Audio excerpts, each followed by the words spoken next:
Now, wasting no more time, let's begin.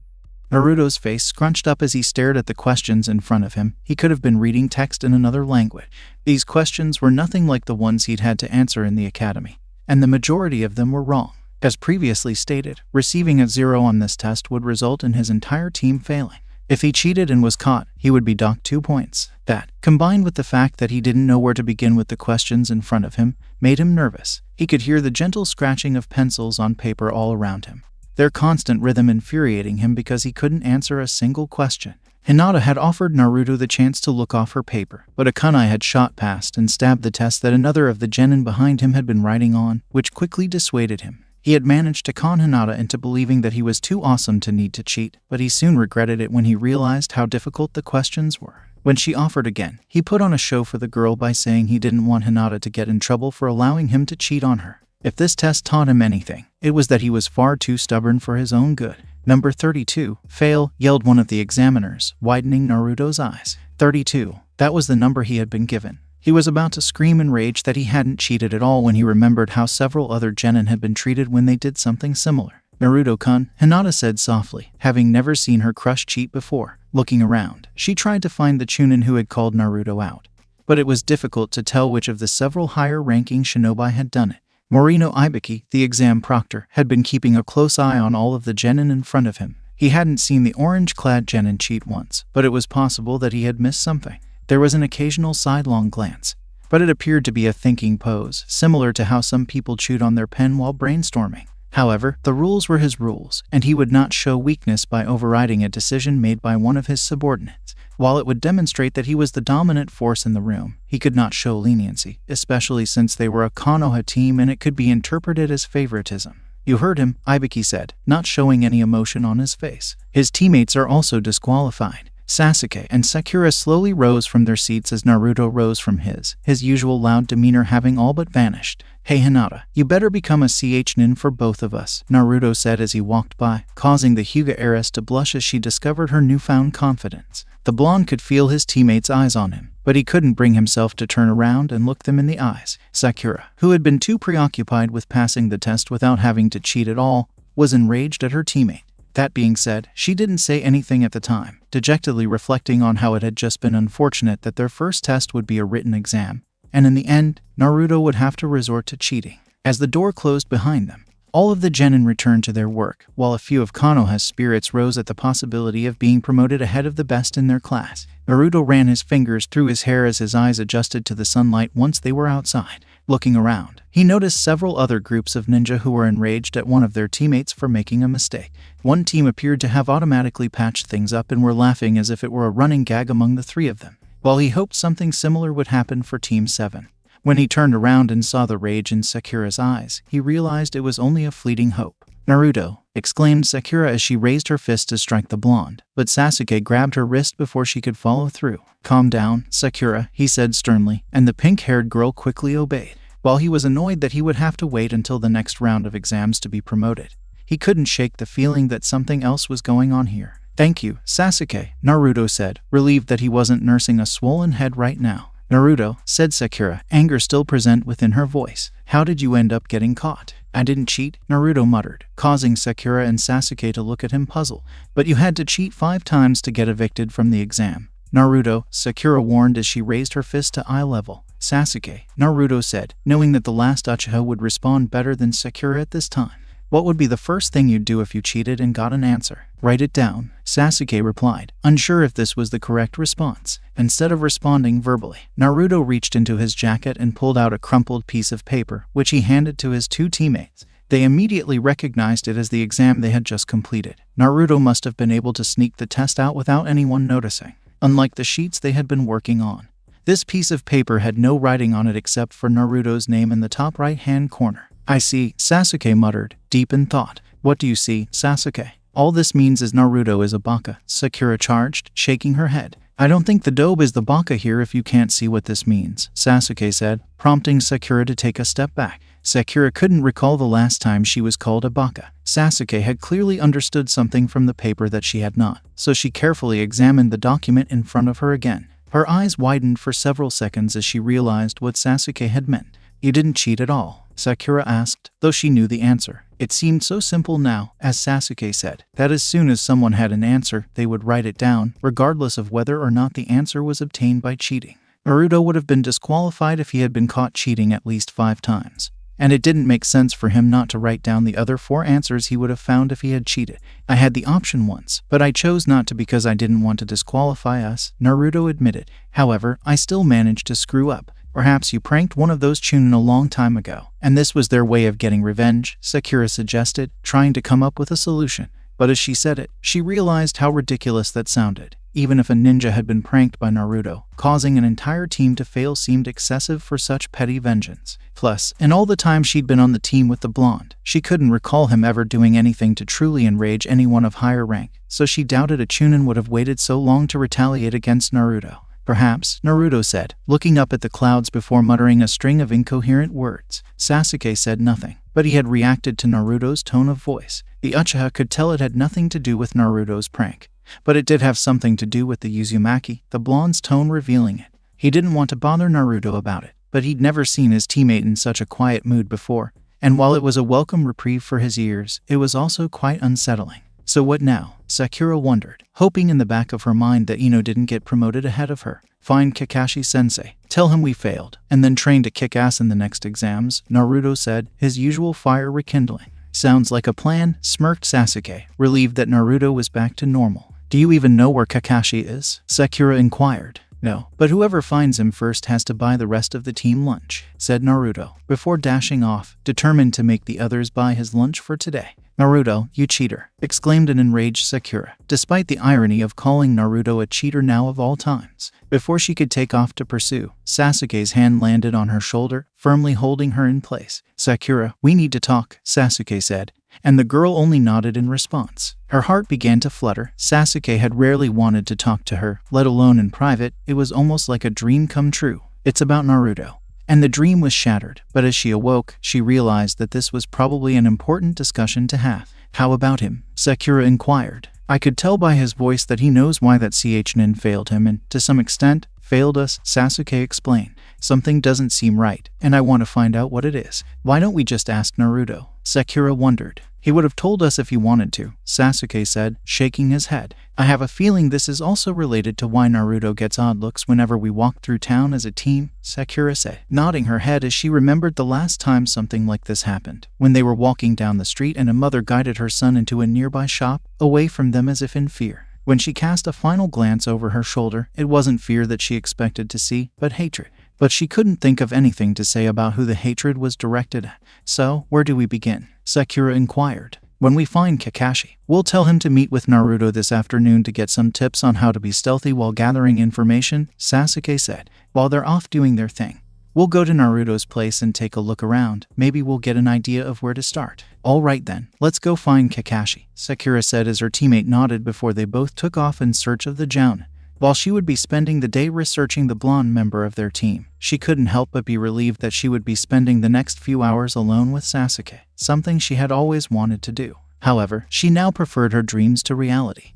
Naruto shivered slightly in the face of Kakashi's emotionless gaze. Knowing that the masked man was well aware that he had been caught cheating, Naruto crossed his hands above his head in defense, pushing his bowl of ramen away for the first time. It didn't help Naruto's appetite to know that his entire team was eating out of his wallet, despite the fact that the blonde had been the last to come across their sensei.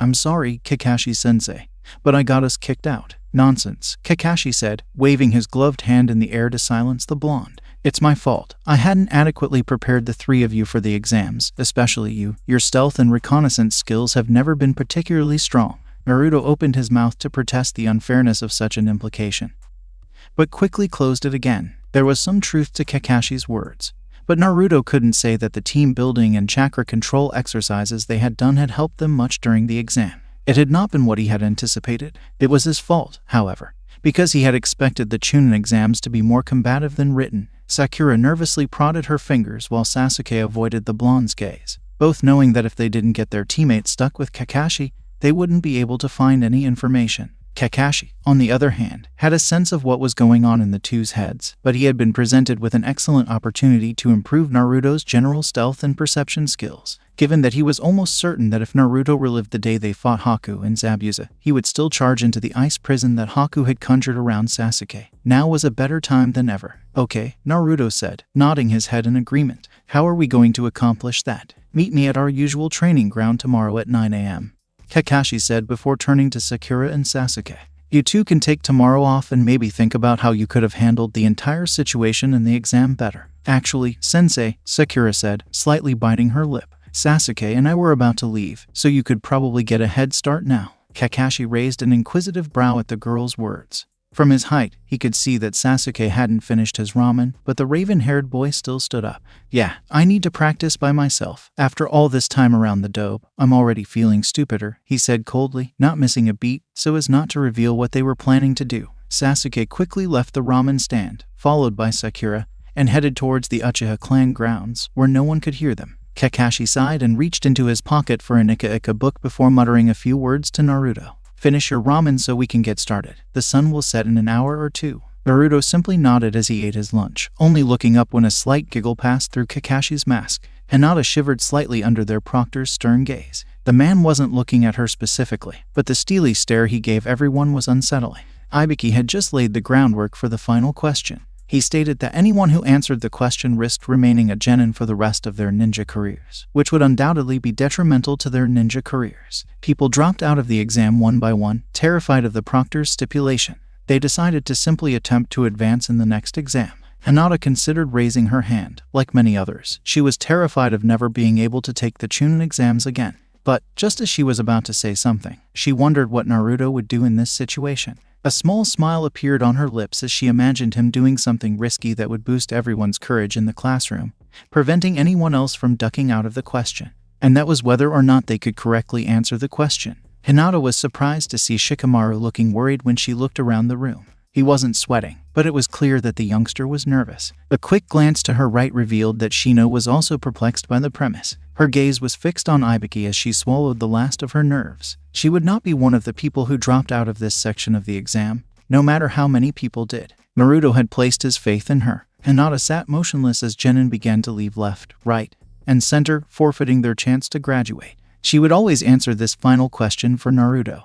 Naruto carefully examined the large clearing that Kakashi had brought him to. It wasn't the one they usually trained in, but it wasn't too far off. It had a slightly larger radius than the one where Team 7 did their routine training. Soon after they arrived, the masked man slumped against a tree trunk, but Naruto didn't notice, even as his sensei began to pull out his favorite orange book. He was eager to learn what Kakashi wanted him to do, especially since it involved stealth and reconnaissance, but he couldn't help but be concerned at the same time. Tree climbing had been difficult for him to teach the entire team, so Naruto wasn't looking forward to something that Kakashi would have to teach him individually. However, because he only realized that the first exam was about cheating after the fact, Naruto couldn't help but think that more stealth practice was in order, because even if he had realized the true purpose of the test, he wouldn't have been able to cheat. Naruto noticed the shrubbery quickly evolved into thick branches and millions of leaves as he walked around the perimeter of the circular clearing. There was nowhere else he could go but the path they had entered from, so Kakashi is unlikely to have anything hiding related in store for him. Naruto sat down on the ground, attempting to be patient and not letting out a frustrated sigh at the inactivity of the man in front of him, as he began to reflect on the events of the day.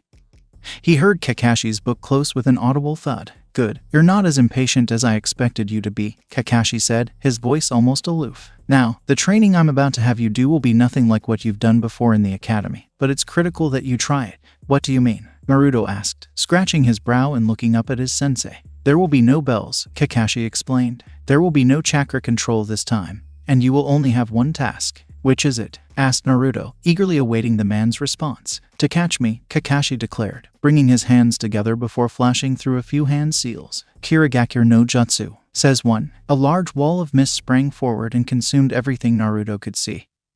He struggled to see his hand in front of his face, let alone the landscape around him. Where are you, Kakashi-sensei? Yelled Naruto. You're not understanding the concept of this exercise, Naruto, said Kakashi, from where Naruto couldn't tell. Your goal is to find me in this mist without making a sound. You must use all of your resources to find me without me knowing you are coming, if you fail to find me in the hour. Do you remember what happened that day when you Sasuke and Sakura became a team? when you tried to take me on alone. Naruto shivered as he rubbed his back, recalling the agony caused by Kakashi's technique. He made a mental note to stop talking at this point and focus on finding Kakashi. He was never going to go through the same pain twice, especially when it involved having something shoved up his backside. He squinted slightly to try to see through the mist, only to find that it was far too thick to see through. He stood there for a few seconds, trying in vain to see through the mist. Fortunately, no one could see him at this point. As he attempted to rip out his blonde locks of hair, his reactions were quite amusing. Damn it, he grumbled to himself. How am I supposed to find someone if I can't use my eyes? As he took a step forward, he felt a small tug of a single wire against his leg and wondered what it meant. A large explosion occurred directly beneath him the next moment, sending him flying several meters before he hit the ground. I forgot to mention, Kakashi said again from the mist. You'll have to do your best to avoid the booby traps I set up. Kakashi-sensei, yelled Naruto as he rose to his feet. The blast hadn't done much damage to him, or his adrenaline was pumping so hard that he didn't feel the pain. Grumbling under his breath, he stood still momentarily as he contemplated his options. He had no way of knowing where he was going or if he was running straight into any traps because he couldn't see. A brilliant idea struck Naruto, and he formed a patented cross with his fingers before a shadow clone appeared next to him. However, it only lasted a few seconds before a kunai zipped through the mist and caught it in the chest, instantly killing it. Sorry, there will be no shadow clones for this exercise, Kakashi stated once more. Damn it, Kakashi-sensei, Naruto grumbled. What was he supposed to do now? Naruto quickly ran through the jutsu he knew, but quickly realized that anything remotely useful in his rather limited inventory had to do with shadow clones or transformation techniques, the latter rendered useless due to the heavy mist covering everything within sight. He couldn't see, he couldn't use shadow clones, and he had to avoid booby traps, so running blindly and hoping for the best was out of the question. Because Kakashi was a trained assassin, relying on his other senses wouldn't work either. The thick chakra-like smell of the mist obscured Kakashi's scent, and touching random things wasn't an option given that he didn't want to be sent flying 10 meters into the air by an explosion. Naruto reached into his back pocket and took out the small arsenal he was carrying. He had a few shuriken, 2 kunai, some ninja wire, and a small explosive made earlier in the day in case he needed to obstruct his fellow genin's path to becoming Chunin. His shuriken would help with any random projectiles Kakashi sent his way, provided he could sense them coming, and the kunai would be useful for cutting any wires linked to explosives that he could find, so it wasn't a grandiose arsenal, but it was something. He was well versed in the use of backyard explosions, having used many of them in the various pranks that he'd performed over the years. The only problem was that none of those things would aid him in his search for Kakashi. Naruto rubbed his eyes, already picturing the agony that would befall his backside in 60 minutes, and he was not looking forward to it. Where should we go next? Sakura inquired, nervously looking to Sasuke for an answer. They had gone to Naruto's apartment, but all they found were dirty dishes and packets of instant ramen. "In here," Sasuke said, pointing to the building they were standing in front of. Sakura looked at the old-looking building, having been there many times before but not understanding why they would come here of all places. "What will we find in the library?" Sakura wondered as the two of them approached the front door. This place also keeps copies of records that happened through Konoha in case the original copies get misplaced or destroyed, Sasuke explained as he pushed open the door. "Simply follow my lead." "Okay," Sakura said after gathering her thoughts. She wasn't sure what Sasuke had in mind, but she was determined not to freak out. "How can I assist you?" inquired the librarian as she noticed the two of them approaching the counter. "I'll just let you know that we'll be closing in 20 minutes. "Thank you, but we're looking for something more specific," Sasuke explained. "The Hokage has asked us to go over some of the old records concerning the location of graffiti, vandalism, and other such things so that we can construct a report on where security should be increased. This seems like it should be done by someone a little older than a couple of young teenagers," the librarian observed suspiciously. "The thing is, the two of us were at the top of our class in terms of grades, and the Hokage assigned this task to us to see how our information gathering skills and analytic knowledge in a given situation are," Sasuke explained. "This is probably just some kind of test," Sakura decided to add. "If we can write a good report, you might see other genin coming in and doing similar research. Think about it. If we didn't have these skills out on a mission, incorrect knowledge and analysis could prove fatal," Sasuke said, emphasizing the final word. "All right, I understand," the librarian said, accepting what the two genin were saying, despite the fact that they seemed to have a lot of reasons why the Hokage had assigned them a research task. "Because these must be kept on premises at all times. I cannot allow you to rent out the documents for the night, but you two seem trustworthy enough that I'll let you stay in here for an extra couple of hours." "You're too kind," Sakura said gratefully, bowing slightly. "So, where can we find this information?" Sasuke inquired. All of those types of files can be found on the second floor in the eastern wing, the librarian explained, pointing to the designated area. If you don't mind, I'd like to see the report once it's finished. Seeing young people study in the library is one of the things that brings me joy. Seeing the fruits of your labor would be greatly appreciated.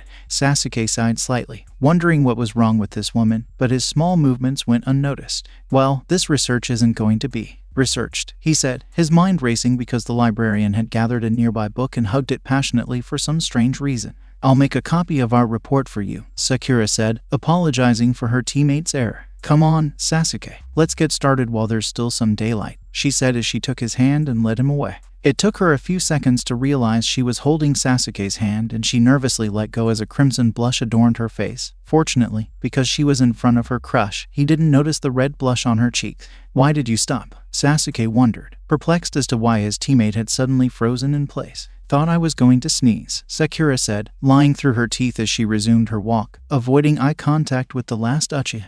It didn't take them long to get up the stairs and find the right shelf. Finding the right set of documents, on the other hand, proved difficult. Where is it? Mumbled Sasuke as he returned the files he had taken out. This one containing information on the number of visitors who passed through the gates of Konoha each week. While all of this information was useful, it was not what they were looking for. I think I've got it, Sakura said, blowing dust off a bundle of papers in her hands. Vandalism reports on the bow. No, that's not it. Perhaps we should just go back and ask that old lady to find it for us, sighed Sasuke. I doubt she'll do it, Sakura said flatly. And if she doesn't stick with us for the next 2 hours, she'll probably say something about young children having to learn how to conduct research themselves. Doesn't sound very helpful, groaned Sasuke. For God's sake, why are there so many damn documents? Naruto collapsed to the ground as an explosion behind him shook everything in its path. He hadn't had much luck catching Kakashi-sensei. The closest he'd gotten so far was a glimpse of the man's footsteps, let alone a visual of his entire body. He guessed that wouldn't help much either, given the mist that had literally caked everything around him. Only 15 minutes left. Naruto, Kakashi whispered eerily, making the hair on Naruto's neck stand on end. Damn it, grumbled Naruto, ready to rip his hair out. It was all due to Kakashi's rules that he couldn't do anything that would really benefit him. It was then that a small spark appeared. And an ingenious idea, or at least the best one he could think of, appeared. When he put his hands into his patented seal, a single shadow clone appeared in front of him. The clone had only been alive for a fraction of a second when a kunai pierced through the mist and caught it. Naruto, on the other hand, was unfazed, instead watching as the clone was pushed to the left ever so slightly before puffed out of existence. The whole thing had only taken 2 seconds, but that was all Naruto needed as he whipped out his shuriken and tossed them to his right. As his instincts kicked in, Kakashi dropped to the ground. A couple of shuriken were lodged in the tree he had been standing by, while others had pressed further into the mist. A small smirk crossed his face beneath his mask. Naruto's plan had been impressive, taking advantage of the rules. The blonde was aware that shadow clones were not permitted in this test, but she summoned one anyway, knowing it would be destroyed. He also knew that there was a slight delay between the damage taken and the clone being destroyed, so that when the kunai struck, it would knock the clone in the direction that the weapon had been thrown from before vanishing. I know where you are, Kakashi-sensei, yelled Naruto as he charged in the direction of the Jounin. He hadn't taken more than a dozen steps when he snagged a small wire, tearing it in half and setting the trap in motion. Kakashi sighed and turned away, as if Naruto's small victory had quickly gone to his head and the blonde had forgotten that the land was booby-trapped. He made a mental note to fix that as well, because knowing when not to fight was just as important as knowing when to fight. Before he tutted slightly, he almost cringed as he heard several small explosions go off in the area Naruto had been charging towards. This was definitely something that needed to be addressed in the near future. Hinata washed her face as she looked in the mirror, a smile on her face, relieved that they could return home for the night. 11 people, including her team, had passed the first exam after answering the 10th question. Not only that, but the other 2 Konoha teams with genin around their age had made it through, and she couldn't help but be happy that her friends had. Then they met the proctor for the second exam, Mitarashi Anko, and she couldn't stop comparing the eccentric woman to Naruto, and all those happy thoughts had vanished. That being said, she hoped Naruto would never decide to wear such revealing clothes in public. Just remembering the fishnet piece that had adorned Anko's body made her flush with embarrassment, and she couldn't help but wonder if Naruto would like that kind of thing. She couldn't help but wonder how she would look in something similar to what Anko had worn as she looked in the mirror. She could almost picture it. Nonetheless, her vision sent her mind into overdrive, and she collapsed to her knees as her face felt like it was on fire. She hoped that someone like Ino didn't decide to get her something similar to that outfit for her birthday several years later. She didn't know if she could survive such an embarrassment. Your father has sent word that he expects you at the dinner table shortly, Lady Hinata, a voice from outside her room said. Thank you, Hinata replied, relieved that a distraction of some kind had taken her mind off such troubling thoughts. Returning to her feet, she splashed her face with water once more, knowing she needed to remain calm when her father inquired about the first exam. As she walked out of the bathroom, she hoped she wouldn't disappoint him throughout the exam. Sakura's announcement that she had finally found the right documents made Sasuke smirk triumphantly. They hadn't gone to the wrong section or anything. There were simply too many scrolls in the vast library for them to find anything relevant to their interests. Unfortunately, the findings were somewhat inconclusive. While Sakura had obtained a list of the first exam proctors, it hadn't helped much because, while they had a list of most accounts of vandalism within Konoha, the victims of the vandalism mentioned in the documents didn't match up with the list of Chunin Sakura had obtained. She had added that the documents only recorded major events and that Naruto's pranks were usually low-key. He didn't always paint the Hokage monument a different color, but they were both amused to see that said prank was on the list. Sasuke reasoned later that a prank by an academy student on a Chunin was unlikely to end up on important documents like the ones they discovered in the library. Sakura could only agree, but she suggested that they look into other options. It was a long shot, but she had suggested that while they were at the library, they might as well look at various vandalism records. While neither Sakura nor Sasuke had the energy to go through another massive list, the prospect of discovering what exactly smelled so fishy motivated the two of them to search through the documents and find something useful. Almost every event on the list had written reports and summaries, but Sakura had suggested looking for something far more accurate, a graph. They'd come across enough random ones while looking for the first one, so it was only a matter of time before they came across one relating to Konoha's overall state of vandalism or something similar. Take a look, she exclaimed, beckoning Sasuke over to her, happy that she had done something good in front of her crush. Vandalism in Konoha sorted by suburb. Sasuke murmured the title as he trailed his finger over the words. It appears to be something. So, where should we begin? Sakura asked, placing a list of all the Chunin proctors of the first exam beside the graph. Well, look at the photo of each Chunin as well as the information. It's not that difficult to figure out where they'd live, Sasuke said as he motioned to a random one on the sheet at the top of the bundle of documents. Look here. This one here, Naoya Komatsu. You can tell by her appearance that she's fairly rich and her description makes her sound like a stuck-up snob. She's probably living in one of. But you can pretty much safely say that she doesn't have much against Naruto because there hasn't been much vandalism in her district. It's a stab in the dark if anything. But it's all we've got. Sasuke shrugged slightly as Sakura looked on at the two pieces of paper in interest. Hours flew by as the two of them worked their way through the list, cross-referencing it with the graph, before Sakura noticed something was off. Hello, Sasuke, she said slowly. Yeah? He asked, slightly disappointed that she had interrupted him with something that wasn't a breakthrough in the research that they were doing.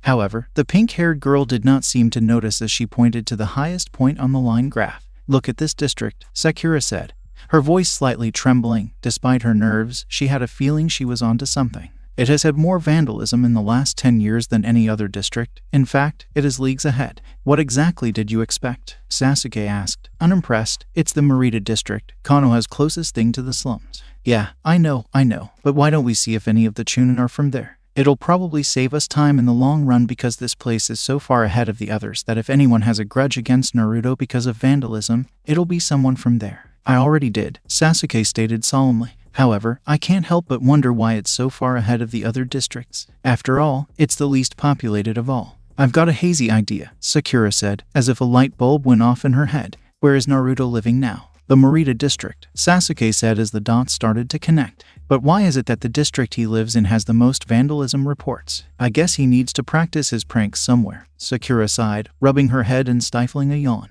Does Naruto appear to be the type of person who would voluntarily practice things on you? Sasuke asked, as Sakura immediately shook her head. Furthermore, he's not the type to do so on the defenseless and weak. All of his targets, that we know of, have been pretty high-profile people. That's correct, Sakura admitted. I suppose that doesn't help much. But why would? Excuse me, children, the librarian said sharply. I'm about to leave for the night, and according to library policy, I can't leave anyone in here unattended, even though we're on a mission from the Hokage. Sasuke asked as Sakura bit her lower lip. If you two would hurry along and get a note from the Hokage, I'd open the doors again and apologize. But for now, I'll have to escort the two of you out, she said impatiently. Can't we just have 10 more minutes? Sakura begged. I promise we'll be quick. Now listen here, I've already done the two of you a favor by letting you stay after hours, and I even gave you guys an extra half hour of research while I sat around twiddling my thumbs and cleaning behind the shelves, but some of us have families to get back to and cook for. You can leave the keys with me, and I swear on my name that I'll return them to you tomorrow morning. Get out of here before I call security. You two can do your research tomorrow like the rest of the citizens. Sasuke and Sakura didn't need to be reminded twice as they quickly packed up the scrolls they'd been studying. They then returned them to roughly the same position in which they were found. As they walked past the librarian, they bowed politely without saying another word, not wanting to draw her wrath once more. They were relieved to see a familiar face walking nearby as they stepped outside the library, the doors audibly locking behind them. "Hey guys," Naruto said, waving to his teammates, when Sasuke and Sakura turned to face the hyperactive blonde. They both noticed a difference in the way he walked. Both of them had only seen the effects of a single technique capable of doing something like that once before, and neither of them wanted to go through what Naruto had gone through twice now. "How was your training, Naruto?" Sakura inquired. "Brutal," Naruto replied, not wanting to go into the gory details. "Kakashi-sensei instructed me to inform you two that we will be doing similar training tomorrow and to meet at Training Ground 12 at 8 a.m. "Training Ground 12, Sasuke said again. "What's the point of meeting there? What's wrong with our usual training location? The landscape here is a little different, and we could use a change of scenery, but it's not like we're going to fight someone in the most idealistic landscape every time," Naruto explained. "I guess you have a point," Sakura thought it over. "Anyway, I'll be there at 7 tomorrow setting up, so I'll meet you guys whenever you decide to show up," Naruto said as he began to walk away from the duo towards his unit. "Why are you coming so early? You know Kakashi-sensei won't be there for another couple of hours after 8, Sakura asked. "I've got a few things to set up," Naruto chuckled. When Sasuke and Sakura saw that mischievous look in his eyes, they couldn't help but feel sorry for their sensei. Undoubtedly, the blonde was planning to exact some vengeance on whatever experience he had just survived. "Well, before you leave, do you want to get something to eat and do some team bonding?" Sakura inquired. "As good as a bowl of ramen would be. I'm going to ice my ass for the next hour or so just so I can sit down within the next few days," Naruto said, rubbing his ass. "I'll see you two first thing in the morning." "Do you think we should be there to help him set up whatever he's got planned?" Sakura asked Sasuke after Naruto had left the room. "I believe this is a little too personal for me to get involved in," Sasuke said. "I'm still trying to stay on Kakashi's good side." "I suppose," Sakura said. "Would you still be interested in getting some dinner now, just the two of us doing some team bonding?" "Actually, I'm going to go do some training myself," Sasuke said as he rubbed his jaw, remembering the fight he had gotten into that morning. A humiliating loss against the spandex-clad Rock Lee. Sasuke couldn't pick up on his movements with his Sharingan, so he needed to find a way to improve his eyesight and reaction time. He had no doubt that even if he only trained his eyesight, he'd be able to stop the attacks from attacking him at the slow speed he was fighting at right now. "Sakura, I'll see you in the morning." Sakura was left standing outside the library alone, and she felt as if a rain cloud could have formed above her head right then and there and she wouldn't have been surprised. She put her hands in her pockets and decided to take the long way home, figuring a peaceful walk would be beneficial. Unbeknownst to his teammates, Naruto had chuckled under his breath as soon as he was out of hearing distance. As Kakashi had instructed, he had only revealed minor details that could be misconstrued, much like they had been. He'd still be there in the wee hours of the morning if the traps he was laying weren't aimed at his sensei.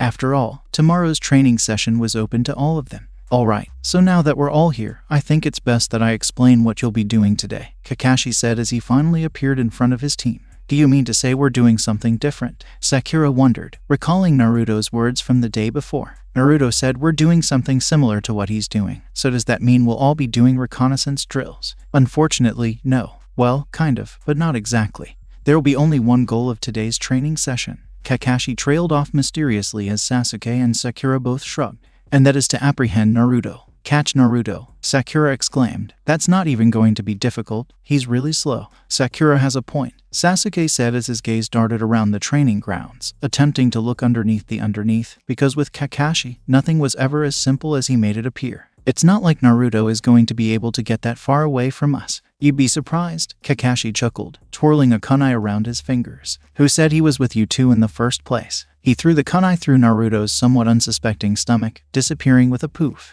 Meanwhile, deep within Kakashi's signaled boundary lines, Naruto's head lifted as he finished setting up his final trap. "There we go," he said, wiping the sweat from his brow. "And Kakashi-sensei just told them." "Wait, you mean Naruto can use shadow clones as well?" Sakura objected. "That's unfair. He can literally make 1,000 of them. How are we supposed to know which one is him?" No, that was the only shadow clone he was allowed, Kakashi said, looking at the kunai that had become entangled in a tree. It wouldn't be half as much fun otherwise, but Naruto's set up a few surprises for you guys to level the playing field a little bit. TFFT like the dope could set up anything decent. Sasuke crossed his arms over his chest, attempting to maintain an unconcerned facade while searching for clues as to where Naruto had gone. Naruto was loud and wore bright orange. He wasn't built to blend in, so I'm going to leave you guys to. Wait, Kakashi-sensei, what are you going to do this whole time? Sakura inquired as she noticed the man raising his hands to push Shunshin away from them. Me? He asked, with what Sakura assumed was a smile. Well, of course, I'll be supervising. With a small puff of smoke similar to Naruto's clone, Kakashi vanished, leaving the least eccentric members of Team 7 to themselves. So, where do you think Naruto is? Sakura inquired, attempting to break the deafening silence that engulfed the entire training grounds. Well, I'd say he's probably on the outskirts of the training grounds, because it's far too quiet for Naruto to be around here, Sasuke replied. I saw a river that cut into the training ground on my way in. I reckon he'll be using the sound of flowing water to mask himself, so I'll go check that out. You should probably head off the other way, Sasuke said, pausing slightly as Sakura bellowed a few words. Sasuke, don't you think it's best if we stick together? I mean, this could probably be another one of Kakashi's teamwork exercises. And besides, 2 pairs of eyes are better than 1. She yelled as he spun around, facing her. Okay, we'll do that. But if we don't find anything at the river, we should probably split up, Sasuke said, not in the mood to deal with the high-pitched voice that usually accompanied Sakura's company. Yeah, okay, Sakura said, and besides, I'm sure Naruto would think twice about ambushing both of us instead of just one. He probably wants us to split up. She wasn't taking advantage of the situation in order to spend more time with Sasuke. Totally. So, what kind of surprises do you think Naruto has in store for us? Sakura asked, breaking into a run to catch up with Sasuke. That's the thing, it's Naruto. He's an idiot, but he's unpredictable. We could be dealing with anything from some insane variant of that sexy jutsu of his to him trying to pour a bucket of paint on us, Sasuke said as he quickened his pace. In addition, I'm sure he'll be eager to try out some of the tricks Kakashi-sensei demonstrated to him yesterday. What do you think Kakashi-sensei would have shown him? Sakura wondered. Naruto's not exactly the fastest at learning jutsu. Actually, I heard he mastered that shadow clone technique in a matter of hours, but I'm sure Kakashi would have shown him how to sneak up on people and all that. Probably something along the lines of keeping the words inside his head instead of yelling all over the place like a mess. Didn't we really have no chance in the Chunin exams? Sakura asked rhetorically, her voice absent-minded. Not really, she replied, surprised to see Sasuke agree. As much as I hate to admit it, the 3 of us weren't really prepared for the exams at all. While this was going on, the rest of their graduate group that had made it to Genin were scattered across Training Ground 44, also known as the Forest of Death. Team 8 had been given the Heaven Scroll at the start of the test, but had already obtained the Earth Scroll by exploiting Konoha's natural predatory instinct. Hinata had used her Byakugan to determine where the nearest team was most likely to arrive, while Shino had used his bugs to determine the ideal ambush location. Kiba had set up the trap because he was the fastest, and all they had to do was leave a trail of leads for them to be found easily enough. Those caught in the trap were fortunate that Team 8 had executed the leeches before their lives were taken. However, as they scrambled to safety, they found themselves staring at a single pair of feet in front of them. They looked up at the headband, quickly noticing that it belonged to a rival nation's ninja. They averted their gaze, hoping that this ninja would be merciful and spare their lives. 3 kunai were quickly produced and lodged themselves into the backs of each of the team members' necks. They had no idea that, with the exception of a single Sunna genin, this was possibly the last person who would ever show mercy to an opponent. Despite his disguise, Orochimaru had no qualms about killing the pitiful excuses for ninja that stood before him. The Sannin needed to express his rage and frustration in some way. When he found out that Sasuke had failed to pass the first part of the exam, he became enraged, knowing that his chance to obtain the Sharingan this time had effectively passed him by. But that was when he discovered a new target, another bloodline that could be useful in the future. While he had 2 genin at his disposal, he was well aware of the seal placed on one of them, which would destroy the bloodline before he could properly experiment on it. As a result, he was only interested in one target. In fact, he wanted to see what the Hyuuga heiress could do. Leaping into the trees, he had a general idea of where she and her team were, but he would wait. After all, he liked playing with his prey. Sasuke sighed as he looked around the large river, Sakura watching his back in the opposite direction, unable to locate his blonde-haired teammate. He never remembered Naruto having good hiding skills, but for some reason it seemed impossible to find him. Sakura had decided to stop talking after he decided to stop responding to her incessant attempts to make small talk on the walk up to the river. She appeared to be as perplexed as he was, which was slightly unsettling given that he had no idea where to go after the river. The practice area was large and dense. Naruto could be anywhere, from under the water they were standing by to hiding up in the trees that seemed to be a kilometer away from their current location. In fact, given Naruto's training session with Kakashi, it would make sense that he realized there was no reason for him to go after the two of them. After all, they were the ones who were supposed to find him. It wasn't like Naruto would come after them willingly, at least if he'd learned anything from Kakashi. So, what do we do now? Sakura inquired, finally breaking the pair's long silence. He's obviously not here. We should split up then, Sasuke explained, because we'll be able to cover a lot more ground. And as you said, we're more vulnerable when we're alone, so Naruto will probably try to ambush us. Sakura asked another question, noting the emphasis on the word attempt as she nodded in agreement. So what do we do if we find him? Of course, we capture him, Sasuke sighed before realizing who he was speaking to. Actually, if you see him, just call out to me. I'm not sure you could handle Naruto with all his traps on your own. So, where should I go? Sakura agreed. Why don't you go back to where we came from? Sasuke suggested. Go a little further and see if we went the wrong way, and I'll stay here and take a closer look. Okay, if I don't find any trace of him, I'll return here, Sakura said, clearly relieved not to be alone, before walking away. Sasuke's gaze darted around the area once more before settling on his face with a focused expression. He appeared to be calm and collected, but when he opened his eyes again, they were anything but. His onyx-colored eyes had turned a darker red, and two Tomio had appeared beside his slightly enlarged pupils. Though he knew the Sharingan wouldn't be much use in a situation like this, as this was probably one of the few times the Byakugan was superior, it did help to clear his vision slightly. He could see with greater clarity and perception. He figured it was worth a shot because he was still fairly certain Naruto would be near the river. The other locations were too quiet for someone like him after all, and it was good at picking up odd things like an odd shuffling of leaves. After learning the art of stealth from Kakashi, Sasuke couldn't ignore the possibility that Naruto was hiding in a single location and would have set up a circular pattern of traps around him to keep himself from being discovered. It was a simple strategy to grasp. The closer he got to Naruto, the bigger and grander the traps would become. Sasuke decided to go straight after Sakura had gone down her own path back the way they had come. Sakura would return to this location if she found nothing. And if she did, she would return to the river's edge, where the two of them would plan their next course of action. Meeting up with his teammate, however, would have to wait as his foot brushed against a hidden wire, activating the trap that had been set. Sasuke quickly scanned his surroundings, watching as kunai were projected from all around him towards the single point where he was standing. I was expecting more from you, Naruto, smirked Sasuke as he jumped up, easily avoiding the kunai. However, as he floated in the air, he didn't notice the second part of the trap until it was too late. A single ball falling from above that he only saw when it was directly in front of his eyes for a split second before exploding. Sakura heard the explosion from where she was and looked back in the direction she had come from, concerned for Sasuke's safety. She shook her head, assuring herself that even if one of Naruto's traps had gone off, Sasuke would not have been caught in one this early. Unfortunately, she couldn't have been more wrong as Sasuke landed on the ground, coughing and wheezing as he inhaled the black mist that surrounded him. The mixture wasn't poisonous, but it was more than irritating as Sasuke wondered how much pepper Naruto had crammed into that small explosive. He tried to open his eyes, but his vision was blurred by tears as he coughed violently. He undoubtedly realized that he would have to be much more cautious from now on. Sakura continued forward, unsure of what to expect on this training ground. She was unfamiliar with the setup, so she had no idea where Naruto would be best hidden. Looking around, she quickly surveyed her surroundings, determining the most likely source of an attack. To her left and right were dense forests with numerous hiding places, but it would be difficult to launch an attack without being seen. Sakura looked up at the canopy that seemed to block out the majority of the sun.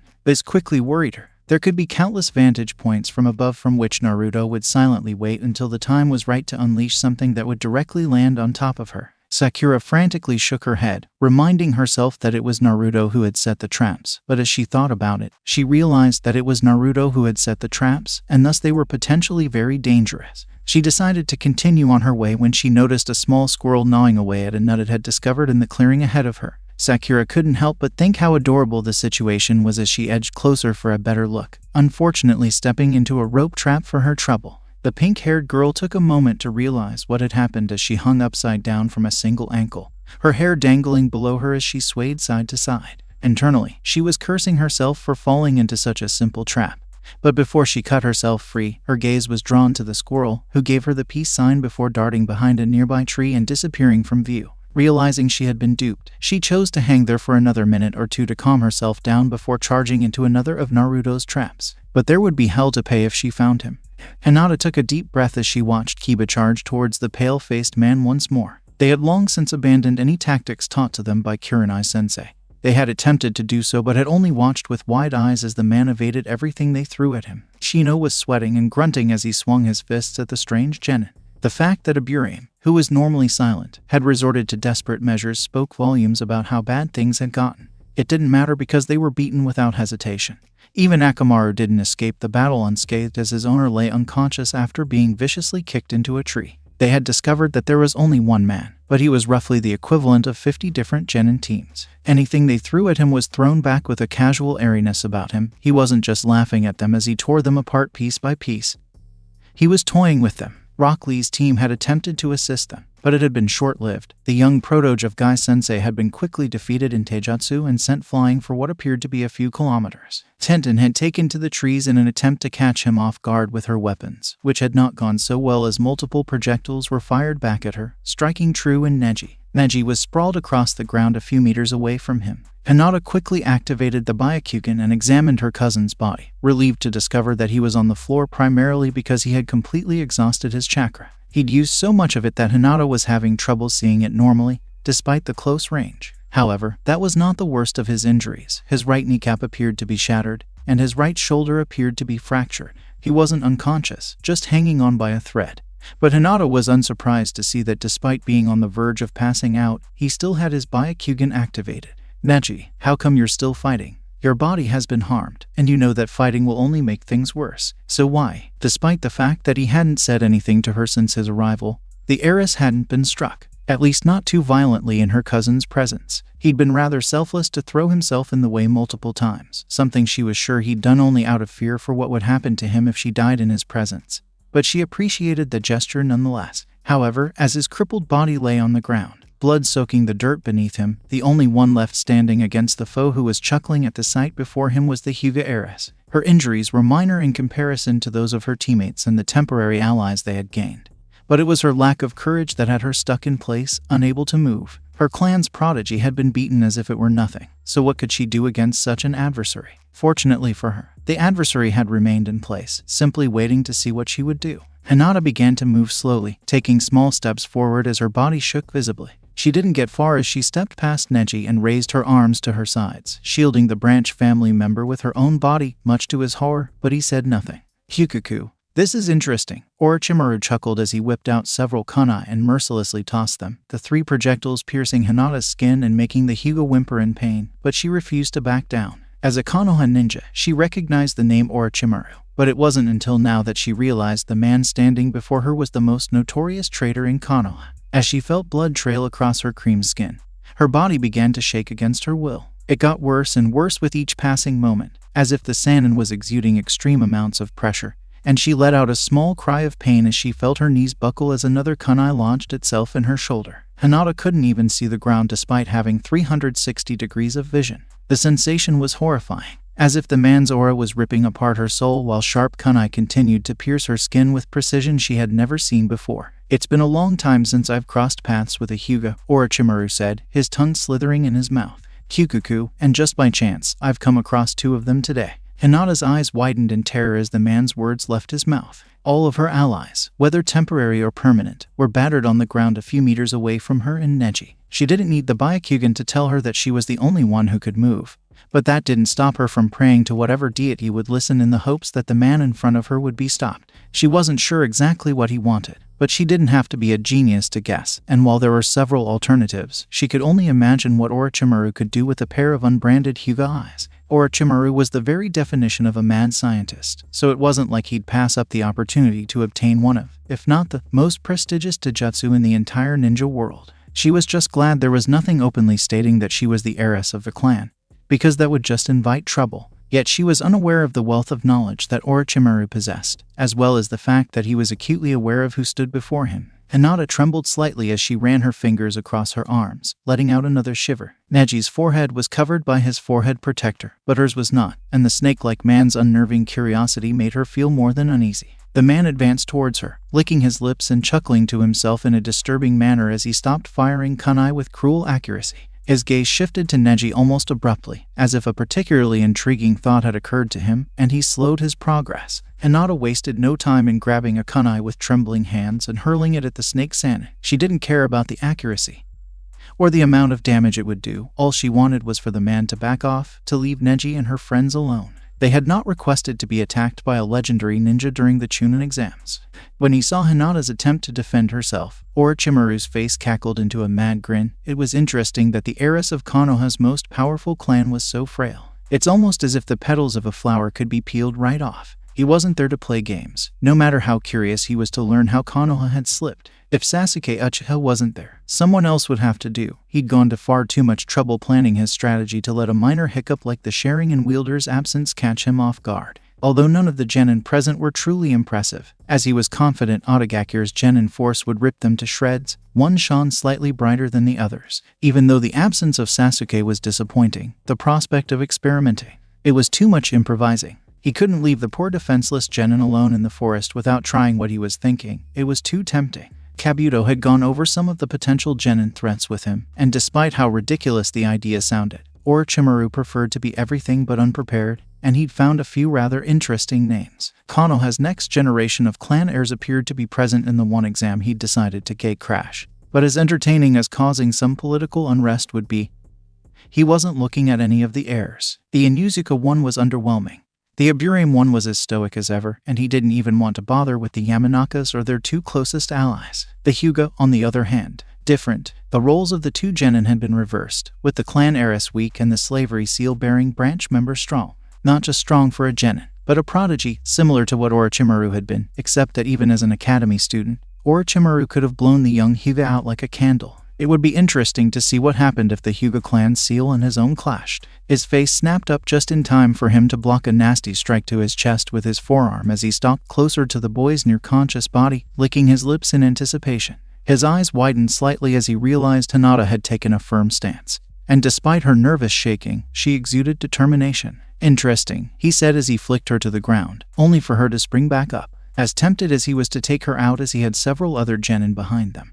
There was something appealing about the thought of toying with the girl so much that even Itachi's paralyzing genjutsu would look like a joke. Hinata, on the other hand, bore no competing seal on her body, unlike her cousin, who was still trying to get to his feet despite his limbs refusing to obey him. Unlike Sasuke, who he knew would seek power in order to exact revenge on Itachi, Hinata would seek power in order to protect those around her. Even against all odds, she was willing to put herself in harm's way and fight against an opponent who had decimated her friends and allies. Orochimaru couldn't help but feel a tiny ping of respect for the shinobi of his former nation somewhere deep within his dark core, but it was heavily outweighed by all of the thoughts and possibilities that could come from such a chance. He wasn't foolish enough to believe that no one would come after him soon. Undoubtedly, some of the Konoha ninja would have discovered the mutilated bodies of his two teammates before the exam began. As a result, he expected ANBU reinforcements to arrive soon, and while he was confident that he could handle some pitiful excuses from elite shinobi, he was more concerned that his former sensei would appear on the scene.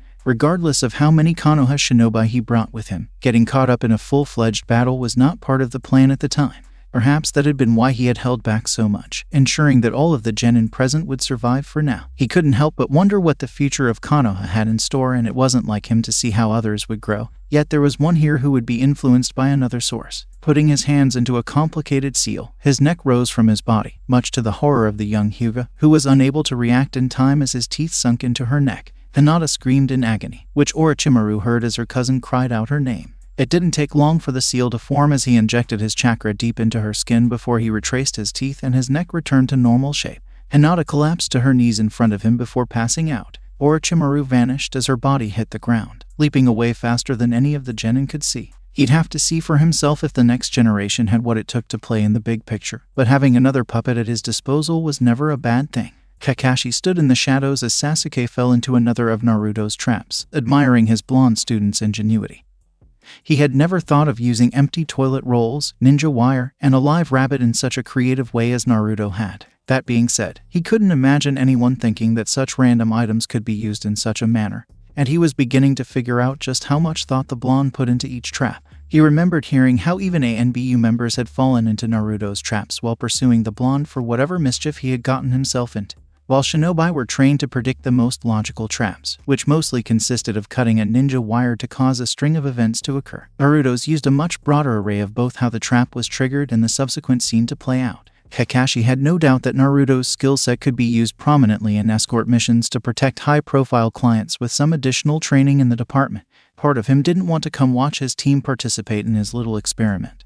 But having his team eliminated during the first phase of the Chunin exams was a minor setback to his pride. Even though Guy hadn't rubbed it in his face yet, he knew the overly eccentric Jonin would spend months proclaiming how his team was superior to Kakashi's. The Sharingan-wielding Jonin, on the other hand, was not intimidated by this, nor did he feel bad about the fact that both of his fellow first-time senseis had gotten their teams into the next round seemingly without difficulty. It was more the fact that if this hadn't been an exam, but rather a survival test, there would have been several more names on the memorial stone for which he was responsible. As he watched Sasuke untangle himself from the mess he was in, Kakashi decided that his team would skip another D-ranked mission today and instead focus entirely on training for the next few days. He'd keep doing obscure training methods in the morning, and maybe tomorrow he'd have Sakura doing the same thing Naruto was doing today. That afternoon, he decided to teach them the water walking exercise. Frankly, he was surprised that his team hadn't noticed him fighting Zabuza atop the lake, followed by him teaching them how to use their chakra to climb trees. Finally, he decided to work on their taijutsu. Naruto's ability to summon so many clones of himself while only using a very backstreet brawler fighting style wasn't very efficient. Kakashi sighed and rubbed his one visible eye, noting how the training he would be doing would be similar to what Guy's students had done. But, to be honest, if it meant saving their lives, he was willing to push them as far as they could go. Sasuke grumbled as he walked away from the wreckage, silently swearing that Naruto would pay 100-fold for the damage he had caused. Although the traps were not physically painful, the humiliation was unbearable. Sasuke had no idea how the blonde had gotten his hands on so many duck feathers, and his clothing looked like it had rolled through an animal pen due to the previous trap that he had fallen into. A part of him wanted to ditch his outfit and go about his business without any clothes on except his underwear. But he wouldn't be surprised if Naruto wanted him to do so. A shiver ran down his spine as he imagined himself chained to a tree without his clothes on, while fangirls fought to get closer to his nearly naked body. A rustling in the nearby bushes alerted him to danger, and he raised his arms in a defensive position, knowing that if this was another of Naruto's traps, there was no point in fighting, but rather in bracing himself for the horrors that lay ahead. Thankfully, it wasn't a disastrous event, but as Sakura fell into the opening, Sasuke realized he wasn't the only one who had suffered during this training. For the most part, the pink-haired girl was perplexed as she looked up at Sasuke, wondering if this was another of the blonde-haired boy's pranks. But when he leant down to help her back to her feet, she knew it was genuine. "You look like crap," she said as she pinched her nose, noticing the disturbing aroma that surrounded the achi. Likewise, Sasuke replied, taking the remark in stride. Naruto didn't appear to have been gentle with either of them. While he was covered in duck feathers and had something that smelled vaguely like animal feces holding the feathers in place, Sakura's clothes were ripped and she appeared to have been dumped in a muddy swamp. He assumed that some of her scratches were from not avoiding the first phase of Naruto's traps. But one thing he noticed right away was her hair. Whether on purpose or not, one of the blonde's traps had snagged a large chunk of her previously long hair, leaving the rest jagged and rough. Despite the fact that he knew the girl was likely to cause more harm to Naruto than himself as a result of this latest revelation, he couldn't help but notice that he didn't mind the way Sakura looked in this situation. Sakura appeared to be someone who took their training seriously, with mud and dirt covering some of her features and unkempt hair. He had to remind himself that he was thinking about Sakura, and he quickly pushed those thoughts back into the depths of his mind. So what now? Sakura wondered, tempted to return to the river where they had begun and wash herself clean. Even if we both went through the traps together, it would still be dangerous. No joke, Sasuke said, cupping his chin in the palm of his hand. We need a way to coerce him out of hiding, to get him to lower his guard and come out. Sakura snapped her fingers after a few seconds. I have an idea. Naruto grinned to himself as he completed the final trap he had in store for whichever of the two unfortunate souls crossed his path. The rotten eggs and expired milk in his refrigerator would finally be put to good use, while the various broken pieces of crockery and cutlery he had lying around the house would serve as impromptu projectiles. They weren't meant to hurt anyone, but rather to push them to the side, where they'd be bombarded by leaves and branches after being coated in sticky mud that didn't seem to dry. However, the snapping of a twig behind him drew his attention. Sakura, according to his last sightings, was west of the training field's center, while Sasuke was north. He was strategically positioned about 200 meters into the southeast corner because that was probably where they'd be least likely to look, so the presence of another ninja in the immediate vicinity surprised the young ninja. He raised his arms in a defensive motion to protect himself from any attacks coming his way, rotating his head with a violent jerk as he stopped whatever he was plotting. But there was nothing coming his way. Rather, the figure was making sporadic movements away from him. The figure in question took him by surprise. The skin hinted at it, but the familiar jacket gave it away. Hinata was the name. What is Hinata doing here? Naruto was perplexed, but the answer became clear when a masked bandit burst into the clearing, advancing on the Hyuuga heiress. Naruto saw the situation clearly and leapt from his protective position in front of Hinata, praying that he was strong enough to defend his classmate. He waited for the blow, but it never came, much to his surprise, opening his eyes and blinking slightly in response. He was surprised to see the bandit had halted completely and was standing a stiff pose, with a perplexed expression on his face. His knees suddenly buckled, courtesy of a kick from behind, causing him to collapse onto the ground. Naruto could do nothing to avoid the wild haymaker that made solid contact with his head, nearly knocking him out. "Gotcha," Sakura said from behind him, smoke streaming towards Naruto's eyes, indicating that a henge had just been dispersed. Naruto looked at the masked bandit who had been chasing Hinata with a shocked rather than understanding expression on his face, almost unsurprised to see Sasuke standing in his place. The henge had done nothing to dislodge the duck feathers that had become lodged in the Uchiha's raven locks, as Naruto was reminded as the would-be avenger shot him a murderous stare. Uncomfortably chuckling, Naruto stood up and turned around to find Sakura's clothes had seen better days. A lot better days. The dirt that didn't appear to be washing out anytime soon was the least of her concerns. As there were numerous rips and tears on her shirt, it was a miracle that the thing hadn't fallen off yet. Ooh, fancy that. Naruto rubbed the back of his neck, a grin on his face, hoping that his teammates would not seek vengeance. That was a great idea. I hadn't seen it coming. I know, Sakura admitted, puffing out her chest slightly. After all, it was my idea. Before the violent swirling of a few leaves interrupted them, the two shared a small chuckle, and even Sasuke had a slight smile on his face. Interesting. I didn't think the two of you would be able to catch Naruto for a moment there, Kakashi said as he pushed up a strand of silver hair. It's surprising he managed to elude us for as long as he did, Sasuke admitted. It took us forever to even get a glimmer of where he was hiding. I wasn't hiding, Naruto interjected before continuing, as the two genin present gave him puzzled looks. All I was doing was setting up and fine-tuning a bunch of traps. How did you learn all that stuff, Naruto? Sakura's eyes glistened slightly at the prospect of learning something new. The academy didn't teach us how to mix Sharingan, kunai, and duck feathers in our traps. I didn't, I improvised, Naruto shrugged. Making traps is a lot like playing pranks, so I just swapped a kunai for a chalk duster, a Sharingan for a bucket of paint, and all that. So, anyway, I think that about sums up this page of today's training, Kakashi said as he appeared, flipping a page in his book. Now on to the next one. The three genin suppressed a collective groan. Does this mean we'll spend more time playing hide and seek? Sasuke wondered, bored. No, we're doing something a little more fun than that. And by fun, I mean fun for me and frustrating and repetitive for you. Despite the fact that Kakashi seemed to be teaching them something new, Naruto couldn't help but admire the subtle hint in the man's words that made it sound as if he couldn't care less about how much suffering they had to endure. Better get this over with then. Naruto grumbled as he turned to face his sensei. We're not going to train here. You have a half hour to get lunch before meeting me back here, and be prepared to get wet. Neji stood guard, his Byakugan activated and scanning every possible angle for any sign of impending danger. While he had arguably taken the most damage in the battle against the Sannin, he had chosen to work first shift, allowing everyone else to rest and tend to their wounds. Lee had boldly declared that he should have been the first watch, but Neji had told him otherwise. For the time being, Team Guy and teammate had agreed to a temporary truce, as neither team was recovering well from their fight with Orochimaru. Neji reasoned that the most likely scenario from now on would be for both teams to work together to obtain the number of scrolls required to advance to the next event.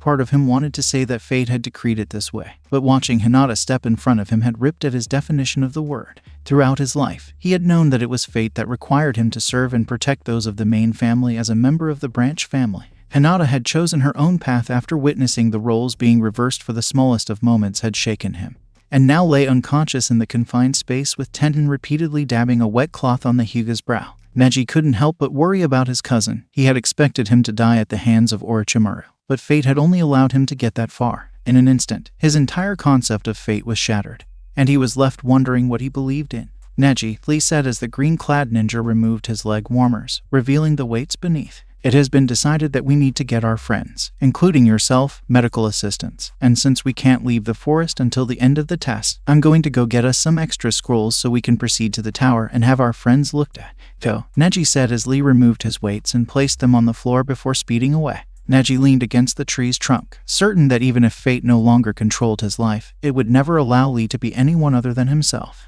Sakura panted along the riverbank, her chakra levels depleted beyond belief. She had picked up on the concept of the exercise fairly quickly after only falling into the water once, but she couldn't stand on the water for an extended period of time. After Naruto and Sasuke had fallen in several times, the blonde yelled at the last Uchiha that he would perfect this before he did. "Are you okay?" inquired Kakashi, who had set up a small campfire to dry off his pupils. "Just a little tired, Kakashi-sensei," Sakura admitted as she gratefully accepted the warmth of the fire. "It's to be expected," Kakashi said. "Of the three of you, you have the least amount of chakra but the most skill in controlling it, whereas Naruto has mountains of chakra but poor control, and Sasuke has moderate reserves and moderate control." Sakura turned her gaze to her teammates, who were still struggling to find the proper balance above the water's surface. "So, what's the point?" she inquired. "I'm sorry," Kakashi replied, not quite understanding the question. "Kakashi-sensei, I understand that this exercise will be important later on, but it only shows that we all have something to work on. If what you say is true and my chakra levels are low in comparison to my teammates, does that mean I'm the weak link?" "At the moment, yes," Kakashi said bluntly, which irritated his pupil slightly. "However, this provides us with something to work with." "How so?" Sakura inquired. "It all depends on which division you want to focus on." "What exactly do you mean by division?" "Well, the three of you are a three-man squad," Kakashi explained. "If you break down the specialties of everyone, you have Naruto, who is primarily a brawler. He loves getting into close combat, but that could be because he doesn't know of any long-distance attacks. Sasuke is adept at both taijutsu and ninjutsu, being able to fight from a range and close up. So as the third member, you're saying I have to be the range specialist?" Sakura inquired. "In a way, but not entirely," Kakashi replied. "Look at the female member of the Sannin, Tsunade. She was a medic and quite possibly the greatest medic who ever lived. So her role was at the back of the three in order to heal her allies when they got injured. But she broke that mold with her monstrous strength, making her a vicious fighter at the same time with the ability to destroy buildings with a single punch." "That's incredible," Sakura exclaimed in awe. "What you have to decide, Sakura, is how you can best help Naruto and Sasuke while demonstrating that you are not the weak link," Kakashi said with an eye smile. "I can't tell you what to specialize in. This is something you'll have to figure out for yourself. If you'll excuse me, I need to check on these two." Kakashi then left Sakura, who turned her gaze to the fire in front of her, the flames licking at her skin. She was surprised at how much Kakashi was teaching them right now, and a part of her wished it would stay that way for a while longer. She remembered that when the team reached the Chunin rank, they would most likely be split up to do different missions that required specialists for the assignment. She didn't want Team 7 to split up right now, though. Sakura recognized the importance of contributing to the team in a way that only she could. As Kakashi had stated, she was the least likely to charge forward at the moment, but she needed to find a way to contribute from behind. Either Genjutsu or medical jutsu would be the obvious choices, but she was aware that her chakra levels were not high enough to sustain a number of Genjutsu, nor did she know whether or not Kakashi had the control to teach her medical jutsu. While she could use the next few months to boost her stamina and chakra levels, she needed to figure out how she could properly assist in the next mission. Sakura reflected on the C-rank mission that they had undertaken, recalling how both Naruto and Sasuke had been able to contribute but she had been unable to do anything, merely ensuring that she would be the last line of defense if both of them had fallen. But what chance did she have if they had fallen? Sakura rose to her feet and looked towards the river, where she saw both Sasuke and Naruto standing atop the water, and despite being slightly shaky, they seemed to have gotten the concept down quickly. Clenching her fist, she swore silently that she would do whatever she could, to the best of her abilities as a Konoha kunoichi. Naruto swore angrily as he threw himself into the water for the umpteenth time. Even though his clothes were completely soaked, he wasn't about to abandon the strenuous exercise for the night. Not for as long as Sasuke stood almost flawlessly on the water. Even as Kakashi created small ripples every few minutes that shook the two of them, the blonde couldn't bear the thought of being defeated by the Uchiha again. It had nothing to do with who was stronger or better. It was his pride that was at stake. During their time on top of the water, he'd had a sort of epiphany. Sasuke had beaten him every time they'd done something as a team. Whether it was touching the bells at their first team meeting or, more recently, not being the cause of Team 7's expulsion from the Chunin exams. Even though he was certain he hadn't cheated, he'd been caught, which meant he'd done something wrong somewhere. Neither Sasuke nor Sakura had made the same mistakes he had. On D-ranked missions, Sasuke was always the best teammate, except when Naruto needed to use his shadow clones to do a big job in a short amount of time, or how he'd managed to scale trees with his chakra before Naruto. The young Uzumaki had come to the heartbreaking realization that every Hokage had been the village's undisputed champions during their era. He didn't know much about the shot aim or the nit aim, but the yondaime had been described as the closest thing to a six-path sage in the last 40 years. If that wasn't enough, all jokes about his age aside, the sandaime was still regarded as an incredibly strong leader in ninja even today. Naruto was no fool, he knew that. Though the old man didn't look it, he would have been much more mobile and strong 60 years ago, capable of putting anyone to shame. After that, there was him, Uzumaki Naruto. How did he compare to all of that? He hadn't been a ridiculous prodigy from the moment he was born from his long-dead mother's womb. In fact, he'd almost failed the academy and had recently been kicked out of the first stage of the Chunin exams. What kind of Hokage was so weak, so despised, that he could be kicked out of a prestigious exam for cheating when he hadn't? He'd realized that the only thing truly unique about him was that he was possessed by an ancient demon. On the other hand, Sasuke. He was practically the polar opposite of Naruto. People didn't just hold him in high regard, some immediately respected him, and not because of his surname. It was the manner in which he carried himself. The last Uchiha did not go boldly proclaiming that he would keep trying until he dropped. He'd keep at it, giving it his all and gritting his teeth slightly when he didn't get the results he wanted. And in the end, he got them, leaving Naruto to savor the bland, lukewarm water of the hot spring. "Hold on," Kakashi said abruptly, almost throwing Naruto back into the deep pool. With the exception of Sakura, neither of you have quite mastered the concept of water walking. Another thing was that everyone else seemed to get the chakra control thing except him. Sakura did more than just thrive in the field, she blossomed. It had only taken her 10 minutes to cross the entire river. She wasn't even training right now, having apparently done enough water walking for Kakashi's liking for the night, and was off to get them some food. "This is probably going to submerge you both a couple 100 times more, but I want you to spar with each other because you both seem to learn best on the go," the masked man explained as he glanced from one genin to the other. "As far as the ground rules go, if you're under the water for more than 10 seconds, you lose, and you may not use any lethal attacks during the spar. Ninjutsu is allowed, but try not to go all out with it. And you can't hold the other person down under the water, you can only knock them down into it. So basically, we try to fight while staying afloat in the water," Sasuke clarified, and Kakashi nodded in response. "Well, this ought to be interesting. Now, any other questions?" Kakashi asked, his voice more serious than the unenthusiastic one they were used to hearing from him. "All right, 3, 2, 1, go." As Sasuke sprung forward with a wild fist, Naruto immediately threw his hands into a half-hearted block, managing to keep it from connecting with his stomach before attempting to shove the dark-haired boy away. A quick strike to Naruto's stomach, however, prevented the aspiring Hokage from succeeding, nearly causing him to double over and grab his stomach in pain. Shrugging off the blow, Naruto lightly jabbed Sasuke's chest with his right hand before snapping a knee up to strike him in the solar plexus. The strike was quickly deflected, and both Sasuke and Naruto jumped backwards to catch their breath. That's when Kakashi decided to up the ante on their little game by sending a ripple through the water. However, unlike previous occasions when the swell had only surged a few inches, this individual ripple could be classified as a wave. Because he was closer to Kakashi, Sasuke was the first to react to the surge of water, leaping over it and landing on the other side. Because his chakra control was off, his left leg dropped beneath the surface to his knee before he could correct himself. As this happened, Naruto noticed what was going on and reacted similarly as the wave approached him. He leapt over the wave in a single bound, but unlike Sasuke, he channeled far too much chakra, and instead of landing on top and losing his balance, Naruto found himself completely submerged beneath the water, forced to swim back to the surface. His lungs were filled with sweet oxygen as his head broke through the water and he quickly worked out his bearings. He managed to push himself forward using the water as leverage, realizing that if he charged chakra into his foot from this angle, he could effectively take steps towards the surface. He pumped in too much chakra this time, however. Sasuke watched as Naruto bounced and skipped across the water before coming to rest on the riverbed next to Kakashi. The black-haired genin knew it would only be a matter of seconds before Naruto was back on top of the water, sparring with him again. Nothing seemed to knock the blonde down.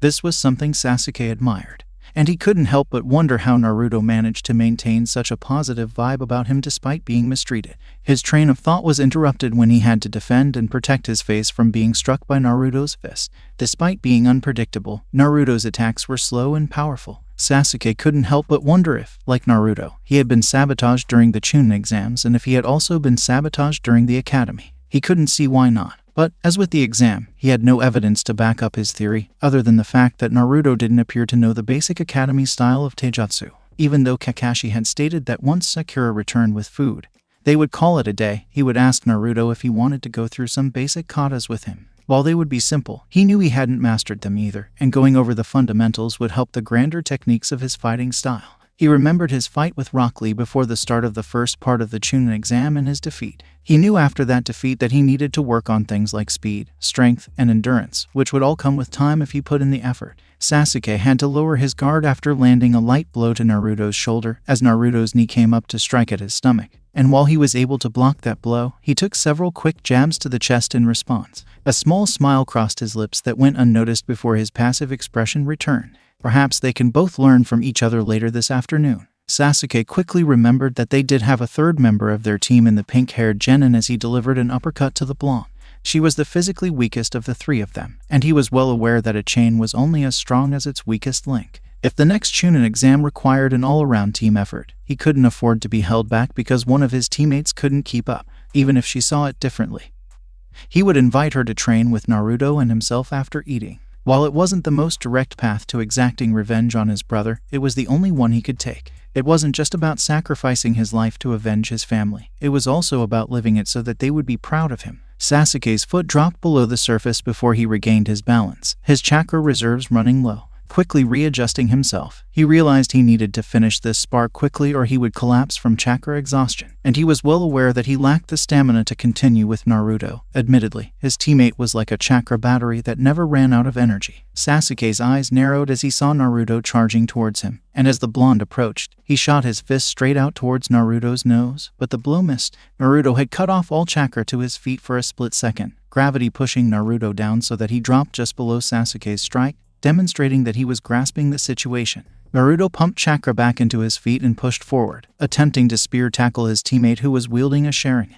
He put too much chakra into the soles of his feet once more, and instead of a normal tackle, the black-haired boy was struck with all of Naruto's weight crashing into his chest at an unregistered pace. As the two of them came crashing down into the water, blood and bile escaped Sasuke's lips, neither of them staying above the river as liquid flooded their mouths. Both Genin burst through the water's surface at the same time, one much more damaged than the other. Kakashi, who stood above them, shielded their eyes from the afternoon sun. "I believe we've completed our training for today," he said from behind his mask. "If you two keep going, the food Sakura brought for you will have gone cold," Kakashi continued, before Naruto could complain and say that he could keep going. Kakashi pointed to the riverbank, where Sakura was waving at them with her spare hand, her other hand holding a plastic bag full of takeaway food she had purchased for them to share. Both Sasuke and Naruto decided to save their chakra by kicking forward and swimming towards the shoreline, where a campfire and hot food awaited them. Sakura watched Naruto and Sasuke as they approached her, Kakashi trailing slightly behind them. They quickly closed the distance between them, the promise of food seemingly greater than their exhaustion levels. Sakura's grip on the plastic bags was short-lived as both Sasuke and Naruto took a bag each and began rummaging through the contents. Thankfully for the pink-haired girl, she had already set her portion aside. "Slow down, you two, there's no rush," Kakashi said as he approached his students. "We need to build up our strength so we can train more," Naruto said between bites. "We're going to show them that Team 7 is the best in the next exams." "There's no rush," Kakashi explained. "Skill does not appear in a matter of days. You begin with the fundamentals and it can take weeks or even months to master specific techniques." "Hey, Kakashi-sensei, could you teach us the jutsu you use to make the waves in the river?" Naruto wondered. "I could teach you how to seal, but if your elemental affinity isn't water-based like mine, you'll find the technique much more difficult to master than someone who has the right affinity." Sasuke took a brief break from eating to process this information. He was well aware that he could practically duplicate any technique used against him using his Sharingan. That being said, if he lacked the chakra capacity to fully utilize the techniques, they effectively became useless. Similarly, if he didn't have the elemental affinity for certain techniques, he'd have to look for alternatives that wouldn't sap his chakra as much. In that regard, how would one go about learning what elemental affinity they have, Kakashi-sensei? Sasuke inquired. At this point, Kakashi's gaze was drawn to Sasuke before moving on to the rest of his team. At this point, fresh genin were not supposed to use elemental jutsu other than simple D-rank techniques that anyone could use, despite the fact that none of the three seemed to know any. However, because they were his students and thus his responsibility, he assumed he was free to do whatever he pleased. "Well, since the three of you have almost mastered the water walking exercise, I suppose I can show you what elements you have tomorrow." Sweet. What does elemental affinity mean? Asked Naruto, the blonde having slept through the academy's elemental affinity class. Sakura spoke up before Kakashi could respond. Could I speak to you privately for a moment, Kakashi-sensei? She asked. Sure, the team leader replied. Sasuke, could you explain elemental affinity to Naruto for me while I talk to Sakura? Sasuke accepted as Kakashi, and Sakura walked away from the two other members of the team, eventually stopping out of hearing range. What exactly is it, Sakura? I figured out what I want to concentrate on, she stated confidently, looking Kakashi in the eyes. Did you see anything in town that helped you decide? Kakashi wondered, surprised at how quickly this had happened. Sakura's eyes narrowed as she explained what had happened in town to Kakashi. Sakura sighed as she walked along Konoha's dusty roads, unsure of where she was going. Even though she had gotten the takeaway, she wasn't going back to the training grounds right away. Her chakra had been depleted for the most part, and she was certain that the only thing that would help it recover was a good night's sleep, so her strategy was to waste as much time as she could without arousing suspicion. She had no doubt that if she had enough time, Kakashi would force herself to train until she couldn't stand. It was an odd change from the Kakashi she had known before, and she had often wondered if it was a welcome one in the last few days. I can't tell you what to specialize in. This is something you'll have to figure out for yourself, Kakashi said. It wasn't often that it became engrossed in deep thought like this. What was she supposed to do? Where was she supposed to go in life? She had a lot of questions, and Kakashi said she was the only one who could answer them. She sighed as she watched two young girls run around carelessly. They were her age, if not a little younger, but it didn't take long for her to realize they weren't ninja. They weren't, of course. The way they composed themselves made it clear. They appeared happy and carefree. Instead of having to put on the little muscle that Sakura had required, they appeared slim and attractive. The majority of the group had blonde hair, but Sakura's gaze was drawn to the group's one brunette. Despite the fact that her hair color was the only thing that set her apart from the rest of them, she stood out, similar to how Sakura stood out amongst the crowd with her large forehead.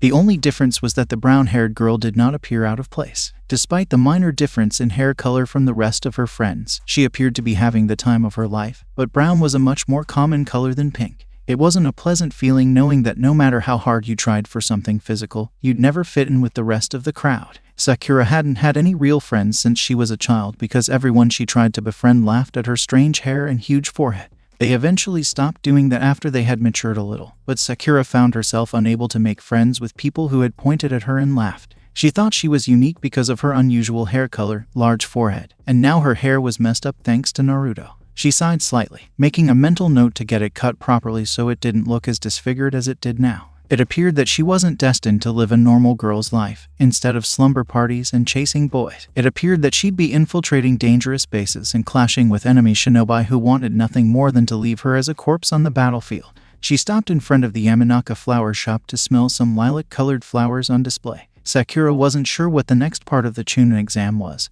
and as a result, she wasn't sure when she'd see her blonde friend again. Smelling the flowers reminded her that, despite the hectic life of a ninja, she needed to take care of herself and enjoy the times when she wasn't on missions. Hey Sakura, Inoichi said as he stepped outside the store wearing a dirt-splattered apron. I assumed you were Ibiki on his way to pick up his order. These flowers are for Ibiki, Sakura inquired, wondering what the first exam's proctor would want with such delicate-looking flowers. Partly for the flowers, but mostly for the roots, Inoichi explained. If you crush the roots and mix them with hot water, you get a mild poison that can cause a slight fever. From what I heard, he's interrogating some guy, but doesn't want to go overboard, so he's just using serums that aren't lethal. However, knowing him, he just plans on making the poison in front of the guy and saying that it's highly toxic and that if the antidote isn't given within. That's interesting, Sakura thought as she examined the flowers. Are these flowers the only species in your shop that are more than just pretty plants? Come in, Inoichi said as he stepped out of the doorway. I'll show you why my flower shop is the most successful in the ninja community. ... And that's pretty much it, Sakura concluded.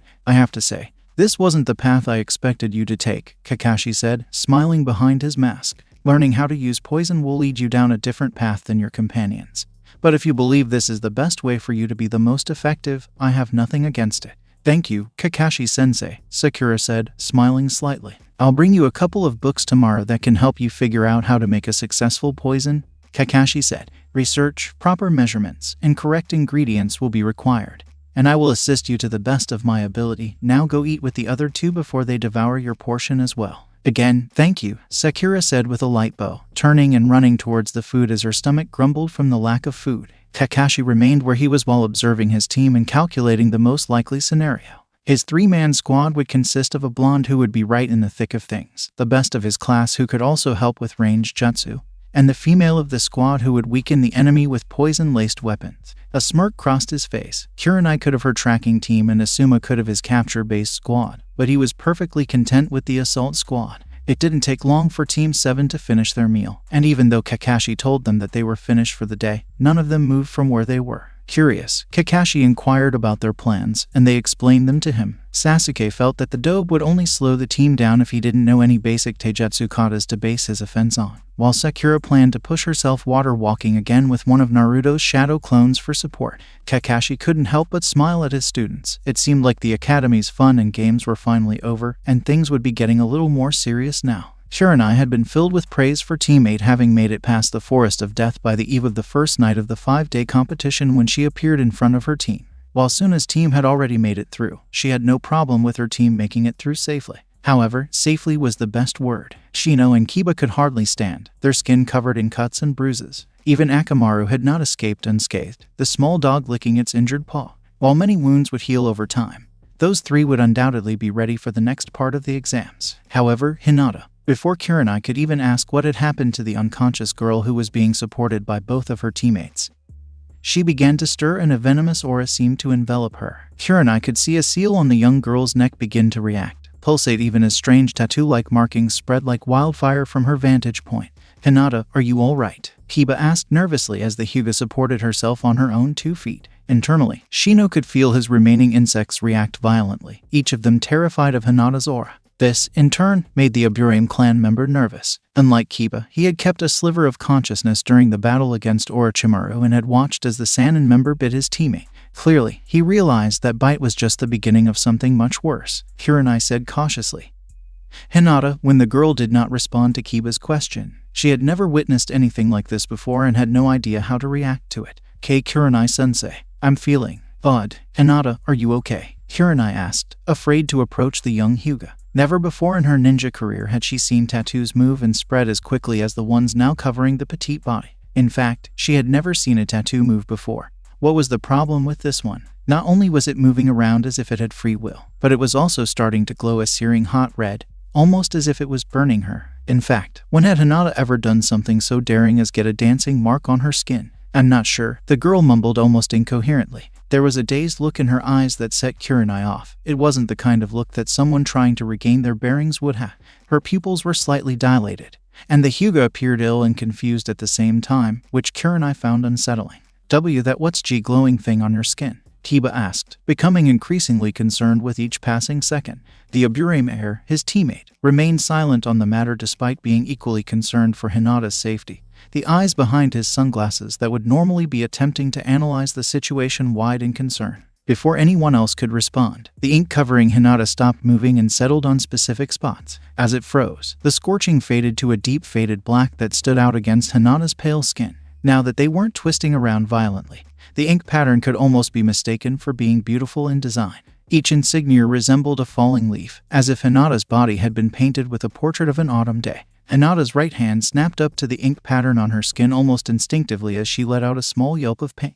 Kiba, who had been cautiously backing away from his female teammate, was at her side in seconds, his face filled with concern. Hinata, you're starting to scare me. Kiba tried to hide his worried voice, but those around him didn't notice. Though the Hyuga had moved for a fraction of a second, she had now returned to her previous day's state. There was something wrong with her body language, something about the charisma that surrounded her that told teammates other members that their youngest teammate was not okay. When Hinata's slightly dilated pupils rolled to the back of her head and the girl slumped into Inuzuka's shaking arms, this theory was confirmed.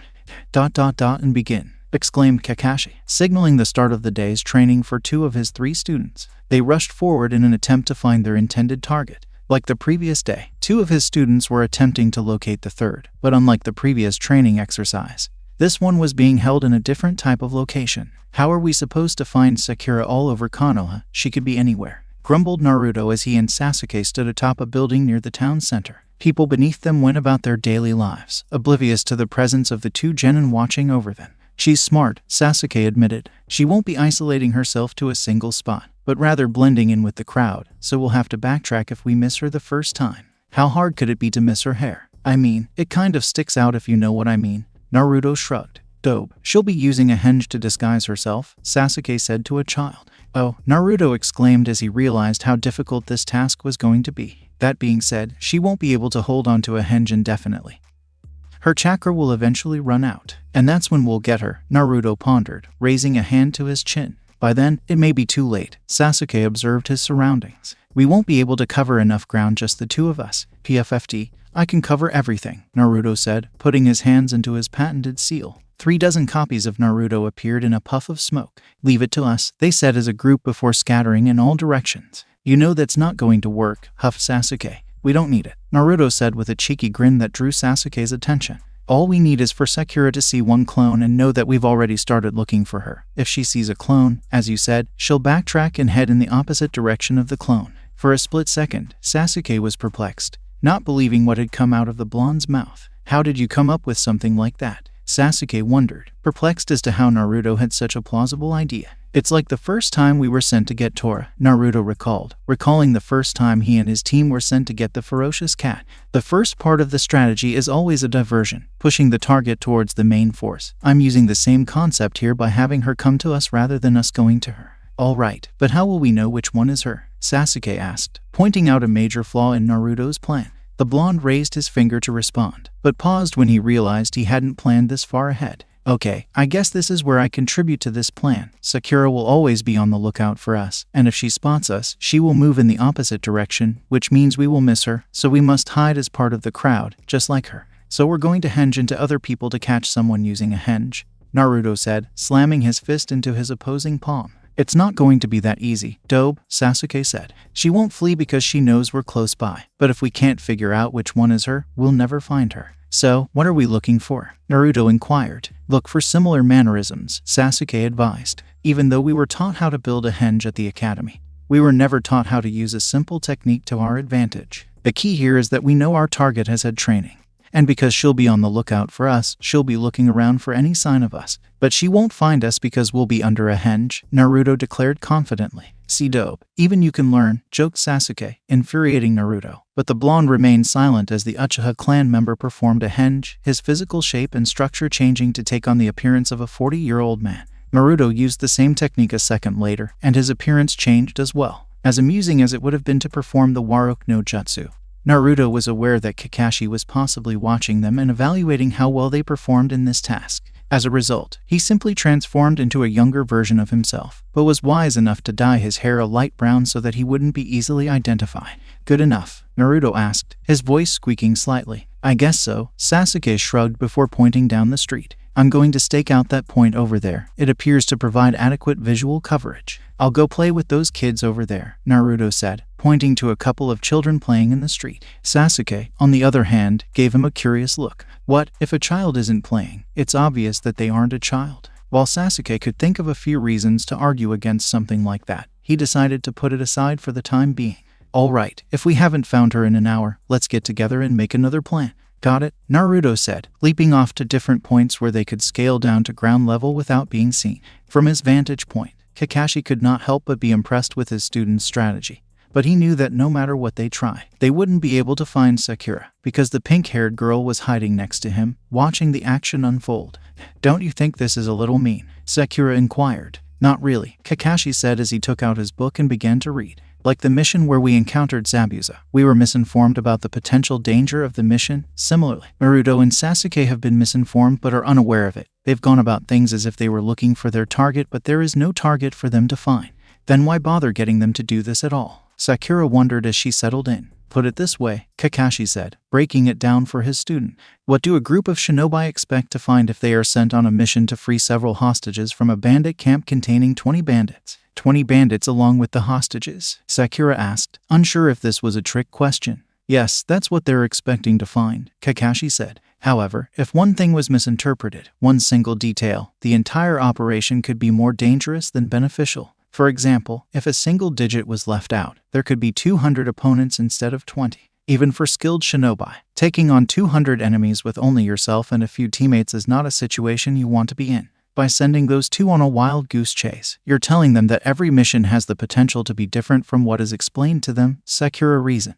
True, correct information is often difficult to come by, so we must learn to adapt and be prepared for anything that comes our way, Kakashi explained. How long are you going to leave them in the street? Sakura inquired, engrossed in a discussion of tactics and the like. Give them a couple hours and see if they can come up with any other ways to flush you out, Kakashi said as he turned a page in his book. Well, could we go to the training ground and have someone on one time? Sakura wondered, wondering if she could do something productive with their time. We could, Kakashi said, but I want you to save your energy for later. As Sakura appeared to deflate slightly at the remark, Kakashi reached into his pouch once more and pulled out another book, this time handing it to his pupil. This should keep you entertained for a while. When Sakura looked at the book, she was relieved that it wasn't more of the smut that her sensei had read, but rather a basic guide to poisons. She silently opened the book and began reading the contents. Even though it wasn't training, she knew it would undoubtedly benefit her in the long run. All right, I want the two of you to tell me exactly what happened in there, Kurenai said menacingly, hands on her hips. Her voice was strong and firm, but it had a slightly soft-spoken tone to avoid disturbing the sleeping heiress beside her. Well, we didn't manage to get a scroll at first, but a couple hours after noon we finally managed to snatch one from another team, Kiba admitted somewhat shamefully, knowing that if it hadn't been for his inability to get the complimentary scroll to their heaven one earlier, they might have been able to leave the place much sooner. He looked to Shino for comfort, but the boy was silent, likely deep in thought as he had been for several days. So we set up camp early so we could get some food and have some time to hone our defenses and set up traps, he explained. I went out to hunt, and after about an hour, I caught a couple of deer, so I made my way back to camp. But as soon as I sat down to catch my breath, I heard a massive explosion. It makes sense that some of the genin would have explosives on them, Kurenai interjected. Do I understand you went to investigate? We three did. We all heard it, and there was this psycho old dude slicing up a genin team from Sunna. He'd already killed them, but he was slicing them up with this sword of his and cackling madly. And Kiba charged in towards the unidentified assailant of the Sunna team, only to be swatted away like a mere fly seconds later, Shino said emotionlessly, filling in for Kiba. Quickly identifying the target as one of formidable strength, I drew back, but the pale-skinned man recognized my attempts to tactically retreat and quickly knocked me to the ground. Hinata got a quick strike on him, but he knocked her down as well, so me and Akamaru attacked him, but he did some weird flip thing and smashed us both into the ground, and Akamaru even sprained a paw from the force of the blow. Kiba picked up again, throwing his hands up in emphasis of the incredible damage that the man managed to easily inflict. It went on like this for a while, and no matter what we tried, we couldn't do anything to him, Shino said, his gaze lowering. It was clear that he was merely playing with us, but when another Konoha team came to our aid, we gained some hope that we could get through this. Unfortunately, that was not the case. I can't really add much more here, Kiba sheepishly admitted. This guy completely knocked me out. Kurenai merely rubbed her irritated brow before turning to face Shino. Continue. Even when this team came to our aid, we were no match, Shino continued. Part of this team was one Hyuuga Neji, Hinata's older cousin. Of the 9 of us, he was the one who fought the longest and hardest, yet he too fell in battle. Before any more could be done to him, Hinata stepped forward and stood protectively in front of Neji's body, not wanting any more damage to befall her family. This man, I don't really know how he took to such an act, but he began raining kun. And that's where this came from, Kurenai explained, pointing to the mark on Hinata's neck. It appears so, Shino said solemnly. I'd imagine you then got your hands on another scroll and got here as quickly as you could. Kurenai sighed as Shino nodded curtly. He performed admirably. And I must inform the Hokage that there is someone in this exam who should not be present. He's already been informed, said a new voice from the doorway, causing the 3 of them to turn their heads and see the second exam's proctor standing there. I suppose I should congratulate you brats on your victory over Orochimaru, but I doubt it would lighten the mood. You mean one of my students fought against one of the Sannin? Kurenai exclaimed. I wouldn't call it a fight, but rather that they survived an onslaught, Anko said as she approached the group, kneeling next to Hinata. So, do you know what that guy did to Hinata? Kiba inquired, noticing that the proctor appeared to be knowledgeable about the situation. Anko pulled her jacket down slightly to reveal the identical seal planted on her neck, rather than responding verbally. He did the same thing to me a long time ago, she explained. The odds of her surviving this long were 1 in 10, so she's extremely lucky. However, we need to do something to suppress that seal. A seal on top of a seal, Kurenai speculated. Not surprised by the revelation because she had already made the connection when Anko mentioned their assailant was the Orochimaru. Could someone please explain what's going on? Kiba asked. That seal around her neck will corrode her mind, Anko explained, even with the same suppressant seal that surrounds mine. Her behavior and demeanor will have a slight influence. I take it there's a catch, Shino said, knowing that if such a seal existed, it would be pointless to have the original seal in the first place. The seal's central source is your own willpower, Anko explained, nodding slightly. If your will begins to fade, it will strike out at you, gradually becoming stronger as you become drunk on power and seek more and more. So, every time she uses it, we have to be there to help her, Kiba declared, throwing his hands behind his head. That was simple. First and foremost, even if it were a matter of life and death, I would advise her not to use the seal. Second, it won't be easy because it is directly linked to her chakra, Anko said. Even using that clan ability of hers increases the possibility of the seal breaking free. And she's a timid girl like no other, so I fear that the ability to tap into more strength may be her only resource. We're not going to let that happen, exclaimed Kiba. You may not have a choice, Anko said solemnly, disappointed that she had been unable to prevent the young girl from being cursed. She then returned her focus to Kiranai. Assist me in bringing her to where the Hokage is. He'll seal her, and trust me, it'll be better if we do it while she's still unconscious. Why do you have to do it while she's out cold? Kiba wondered, concerned about what the strange ninja would do to his teammate. If the encounter with Orochimaru had taught him anything, it was to be wary of people he didn't know. You don't want to know, Anko said as Kiranai cradled Hinata in her arms, leaving Kiba and Shino alone in the room with only Akamaru sleeping for company. Shino, Kiba said, his teeth grinding against each other. We'll get stronger so that we can protect Hinata. Agreed. That appears to be the most logical path to take, Shino said. We still have 3 days until this part of the exam is finished. So, effectively, we have 2 days of solid training before taking a day off to prepare for the next event, Shino concluded. Then what are we waiting for? Kiba asked as he leapt to his feet, only to regret it a few seconds later as his wounds began to ache again. I believe a rest for the rest of the day would be most beneficial, Shino said, getting to his feet much slower than Kiba. We'll start training tomorrow. That works, too, Kiba said as he picked up the sleeping Akamaru. In silence, the two of them walked through the corridors towards the bedrooms, intending to give their bodies as much rest as possible before pushing them as hard as they could, even though it was only early afternoon. There was no point in pushing themselves further if the outcome would be negative. That has to be her, Naruto exclaimed in hushed tones as the adolescent girl next to him simply shook her head. He had long since abandoned the disguise of the little boy, having cycled through several others, and was now in the form of a middle-aged man. Sasuke had as well.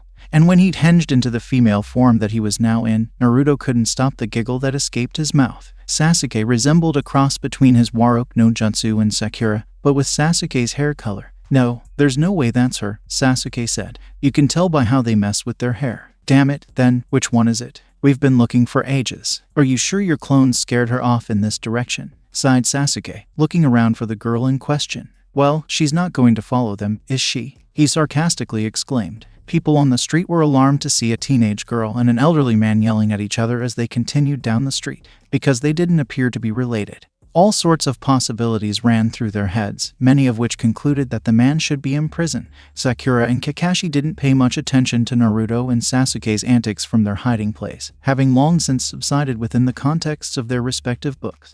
Kiba gently rocked his sleeping companion in his hands, admiring the shiny coat he was developing. While his body was strewn with bruises and cuts, he had long since dozed off, something Kiba didn't expect to see much of that night. He was too concerned to sleep at night, worrying about the numerous possibilities that he and his friends could pursue from where they were. Shino and he were the least concerning. He couldn't help but be concerned while with Hinata. He had no idea what they were going to do to her, other than slap some seal on top of the strange mark that the man, presumably Orochimaru, had left on her neck. You don't want to know. Anko's words rang through his head eerily, despite his usual carefree demeanor.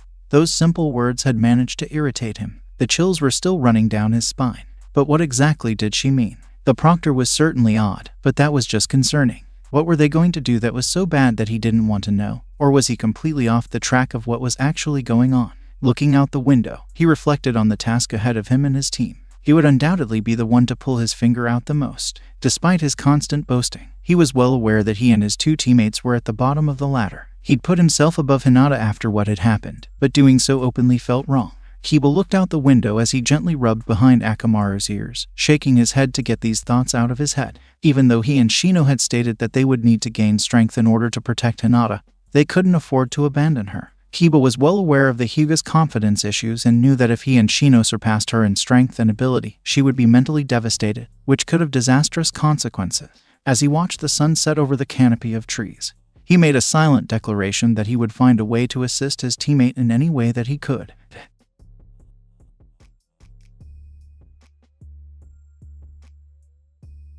After several shinobi were summoned by the citizens to break up a fight that the two had gotten into, the leader of Team 7 decided that they'd gone on long enough. "And what did we learn?" asked Kakashi, who was relieved that the collateral damage in the street hadn't been as severe as he had anticipated when the two began fighting. He reasoned that it was because the two were still dressed as henges, and even though the fight was a mix of half play and half seriousness, the two of them had kept their disguise throughout. Maybe there was still hope for them to go undercover. To see if the source of information is viable, Sasuke explained. "You're a jerk, Kakashi-sensei," Naruto chimed in. "It appears you two have gotten the gist of it," Kakashi said, not surprised by their responses. "While you two appear to have only learned one thing from the day, Sakura here finished a book on basic poisons." "Poison?" Sasuke inquired, slightly intrigued. "Sakura-chan, you're so cool," exclaimed Naruto as the girl blushed. "Because we only have an hour and a half of daylight left, I've decided to look into alternate ways in which we can continue to grow as a unit. Every morning we'll continue with these random assignments as they are helping grow teamwork and also helping shape your future as a ninja of the leaf. At midday the assignment will come to a close and then we will plow through a D-ranked mission," stated Kakashi, planning their weekly schedule. "Why do we have to do D-rank instead of C-rank?" Naruto questioned angrily. "Because D-ranked missions can be completed quickly, giving us more time to train," Kakashi explained before continuing. "After we finish the mission, we'll have lunch and then come out to one of these training grounds to do some solid training, both the lesson of the day and the basics." "Don't we already know the basics?" Sasuke wondering if his progress would be slowed. "Well, Sakura here will be able to learn the fundamentals of poison construction," Kakashi said, pointing to the pink-haired girl who had been silent up to this point, the procedure for the coming weeks having already been explained to her while she and Kakashi were hiding. "In addition, all three of you will practice a jutsu from one of these 5 scrolls." As he spoke, Kakashi took 5 small scrolls from his back pocket and placed them on the ground. Naruto exclaimed, "Sweet, new jutsu. Do they all have superpowered jutsu?" "No," Kakashi said flatly, effectively silenced the blonde. "Each of these is an elemental-based jutsu, the most fundamental for each affinity that Konoha has." "I retract my remark about you being a jerk, Kakashi-sensei," Naruto said as he reached for one of the scrolls, only to have his hand slapped away. "First, we need to figure out what element all three of you have," Kakashi said, reaching into his back pocket and pulling out 3 small pieces of paper. "This paper reacts to small amounts of chakra and allows you to determine which element you are more suited to. If it wrinkles, you have a lightning affinity. If it burns, you have a fire affinity. It becomes soggy with water and it crumbles with earth. So we just have to run our chakra through this paper to find out what element we have an affinity for," Sakura asked, taking one of the offered slips. "Exactly," Kakashi said as Naruto and Sasuke both slipped. "For the time being, we're going to learn what central affinity you have. But that doesn't mean it'll be the only type of jutsu you use. How many elements can you use?" Sasuke inquired, curious as to Kakashi's true strength. 3, Kakashi replied. "Earth, water, and lightning, the third of which I am particularly fond of." Naruto exclaimed, "You're so cool, Kakashi-sensei." By the time most Konoha ninja reach Jounin, they are already capable of using 2 different types of elemental jutsu, though most do not. "Why is that?" Sakura inquired. "Most ninja only use their affinity on the battlefield because they are their strongest attacks," Kakashi explained. "In a life or death situation, you rarely want to be using moves that drain your chakra faster, and because you have the smallest chakra reserve of the 3 of you, you must be careful with the amount of chakra you use with each technique." "All right," Sakura said slowly, realizing she'd have to find a way to compensate for her low chakra reserve. "Now, while we still have a little bit of sunlight," Kakashi said, noting how much time had been wasted explaining the concepts, "let's see what element each of you has." As one, the 3 genin began channeling their chakra into their hands, and thus into the paper they were holding. Because several things happened at once, the results were almost instantaneous. "You're a windbag, Naruto. Is that good?" asked Naruto. But he was ignored for a moment as Kakashi focused on the Uchiha. "Like myself, I have a lightning affinity," he remarked. Sasuke grumbled slightly, but knew that this information would undoubtedly benefit him in the long run. Finally, Kakashi's attention was drawn to Sakura, but unlike the others, she was holding a small pile of hot ash rather than paper. "At long last, we have a fire wielder. Wind, fire, and lightning," Naruto said, rounding out the 3 genin. "I guess I can take these 2 scrolls back," Kakashi said as he tucked the earth and water jutsu scrolls away. He handed the paper containing the fire jutsu to Sakura after picking it up. "I've got Katen, Kasai Nagare for you." "Thank you, Kakashi-sensei," Sakura said with a bow. "Futon, K's no Otakbai for Naruto," Kakashi said as he handed the blonde the scroll. "Finally, a jutsu," exclaimed Naruto triumphantly. "And for Sasuke, we have Raiten, Hekiriki," Kakashi said as he handed out the last scroll. "As I previously stated, All of these jutsu are relatively weak, but they will help you understand the fundamentals of your elemental affinity. You have 1 week to perfect your jutsu before sparring. Yes, sensei. The 3 of them agreed before Kakashi dismissed them as the first few stars appeared in the sky. Hinata was running through the forest when she noticed the endless darkness catching up to her. She could see the bottomless pits of agony waiting to sink their claws into her flesh inside. Even though she ran as fast as she couldn't escape because everything was swallowed up by the darkness, never to be seen again. As her foot snagged a tree root and she fell to the ground, a sharp pain radiated through her ankle. She tried desperately to get back to her feet, but it was too late as the darkness swallowed her. As she flailed in the pitch darkness, the light around her faded. "You are weak," a menacing voice cackled, forcing Hinata to turn, only to see the faintest glint of a katana moments before it speared through her chest. Hinata awoke with a start, bullets of sweat streaming down her brow as her eyes adjusted to the dim lighting. A pulsating pain radiated from her neck before she could figure out where she was, and she lifted a hand to it and began applying pressure, but it had no effect. The searing pain seemed to worsen with each passing second. Nobody could help Hinata because she was alone in the darkness, and the pain was only getting worse with each passing minute. Kiba took a deep, labored breath before slamming his fist into Shino's head. The Aburame attempted to dodge, but was no match for Kiba's fist's quick change of direction as it implanted itself squarely in the bug boy's stomach. They'd been at it for the better part of the day, deciding that it was best to get the majority of their training done now so that they wouldn't injure each other when the next part of the exams came around. With the deadline only 4 days away, they couldn't afford to waste any time, especially with Hinata in her current state. They had just received word from Kurenai that Hinata's sealing had been successful, and that the girl had been placed in her own room, close to theirs but still separate in case the girl began screaming again. That part had been extremely unsettling. "Hinata, are you screaming?" The Hyuga was essentially a more flustered, slightly emotional, feminine version of Shino. She was too shy or embarrassed to be overly emotional, but she wasn't as withdrawn as he was. Hinata, on the other hand, did not scream. She didn't scream either, so the fact that this sealing process had made her do so meant that he was to blame for yet another thing.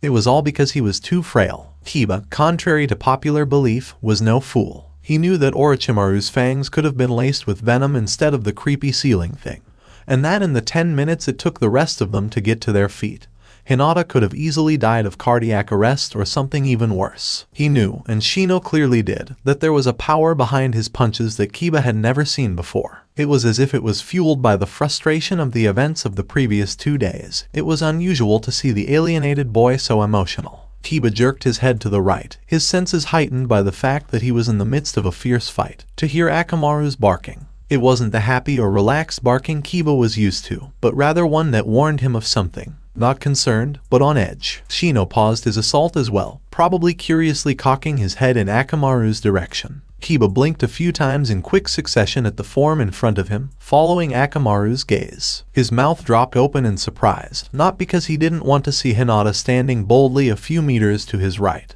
but because he had expected the girl to be sound asleep. Kiba stammered, unable to believe what his eyes were telling him. "Wait, what are you doing here?" "Fight me," she said quietly, almost as if she were a ghost. What?" Kiba asked again, noticing Shino tense beside him. "I said, fight me," snapped Hinata with a firmness that Kiba had never seen before. "Fight you?" Kiba asked again, as he examined Hinata's entire body from head to toe. Kiba could tell she hadn't gotten enough sleep because the bags under her eyes stood out against her pale skin. "I can't. You're still not physically fit to do anything." The girl clenched her teeth in rage. Kiba's heart almost skipped a beat as a shrouded aura began to overtake the girl as she clenched her fists with a grunt. The 2 male genin slowly backed away, scared of the normally timid girl, as Akamaru's loud barking fell on deaf ears. The girl activated her Byakugan with another grunt, the dark aura dissipating as strange black marks raced all over her skin. Hinata approached Kiba and Shino with a slightly twisted grin on her face, ignoring Kiba's alarmed canine companion's panicked barks. "Whether you like it or not, fight me or I'll fight you."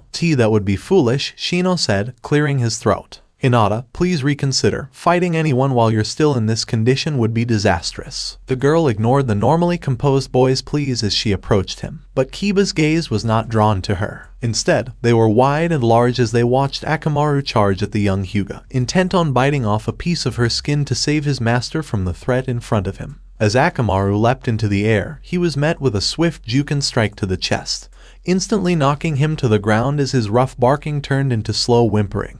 Hinata's black marks on her body faded as she joined her teammate's injured dog, cradling the pup in her arms. "What did I do?" "So, how are we supposed to go about this again?" asked Naruto, his gaze fixed on Kakashi, who was too preoccupied with his book to respond. "Just follow the instructions on the scrolls, Naruto. It's not that difficult," Sakura explained. "I'm not sure I understand. Do we follow the hand seals from left to right or up to down, or you start from the right side of the scroll and work your way down like any other scroll dobe?" Sasuke sighed, not in the mood to deal with Naruto's stupidity. "And how much chakra do we pump into the technique?" Naruto inquired of his teammates. "Didn't you hear this stuff at the academy?" Sakura sighed. "It's why learning techniques isn't as simple as just catching the hand seals, because everyone has different coils that respond differently each time you push out chakra with a hand seal. You need to find the right amount for you, and some people just can't get certain techniques to work for them, while others can take years to master one. So, if I just pour a bunch of chakra into a technique, won't that make it stronger?" "Yes and no," Sakura said, almost as if she were a professor. "More chakra makes it more potent, but it also makes it more unstable, and hand seals can only keep your chakra stable for so long before it blows up in your face. So that chakra control nonsense is important." Naruto's eyes squinted as Sakura firmly nodded her head. "That sucks. I'm really bad at it, but I guess it's not that bad because everyone has to go through the same pro. Except for me," Sasuke said smugly. "If I've seen a technique before, the Sharingan automatically tells my coils how much chakra to produce when replicating it." "Yes," Kakashi said as he closed his book with a thud and pulled his headband up, revealing a dark, glowing red eye. "It does. The Sharingan is an excellent shortcut in battle, allowing you to flip techniques on opponents and learn thousands of jutsu as I myself have done. But it's a shortcut, and the long way is always more beneficial in the long run. There's a secret to this Dijutsu." "A secret?" Sasuke's eyes widened as the three genin nearly gasped together. "It doesn't master the technique for you. In order to not spill a lot of chakra and maximize its potency while maintaining a high level of stability, you need to practice. And practice hard. The ninja way is not an easy one. Things will blow up in your face," as Sakura said, "but a true ninja does not let scars deter him." "Where are your scars, Kakashi-sensei?" inquired Naruto, intently listening to the man's teachings. "They were both valuable and scarce." "Mine?" Kakashi chuckled slightly. "A few of them are visible physically, and you can sometimes see the ones on my face, but the biggest type of scarring a ninja is prone to, and the type of scarring I most heavily suffer from, is mental scarring. Emotional scarring, the wounds that never fade, the ones the average bystander can't see. Ninja are those who stand up despite them. And that is what separates ninja." "Emotional scarring," Sakura wondered, "like when a loved one stops loving you. Did your girlfriend dump you or something once?" "She's dead," Kakashi stated as bluntly as a bullet. "My best friend died as I stood by. Unable to help, my teacher gave his life without hesitation for thousands of people, and my father committed suicide when I was a boy." "That's a nice sob story," Sasuke said coldly. "But none of you know what it's like to have people ripped away from you. Almost everyone you've ever known, mercilessly cut down by the person you most admired." As Sasuke, Sakura bit her lower lip as her blood chilled. Was this the reason he was so sour with everyone? Was this the reason Kakashi seemed so distant, so disturbed? "Well, I've never really had a best friend," Naruto admitted almost sadly, "and I don't know the pain of losing someone because I've never been all that close to anyone. But that's my story, and the entire village spits on me for being something I never asked to be in the first place. Does this have anything to do with why he was kicked out of the Chunin exams?" Sakura thought with a frown on her face. She didn't have a sad story to tell. The worst day of her life had been when her pet bunny died when she was 8 years old. Her parents adored her, and she adored them. They lived happily in a prosperous middle-class home. Did this make her unsuitable for ninja training?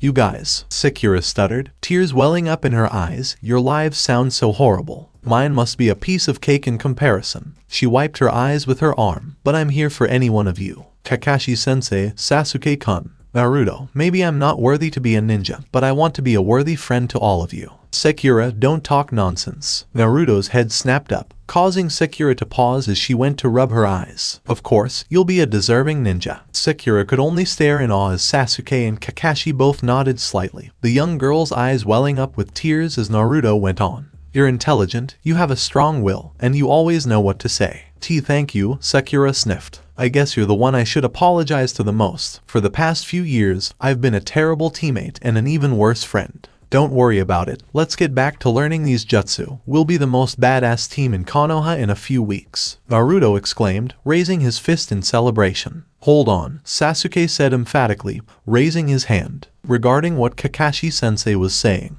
I'd like to learn more about your team. Well, sighed Kakashi before deciding it was best to let out what he had been holding in for so long. We weren't your typical genin team, I was a Chunin when I joined. Rin, the girl I was talking about, was pretty strong for a genin and pretty hot-headed as well. Abido, who would later become my best friend, and I never really got along until the very end. I was strong, he was weak. I was quiet, he was loud. I lived by the rule book, he lived to break them. Sounds suspiciously like Kakashi cut Sakura off with a look. I know. But, long story short, during the last battle we fought as a full team, I injured my eye.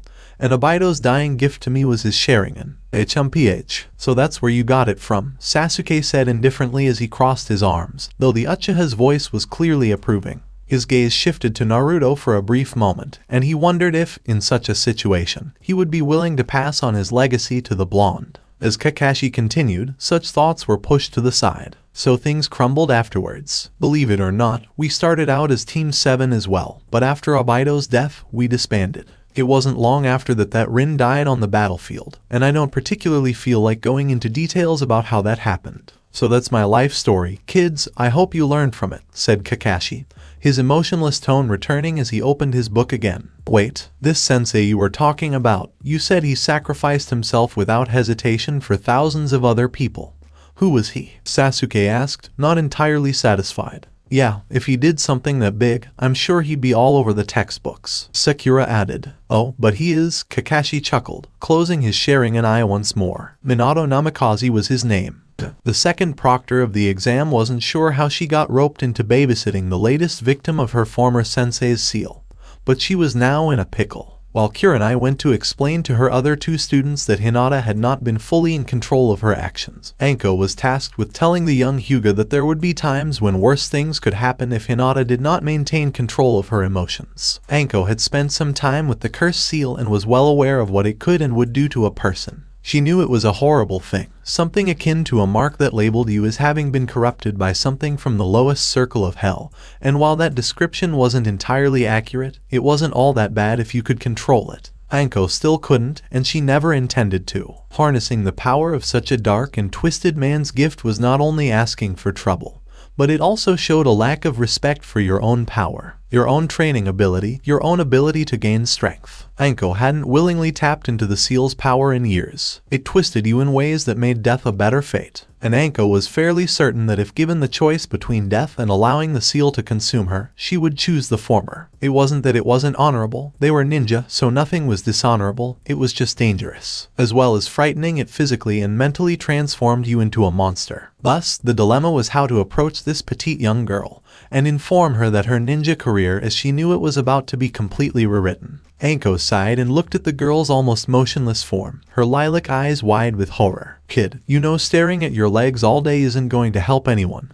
Anko broke the silence. If she had hoped for a response, Hinata would not be disappointed as she continued to avoid the gaze of the higher-ranked shinobi. Anko's face creased as she realized she'd have to try a different approach with the young girl. Anko moved from her position and knelt down by Hinata's side, placing a comforting hand on her shoulder. Look, what happened today was a mistake, and you learn from it and move on. But what if it happens again? Hinata asked, her voice small. The Hokage's seal is a prevention seal, which means it will do everything it can to keep you from unintentionally tapping into that bite mark Orochimaru gave you, Anko explained. There is no way to completely turn it off. Every now and then it will try to seep in and take effect like a drug. Every time you have some, you'll want more. And fighting without it is almost as difficult as not tapping into the energy source. However, if you can avoid it, never willingly use that power. Yes, Hinata said meekly, her voice barely above a whisper. If it starts acting up, the only person who can stop it is yourself, Anko explained.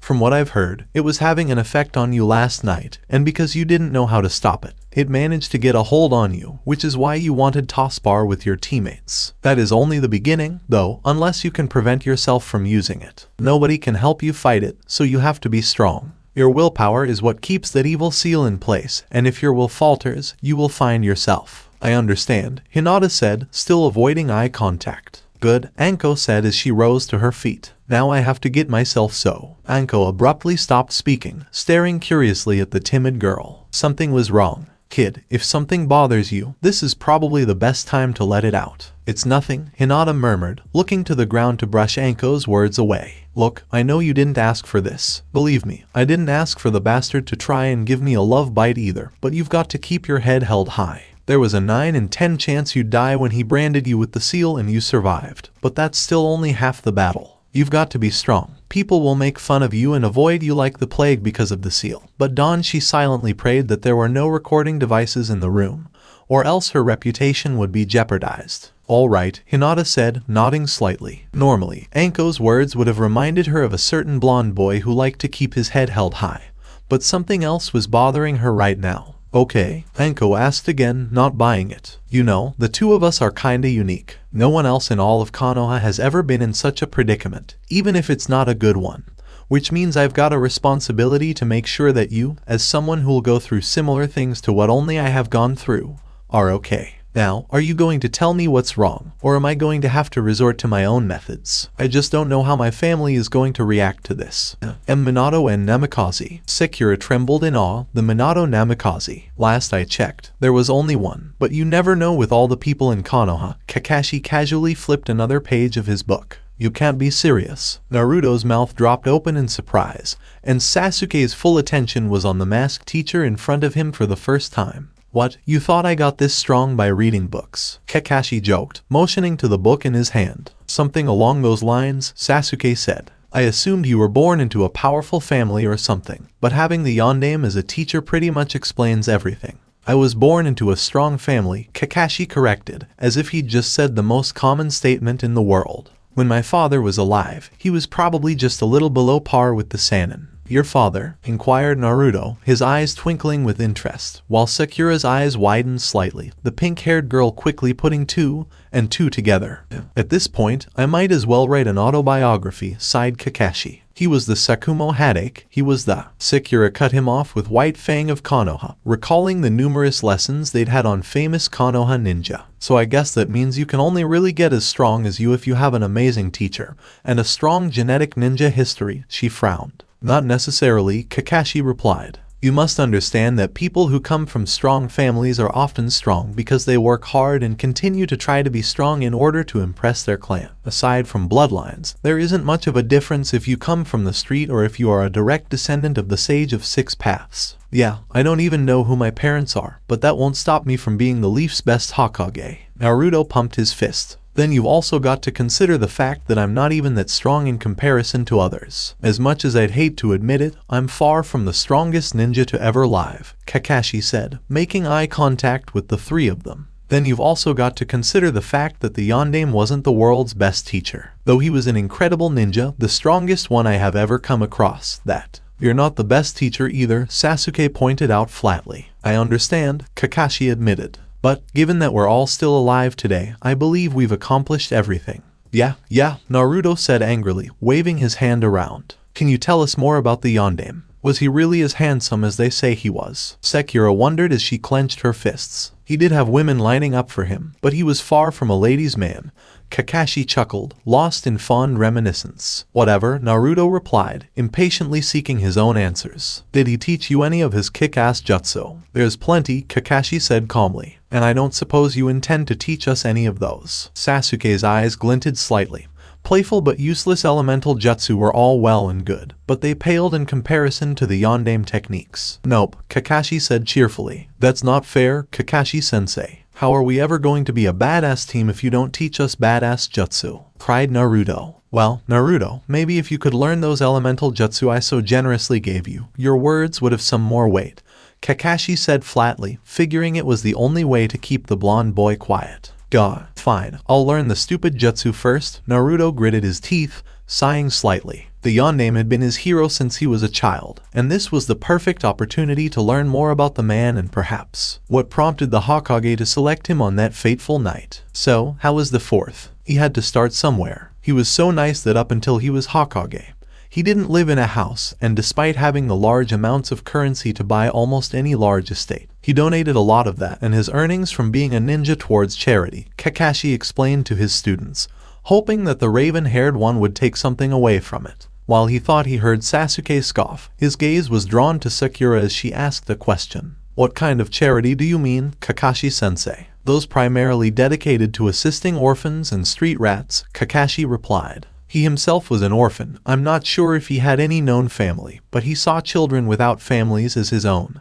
Minato-sensei was always strange like that. Where did he live then? Naruto wondered. I mean, where else could you live if you're not living in a house? I'd have expected you to know Naruto. After all, you do live in an apartment, too, Kakashi chuckled. The blonde boy instantly flushed, thinking to himself how cool it was that he shared the same type of lodging as the hero. A single black figure dropped down from the treetops above in a blur just as he was about to respond. While Naruto had seen the masked men before, he was curious as to what one was doing spying on them. However, the man in the porcelain mask spoke before he had a chance to express his concerns. "It's nice to see your students have good reflexes," said the ANBU. "However, I come regarding a summons. The Hokage requires the immediate presence of Team 7 for a mission," the man said, disappearing with a swirl of leaves, leaving Naruto staring at a somewhat amused Sasuke who appeared to be dozing off.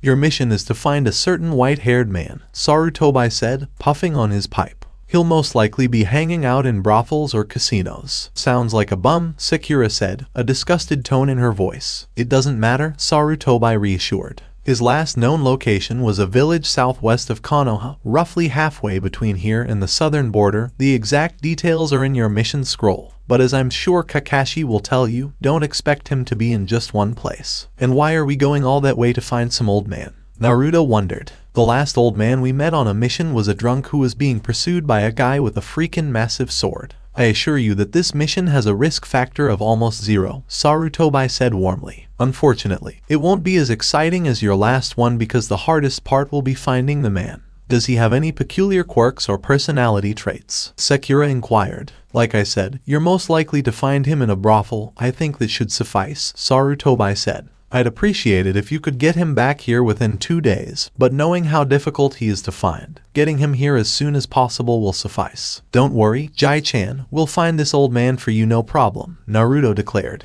"We'll be back as soon as we can," Kakashi said as he led Team 7 out of the hall. Naruto couldn't help but curse once he was out of earshot of other shinobi. "Shit, I thought we were going to be training all the time," he grumbled. "That's what I hoped for, but clearly something has come up if the Hokage assigned us this mission," Kakashi said as he read the fine print on the scroll, memorizing every detail. "I want the 3 of you to meet at the front gate in an hour with a light pack, and hopefully we'll be seeing the Konoha walls again in 3 days max." "Yes, sensei," they said as one before the 3 genin dashed away. Kakashi's masked face cracked a small smile. He had seriously doubted that his team would have progressed this far so quickly when he first met them months ago. His faith in them was so strong that he would let them compete for him in the next challenge between him and Guy. That, or he'd simply use them as a distraction while escaping the spandex-clad ninja's sight. The delight of subordinates. Kiba cradled Akamaru's small form close to his chest, the small pup resting after receiving treatment for his injuries. While he was aware that Hinata was not fully in control of her actions, he couldn't help but be enraged at the Hyuuga heiress. It hurt him deeply to see his faithful companion injured in such a way, and he knew he wouldn't be able to look at Hinata the same way again.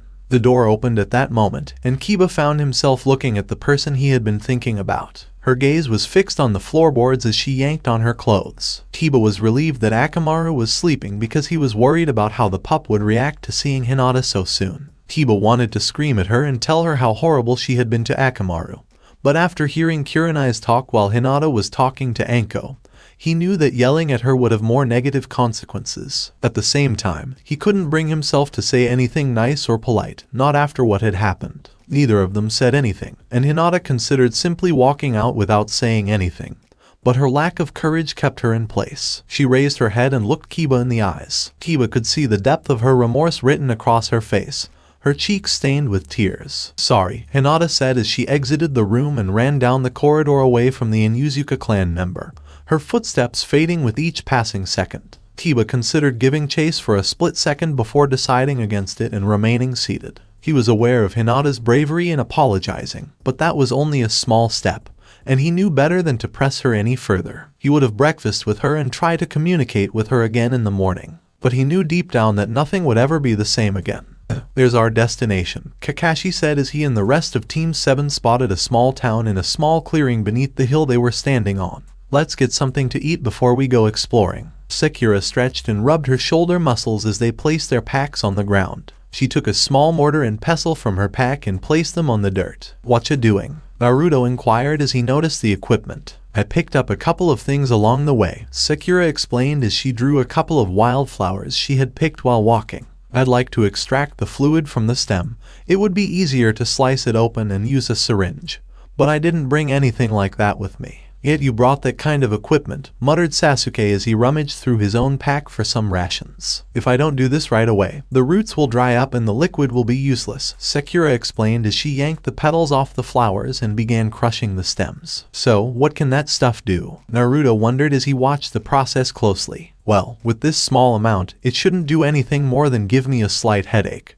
But if I used more than that, it would cause hallucinations," Sakura explained. "Assuming it hasn't been diluted with anything. Would you like me to go see if I can find you some more?" suggested Naruto. "You don't have to do that for me," Sakura said as she paused from crushing the stems. "I'm just getting the hang of it. I don't think I'm ready to make a proper poison just yet." "Well, what better time to find out than now?" said Naruto as he inserted his hands into his patented seal, causing 10 clones to appear. "You guys know the drill, find flowers that look exactly like those." "Yes, boss," they all agreed before scattering in different directions. "Sometimes it seems like that jutsu is just too convenient," Sakura grumbled. "I could teach you if you wanted," Naruto offered. "And you'd almost kill her in the process," Kakashi added. "There is a reason why the shadow clone jutsu is prohibited." "Are you trying to kill me, Naruto Baka?" exclaimed Sakura. "So, how come I can use the technique?" asked Naruto, who had never been told how the technique worked. He remembered seeing it written on the scroll he'd borrowed,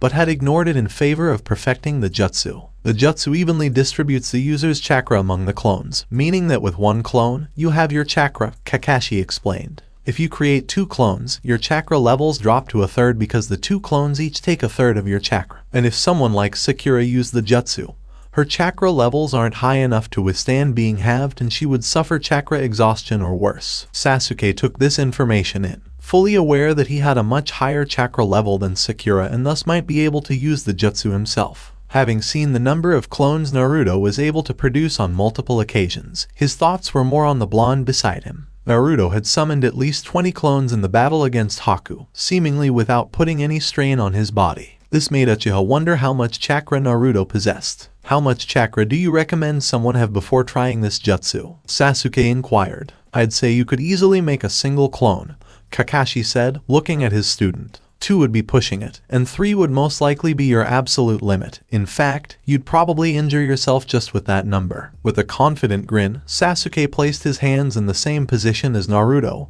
and shouted, "Kage Bunshin no Jutsu," before anyone could stop him. The rest of Team 7 stood there watching as a single burst of smoke appeared, quickly dissipating to reveal an exact clone of Sasuke. "Team, when did you copy that?" yelled Naruto, enraged that his most famous technique had been stolen. "Do you think I wouldn't have seen it with my Sharingan at some point after all the times you've used it, dope?" asked the Sasuke clone. "It wasn't as draining on my chakra as I expected, but I can see the dangers," Sasuke explained. "I thought you were the cautious one," mumbled Kakashi. "Hey Kakashi-sensei, when do you think I'll be able to make a shadow clone?" Sakura asked, her mortar and pestle pushed to the side for a moment. "To be on the safe side, I'd like you to be able to stand on top of water for at least an hour, preferably 2, Kakashi said. 2 hours water walking. Done, Sakura said, knowing she could be researching other poisons at the same time. Before anyone else could say anything, there was a rustling in the bushes from 3 Naruto clones returning with flowers in their hands. "We got these for you, Sakura-chan," they said as Sakura took the clones. "Thank you," Sakura said as she placed them in the mortar with the other flowers. "How are there 2 teams?" they exclaimed, noticing Sasuke had created a replica of himself. Before they could be punished, Naruto wisely undid the jutsu, allowing the clones to poof out of existence. Time passed as the last of the Naruto clones returned with flowers and Sakura finished her poison. Sakura put the equipment away after emptying the contents of her mortar into a test tube, as Kakashi decided it was time for them to act. "All right, you 3, he said as the genin approached him. "I want the 3 of you to try this mission on your own." "Really?" exclaimed Naruto, ecstatic. Are you sure that's wise, sensei? Sakura inquired. I believe in you three. Consider this another form of training, Kakashi said.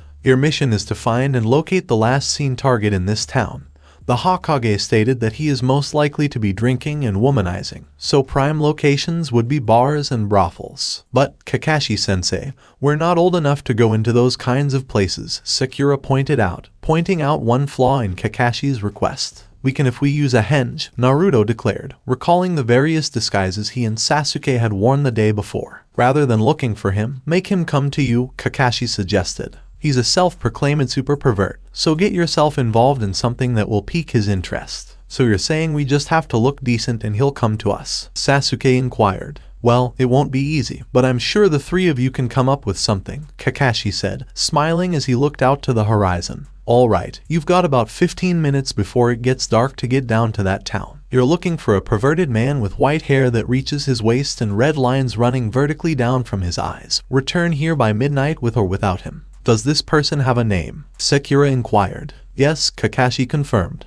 You're looking for a man named Jiraiya. Chances are, if you find him, he won't want to cooperate, so you may need to try to bring him back in any way you can. Yes, sensei, they exclaimed as they dashed towards the town. Kakashi silently wished his team luck before reaching into his own pack and pulling out his prized first edition copy of Ika Ika Paradise, hoping that by the end of the mission, an autograph would line the front of the book. And that's about all I know about the situation, Kurenai said, nervously biting her lower lip. I see, Sarutobi said, drumming his fingers on his wooden desk. I suppose the best course of action would be to take her out of the exam. What? Kurenai's face flushed as she heard the elder man speak. Yes, Orochimaru is extremely dangerous, Sarutobi said, reaching forward to light his pipe. I would much rather have Hinata safe and in hospital than put her in danger out there, he continued, inhaling a sharp puff of smoke. With all due respect, Hokage-sama, Kurenai frowned. I'm going to have to disagree with you there. Teammate has already completed the second stage of the exam, so why bring them out now? Because the third stage is in some ways more dangerous than the second, Sarutobi explained, sighing.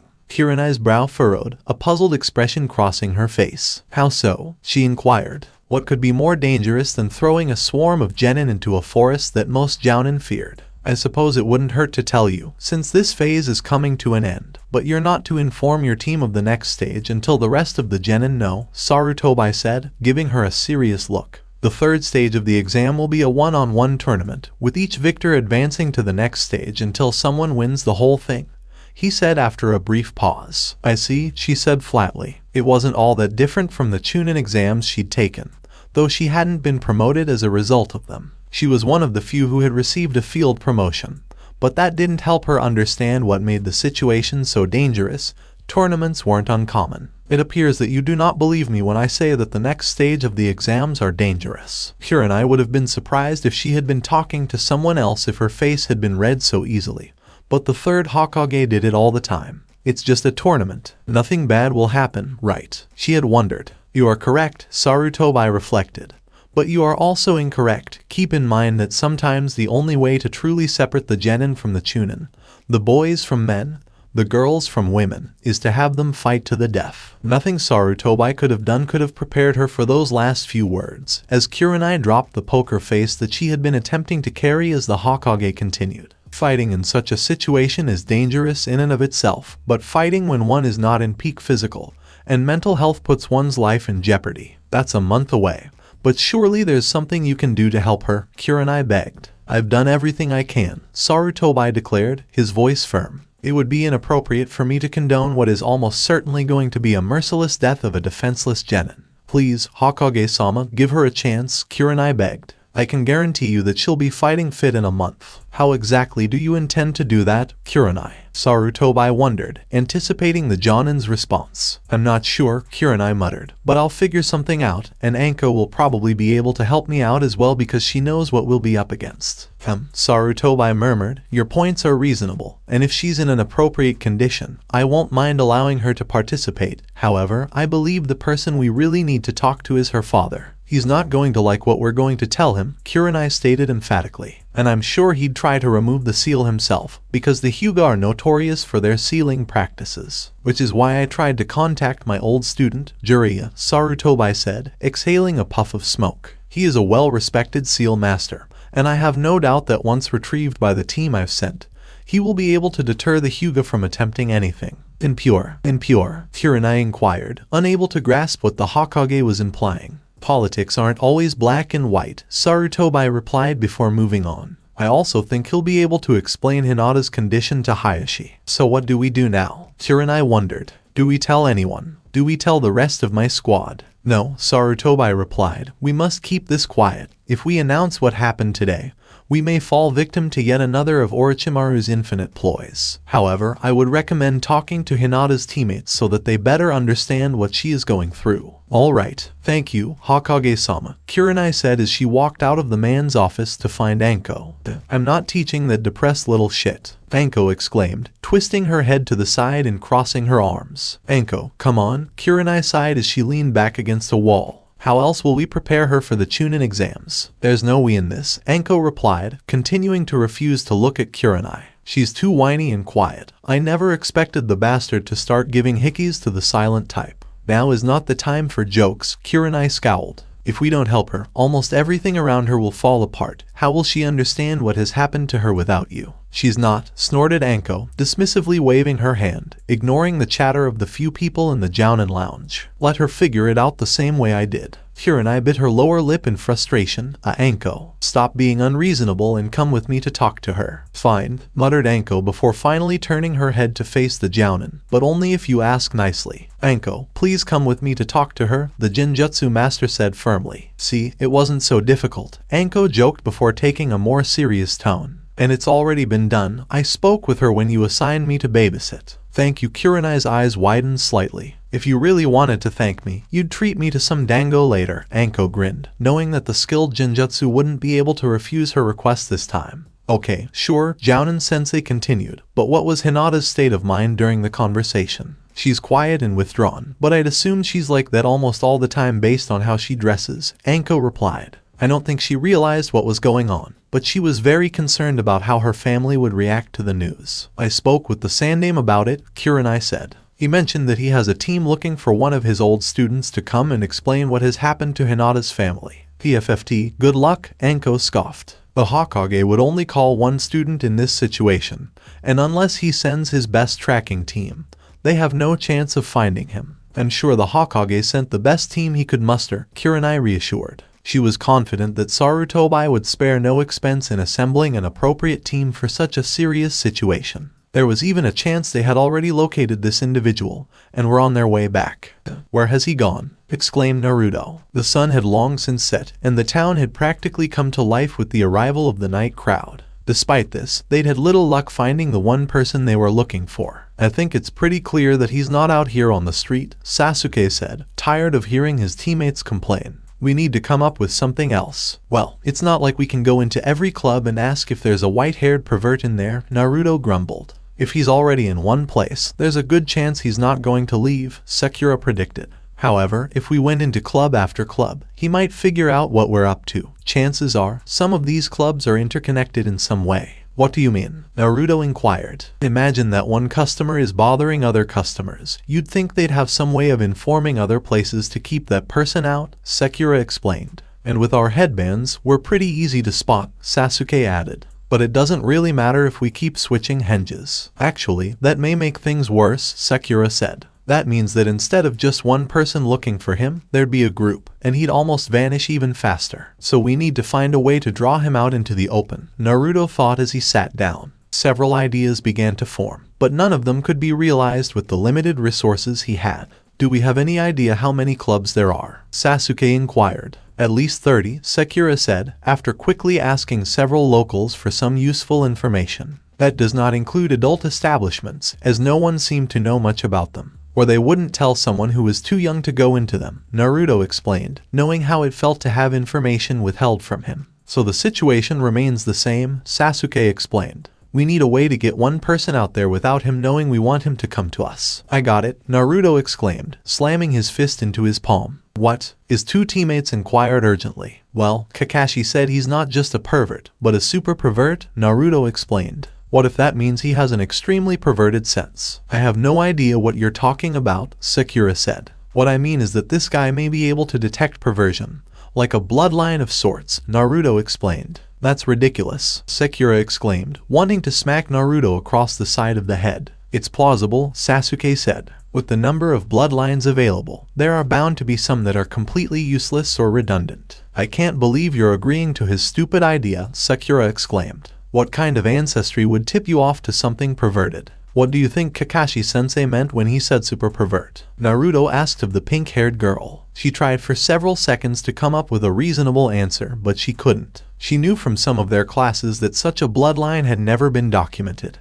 but she couldn't help but wonder if the heirs to such an ability wanted others to know. Without anything to say, she sighed in defeat, wondering what stupid idea Naruto had in store for her. Given that this is the only theory we have, what's the plan? Sasuke inquired. Well, perverts are drawn to places where they can see ladies showing off their bodies, Naruto explained, and Sakura quickly covered up her private parts with her arms. Like hell, Naruto, she screamed, drawing a few suspicious looks from nearby civilians. Not by yourself, Naruto joked. A girl standing out in the open completely naked isn't sexy. In fact, people will rush forward to cover you up. We need something that will drop people's jaws to the ground while not insulting people by going too far. So you're suggesting that one of us henge into a female and kiss Sakura? Sasuke read between the lines, prompting the pink-haired girl in question to jump into the fray. Let's do it, Sasuke, she said, her fist clenched. You'll need to use a henge as well, Sakura, Naruto explained. It'll be wrong on so many levels if Sasuke turns into an 18-year-old woman kissing a 13-year-old. Are you going to say that you should kiss her? Sasuke inquired. If this wasn't a mission, definitely, Naruto said, looking at his high school crush. While I'm sure I could act everything out until the kiss, I doubt I'd be able to stay in character after that. Thank you, Naruto, Sakura began, placing her hand on the blonde's shoulder. Why, you're welcome, said Naruto, puzzled as to why the pink-haired girl seemed so grateful. Come on, let's get this over with, Sasuke said, mostly to get this over with so the three of them could resume their search. He moved across the street to a nearby alleyway where he could perform the henge without being noticed, and Sakura did the same down a different alleyway. She knew it was for the mission, but she couldn't stop herself from getting excited. Sasuke wouldn't be wearing his own face, but she wouldn't be wearing hers either, so they'd still be kissing. When Sakura realized she was no longer visible, she quickly performed the henge and transformed into an older version of herself in her late teens. She had changed her hair color and style to look more like Ino's as an added touch,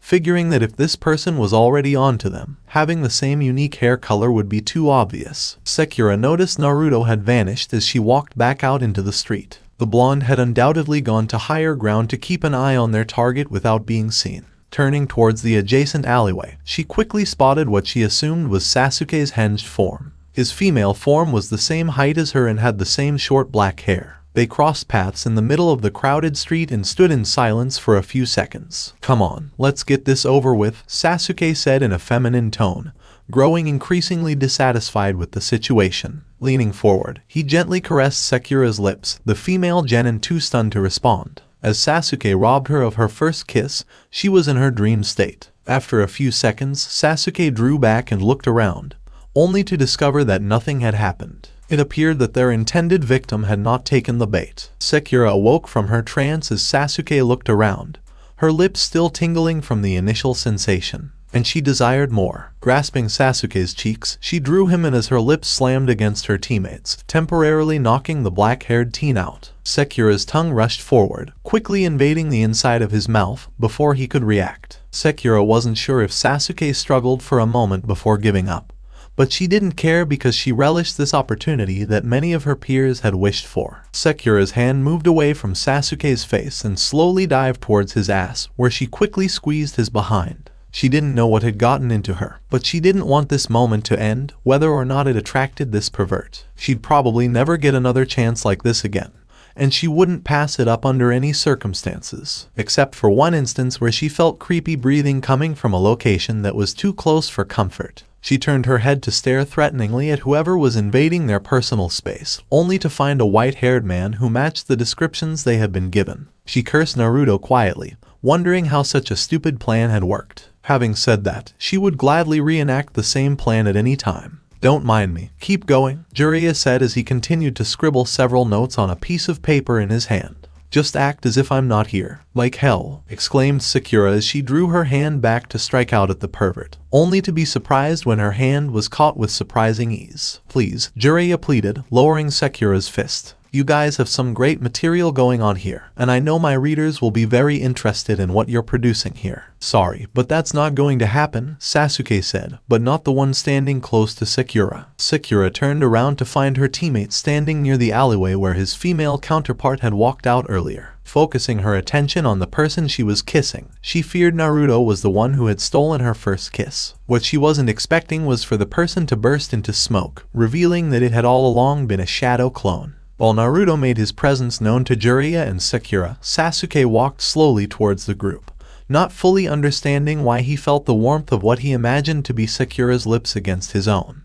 So, Jiraiya's mood darkened. The old man wants me back in Konoha. Yeah, Naruto replied. He also stated that it was quite urgent. Well, that's too bad, Jiraiya said carelessly, because I have no plans to return to Konoha. What? Shrieked Sakura, rubbing her ears slightly to make sure she was hearing correctly. Do you realize you've received a direct order from the Hokage? Meh, you underestimate how well I know the man, Jiraiya said, before pulling out a rather familiar orange book. Could I persuade any of you young people to buy one of my books? Books? Sasuke inquired, having dropped his henge. The Uchiha was certain that the only reason the pervert in front of him hadn't fled was because he was hoping to see Sakura and himself reenact the previous scene. How could you have not heard of my literature? From what I understand, your sensei is a huge fan, and surely he would have shared these treasures that I spent years handcrafting with you. Jiraiya shook his head. In any case, I can assure you that just reading the first chapter of one of these treats will make your life oh so much more enjoyable. Do you mean the written porn that Kakashi-sensei reads? Sakura inquired, her temper fraying slightly when Jiraiya offered a cheesy nod. How could you, as such a great ninja, write something so inappropriate? Yeah, I could see Kakashi-sensei reading it because he's just so odd, Naruto continued. But why would you bother writing something like that when you could spend all day playing pranks or something? You have yet to discover the joys of adolescence, Jiraiya pondered. I'm guessing you don't know where babies come from either, right? When Sasuke and Sakura heard this, they both blushed deeply, but Naruto, who had missed the lecture on adult activities, simply looked stunned. No, from where do they come? That's a lesson for another time, Kakashi said as he emerged from a roof where he had been listening in. It appears that you were successful in securing the client. It was all my idea, exclaimed Naruto, sticking his chest out. I knew his super pervert instincts would kick in. Baka, it was Sasuke and I who did all the work, Sakura huffed, her face flushing slightly as she recalled what the work had entailed. Interesting, Kakashi said before casting a single glance at the Sannin. He pulled out a book and opened it to the front page as he knelt on one knee. May I humbly request that you autograph this special edition copy of your masterpiece? Jiraiya nodded gratefully as he took out a pen and signed it with a grin. See, kids, this guy appreciates a genius like me. Well, why don't you come back to Konoha with us? Naruto suggested, recalling Konohamaru's teacher, Ebisu. There are a lot of other perverts who enjoy your work. I have fans all over the world, Jiraiya replied, unconcerned about Naruto's words. There isn't anything special over there. How about the hot springs? Sasuke inquired, realizing that the only way to entice the man back to their home was to play on his libido drive. The hot springs in the Fire Country are world-renowned for their exotic nature. I can't believe I'm saying this, sighed Sakura, realizing what Sasuke was doing. However, Konoha is full of hot kunoichi who enjoy visiting the hot springs. Jiraiya hummed. It's been a long time since I've checked out the kunoichi back home. So it's settled then? Naruto asked, hopeful. Hinata made a fist with her hand as she struggled out of bed. She was relieved to find a steady hand by her side, supporting her as she stood up straight as she stumbled onto the floor. Take it easy, Hinata, Kurenai advised. It's okay if you miss this, you look like you haven't slept all night. She hadn't done so. She'd been crying to herself until the early hours of the morning, when she finally managed to close her eyes for a few moments. Despite this, she would not call the almost comatose state she had entered sleep, especially given how exhausted she was afterwards. No, I want to go, she stuttered softly, leaning slightly on Kurenai. I'm curious what happened. What happened? Kurenai wondered, unsure what the still recovering girl was on about. If that strange man got any other genin, she explained flatly. Hinata would have taken a moment to reflect on the irony of the situation if she hadn't been having trouble forming coherent thoughts. Her voice was above and beyond the cool and collected charisma her father often demanded she exude. He didn't, Kurenai responded, realizing that waking up her student wasn't the best idea. She clearly needed to get more rest. I still want to go, the Hyuga said, taking her first step forward.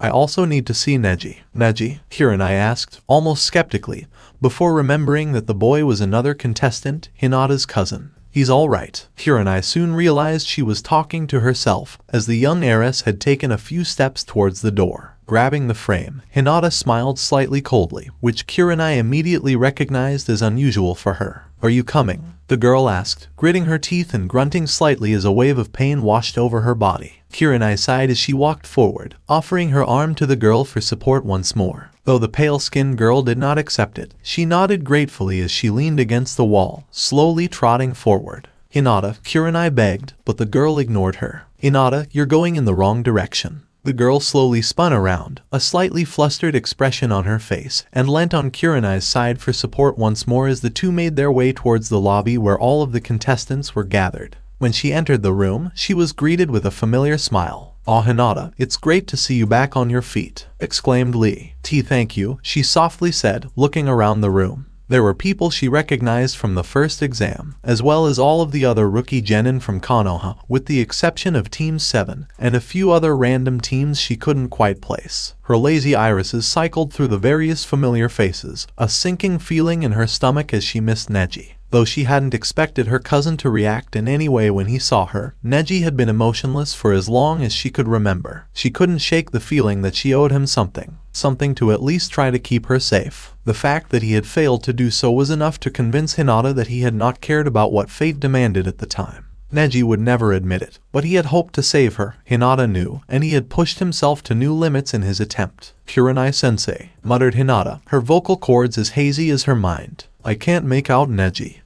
Kurenai took a look around the room, having a significant height advantage. "I can't seem to find him anywhere, either, but I'm sure he's there somewhere. Would you happen to be looking for my ever-youthful rival?" Lee inquired, a blinding smile on his face. Hinata simply stared, unable to understand Guy's student's words, until Kurenai gently squeezed her hand, causing her to nod with a jolt. "Are you sure you haven't seen him?" "He's talking to Guy-sensei," Lee said, motioning to a corner where Hinata could just barely make out the tall and green form of Guy, surrounded by several other ninja. With a mutter of thanks, she exchanged a nod with Kurenai's sparkling red eyes before bravely letting go of her teacher's hand and making her way to where she had spotted Guy. Though the feeling of dread in her stomach was still present, it was gradually dissipating. "Hey, Hinata," yelled another, causing the Hyuga to raise her head in curiosity to the source. "I was thinking that one of the forest monsters had eaten you up. Only a blonde like you would think of something that stupid," Shikamaru muttered, drawing a glare from Ino. "And no," Hinata said awkwardly. "I was just out for a short while." "Out?" Choji inquired, intrigued.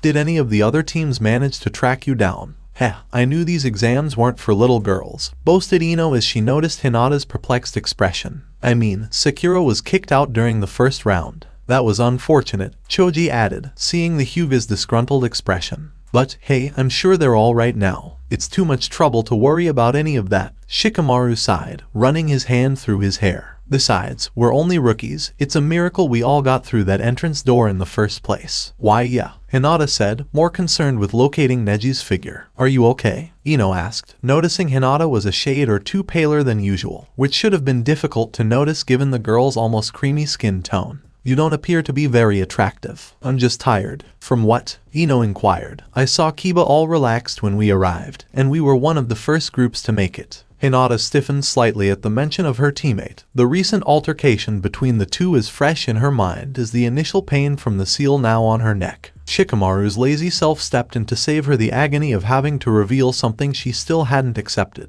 "Nah, who cares? Stop bothering me." "Ino," the Nara said, "now let's go find Asuma-sensei, and hope we can get out of here sooner." "Sheesh, who put bees in your underpants?" Shika sarcastically asked Ino as she followed the tactical genius away. "See you later, Hinata." Choji waved as he pulled a packet of chips from nowhere and followed his teammates, leaving a perplexed Hyuga in his wake. Trying to shake the strange encounter, Hinata continued on her way to where Lee had said Neji was, her heart skipping a beat when she couldn't find Guy's barely visible form. She couldn't help but stare in awe as she made her way through the slightly crowded room, realizing that there were only a fraction of the genin that had been present in the prelude to the first exam with her in the room. Regardless, there were just enough people Jounin sensei, random assistants, and the like to make getting to the corner she was heading for a chore. When she finally got there, her lips split slightly in shock as she saw the heavily bandaged form of Neji casually talking to Guy. Despite her own body's weakness, the dread that began to rise when she saw her cousin,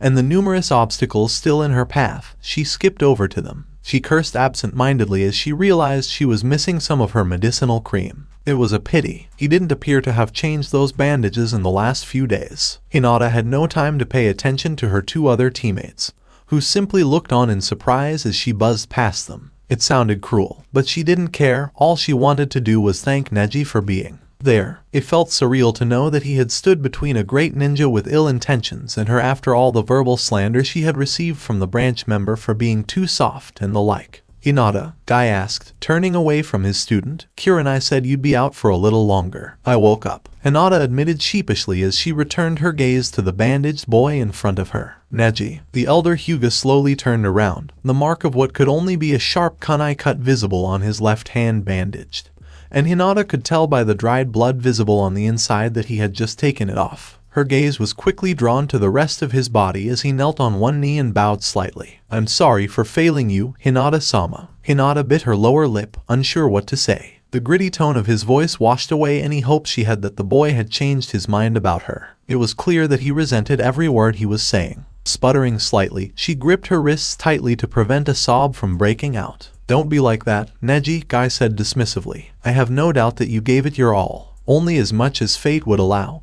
he replied bitterly, looking down at the ground. Though there was no ironic smirk, there was a slightly proud undertone to the boy's voice. It seems the tables of fate have flipped once more. And now, the one who escaped being sealed at the tender age of 5 has been branded with a much worse seal. Please don't tell anyone, Hinata said, quickly lifting one of her hands up to cover the seal in question, as if the jacket she was wearing wasn't enough. I will not speak of it voluntarily, Neji said as he stood up. However, I cannot guarantee that I will not add my own input should the topic arise. You shouldn't be so embarrassed, Guy advised. Don't waste your youth living in fear. Instead, embrace the fact that you are and will always be the person you are. Fate has made it so. Hinata couldn't tell if Neji agreed with Guy, but she could tell he didn't agree with what he was saying. Oh okay, she nodded, unsure what to say as the ground became noticeably more interesting. So, Hinata, what do you hope to gain from these exams? Guy inquired. The opportunity to have your flames of youth fanned in such a way is something unique to the Chunin exams. It leaves those who still drink from the fountain of youth with a choice, have their flames extinguished, and wait until they are rekindled, or roar with even greater ferocity. I see you're stuck between these jerks again. Tenten chuckled as she approached the trio. Young Fate's flames, huh? Hinata simply nodded, making brief eye contact with the bun-haired girl as Neji fired daggers at her. They have good advice, she defended the pair as Tenten simply shrugged. To each their own, I suppose, the brunette said, fiddling with a kunai. Have you heard anything about why they're holding this meeting? Rumors, Hinata inquired, having not heard anything of the sort during her recent isolation. Oh, that's right, you've been in bed for a while, Tenten agreed. Well, they say that because the strange snake guy, Orochimaru, broke into the exams and messed with everything, they're going to cancel them. I suppose we can't do much more than accept it, Neji said curtly. If fate has decreed that the exams end early, then so be it. It's simply my fate, I suppose, to remain a member of the weak branch clan. That's not true, Neji, Hinata said, her voice trembling. You don't have to suffer any longer. I don't think you'll understand, Hinata-sama, he said coldly. Someone who grew up in the main house, like yourself, would not understand the burden I bear. We're not that different now, you know, Hinata said meekly, despite the fact that her body was anything but. They're two different seals, Neji said, frowning slightly. However, I suppose you have a valid point. That's interesting, Tenten said lamely, unsure what the two were talking about. Are we going to go back to how they decided to cancel the exams? Actually, Guy said, while I haven't been inside the ferocious circle of youthful gossip for many years now, I do know that the exams aren't being cancelled today. What do you mean? Tenten inquired. I swear Ino said she heard that. That weird Kyusa chick got a message from their cage. Interesting, Neji said. I had no idea other nations' cage were present. I believe they said a few were coming, Hinata recalled, looking up to Guy as the eccentric man spoke. Well, why don't you find out for yourself? Asked the green-clad Jounin, pointing to the center, where a man who appeared to be an official was gathering a crowd. Should we go over there? Neji inquired of his sensei. No, Tenten said in Guy's place. They've got this cool voice projection jutsu. The voice projection? Hinata asked, puzzled, shaking her head. The weakness she had awoken with had subsided for the most part, and while she could now put together coherent sentences, she was still not feeling well. Watch, I'm sure many of you are wondering why you've been rounded up here, said the proctor in the middle of the room, whom Hinata had yet to meet. It is so that the second stage of the Chunin exams can be officially concluded. We are aware that the exam ended a few days earlier than contestants were told previously, but we understand that this is because it was completed in record time. Our record time? Hinata inquired, looking around at the three people standing beside her. All of the scrolls that were distributed at the start of the exam made their way back, Guy quickly explained. So basically a fancy way of saying there were barely any competitors, Tenten explained. It's to be expected, Neji said omnisciently. A large number of people dropped out during the first exam. As a result, you will all get extra rest between this stage and the next. For those who are concerned about those still in the exam grounds for the second stage, if they are alive, they will leak out in the next few days. However, because all scrolls are in the proctor's possession, this means that all those who are not present here have failed. A very unfortunate circumstance, Guy sighed. Despite the exam's high failure rate, I truly believe that the second stage would provide the strongest gusts of wind for your youth to contend with. For the third stage, contestants will compete in a one-on-one tournament. More details will be provided in the coming days. Keep in mind that the victor will not necessarily be one of those promoted to Chunin rank. The third stage will take place approximately a month away, to allow you time to prepare for your first opponent. Even though no one in her immediate vicinity opened their mouths, Hinata could hear almost everyone else in the room burst into laughter. Naturally, in order to do that properly, you'll need to know your opponents. Listen carefully because I'm not going to repeat myself, the man said as he unrolled a scroll and read from it. We have Shino Aburame versus Kiba and Yuzuka, Ino Yamanaka versus Hinata Hyuuga, Gaara of the Sand versus Neji Hyuuga, Temari of the Sand versus Shikamaru Nara, Kenkiro of the Sand versus Kin Tsuchai, Rock Lee versus Tenten of the Leaf, and Dasu Kinuta versus Zaku Abumi.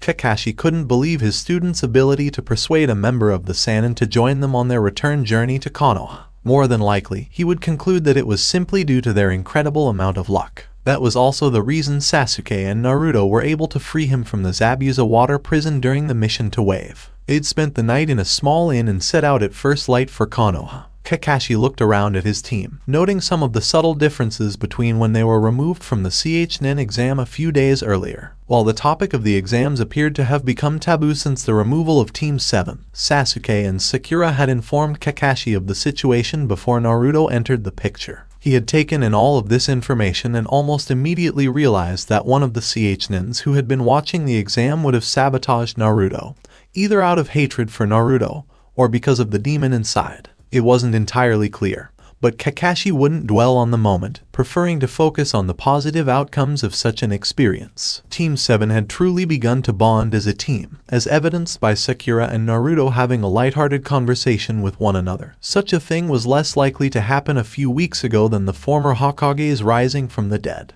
Good team you've got here, Jiraiya observed as he walked alongside the copy nin. They weren't like this at first, Kakashi reflected nostalgically. No team ever is, Jiraiya chuckled. So, what made you decide to join us? Kakashi inquired. From what I heard last night, they bribe you with hot springs and other things that provide good source material for you. But there are hundreds of other places across the elemental nations where you could find such things. Naruto burst out laughing nearby. Kakashi followed Jiraiya's gaze and discovered that the Sannin member was staring directly into the back of Naruto's head. I see, Kakashi said, connecting the dots. Don't you think it's a little nostalgic? Jiraiya asked. I'm sure you feel the same way every time you look at him. More than you realize, Kakashi said. Anyway, do you know why I'm being summoned back to Konoha? Jiraiya inquired, perplexed as to why his research time had been cut short. Here, Kakashi said, pulling out an envelope given to him by the Hokage at the start of the mission. When Jiraiya was handed it, the white-haired sage opened it quickly and read the contents. I see, Jiraiya said as he read the letter addressed to him by his old sensei. The curse seal has been given to Hayashi's eldest. Isn't that Hayashi, the leader of the Hyuga clan? Sasuke inquired, his ears picking up on the minor details. What happened to Hinata? Exclaimed Naruto, quickly connecting the dots. She was attacked by a former teammate, Jiraiya said as he incinerated the message he was holding with a small fire jutsu. He gave her a seal that has a menacing effect on her chakra. What kind of seal? Is it possible to remove it? Is there anything we can do to help? Naruto asked quickly. You, of all people, Naruto, should understand that seals are a serious business, Jiraiya said. Almost instantly silenced the blonde. Sakura and Sasuke exchanged a quick glance, unsure of the message that had gone unspoken between the two of them as Jiraiya continued. I probably have the most in-depth knowledge of seals, and I'm going to do everything I can to protect Hinata from the negative effects this seal has. That's good to hear, Naruto said, relieved. Let's hurry, we need to get back to Konoha as soon as possible, he exclaimed as he began sprinting down the dirt road. Naruto, exclaimed Sakura as the rest of the group was left behind as the blonde increased the distance between them. You two, follow him, Kakashi said to his other two students. I'm not sure how the second exam is progressing, but it's possible that the rest of the teams have finished. It might be beneficial in the long run to talk to them and see how they did. Yes, sensei, said Sakura and Sasuke in unison before the two of them pursued the team's third member. I have no doubt you have the best team of genin imaginable right here, Jiraiya said. If they were my students, I'd be proud. Well, I still have a lot to teach them, Kakashi replied. Now that we're alone, Jiraiya asked, a sly grin on his lips, would you be able to answer some of my questions? For example, do you happen to know what the average bust size of a Konoha kunoichi is? There it is, exclaimed Naruto as he pointed to the gate. Jiraiya found it amusing to observe the genin's childish behavior. Clearly, despite the fact that the ninja headband that covered his forehead made him an adult, he was still a kid at heart. The white-haired man took this opportunity to look at the other two genin, the two Kakashi students who had served as inspiration for his next book. Sakura's eyes betrayed her rage at Sasuke for what he had done with the shadow clone, but her love for him kept her silent. Jiraiya could only guess that Sasuke had spent the majority of the trip trying to figure out something, and that it was because the memories of his shadow clone kissing Sakura had become his own. While he could help the genin by telling them about the shadow clones, it was much more entertaining this way. The author loved the small awkward moments where Sakura and Sasuke would turn towards each other, make eye contact, and then quickly look away. He was mentally scribbling down every detail he could get even though he didn't have his notepad with him. Though he was above simply transcribing and publishing the scenario, their small interactions opened the floodgates of creativity for the Sannin. Kakashi appeared to have noticed that the white-haired man was taking in everything he could from the two genin in front of him, and hadn't made conversation with him for the better part of the last half hour, likely not wanting to stifle his creative juices. It hasn't changed much in the last 10 years, Jiraiya observed as he glanced at the guard station nearby. There are two flak jackets. That meant they were most likely Chunin, as he usually tried to keep track of the identities of the newer jounin through his extensive spy network. I'm sure if they even considered renovating the outer gates, a certain someone would rain on their parade, Kakashi said, making no small effort to keep his gaze from falling on Naruto. So the brat was a prankster. It's not like Jiraiya hadn't predicted that. He took a few steps forward to the gate with a sigh, the four younger shinobi trailing behind him as he cleared his throat. Halt, one of the alleged Chunin commanded, holding out his hand with confidence. What are you doing here? PFFT, I'm insulted that people your age and rank haven't heard about me, Jiraiya said. Instead of speaking directly to them, he focused his attention on the blonde kid next to him. People shouldn't ask this question when a man is being escorted into Konoha by a team of shinobi without any kind of shackles. Don't you agree? Wait, what? Inquired Naruto, unsure of the question. Never mind, Jiraiya said. Just make sure this is something you fix when you become Hokage. Run away and find your friend right now. Hinata, exclaimed Naruto as he dashed down the street, Sakura and Sasuke following close behind. While the mention of the Hyuuga heiress may have gone over Naruto's head, his teammates had picked up on the fact that the Sannin members seemed to have a lot of faith in Naruto's potential. They couldn't help but wonder if the white-haired man would be able to provide them with some of the answers they were looking for. The blonde continued forward at breakneck speed, weaving in and out of citizens with little thought as he set his sights on the Hyuuga compound. Knowing the people who usually stood guard outside the gates, he knew there was no way he'd be let in for a casual call. But he was determined to get in somehow to make sure Hinata was okay. Do I walk 100 meters north from the tower, turn left when I see the big oak tree, and then follow the dirt road? Jiraiya inquired, eliciting a nod from Kakashi. The Hokage probably wants you to work on whatever he's summoned you for, Kakashi said after the pair passed through border security. But I'm sure he'd find it just as important that you find inspiration as well. You are a wise man, Jiraiya said before frowning. So, what did the old man want me to do with the cursed seal? I thought I was too much trouble to keep around after those kunoichi chased me out of the village a few years ago. It's very likely that he wanted you to try to mitigate its effects, Kakashi replied casually. I'm sure it's a painful experience, and Hayashi's eldest is quite timid. Strange, said the white-haired man. I'd have thought he'd go after Tsunade if he needed a Sannin to help heal a Genin. Well, Tsunade isn't exactly all that experienced. When it comes to picking up after Orochimaru, Kakashi began to stutter as the pair made their way towards the Hokage's office. Oh, he's back at it again. Jiraiya would have shook his head in disappointment if he hadn't been used to his former teammates' antics. I'm curious what else he did this time. At the very least, the village appears to be standing. Last I heard, he was obsessed with immortality, Kakashi responded, pulling out an orange book and making a mental note to have the man in front of him sign it at some point. Yeah, that's been going on for a while, Jiraiya agreed. He must be looking for something from Konoha that will aid him in his quest for immortality. There's that forbidden scroll the Shodaime wrote. Maybe there's something interesting in there somewhere, Kakashi remarked, recalling that the first thing his blonde student saw was a rather high-class jutsu. Who knew what other secrets lay within the scroll? Not likely, Jiraiya said, shaking his head. Those are mostly suicide jutsu. You use them if you want to go out with a bang.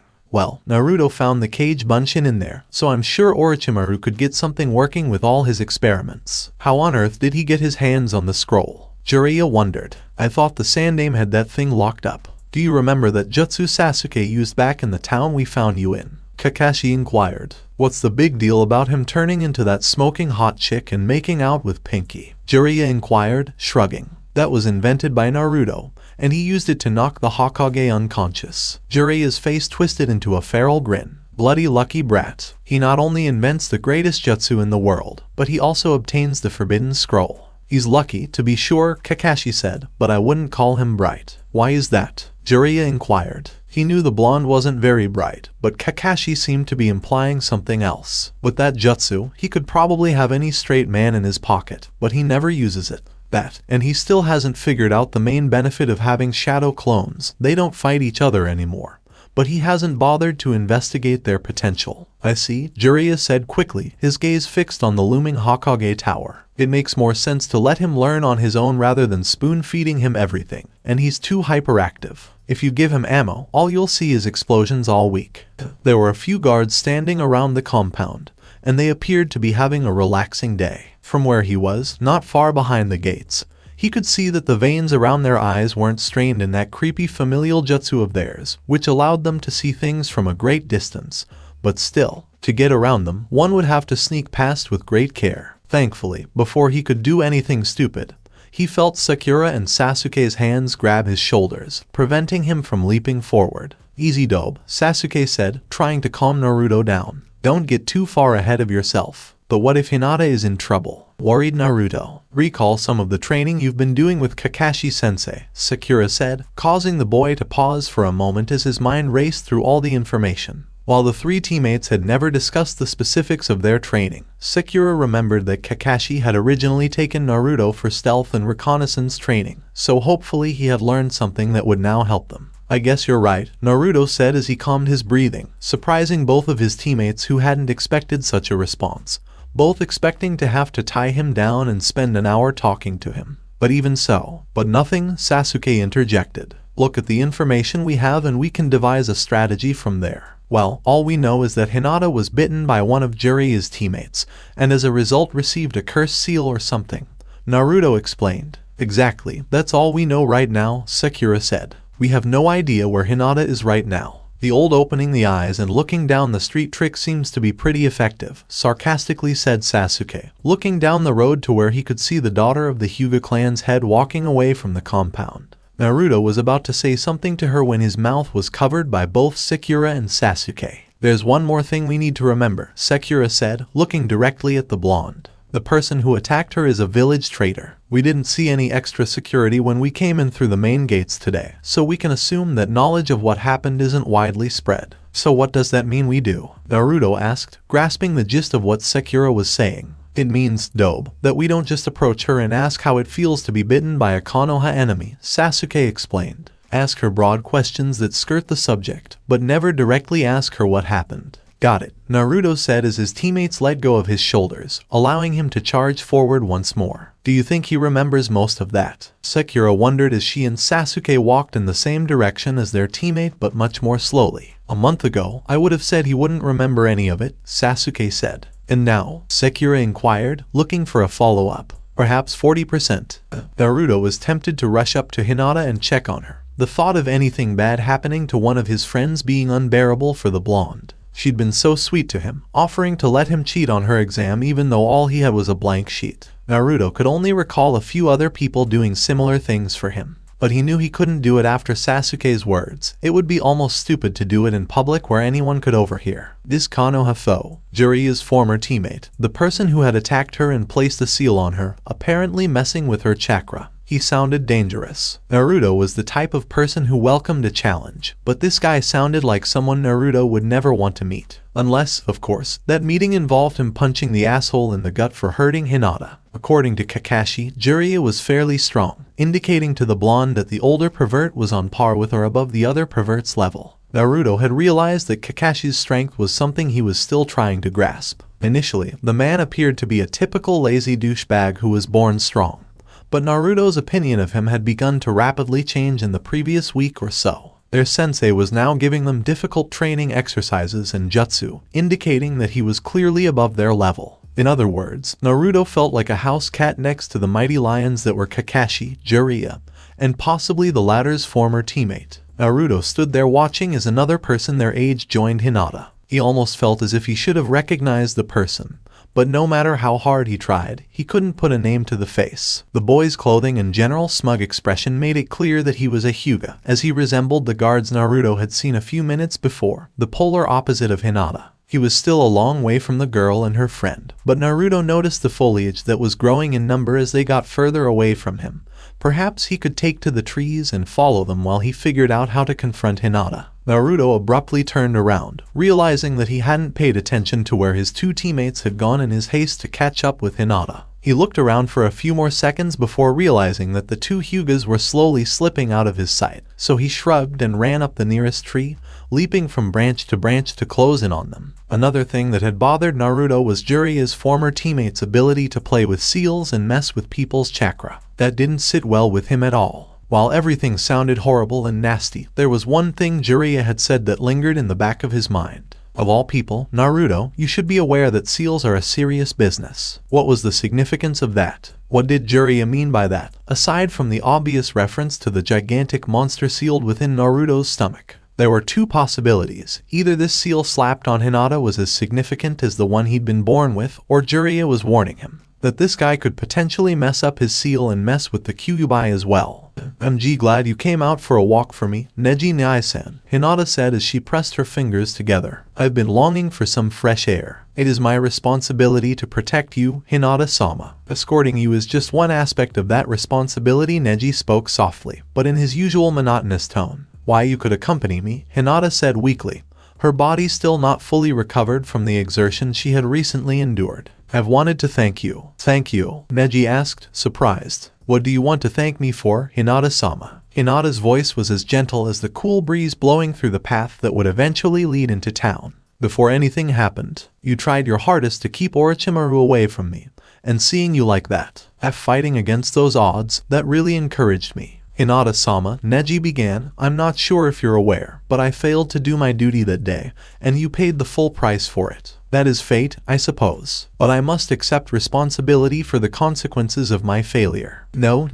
Hinata firmly shook her head as she looked down at the ground. You didn't let me down, and you gave it your all. That's all that matters. Excuse me for speaking up, but Hinata-sama, do you not understand what has happened? Orochimaru has marked you with his cursed seal, branded you with a very dark mark, and things will never be the same for you as a result. For the first time, formality faded from Neji's voice. I know, Hinata said, her eyes welling up as she tried not to think about the implications that the seal would inevitably have on her life before gently shaking her head and looking up to Neji with a Naruto-esque smile on her face. I have realized that everyone's lives will come to an end one day. It's really sad. But all we can do is live our lives to the fullest and look back with no regrets. I see, Neji said, nodding. While I still believe fate determines the majority of events, Hinata-sama, I understand and respect your beliefs. Hinata simply smiled back at him, glad that they were on the same page for once in their lives. Anyway, I believe I'm due for a meeting with Hayashi-sama, your father, so I won't be able to escort you any further, Neji said before looking up at a tree nearby where a small blob of orange stirred. So I'll have to say goodbye. But I do recommend you get that orange idiot who's been tailing us for a while out of the trees. With that, Neji turned on his heel and walked away, not looking back as the boy in the orange jumpsuit fell out of the tree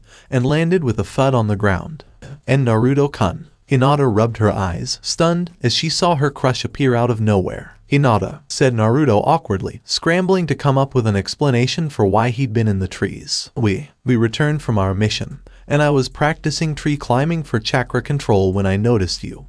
And I wanted to know how you did on the first test. We passed, Hinata said, struggling to look at Naruto, her feat appearing to be more interesting to watch than the boy in front of her. We even passed the second test. That's incredible, Naruto said, trying to sound as if the news wasn't brand new to him. I'm sure someone as amazing as you would have breezed through it. Naruto had no idea how his words would affect Hinata, whose face turned bright red and her consciousness threatened to fade. However, where she would have undoubtedly woken up after passing out, her nerves were steeled as she suddenly felt a surge of confidence rush through her system. She reached out and grabbed Naruto's hand, leading him away without saying anything else. Meanwhile, Naruto couldn't figure out what was going on. He hadn't deviated from the small plan he had devised with his teammates, but this was far from the reaction he had anticipated. He opened his mouth a few times but couldn't think of anything to say because he was just letting Hinata lead him somewhere. Perhaps it was somewhere more private where he could elicit more information from her without anyone else listening in.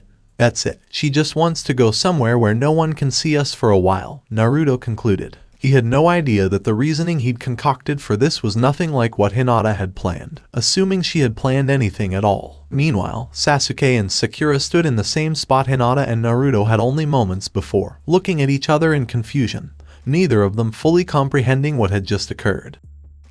Neji looked nervously around the Hyuga compound's perimeter. There were a few guards on duty, and he didn't want them to know he was entering. There was no doubt that they would ask where he was going, and if he responded correctly, they would easily put two and two together. Hayashi wanted to confront Neji, and unlike his daughter, the branch family member knew he would not forgive. He had, after all, let Konoha's most treacherous villain mark his esteemed clan's heiress, and hell would definitely be raised, regardless of how composed his uncle normally was. Neji also recognized that it was unjust. There was only so much he could have done to protect Hinata from someone as ridiculously powerful as Orochimaru. Someone even the Sandaime would struggle to take out, let alone a team of genin. But Hayashi wouldn't care, and that was fate. He assumed fate had been kind to him this time, and as much as he hated to admit it, he was relieved that another slavery seal hadn't been added to his body. Perhaps it was fate's way of making things right, showing a privileged and fortunate member of the main family what it was like to live with someone else's intrusive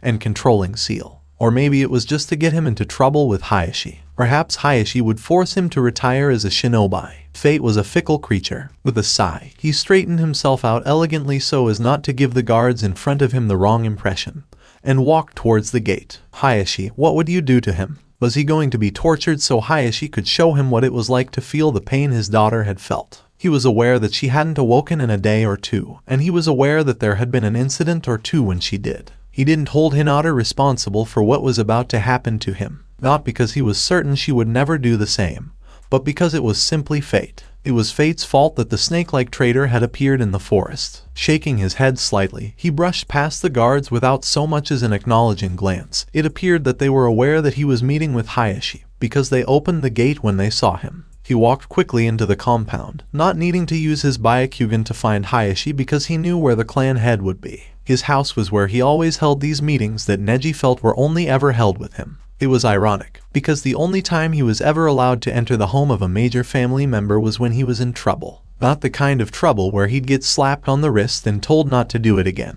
but the kind of trouble where he'd end up on the floor with his infernal seal activated as a form of punishment. When he'd truly overstepped his bounds, Neji was well aware that he usually put on an emotionless mask. He took pride in being able to detach himself from the world and all its folly, those who were so unaware of the predetermined impact that fate had on their lives. But at the moment, there was a pit swelling in his stomach that nothing could quell. It didn't matter that he couldn't change what was about to happen. He was nervous, scared even, and there was nothing he could do to calm the eerie feeling coursing through his veins. The genin took a deep breath and attempted to console his breathing as he approached Hayashi's home, which was near the front of the compound because it was the largest and made a statement about the Hyuga's wealth to others. It wasn't off pattern, but it was still uneven, something so subtle that only the greatest perceptual masters would notice it. Looming in front of the door, he took a quick look around before pushing it open. He didn't knock. Hayashi wouldn't care about etiquette at this point, and bowing respectfully. "I see, so that's the best course of action then," echoed through the house. Neji's brow furrowed as he looked down, unwilling to look up until he was acknowledged. "If I were in your shoes, I would not shelter her and coddle her with guards. Instead, give her some space while also attempting to help her cope with what has happened." A more unfamiliar voice responded. Neji moved. Hadn't they heard him walk in? "I see, then I'll take your advice. There's still no way for you to remove." Hayashi's voice cut off abruptly, and Neji heard the man clear his throat. "Oh, Neji, I was wondering when you'd show up." Neji took a few measured steps forward into view, realizing that his uncle, who was on the other side of the living room wall, must have used his Byakugan to see through the wall. "Please accept my apologies for my tardiness, Hayashi-sama." "Who is this?" inquired the other man's unfamiliar voice. He stood out in a Hyuga household because of his unkempt, spiky gray hair. "A member of the branch family. My nephew," Hayashi said softly as Neji bowed once more. "It's no problem. What I wanted to talk about is probably more important. But first, let us finish the formalities." "Huh?" the gray-haired man asked, scratching his chin in confusion, right in between the two red streaks running down his cheeks. "Formalities." Hayashi ignored him as he locked eyes with Neji. "As you've probably guessed, this is Jiraiya of the Sannin, the third Hokage's most prized student and master of seals." "Well, I wouldn't say master just yet," chuckled Jiraiya as he took a step forward to assess Neji. "However, I do know a thing or two." Neji's eyes widened as he tried to look the man over from head to toe without being too obvious. Was this a member of the illustrious Sannin? He was much older and more carefree than the other one he'd had the pleasure of meeting. He had a healthier complexion than his teammate, who was sickeningly pale even for a Hyuga. "I see. I am honored to meet you, Jiraiya-sama." Neji bowed again, trying to hide his surprise in his voice. "Normally, I'd say the pleasure is all mine, but unfortunately, I've come on much more grim terms," Jiraiya said, his voice becoming huskier. "From what I understand, Hinata, your cousin was bitten by my former teammate, Orochimaru, during the second stage of the Chunin exams. I'm sure you've heard of the twisted things." "I was present," Neji interrupted in an unusual manner, but he felt compelled to say it. "You were there, huh?" Jiraiya asked, surprised to elicit such a response from the young ninja. "So, do you know what the implications of having such a seal are for her?" Neji's face sagged. "I am aware that Hinata life-samas will never be the same as a result of my failure to perform my duty during the second stage of the Chunin exams." "Failure?" Jiraiya asked, looking at Hayashi, who had an empty look on his face. "What are you on about?" "I allowed Hinata-sama to be bitten," Neji said, slightly biting his tongue and refusing to look at his uncle. "Do you mean you handed her over to Orochimaru?" Jiraiya asked, quickly assessing the situation, realizing that the kid must have resorted to blaming himself because he had nothing else to blame for the unfavorable outcomes. Because even if you just stood there stunned as the event unfolded, you'd have already done better than the vast majority of genin or even a few chunin in your situation. People have been known to commit suicide in the presence of Orochimaru's ghastly killer intent. "No," Neji said, shaking his head slightly, remembering how the man's aura had been unlike anything he had ever felt. "I fought him, but I failed miserably, so pathetically that Hinata-sama managed a better offense." Jiraiya looked at him, puzzled, before letting out a small chuckle. "Kid, I can only imagine what happened in that forest, but I can guarantee no genin in history could have confronted Orochimaru on a one-on-one basis and survived. Hell, the man could even destroy entire ANBU platoons if he really wanted to get serious. The fact that you survived is a win. Whether he took pity on you or for whatever other reason doesn't matter." But nothing," Jiraiya interjected. "Get it through your thick skull, kid, that you were spared for whatever reason, and you should learn from this, understandably. This whole situation got messed up when my former teammate decided to come along for the ride.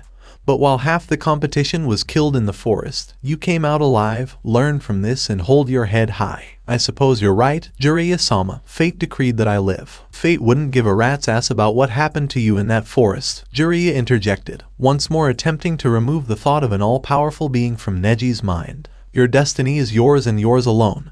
You survived a clash with a S-ranked criminal, which is something to be proud of. It doesn't matter that you got your ass handed to you, you survived. I believe this meeting has veered off topic, Hayashi said, reminding the other two that he was still in the room. In a minute, Jiraiya said, shaking both the Hyuga clan's leader and Neji, who simply stood there dumbfounded that someone would show such disrespect to his superior. Kid, if there's one lesson I can teach you right now, it's that fate is a fickle thing that simply sits in the back row and watches as the game continues. It doesn't decide the path you take, it doesn't guide you down any road, and it doesn't choose how you live your life. Take whatever the world has in store for you, and if you don't like it, return it tenfold. Neji simply stood there dumbfounded for a moment, feeling Jiraiya's eyes on him. You've given me a lot to think about, he finally said before bowing to the two shinobi. Pardon me if I interrupt. As Jiraiya's words sank in, Neji left the room without saying anything else, the Hyuga boy lacking the courage to continue the conversation. As he walked down the corridor, he couldn't help but raise a hand to his forehead protector, not to touch the metal, but to acknowledge the seal that it concealed. His gaze scanned through a window to the two guards stationed at the compound's entrance, recognizing them and knowing that they, too, bore an identical seal. Neji hadn't even realized he'd stopped moving as he looked out the window, his gaze now averted to the sky, where several birds danced without a care in the world. Deep down, he realized that the chances of the main branch using the seal he wore against him were slim at best, perhaps so slim that he could simply stop caring about it and live his life freely like the winged animals that soared through the air. Perhaps. What the hell was that? Sakura exclaimed, surprised. And not sure. Guess they decided to go somewhere, muttered Sasuke. Naruto must have gotten all worked up about ramen or something again. He hasn't had it in a long time. But that was Hinata dragging Naruto away, Sakura said, emphasizing each word so much that she almost spat. A snowball has a better chance in hell than that. I guess you're right, Sasuke said after giving it some more thought before moving on. Anyway, I guess our work here is done. We should get some rest before we resume training tomorrow. Wait, Sakura begged, hoping that her crush wouldn't leave so quickly. Can we still Naruto, we haven't gotten to the bottom of that thing with the examiner, right? Right, Sasuke said, but remember, we did come to a dead end. It wasn't so much a dead end as a dead start, Sakura recalled. We didn't get very far, but if we change our strategy a little and start from a different point, we might get an answer. Sasuke pondered this for a moment as he scratched his chin. There was that thing Jiraiya mentioned about seals to Naruto. Personally, I've never seen the dobe shut up that quickly before. He recalled the incident on the road. Seals, Sakura said again, recalling that moment on the walk back to Konoha. The only real seals I'm aware of are storage seals, the seals on exploding tags. And this one Hinata now has, none of which are particularly related to Naruto. So we can assume that we're talking about a different kind of seal here, one that isn't usually known by Genin or even Chunin, Sasuke said, looking towards the town center. We might be able to get somewhere if we worked on two different areas. Maybe you looking at the history of seals while I looked at seals commonly used by shinobi. Sounds like a plan then, Sakura said as she began walking to the library, Sasuke close behind as the two began their research. However, their research topic was having a very different experience. Hinata, where are we going? Naruto asked for what seemed like the umpteenth time, but Hinata still refused to answer as they moved deeper into the training grounds, out of sight of anyone. The blonde suspected Hinata didn't have a destination in mind and had lost all coherent thought a long time ago. While his theory was implausible, it was not far from the truth. Only after they were out of town did Hinata realize she didn't have a specific destination in mind, but had simply felt the need to go somewhere private with Naruto. The feel of his hand in hers kept a crimson flush on her cheeks, and she was relieved that the blonde couldn't see her face from behind her. This was a perfect moment in and of itself for her, but she couldn't help but want more from the situation, although she wasn't sure what else she could do to soothe that feeling. She was certain that if it hadn't been for the constant running, she'd be shaking like a leaf in a hurricane or passed out cold in the grass due to a lack of adrenaline in her system. I don't know, she admitted hesitantly, a deep blush deeper than Naruto's whiskers reaching her cheeks as she finally found the courage to speak. Hinata slowed to a halt and refused to look Naruto in the eyes, fearful of what her actions might be. Naruto stood there in silence, unsure what had happened to the normally shy girl. The sun had begun to set behind the Hokage monument, and amber beams pierced through the tree leaves, dancing upon the two genin. Hinata, Naruto said softly, not wanting to do anything that would get him in trouble with his teammates. Naruto-kun, Hinata replied softly when she finally mustered the courage to turn towards her crush. Her eyes darted downwards abruptly, Despite mustering the strength to turn towards him, she lacked the fire to look Naruto in the eyes. What would his reaction be if he found out? Despite the layer of mischief that accompanied the orange jumpsuit he wore every day, Naruto was a good guy. So how would he react if he discovered she had been touched by something so evil, so impure? Will he distance himself from her once he realizes she has been tainted? Or would he simply never see her in the same light again? Hinata was well aware that she was only a passing acquaintance in Naruto's life, an almost friend at best. But that was still preferable to being perceived as evil. She had already attacked Kiba, and he would undoubtedly find out about it. Wrong? What's he asked, puzzled, taking a step closer to her. It doesn't matter if you don't have a place in mind. Hinata sniffled and covered her eyes with the sleeve of her baggy jacket. Naruto wasn't the type to abandon his friends, and he wouldn't try to leave her side. But dragging him down with her by being friends with him wasn't fair. She was now essentially a disgraced clan chief. Being an orphan was preferable. All of this could have been avoided if she hadn't been so useless in that fight. Everyone else escaped unscathed, but Orochimaru struck and bit her because he saw a weak, little girl in her. To make matters worse, she'd attacked her own friends not long after. What kind of monster was she turning into? Why don't we go to Ikaraku's or something? You look like you could use a bowl of ramen, he said, and she didn't have to look up to notice the smile in his voice. He was such a nice guy. Hinata burst into tears with a slight shake of her head that only the most skilled analysts could detect. Naruto didn't deserve her. She only spelled bad news. She had progressed from being completely useless to being so useless that she would unexpectedly attack her own allies. It wasn't fair for Naruto to have to deal with the consequences of her own vanity. Hinata turned around again, this time away from Naruto, as tears trickled down her cheeks like tiny silver snails. She buried her face deeper into the sleeve of her jacket as she ran away in the opposite direction, her sobs eloquent but uneven. The Hyuga pushed away from the boy next to her, desperate to get away and cry her heart out. Before a jolt ran through her body, the distance between them grew gradually, first a meter, then 2, and finally 5. Not electricity, but the strange but all too familiar sensation of it. As buzzes of pain flew through her body in random spurts, she closed her eyes, tears still leaking through her eyelids. She found herself suddenly disconnected from the world around her, the horrible sensation causing too much pain for her to pay attention to what her senses were telling her. Black lines appeared out of nowhere, rushing along her creamy skin as if plowing through snow, and she felt another jolt run through her. She couldn't help but draw parallels between herself and a pitiful zoo animal being tortured as she let out another cry of pain. Her vision, the last of her senses, began to blur slightly, and she found herself struggling to make out the trees a few meters away. As her vision finally faded into darkness, she could see a distinct blur of orange approaching her. "Look at this," Sakura said, motioning Sasuke to her side. The Uchiha had had little success researching seals currently used by shinobi. Many shinobi lacked the time and effort to delve into the art because it was such a delicate art that took hours, if not days, for amateurs to place in advance. He had to admit, however, that the level of design and nature behind some of the rare seals he had come across had impressed him. Even the simplest one he imagined would take him days to study correctly. Every drawn line had to be perfect, and he had a newfound respect for those who created sealing scrolls and exploding tags. "What is it?" he asked, closing the distance between them. "I was thinking about how the Naras pass down their techniques from father to son, and then their sons continue the lineage," Sakura explained. "When you think about it, Naruto does have a family name,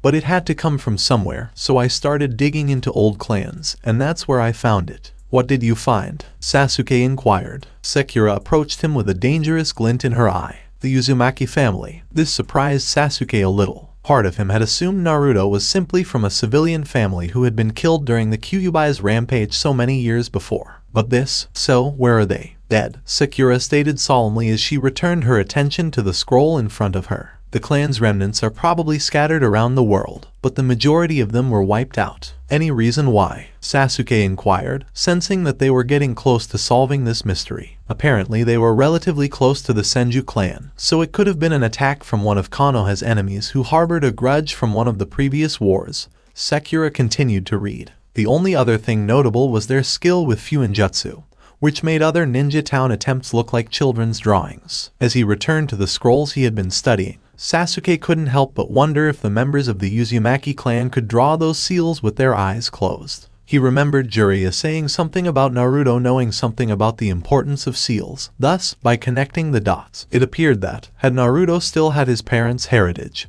He would be drawing seals more complicated than anything he'd seen so far. Closing time, the librarian announced, and both members of Team 7 knew it wouldn't be worth risking their luck after last time. They left the library, having put their scrolls away and feeling like they were getting closer to figuring out who Naruto was, only to run into one of their classmates walking down the street. "Hey, Shikamaru," Sakura said, waving to the Nara heir. "Hey, what were you two doing in the library?" Shikamaru inquired, taking in his surroundings. "A little research," Sasuke said casually. "On?" Shikamaru asked, his Nara brain already in overdrive. Sasuke wasn't going to say anything, but Sakura was well aware of how smart Nara could be when he wanted to be. She was certain that the black-haired kid had attempted to figure out who Naruto was at some point, and it appeared likely that the boy could offer some insight into what they had discovered. "We're trying to figure out why everyone hates Naruto," Sakura explained, checking to make sure the rest of the street was dead. "Something doesn't add up," Sasuke added with a nod. "I can count all the people from previous generations who like Naruto on one hand. So, what have you got so far?" Shikamaru inquired idly. "This is the kid who runs around in bright orange screaming at the top of his lungs. He's not that bad anymore," Sakura said, crossing her arms across her chest. "But we've gotten nowhere. What exactly are you looking for?" Shikamaru asked again, realizing that if he didn't flee soon, he'd be dragged into a full-fledged debate. "There's only so much statistics and history can tell you. Sometimes you just have to look around. I guess there's no harm in telling you," Sasuke concluded, looking to Sakura for support and receiving a subtle nod. "There was something odd about how we were kicked out of the Chunin exams. Naruto didn't cheat, but he was still apprehended," Sakura continued, emphasizing the final word. "He may be an eyesore to some, but there's a fine line between forcing someone to fail an important test and harboring a grudge. What exactly is so bad about Naruto that an instructor would do that, on top of having at least 20 other assistants who did nothing?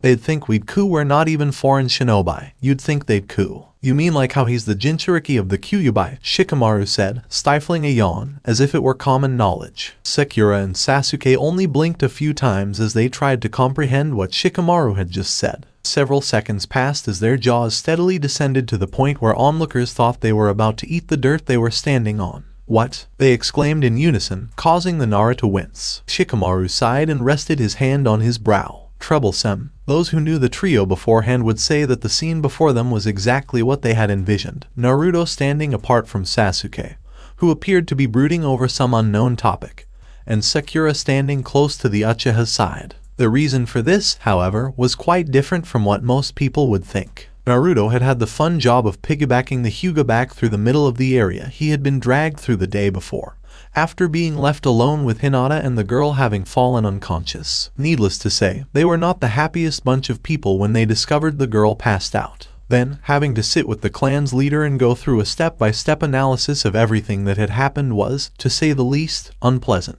Naruto had requested to stay by Hinata's side until she awoke, but he had been dismissed and informed that the situation was under their control, and that despite his good intentions, he would simply be in the way. He had no idea what to tell his teammates and didn't want to repeat every detail that had been forced out of him less than 24 hours before. It didn't help that Sakura and Sasuke were staring at him strangely. The pink and black-haired members of the group had kept a close eye on Naruto after learning what they had learned from Shikamaru the day before. The Nara had escaped at the first opportunity he had, literally half a second after realizing he was going to be interrogated, and had left them with only the answer to their question. But it was the same as being told the answer to a complicated question was 27 without being told how the answer came about. Sakura and Sasuke had returned to the Uchiha clan compound in silence before writing everything they knew down on a piece of parchment, trying to figure out how Shikamaru came up with that solution. They couldn't believe he'd been told such a thing, because otherwise it would have been common knowledge, and they concluded that the Nara would have found it too difficult to simply converse on such a topic with anyone who didn't truly know the blonde. Working backwards from the answer to the question, they came to the conclusion that Shikamaru had been correct. Naruto was born on the same day that the Kyuubi attacked, and he bears all of the villagers' scorn, including the whisker marks on his cheeks. They had no way of proving their theory without actual solid evidence, but it was unquestionably the best lead to go off of. They couldn't ask Naruto the big question because even the blonde might not know the answer. "I don't think I've ever seen you three so quiet," Kakashi said as he appeared nearby, startling the trio and temporarily pushing their thoughts to the side. "Kakashi-sensei, you're late," exclaimed Naruto, pointing accusingly at him. That's because I needed someone to help supervise your training today, Kakashi explained, pointing to the side to show the white-haired ninja they had been sent to retrieve on their previous mission. You're going to be watching us? Asked Sasuke, hoping that by watch he didn't have to change into a girl and make out with his teammate again. Yep, your team is the only group of rookie genin who aren't taking the current Chunin exams, Jiraiya said, taking a step forward until he was standing next to Kakashi. I want to see if that means you'll be slacking off while they're pushing themselves to the limit, or if you'll show them that your team is the one to fear the next time. Jiraiya knew he'd said the right thing when he saw their eyes fixate on his words, even if they didn't respond. Good, I would have been disappointed if you had responded with words, he continued. Prove to me what you're capable of. Jiraiya here has offered to help with a training session that we've devised, Kakashi explained. Your mission is to protect a client, which in this case will be me, from an invader who is attempting to kidnap the person under your protection. I won't go all out because that would ruin the idea, Jiraiya explained. That being said, if you want to succeed, you'll have to go all out on me. Can we have a scenario? Asked Naruto, drawing everyone's attention to him. Creating a protection plan would be easier if we knew what we were protecting. Makes sense, Kakashi said, shrugging his shoulders. Alright then, Jiraiya here is a Chunin who has been hired to take out a competitor in a shopping district. The person who hired him having shown his constant distaste for a business merger that is soon to take place, and in order to gain an advantage over his competition, he has hired a bargain ninja to prevent the merger from going through, and you three have been hired to ensure that the weaker of the two parties has no problems. That's a pretty shoddy scenario, Sasuke said, wondering if such a mission would ever happen. But it's still a scenario, Kakashi said, smiling behind his mask. You have 10 minutes to devise a strategy for protecting the client while they sleep in their home. Could you please mark out an area that best describes the household, Kakashi-sensei? Sakura inquired. It's easier to plan our strategy if we know how much space we have. Will do, Kakashi said as he set about building the scenario, knowing that simple sticks on the ground wouldn't suffice. Alright, Sasuke said as Naruto and Sakura huddled close to discuss the best tactics to use. We have a limited amount of time to devise a plan to trap a Sannin. It doesn't matter if he's only using a fraction of his strength. This is the time to prove to everyone that we've learned something and that we are the team to fear. Sakura and Naruto both nodded before the blonde realized what Kakashi had built for them. How the hell did you build that? Naruto asked, pointing to the 4 walls and roof that Kakashi had constructed using several earth jutsu. By using a good portion of my chakra, Kakashi explained, looking fairly winded, indicating to his students that he wasn't willing to do this on a regular basis. I'll be sleeping in the main bedroom, please keep me safe. With that, Kakashi entered the mud building he had built, allowing the team to quickly assess what it was they would have to protect. As expected, a window near the main bedroom created another opening for them to try to secure. There are only 2 main areas Jiraiya could enter, Sakura said, pointing to the window and the main door. That being said, he could use an explosive tag to burst his way in through one of the walls, Naruto explained. He can enter quietly or proudly, and knowing the pervert, it could be either. You guys are running out of time, Jiraiya yelled from a safe distance away, not wanting to know what the trio had in store for him. Alright, Sakura, do you have any of those poisons you've been working on? Sasuke inquired. I made one last night, Sakura said, pulling a vial from her pocket. She had created some poisons to take her mind off of other things after being unable to sleep after learning of what could potentially be trapped inside of Naruto. Naruto, remember how you went over all of those trap lessons with Kakashi? Could you set something up like that to protect Sensei? Sasuke asked his teammate, looking to him. All that and more, Naruto said, his smile almost blinding. Alright, here's the plan, Sasuke said as the 3 huddled together. This should be interesting, Jiraiya said as he took a step forward toward the impending danger. He knew he had nothing to be concerned about. If things got a little too chaotic, he could simply turn it up a notch. But more often than not, he wouldn't have to. Jiraiya was well aware that this was for the children's training, and that crushing all of their hopes and dreams in a matter of minutes would be unjust. Looking towards the building he was supposed to enter, he noticed Sasuke perched on the rooftop overlooking the front of the house, his eyes scanning the horizon. Dropping into the trees that surrounded the training ground, Jiraiya realized he'd have to wait a while for an opening to appear, and chances were he wouldn't be making a break for the front anytime soon. Circling the area, he noticed the ninja with his nose buried in one of Jiraiya's books through the window Kakashi had purposefully put in, a sight that the white-haired sage couldn't help but smile at. His expression darkened as he realized that with 2 other ninjas still missing, they would not leave such an opening so easily. When he turned his gaze to the ground, he noticed a glint of sunlight reflecting off of a piece of wire that had previously been installed. Jiraiya couldn't tell what the trip wire would do, but it was enough to convince him that he needed to try another approach. Can't get in from the front, can't get in from the sides. Guess that leaves the back, Jiraiya said, darting to the back of the house in a dash that few could match. Jiraiya pondered what the best course of action would be while standing against the wall, but before he could do anything, the back wall exploded outwards, forcing him to leap away to avoid harm. Jiraiya blinked several times, shielding his eyes from the debris, as he found himself surrounded by the 3 genin he had been attempting to avoid, a kunai dripping with poison held by his side. What? Jiraiya asked, blinking several times to ensure he wasn't hallucinating the situation. Well, this was unexpected, Kakashi said, looking at what had happened to the building he had built. Never once during the mission briefing had he stated that the house had to remain intact, and while they would undoubtedly have to have a little more consideration for the client's property and valuables when actually out on a proper mission, he couldn't deny that if it saved their lives, they would be grateful. Okay, you got me, Jiraiya said, raising his hands and allowing the genin to relax their stance. So tell us what the hell you did and how the hell you knew I'd come from behind. Well, with the limitations of the training, we deduced that there were only a few places you could come from, smirked Sasuke. With me guarding the front entrance, you'd have to take an alternate route to avoid being spotted from the start. So we had Naruto set up several tripwires covering the sides of the building with the limited time that we had. So, what did you have set up with those traps? Jiraiya wondered, wondering what joys awaited him if he triggered the wires. Absolutely nothing, Naruto said with a sly grin. What? Jiraiya inquired. With the few minutes I had, I wouldn't have been able to set up anything elaborate that was well hidden, Naruto explained. We had Naruto create the illusion that the sides were protected when in fact they would have been the easiest ways to get through, Sasuke explained. Cheeky sods, Jiraiya said, realizing that he had seen the wires almost too easily. How about the ending? Well, with 3 of the 4 walls gone, you'd have to come from behind, above, or below now that I think about it, Sakura explained. How did you know when to strike with the exploding tag? Jiraiya wondered, not knowing what the final piece of the puzzle was. That was my part to play, Sasuke explained, holding several tiny wires in his hand. These were tied to ground points, and when I felt them loosen, I knew you'd pulled the trigger, and I slammed the roof to warn those inside to let loose with the explosions. I have to say, it's quite a feat, Jiraiya said, slightly taken aback by what he'd been told. Sure, they knew when and where he was going to appear. When on a mission, they could be waiting for hours on end for an attack that might or might not occur, so they were given a generous heads up on that point.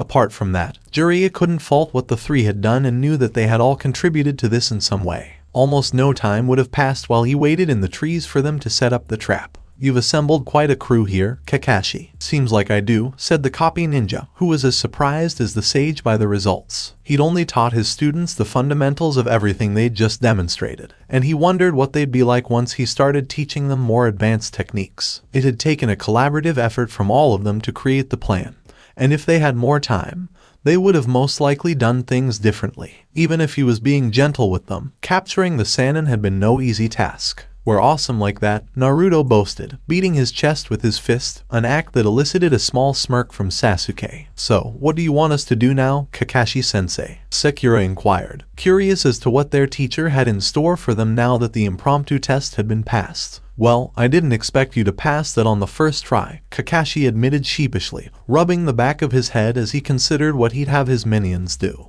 At this point, I'd like you to focus on your water walking and chakra reserves, while your teammates are on the front lines, and you'll be playing more of a supporting role until you're capable of keeping up with them, which, given Naruto's energy, might be some time. Sakura huffed slightly at the comment, but couldn't help but agree with Kakashi. If the 3 of them started fighting at the same time, she would be the first to slow down, and as a result, Naruto and Sasuke's performance would suffer as they would have to assist her in completing the task at hand. She nodded in agreement and dashed off towards the river to continue her training. She was not going to slack off, not now, not ever. All right, Sasuke, Kakashi said, turning his gaze to the Uchiha. I want you to create a single shadow clone that will spar with Sakura atop the water, as you probably know. It only takes a single solid attack to take out a shadow clone, so they need to know how much they can fight without taking damage, allowing them to fight for longer. Got it, Sasuke said as he created the single clone. the duplicate nodding in agreement before rushing off towards the river Sakura had earlier approached. Meanwhile, I'll put you through a series of random hand seal combinations, Kakashi continued. Once you start copying more jutsu with your Sharingan, you'll need to be able to both remember and replicate the proper hand seals as quickly as possible when you want to use them. Sounds good, Sasuke said, realizing that this training session would most likely benefit him in the long run. Wait, what am I going to do? Naruto wondered. You'll be working with me, Jiraiya stated. You mean the dope here is going to get one-on-one time with a Sannin? Sasuke wondered, feeling like he had gotten the short end of the stick. And not good enough anymore, am I? Said Kakashi, chuckling. The reason Jiraiya will be training Naruto is that there are some things that Naruto needs to be taught that I am unable to teach him, which is why Jiraiya has offered to. Even if you sat in on this, you wouldn't learn anything useful, the white-haired sage said. Only Naruto is capable of learning this. Sasuke's eyes narrowed as he recalled the information he and Sakura had discussed the day before, and he couldn't help but wonder if Jiraiya was referring to the Kyuubi or something else entirely. As much as he wanted to, he couldn't simply voice his opinion in front of two of the village's more powerful shinobi. He had a feeling that would not go well. Are you going to teach me something awesome? Asked Naruto, his voice brimming with anticipation. Follow me and we'll find out, Jiraiya said as he leapt away, an orange blur close behind. Let's get started, Sasuke, Kakashi said, the Uchiha nodding as he set about getting this part of the training done correctly. He'd figure out more about his teammate's enigma in his own time. Peering through the trees near the river, Ino couldn't believe her eyes as she watched her rival go toe-to-toe with the last Uchiha in what appeared to be an attempt for both parties to kill each other. The Yamanaka heiress had decided to spar against Sakura in order to improve her own abilities against the pink-haired ninja, and she had no doubt that she would be completely superior to her friend in every way. All of that had vanished within the first few seconds of seeing her friend for the first time since the first round of Chunin exams. Not only was she walking on water, which she had yet to master, but she was also fighting her crush with such ferocity and malice in her attacks that it appeared as if any single one that landed would be a devastating blow to say the least. Beyond that, she could see that Sakura and Sasuke were both smiling. They appeared to be having the time of their lives, putting their hearts and souls into their fists. Sasuke's fist pierced Sakura's guard and struck her friend across the face, sending the pink-haired girl bouncing across the water. Sakura wiped a small trail of blood from her lips on her hands and knees, her smile never leaving her face as she pushed forward to confront Sasuke once more. Ino turned around, satisfied with what she had seen. She wanted to show Sakura that she was superior to her, but it would take weeks of dedicated training to close the gap Sakura had created between them. Hinata stood awkwardly along the clearing's edge, where she saw Naruto deep in conversation with the unknown white-haired man. She had no idea what she was doing here, especially after the previous day's disaster. When she awoke, the previous day's events played over her head like a busker who only knew one song. She had pondered over and over what she could have done differently. Or, more importantly, whether she was capable of doing something differently. She'd been given the perfect opportunity to express her feelings for the blonde and had choked, the hatred and self-loathing having triggered the seal on her neck to respond, her negative emotions feeding it and slowly strengthening it. Hinata despised the searing pain that the seal caused when it spread across her skin. But how could she resist activating it when she couldn't even look at Naruto without hating herself for not being able to get any closer? Was this to imply that she should never see the blonde again? The alternative was to be able to approach Naruto, but this did little more than remind her of how weak she was. She knew that moving on, removing Naruto from her life, would be the best option for her health. But how could she do so? His smile shone brightly, and his upbeat demeanor directly contradicted her low opinion of herself. Who would want to remove someone like that from their life? Naruto-kun, she murmured softly under her breath, still debating what she should do. So, what exactly are you going to teach me that only I can learn? Naruto asked, stretching his arms and sneaking a glance in Sasuke's direction. Though the blonde could no longer see him, he could tell the Uchiha's interest had been piqued. How about we take a different approach? What do you want me to teach you? Jiraiya asked, before seeing Naruto's grin and adding, except a badass jutsu. What were you good at again, old man? Naruto's smile faltered. Well, they say I have a way with seals, Jiraiya said, emphasizing the last few words as he cast a glance at Naruto's stomach. So, like exploding tags? Naruto inquired, unsure of what the Sannin was trying to convey. He was certain it was one of those underneath things that Kakashi loved to discuss. Yeah, but you'd probably learn a lot more about them from a textbook than I could, the pervert replied. I don't remember much about our seal lessons, Naruto admitted shamefully as he bowed his head. What's the deal with them? Jiraiya groaned. Many things, but I don't think they're your true calling. What I was trying to say was that I know a lot about your stomach seal and how it works with your little friend. I guess I'll call you if he ever breaks free," said Naruto, clearly not understanding what Jiraiya was implying. "I probably wouldn't be able to do much in that situation because I'm not the 4th Hokage. But have you ever noticed your little friend lending you a helping hand when you've been in a pickle?" Jiraiya wondered, realizing Naruto had never interacted with the Kyuubi before. The kid, like most shinobi his age, had led a relatively normal life until now. "I've never met him before, but I don't think he'd be friendly, what with him being a big rampaging monster and all." "Do you mean you've never experienced anything special that might not have happened if it hadn't been for the Kyuubi sealed in your gut?" Jiraiya asked, raising an eyebrow. It was still possible, but the previous test had shown him that Team 7 were no rookie genin, and any genin worth their salt had been in a life-threatening situation before. There was this one time. It's a long story and I don't remember much of it, but I thought someone had killed Sasuke, Naruto recalled. "We'd been having this really long and difficult fight with this insanely fast person named Haku, and I went berserk, like really crazy." Kakashi said it could have been the Kyuubi, but I guess I forgot about it because that was a while ago now, and because of everything that's happened since then. "Sounds like that was the work of it," Jiraiya pondered as he stroked a non-existent beard. "Anyway, my point is that you're supposed to be able to draw out the Kyuubi's chakra. I'm guessing you didn't pay attention in class, but even you should know that such chakra is hundreds of times more potent than regular chakra. Do you want me to try a jutsu on it or something?" asked Naruto, thinking the demonic shadow clones didn't sound so bad. "No," Jiraiya stated emphatically. "At least not any of the ones you're familiar with. I'm sure doing so would result in one of two outcomes. Either the jutsu would fail to work, or you'd be unable to properly mold such thick chakra, and it would backfire and explode on you. Probably don't want to find out which." Then, remarked Naruto, cringing slightly as he considered the implications of the latter. "Exactly. Now, as for what I was trying to say earlier, if I could get you to draw on this raw, potent chakra, you could do some interesting things. While I've got a few ideas, one comes to mind first," Jiraiya said, grinning slightly. "I'm sure you've heard of Jiraiya's numerous ventures." "Gallant toad sage," Naruto said dismissively, waving his hand. "Yeah, you wouldn't stop talking about it the whole way back to Konoha. What's your point?" "Well, you're no fun," Jiraiya grumbled before taking a more serious tone. "What do you think that last bit, toad sage, means? Do you have warts on your tongue?" "It means that I hold the summoning contract of the toads. Has that piqued your interest?" Jiraiya scowled half-heartedly. "I suppose they'd be useful for eating flies on a hot day," Naruto joked. "However, unless I want to lick someone to death, why would I use a toad? They're not frogs, you brat. There's a difference," Jiraiya snarled.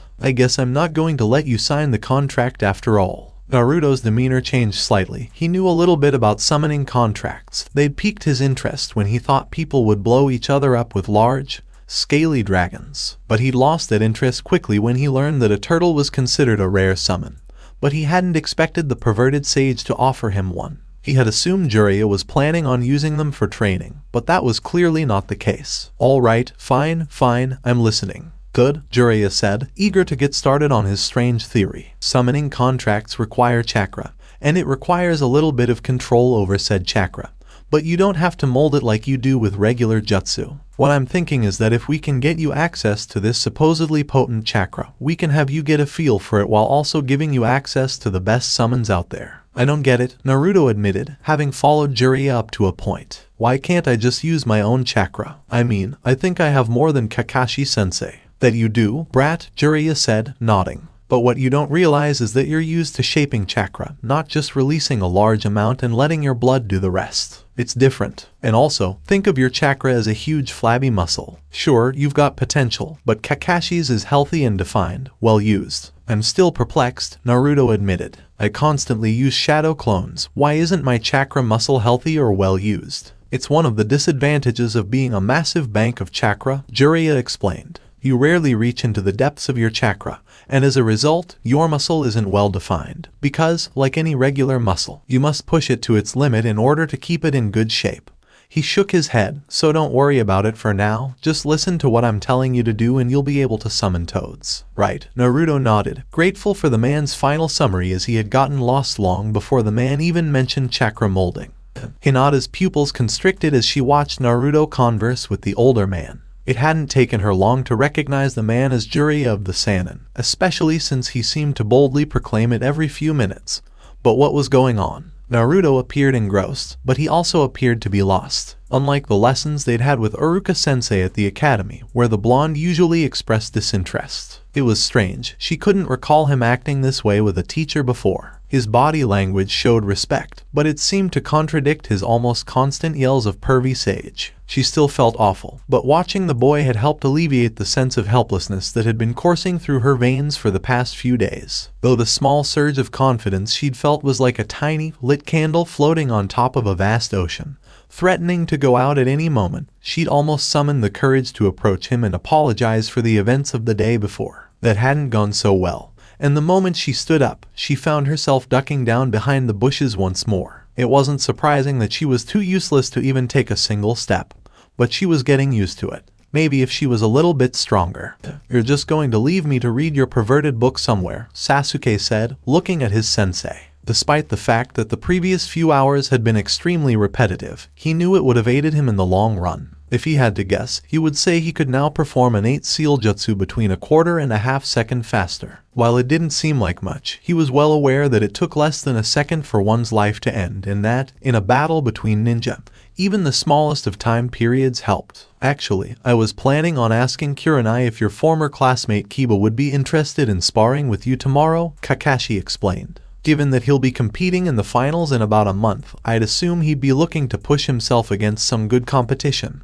However, if you're not interested, just go," Sasuke said casually, dismissing his sensei. The older man walked away in a puff of smoke, leaving the black-haired teen to run his fingers through his hair. It wouldn't take much to send the Inuzuka clan member scurrying back to the kennels, but now was as good a time as any to put some of the new skills he'd learned during these training sessions to the test. He imagined that if his father was still alive, the head of the Uchiha clan would be disappointed that he hadn't advanced as quickly as his brother. He would have been enraged if these thoughts had occurred to him when he was given his headband identifying him as a genin of Konoha. But it was only a fleeting thought now. He got a little bit further every day, and he wasn't comparing himself to his brother or the rest of Team 7. But then, why should he? A wave of memories came through as he turned his head to see Sakura walking towards him, a white cloud indicating that his shadow clone had just dispersed.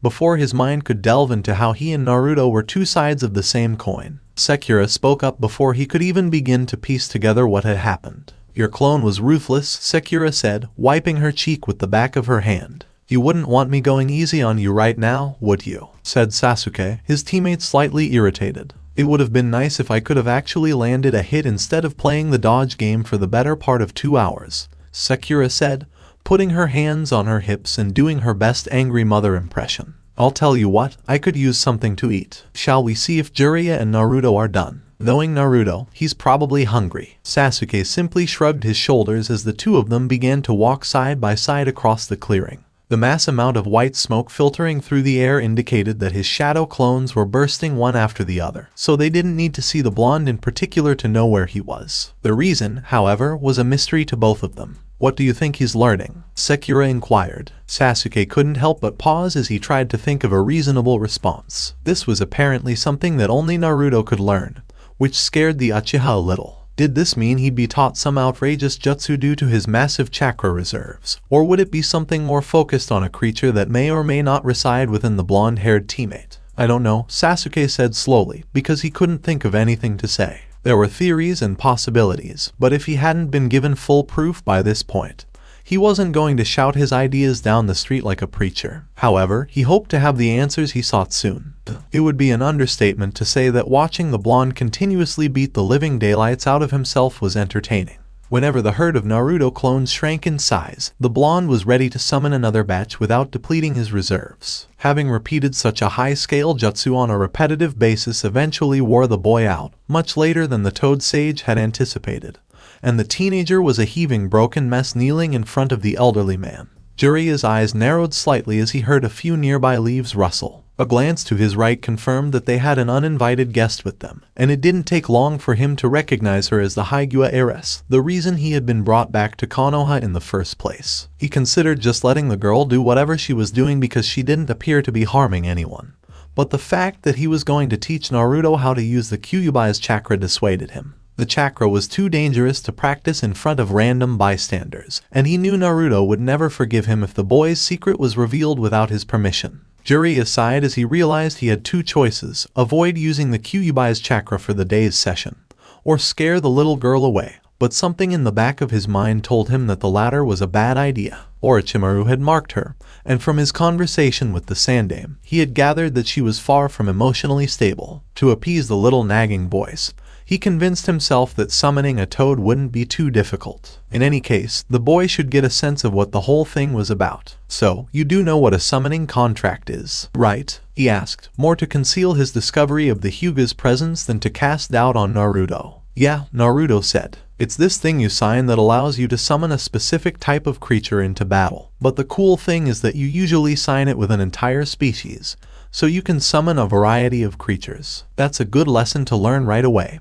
Jiraiya agreed. "Although summons are commonly used for battling, they also have a variety of other uses. They make loyal and dedicated messengers, which is probably my favorite way to use them, but they're also great for cooperative battling. To be honest, I guess it depends on which toad you're summoning. There are a couple of medic toads as well," pondered Jiraiya. "So they can be used for a variety of purposes." "Got it," nodded Naruto, eager to sign the contract. He could work out the minor details later. "All right then, you're about to become one of the world's only people who have gotten their hands on the toad contract," Jiraiya said as he bit on his thumb, summoning a toad with the small amount of blood while flashing through the hand seals. As it took its place next to the perverted man, a small puff of white smoke appeared, and a rather large toad croaked loudly. "This is Gamma," Jiraiya said, motioning with his thumb to the large toad beside him. "Perhaps one day you'll summon him as you pass this contract down to someone else." Naruto frowned as he looked at the thing. It wasn't the battle toad he had expected, but he remembered the toad sage's words and realized that this toad's purpose wasn't combat. "What exactly does he do, aside from being an awesome companion?" Jiraiya said, striking a pose that Naruto mimicked. "Gamma holds the summoning contract. See that scroll in his mouth." "You mean you're just letting it chew on the summoning contract?" inquired Naruto, unsure whether he wanted to sign what would undoubtedly be a sloppy piece of parchment slathered in drool. "Relax, he's just protecting it. And besides, one of my toads wouldn't be dumb enough to eat an important contract like that,"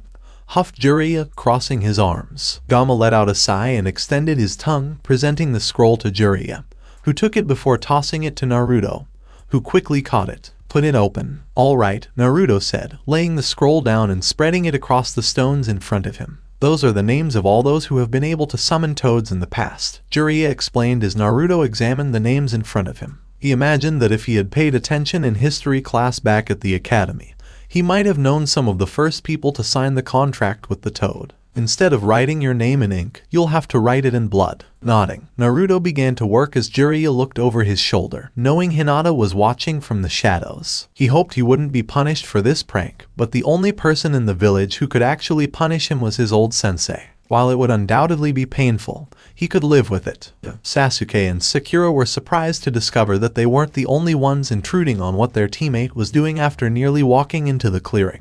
"Hinata," Sakura said, slightly perplexed, causing the Hyuga to eep at being caught. Hello," Hinata said, trying not to run away from the confrontation. While she had noticed Jiraiya's attention shifting to her from time to time, she had assumed he was simply speculating that someone was there and that she hadn't been caught yet. It was quite embarrassing to be caught out in this regard. The two members of Team 7 knew not to push any boundaries with what their friend was doing there because it was fairly obvious in and of itself. They were also aware of what was on Hinata's neck and knew that they couldn't say anything about what had happened. They simply stood there in awkward silence for a few seconds, before a vexing yell erupted from the clearing. "Would you like to come with us to offer our support to Naruto?" Sakura asked, breaking the silence between the three of them as Sasuke appeared to walk into the clearing, curious about what was going on. I'd like that," Hinata said, taking tentative steps out into the open, Sakura by her side, the pink-haired girl doing her best to be there for her friend. "Seems we have company," Jiraiya said, pointing over his shoulder to Naruto's teammates, and the Hyuga heiress. "You guys," Naruto said slowly, grateful that the depressing little tadpole had vanished back to where it had been summoned from. "We're here for you," Sakura said, hands behind her waist and a genuine smile on her lips. "Come on, Dobe, show me what you're capable of," smirked Sasuke. Do your best, Naruto-kun," Hinata said, still adjusting to being out in the open. "Concentrate and repeat," Jiraiya instructed, to which Naruto nodded before turning his back on his allies and beginning to shape chakra. Nonetheless, their presence caused a flurry of thoughts, forcing Naruto to stand in silence for a few moments. Could he have prevented Sasuke from becoming a pincushion if he had been able to summon a worthy toad to fight alongside them during the battle against Haku? Or would he have simply wasted his chakra, failing miserably over and over until both Sasuke and Sakura died? Could something similar happen the next time the team was on the road, and his own lack of skill resulted in their deaths? Fox, Naruto murmured under his breath. I don't like you, and chances are you don't like me, but I'm going to need your help at some point, and if you're going to help me, I need to know what you're capable of, so why don't we show these guys what you're capable of? Nothing happened for a few seconds, but then a deep laugh escaped Naruto's mind, followed by a massive surge of chakra into his system. Hinata couldn't help but activate her Byakugan as power seemed to surge from the blonde-haired boy, allowing her to see the chakra that was circulating through Naruto. Instead of the normal chakra she saw, this was malevolent and dark, and she couldn't help but lift a hand to her shoulder as she gradually realized she wasn't the only one standing there with something twisted and evil in her. Sakura and Sasuke were intrigued by Hinata's hand movement and wondered what she could see with her bloodline activated. Before they could think about it any further, their teammate went through several hand seals before slamming his palm on the ground. Kuchiyo's no jutsu, exclaimed Naruto before everyone was lifted high into the air. When the smoke cleared, they discovered they were standing atop a massive toad. Impressive, kid, Jiraiya said, impressed. It appeared that if Naruto set his mind to something, there was no telling how far he could go. The toad on whose head they were standing wore a black kimono and carried a Sasumata in his hand, as well as a massive shield strapped to his back. Whoa, said Sasuke as he realized what had happened, and Sakura squealed about how disgusting what she was standing on was. Running his hand through his hair, Sasuke realized that his sensei was correct in saying that this was something only Naruto could do, at least for the time being, until his own chakra reserves peaked. Naruto-kun, Hinata exclaimed, astounded by Naruto's ability to shape this dark chakra and accomplish something so extraordinary. She'd been told repeatedly not to use the seal around her neck,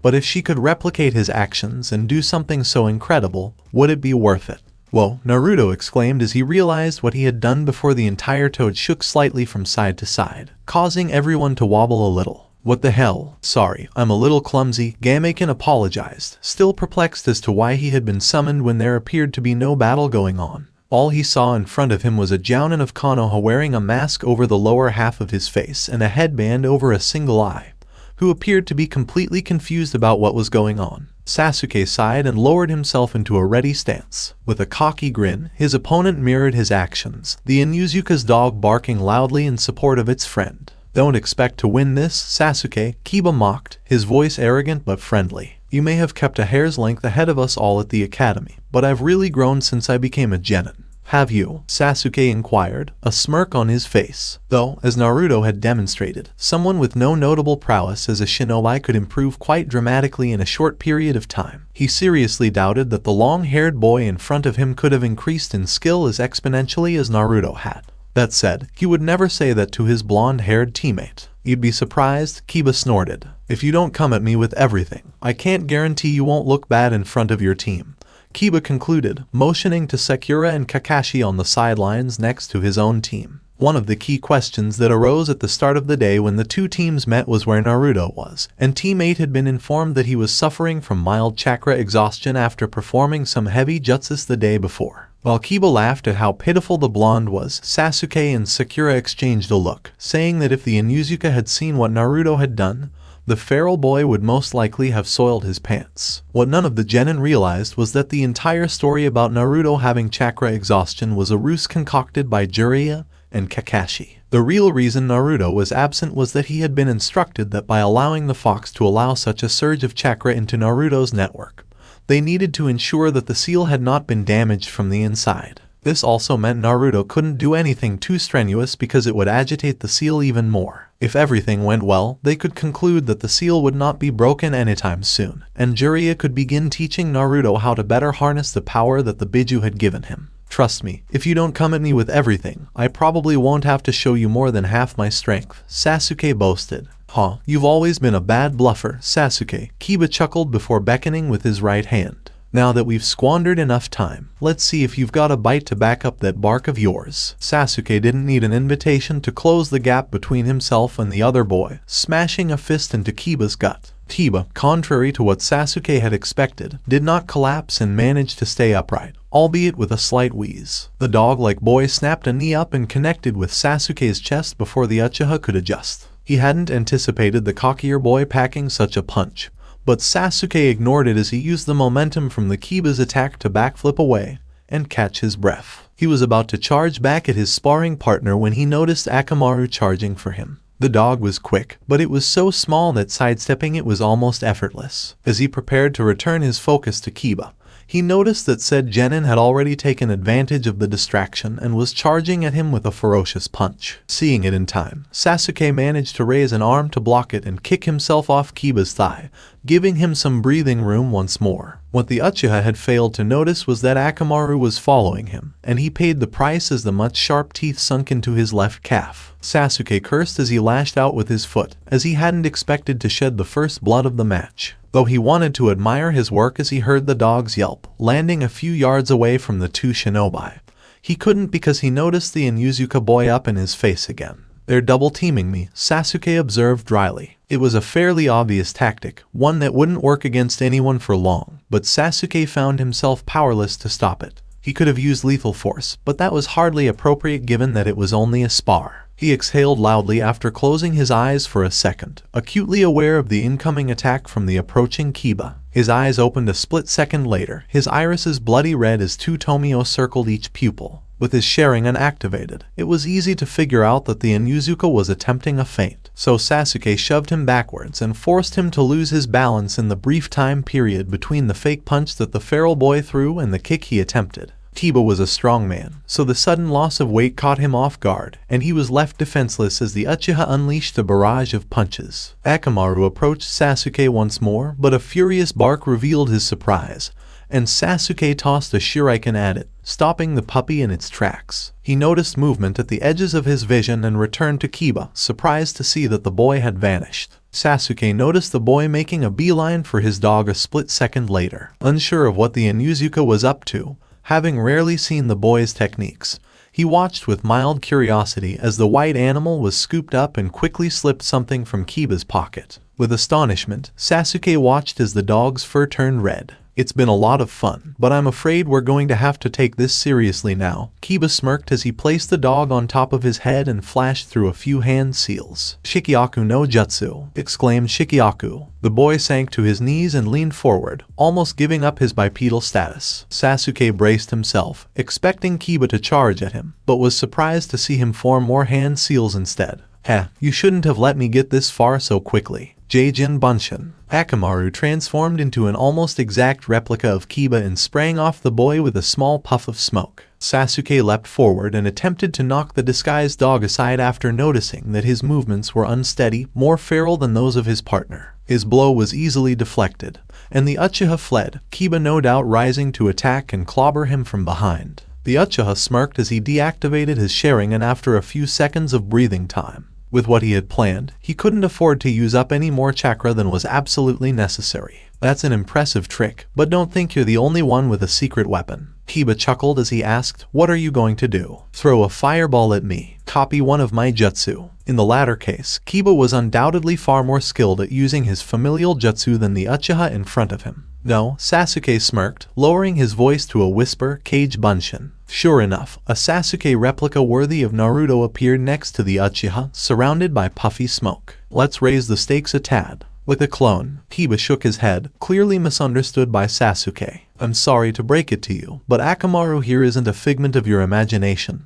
He can actually harm you." Sasuke fought the urge to smirk, and he knew his shadow clone had to as well. Sasuke advanced, eager to end the henge on Akamaru before either of the two Kibas could land a solid hit on his shadow clone, noting that he'd have to be a little more careful now that he couldn't use his Sharingan to distinguish between man and beast. It was times like these that made him secretly envy Naruto's infinite chakra battery. Sasuke was almost certain that he couldn't risk making another clone if he wanted this battle to last much longer. Plus, he had a reputation to protect. Naruto would never let him forget that the best of the class had been defeated by a mutt. Leaping forward, both forms of Sasuke charged at the two versions of Kiba, who fought back. Their strategy was simple. One of the clones would vanish as soon as contact was made, and the one who had walked away unharmed would refocus their attention on the real Sasuke, and the double teaming would resume. Unfortunately, it was not to be, as both Kibas were knocked out cold by a boot to the chest. Kicks came in from opposite sides, knocking both Kiba and Akamaru into each other before either of them could comprehend the situation as to why both of them had been injured.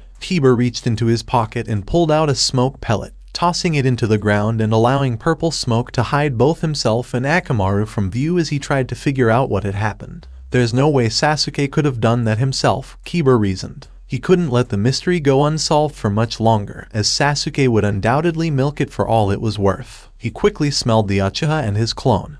No doubt a stupid strategy because it wouldn't matter if he confused them. Unless, that's all, the clone has the potential to harm us in the same way that Akamaru has the potential to harm him. Kiba, on the other hand, knew that the Uchiha could not have cloned himself. Sure, his clone could deal damage, but as with any clone jutsu, a solid hit would suffice. Thankfully, he figured it out before Akamaru was hit again and potentially lost his transformation. However, before he could think about his next move, the temperature began to rise and he and Akamaru leapt out of the way just as a massive fireball passed through the smoke cloud. Turning his gaze to Sasuke, or what he assumed was the real Sasuke, he noticed the Uchiha performing several hand seals, and Kiba braced himself for what he assumed would be another fireball of some kind. It just wasn't meant to be. Raiden, Hekayarki, yelled Sasuke as he slammed his hands down on the final seal, small volts of electricity dancing within his palms. Kiba braced himself, not knowing what Sasuke had in store for him, until the Uchiha in front of him clapped. With the lightning in his hands, this was no ordinary clap, as a thunderclap rang out with a deafening roar. Both Akamaru and Kiba covered their ears, the sound nearly unbearable as Kiba struggled to keep his eyes open. However, Akamaru was faring much worse as he crawled into a ball on the ground, trying to drown out the sound of his whimpering.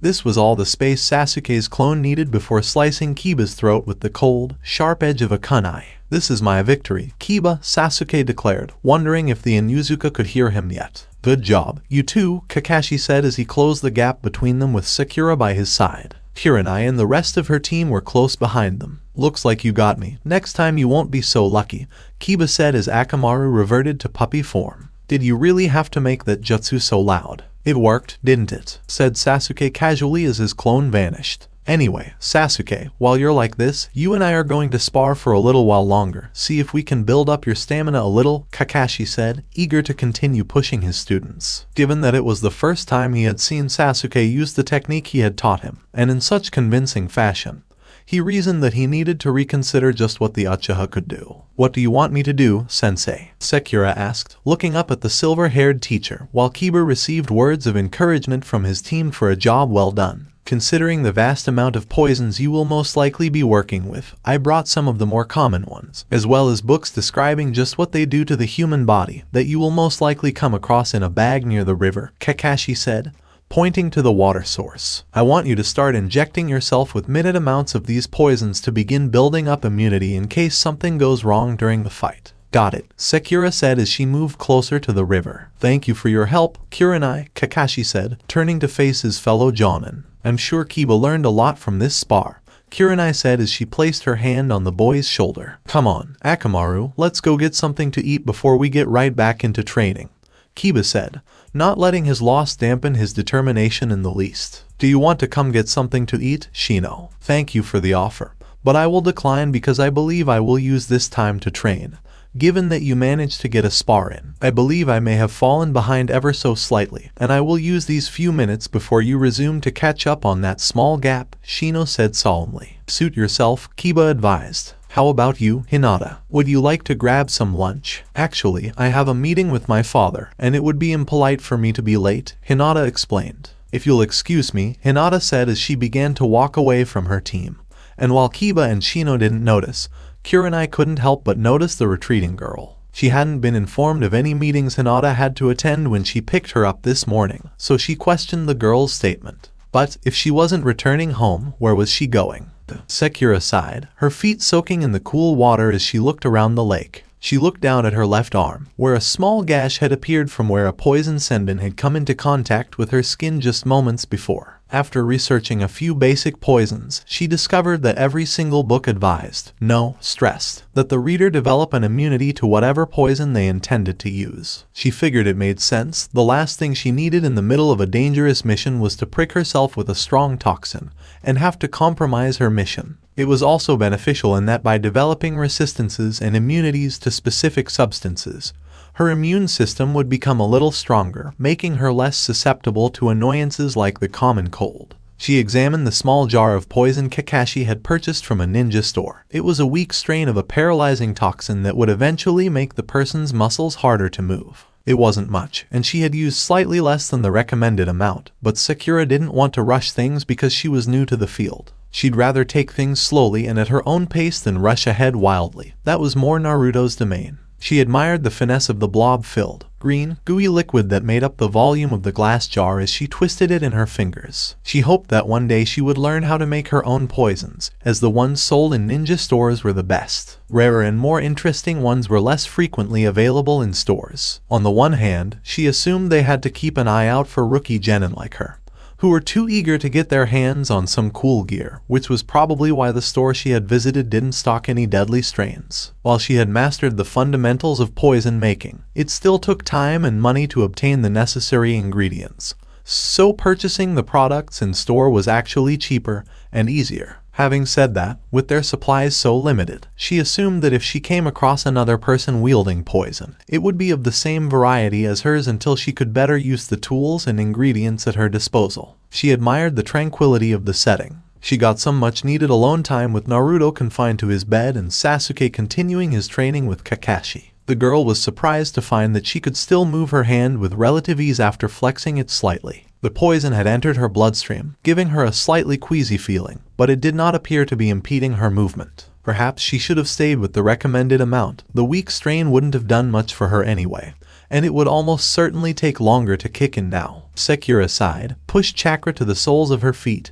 and rose to the surface of the water. Though she was confident that she could still walk to exercise her chakra reserves, the girl chose to simply stand still because drowning in a body of water did not appeal to her. She'd be safest if she stayed in shallow water. Sakura let her mind wander as she focused on staying afloat and not falling in and drowning herself. It didn't sound good to be wet and paralyzed.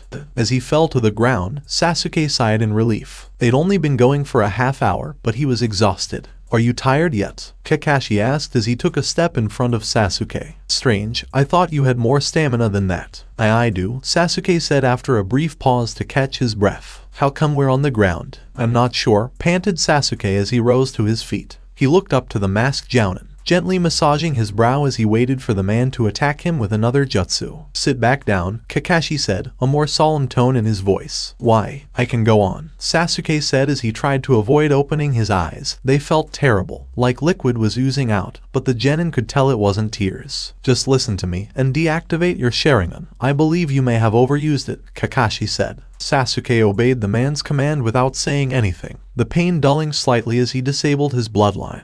The boy, however, couldn't bring himself to open his eyelids because he was afraid the harsh wind would hurt his sensitive eyes. "Isn't this out of the ordinary?" "I wouldn't know," Kakashi replied. "Because the Sharingan I have is a foreign object to the rest of my body. It essentially leaks chakra.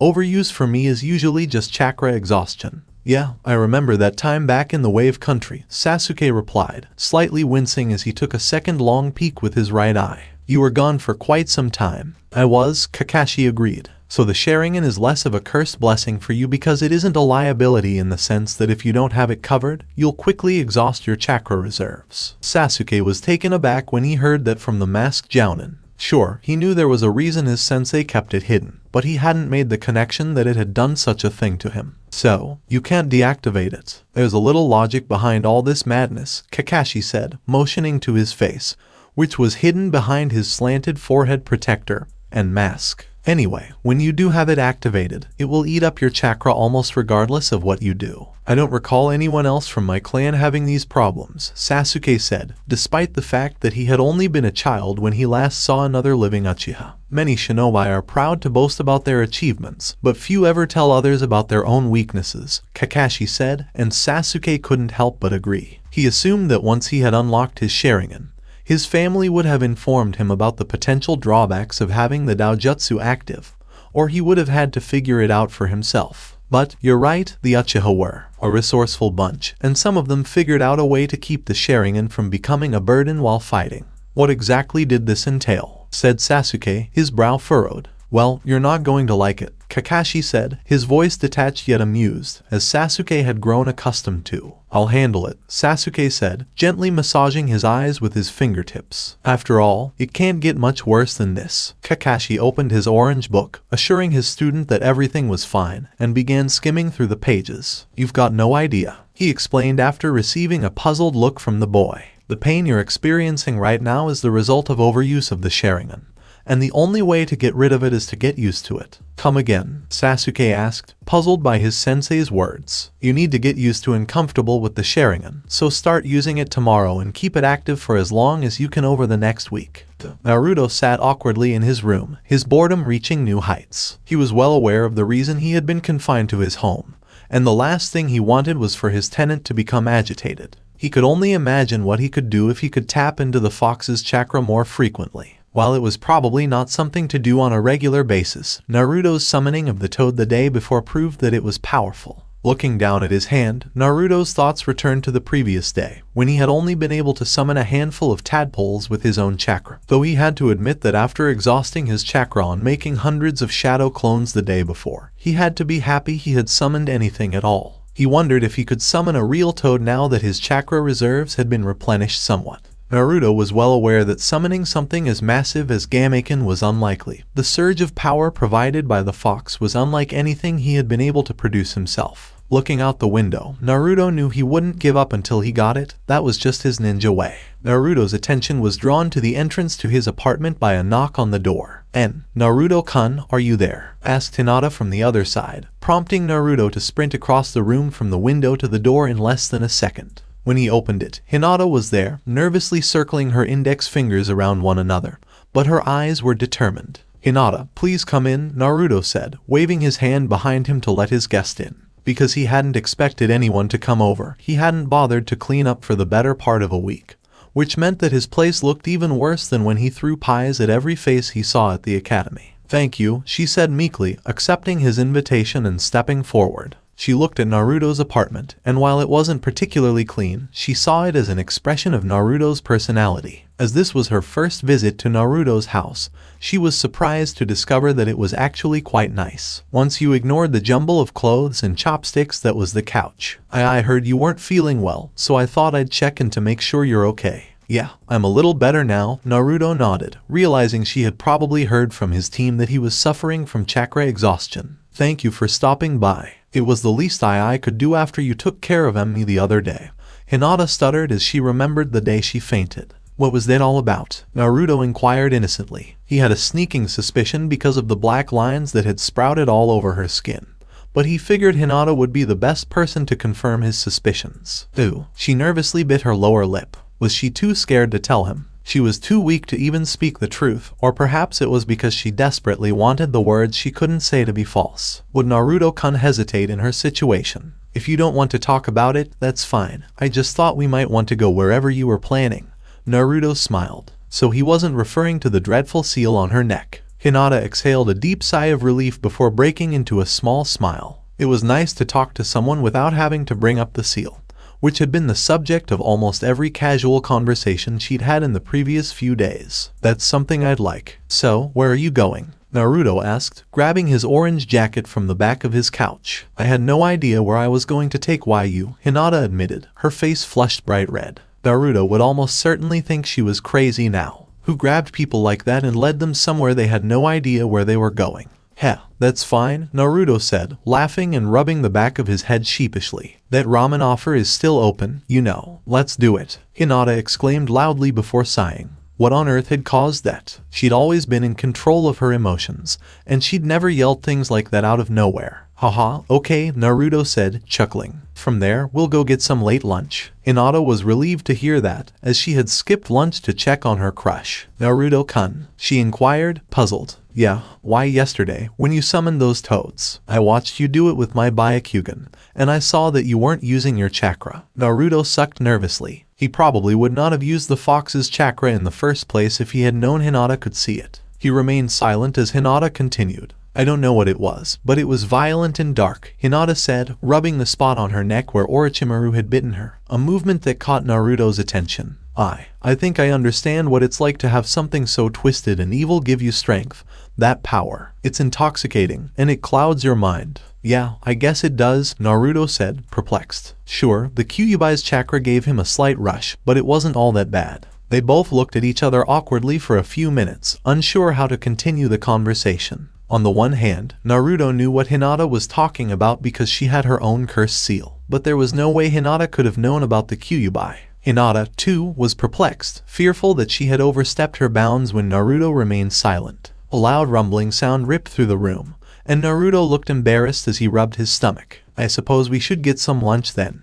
Hinata laughed as the dark aura that had been floating through the air vanished in an instant. All right then, let's go, she said as she walked out the still open door, Naruto close behind. Sasuke groaned as he lay down on his bed, his eyes tired from keeping his bloodline activated for as long as he could. It had only been 2 days since Kakashi had instructed him to keep it activated continuously, and one would have expected him to be improving. But all keeping it active seemed to do was exacerbate the strain from the previous day. It was a painful form of endurance training that Sasuke had never encountered before, but the young Uchiha knew it was necessary. If he could reduce the strain on his eyes from the Sharingan, it would undoubtedly become far more useful in combat. The fact that he had to deactivate it during his fight with Kiba in order to create a shadow clone proved this. Kakashi had explained that the Sharingan drained the body in an unusual way, and that simply increasing his reserves would not provide the solution he sought. It would undoubtedly help, but the Sharingan would continue to consume chakra at the same rate. It was the equivalent of purchasing time. So, unlike Sakura, he couldn't simply deplete his reserves repeatedly to improve his situation. He had to use the Sharingan to exhaust them, and the main problem with that was that it would hurt like hell. He was getting tired of feeling like he had a constant headache. Sasuke estimated it was around 1 o'clock in the afternoon, but all he wanted to do was fall over and die. He knew that the specialized training would benefit him greatly in the future, but the fact that he wasn't even a third of the way through made him shudder in anticipation whenever he thought about the days ahead. The Uchiha rolled his head to the side, his Sharingan deactivated.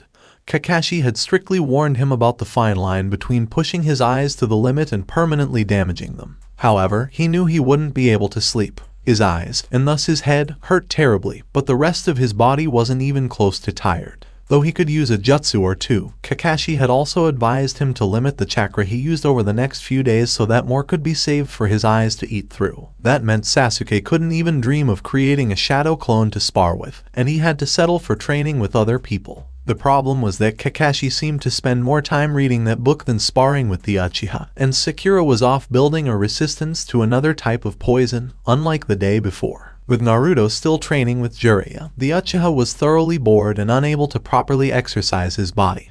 Push-ups became a little tedious once you reached the 200 mark. The black-haired boy's thoughts wandered to his blonde teammate. He and Sakura had almost solved the case. They were almost certain Shikamaru's words were correct. It explained so much about the boy's oddities, from the ungodly amount of chakra he possessed to the whisker marks on his face, while also sounding like a good enough reason for Naruto to have been unfairly kicked out of the exam. Sasuke didn't remember much about the Kyuubi's attack on Konoha, having only been a few months old at the time. But he did remember it being a huge tragedy. Hundreds of Konoha's best ninja and Hokage vanished in a single night, property damage from which one can still see the aftermath today. There are also many bereaved families. If Naruto did indeed have the Kyuubi sealed inside him, the Uchiha could understand why someone might have held a grudge against him for so long. Sasuke was well aware that you only get one set of parents, and once they were gone for good. In an almost ironic twist, the Chunin's situation with Naruto, or rather the fox within him, may have paralleled Sasuke's with Itachi. It was difficult to forget, and it was nearly impossible to forgive. While Sasuke was upset that he had been kicked out of the Chunin exams, he wasn't sure he could blame the Chunin for it all, at least not anymore. However, Naruto was not the Kyuubi. To blame him for the monster's wrongdoings would be akin to him going to the person who had trained Itachi, and extolling his vengeance on them just because Itachi was out of town. With the almost gut-wrenching pain of his overstrained eyes, Sasuke gritted his teeth and burrowed his head deeper into his pillow. Sakura stood in the middle of the training ground, her gaze fixed on her sensei, who stood across from her, his single eye fixed on his pupil. He had just given her all of the information she needed to perform the technique, and Sakura felt prepared. Are you sure about this? Kakashi asked, receiving an affirmative nod from his pink-haired student. Proceed. Sakura began to shape her chakra perfectly by slamming her hands into the patented seal. Kage Bunshin no Jutsu, she exclaimed as a burst of smoke appeared next to her, revealing a perfect replica of the Kunoichi standing there. Congratulations, you've created your first shadow clone. Kakashi congratulated the pink-haired girl. That didn't seem as stressful as you made it out to be, said the original Sakura, trying to figure out how much of her chakra reserves had been depleted. That's because you have near-perfect chakra control, Kakashi explained. With Sasuke, his chakra control isn't as good as yours, so some of his energy is wasted in creating the clone.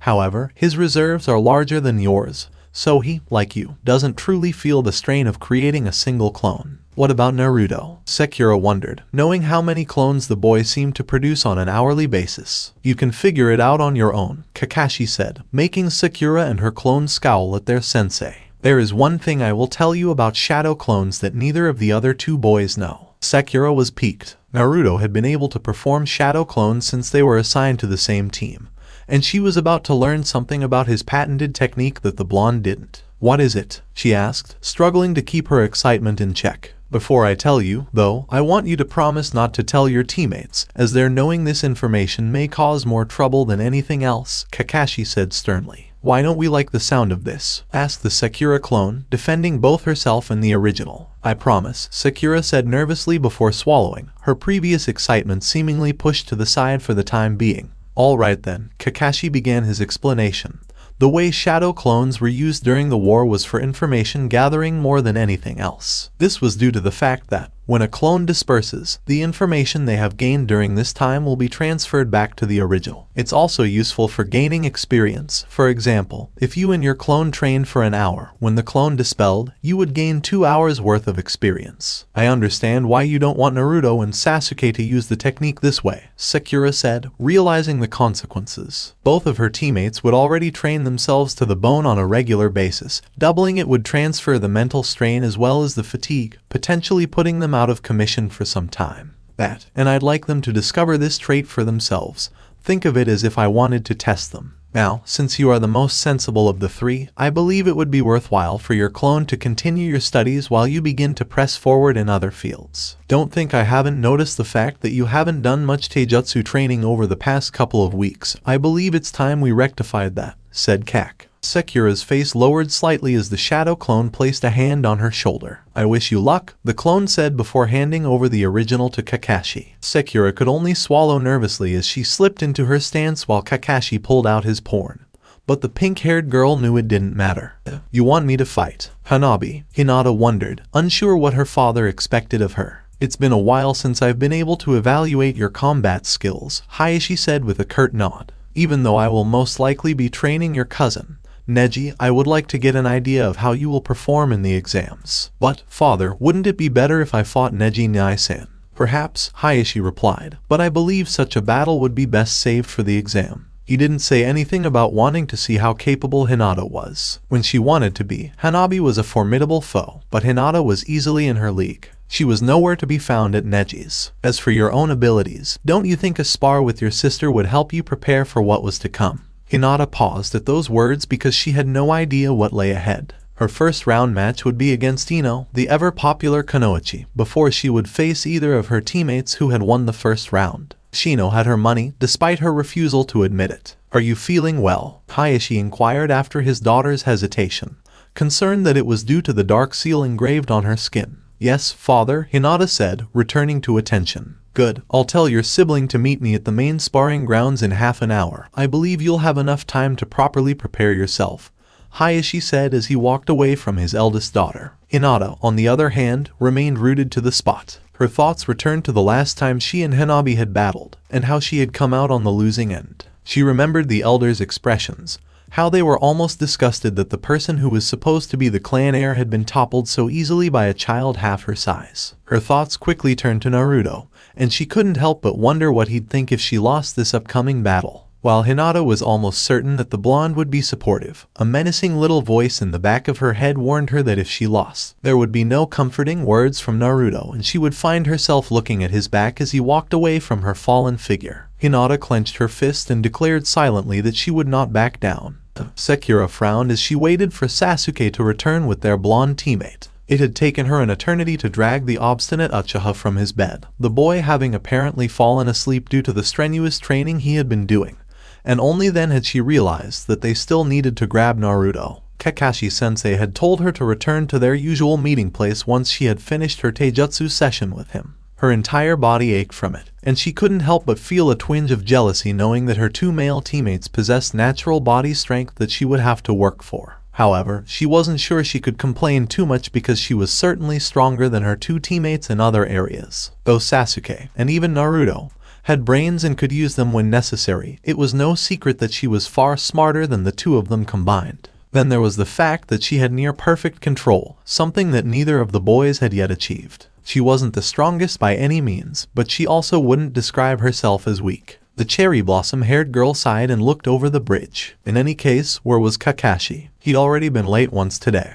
and Sakura wasn't sure she'd be patient if he was late again for the meeting he'd scheduled for 7 o'clock in the evening. She looked down at the slightly wavy water. It was a pity that shadow clones couldn't be used to replenish her chakra reserves. She almost hit herself for being so stupid as soon as the thought crossed her mind. Of course, they could be used to replenish her chakra reserves, as creating one required a significant amount of chakra. They couldn't help with control, but given that chakra control exercises had been her best bet for exhausting her reserves up to this point, she was relieved to learn that she had another option. Though Wonder Naruto adored them, they were incredible, even if the blonde didn't understand half of their practical applications. Sakura was startled to hear Sasuke and Naruto's footsteps approaching her. She must have lost track of time while thinking about shadow clones. "Hey, Naruto." She acknowledged the boy's presence awkwardly. He responded with a similarly awkward greeting. Since the non-blonde teammates heard Shikamaru's revelation, things had been awkward between the trio of teammates. So, where exactly is Kakashi-sensei? Sasuke wondered, clutching his brow. Sakura frowned deeply. He didn't appear to be in good health. The Sharingan and bloodshot eyes were not a good combination.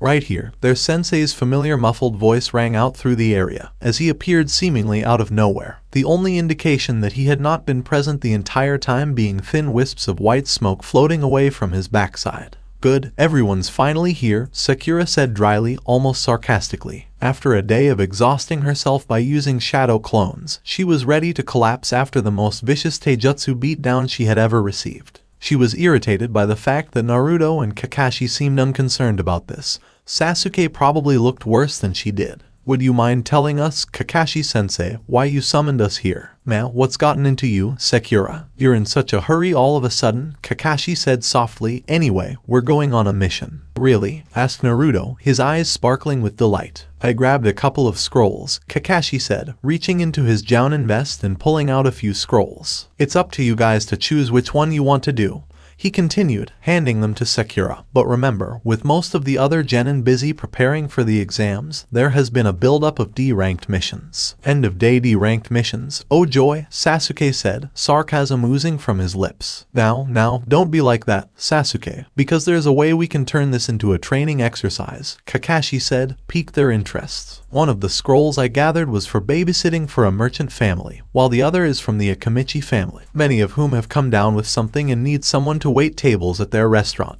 We're going to do both missions at the same time as a training exercise." "What? How?" exclaimed Naruto, who had no idea. "We're going to use shadow clones," Sasuke correctly predicted. "Correct," Kakashi said. "As a result of this, Sasuke, you can put your current conditioning on hold until tomorrow morning." Sasuke could say he'd never been happier to have the chakra removed from his eyes, the red fading away before they returned to their natural black. Blinking a few times, he tried to readjust to having his normal eyes back, even if it was only for a short time. While this isn't so much a training exercise for Naruto because he can create dozens of clones, each of you is to create a single clone and send it off to do the babysitting job. One that my own shadow clone will join you on, Kakashi explained. "Wait, Sakura can now make shadow clones?" asked Naruto, looking over at his pink-haired teammate, who only responded by sticking her tongue out playfully. "While that is going on, the three of you will wait tables, and at the end of the night when everything is over, you'll get paid for both missions and can head home with some extra money in your pocket," Kakashi explained. Then starting tomorrow, while we are doing our training sessions, we will have clones go and do missions so that the higher-ranking ninja aren't suddenly found hunting for Tora. The three genin couldn't help but smile. It opened up so many doors that the other genin teams couldn't. They wouldn't have to spend endless hours painting houses or doing something similar, but instead would be working on their individual and team strengths. This was definitely something they could work with. Hanabi jumped off the ground with a small gasp of pain before skidding to a halt, quickly getting to her feet to face the next round of attacks. Because Hinata wasn't attacking right now, she assumed she was being granted a brief reprieve by her older sister, whether out of pity or to brag about how much better she was. Those who had decided to watch the fight could not have been more surprised by the outcome. Hanabi had won their previous fight with a dominant performance. This time, however, Hinata was in command of the fight. All hesitation and remorse had vanished, and many imagined that the once timid girl could now go toe-to-toe with Neji. Hanabi, clearly tired of being on the back foot, let her emotions take over as she charged forward in a desperate attempt to regain ground on her older sister. Hanabi thrust her palm forward, ready to strike, until Hinata knocked it away at the last second, opening up the younger girl's ribs before driving a fist square into the open area. While many of the Hyuga's onlookers were perplexed as to why a Juken strike hadn't been launched from the sickening crack, they couldn't deny that the attack had been effective. Hanabi's scream cut through the walls as she cradled her broken ribs in agony, tears streaming down her face. Unfortunately, Hinata's fist smacked into her nose, sending a wave of blood flying through the air as she collapsed to the ground. "Hinata, that's enough," exclaimed Hayashi from his vantage point. His words fell on deaf ears as Hinata raised her hand again, this time ready to deliver a Juken strike. As her strike descended, black markings danced across her skin. Hanabi managed a feeble defense, but the result was her forearm taking the blow, her bones breaking with a horrifying crunch. Hinata didn't slow down as she raised her arm again, intending to finish this fight like a shinobi would on the battlefield. She couldn't be weak if she didn't do it. Not in front of her family, anyway. Never in the presence of Naruto. Hayashi jumped in and intervened as Hinata's palm descended towards Hanabi's chest. Within seconds, the clan heir's father had knocked out her unsuspecting form, and all she could see was black. Hayashi summoned 2 members of the branch family to quickly transport Hanabi to the hospital, as he could only imagine the amount of damage her petite body had sustained at the hands of her sister. Hayashi walked through the corridors until he arrived at Hinata's room and placed the unconscious girl on her bed, the black markings having retreated within the seal. Looking down on her, even though she appeared calm and peaceful for the time being, he was well aware that the darkness within her was spreading and that she needed an outlet to release this menacing aura. Otherwise, no one knew what would happen. It wasn't too late for the members of Team 7, who walked away from their mission with their pay stubs in hand and a couple of tips from customers for their hard work. At the very least, Sakura and Sasuke had been given advice, Naruto had not. "Nice work today, you 3. We'll meet up tomorrow at 9 o'clock, where we'll once again send shadow clones off to do jobs while we catch up on our training," Kakashi said as he walked steadily behind his genin. "Is that 9 o'clock normal time or Kakashi time?" Sasuke asked, a grin on his face. Despite the fact that Kakashi's teaching had improved by leaps and bounds, it came as no surprise that he was still late to nearly every meeting. "Well, if I'm not there, I imagine you 3 can find some way to pass the time," Kakashi said before leaping away faster than the 3 could see. Once again, this had not changed over time. "What do you want to do tomorrow while we wait for Kakashi-sensei?" Naruto asked, putting his hands behind his head. "We need to get started on collaboration attacks," Sasuke said. "In what way, Sasuke-kun?" Sakura inquired. "At the moment, I'd say that all of us could go one-on-one against any genin that Konoha has to offer, as well as some of the other countries," Sasuke said, and Sakura couldn't help but smile at the subtle compliment. "Together, I think we'd have a good chance of taking on a couple of Chunin." Sasuke remembered taking out one of the demon brothers, who was supposed to be a Chunin-ranked shinobi, but Kiba had given him a tougher time than that missing nin had. "Should we ask Kakashi-sensei for a couple more jutsu tomorrow? Something that will work well together?" Naruto wondered. "Well, Naruto, you and I could make do with what we've got," Sakura said. "Both of the jutsu that Kakashi-sensei taught us should work well together. All we have to do now is practice so that our attacks are in sync." Sasuke was about to say something when he was interrupted by a vision of himself approaching them. That is, his clone, who was followed by the rest of the surrogates who had participated in the babysitting mission. He could hear the Naruto clone chanting a mantra from where he was, something about too many diapers. He wasn't sure, and he didn't want to be. "What happened?" Naruto inquired of his clone. There was poop everywhere, exclaimed the clone, dropping into a fetal position and rocking back and forth. Yes, Sasuke would have preferred to remain unaware of the situation. Hinata's fingers dug deep into her palms as she stared at the girl in front of her, almost slack-jawed. As you can see, it will be some time before your sister recovers properly, Hayashi said, his voice trembling with emotion. It may be several days before she awakens, and while her body will naturally recover over time, you must do your best to regain your sister's trust, which may take months or even years. I understand, Hinata said respectfully as she bowed her head to her father. How could she have allowed this to happen? Was she really that weak that she couldn't even save her own loved ones? Had this happened to any other person or for any other reason, I might have sought punishment for the perpetrator, Hayashi said. However, because I organized the fight in the first place, some of the blame must fall on my shoulders. However, this does not absolve you of your actions. I'm sorry, father, Hinata said, her face lowering as tears threatened to fall. While the words were formal, such an outpouring of emotion from both parties was unusual for the Hyuga clan. For the next week, you will not be allowed to leave the clan's grounds. You will not be allowed to see your sensei, teammates, or anyone else. How you spend the majority of your time, I will leave to you, but you shall report to the sparring grounds at noon each day where I will spar with you. Beware that I shall not be going easy on you, in order to both train and punish you, Hayashi said monotonously, knowing that making the punishment too severe could have further implications. Keep in mind that I am restraining myself in order to avoid impeding you in the exams, but I will punish you further if your performance during them is not satisfactory. Hinata remained silent as she lifted her head ever so slightly, allowing her gaze to fall upon her sister's broken form, the one she had created like some kind of wild beast. She wanted to say she couldn't remember what had happened, but the memory was burned into her brain like a brand on livestock. I understand if you want to stay here alone and apologize to your sister, but I expect you to be back at the compound by the time I return.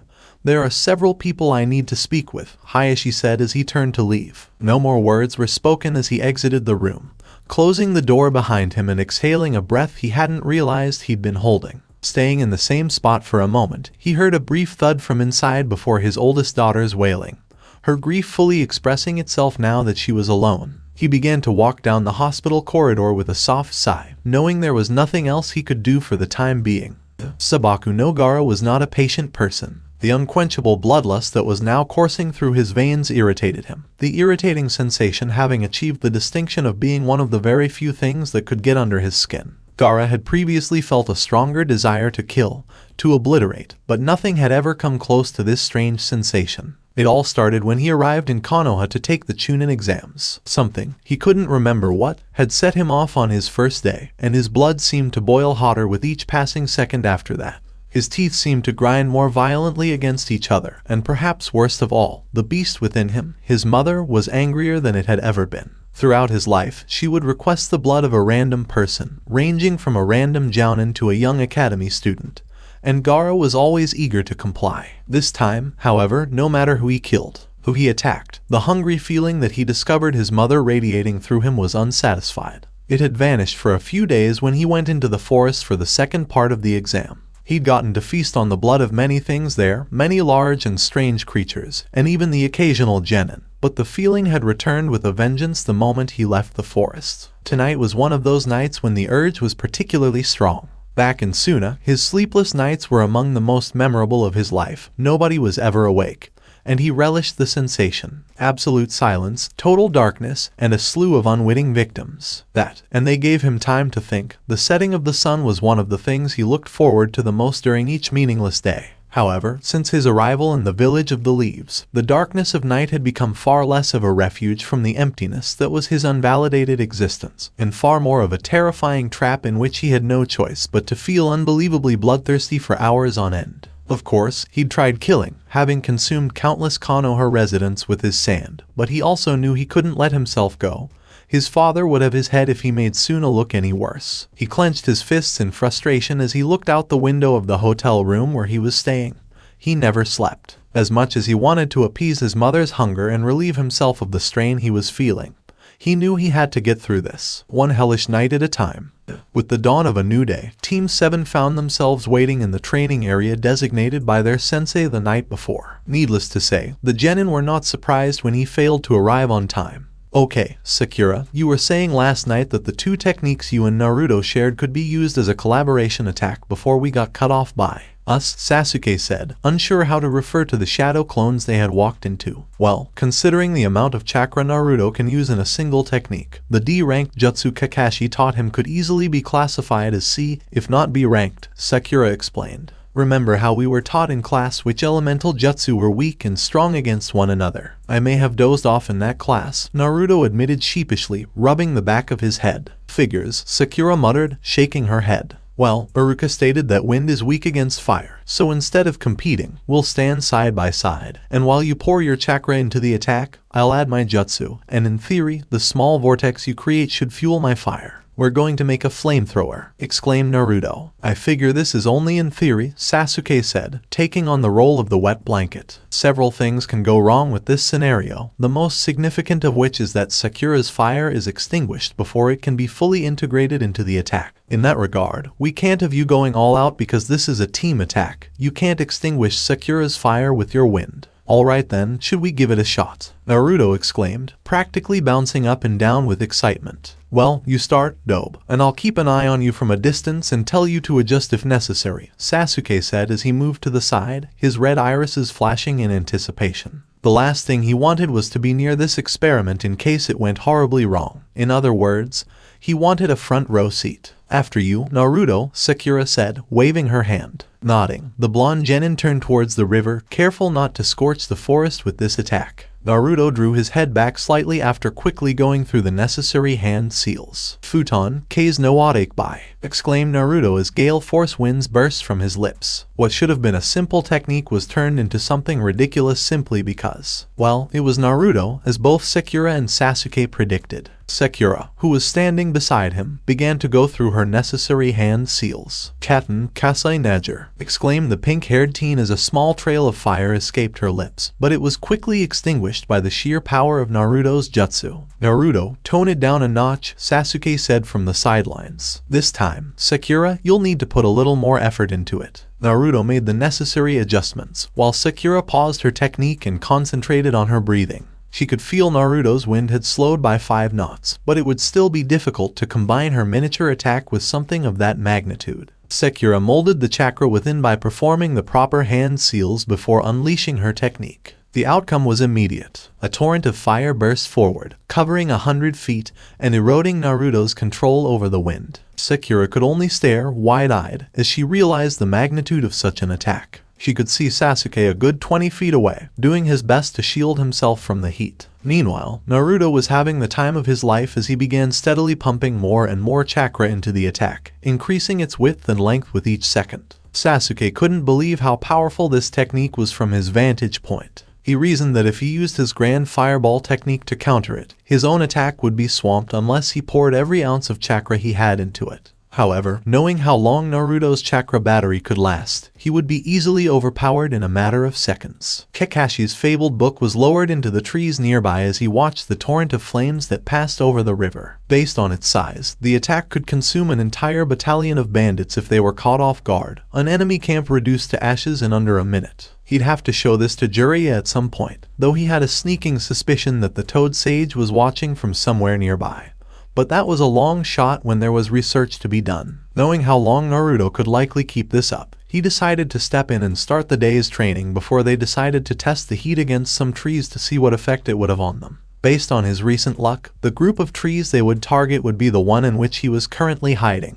That could never end well. Strike with greater ferocity, Hayashi yelled as he deflected another poor attempt from his daughter. The calm that she had displayed so ruthlessly against Hanabi was all but gone, a mere shadow of it remaining. She nodded, acknowledging his instructions, but did not appear to react in any other way. Her form was similar, and Hayashi was confident that the match up until this point would have been more even if he hadn't used his Byakugan. It was difficult for him to admit it because Hanabi had always been his pride and joy, but seeing his eldest daughter move the way she did the other day had sent a shiver down his spine, though that was quickly replaced by concern for his youngest's well-being.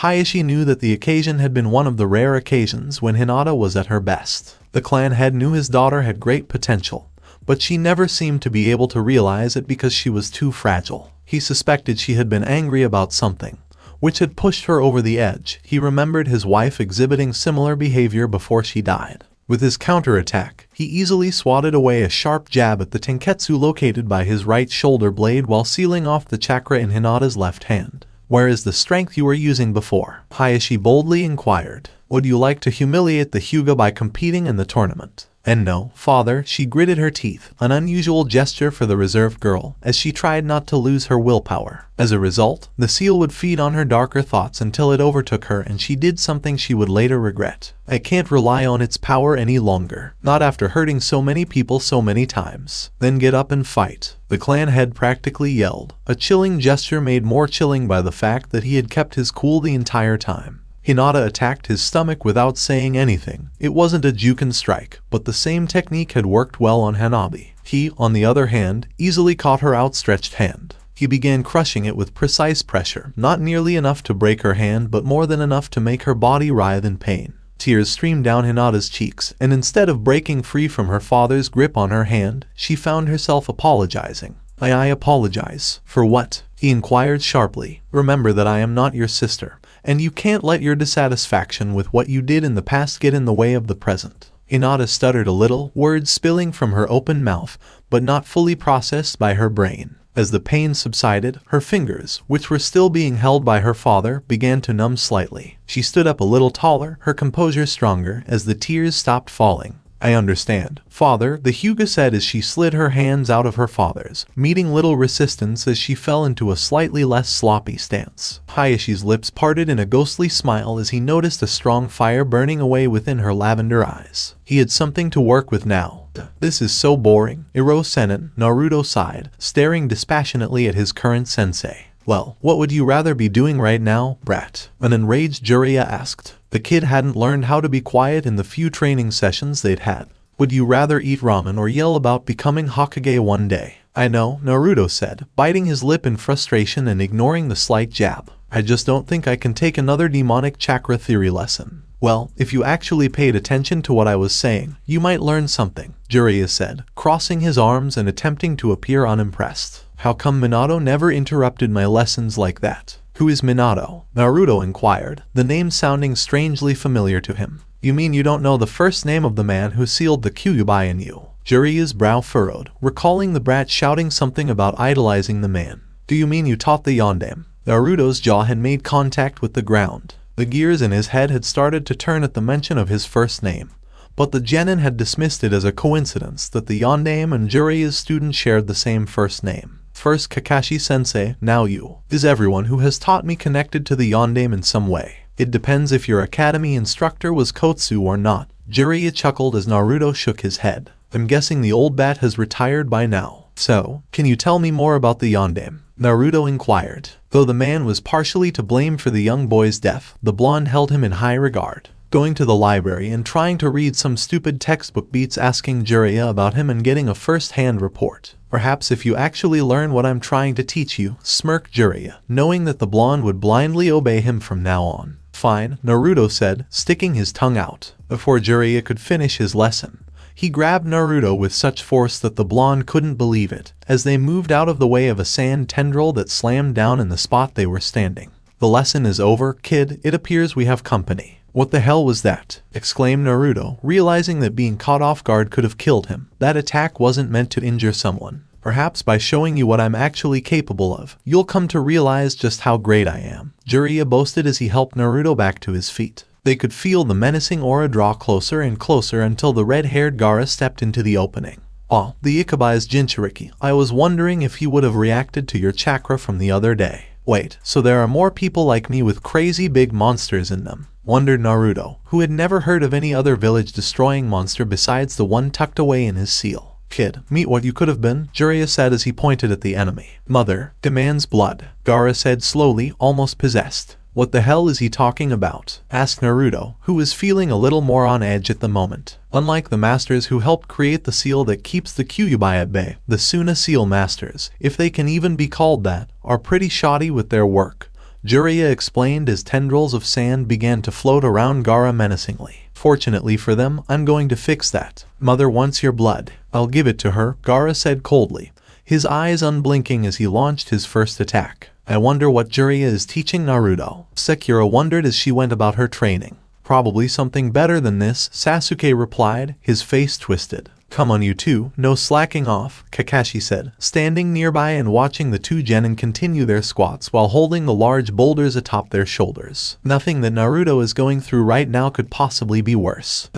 You should pay more attention. Jiraiya smirked as a kunai with an explosive tag slapped on it exploded a foot or two away from the redhead's feet. Surprisingly, the sand that the boy had previously tried to crush Naruto with rose into the air and shielded him from the small explosion. Mother desires the blood of the blonde one, Gaara said, pointing a frail finger at Naruto before clutching the air in his palm and looking at Jiraiya. However, I will crush you first for impeding my progress. No way, Naruto snarled as he threw his hands into his favorite hand seal, 30 or so copies of himself forming on his command. Kage Bunshin, your battle is with me, I have this Iro Sennin. Relax, brat, the pervert said, laughing slightly. I'll handle it no problem, but I don't think you're really prepared for this ye. The man never got to finish his sentence because a torrential downpour of sand erupted from the ground and devoured him whole. Just as Naruto was about to react with his clones, the sand around his sensei exploded outwards, leaving the blonde in awe of Jiraiya's strength. He had no idea what kind of strength the Sannin possessed aside from the little demonstration they had the other day, where they had managed to catch the pervert unaware in the little training Kakashi had conjured up. Didn't I tell you to relax, said Jiraiya, reappearing unharmed, the sand that had previously encapsulated him dissipating. That's the first time anyone has gotten away from me. I'll enjoy delivering your blood to mother, Gaara said coldly as the sand around him began to dance to his command.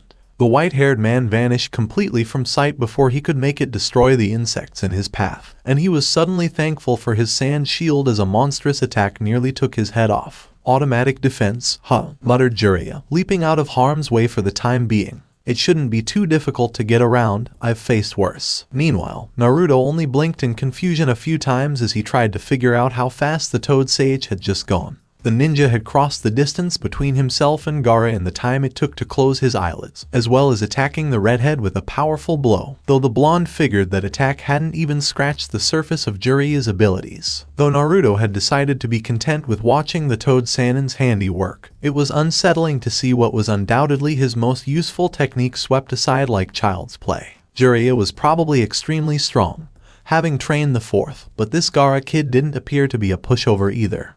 So it appears that this guy is only using the sand in his gourd, Jiraiya said thoughtfully before turning to Naruto, who was not paying attention to him. I'm trying to teach you something here, brat. Okay, so this creepy guy can only control sand, so he carries it around in this massive thing on his back, Naruto said, echoing Jiraiya's words. How does that help us? What do you think? Jiraiya inquired, his gaze drawn to the motionless figure of Gaara, with the redhead just standing there staring at them. The pervert was fairly certain he was plotting something. That information might have helped us if we could get within 2 feet of him, but as it stands, it's not going to do us much good, Naruto admitted, knowing that fighting the insane genin in front of him would be difficult. How much sand do you think the kid has in that gourd? The Sannin asked, keeping his voice low so the other Jinchuriki didn't hear him. A lot, Naruto replied. Did you see how much he used to catch you? The blonde Jinchuriki threw himself backwards as a large sand tendril crushed the spot where he had been standing. Jumping to his feet, he was relieved to see Jiraiya a little ahead of him, hoping that the experienced ninja could protect him from the next blow. He'd just barely gotten out of the way this time. Correct, brat, Jiraiya said, returning his slightly muffled voice to the blonde and continuing their conversation. And it's pretty fast. But I'm faster. If you can create just enough of a distraction for him to focus on attacking you while he keeps the majority of the sand in that gourd of his, I can sweep in and take care of our little sand problem.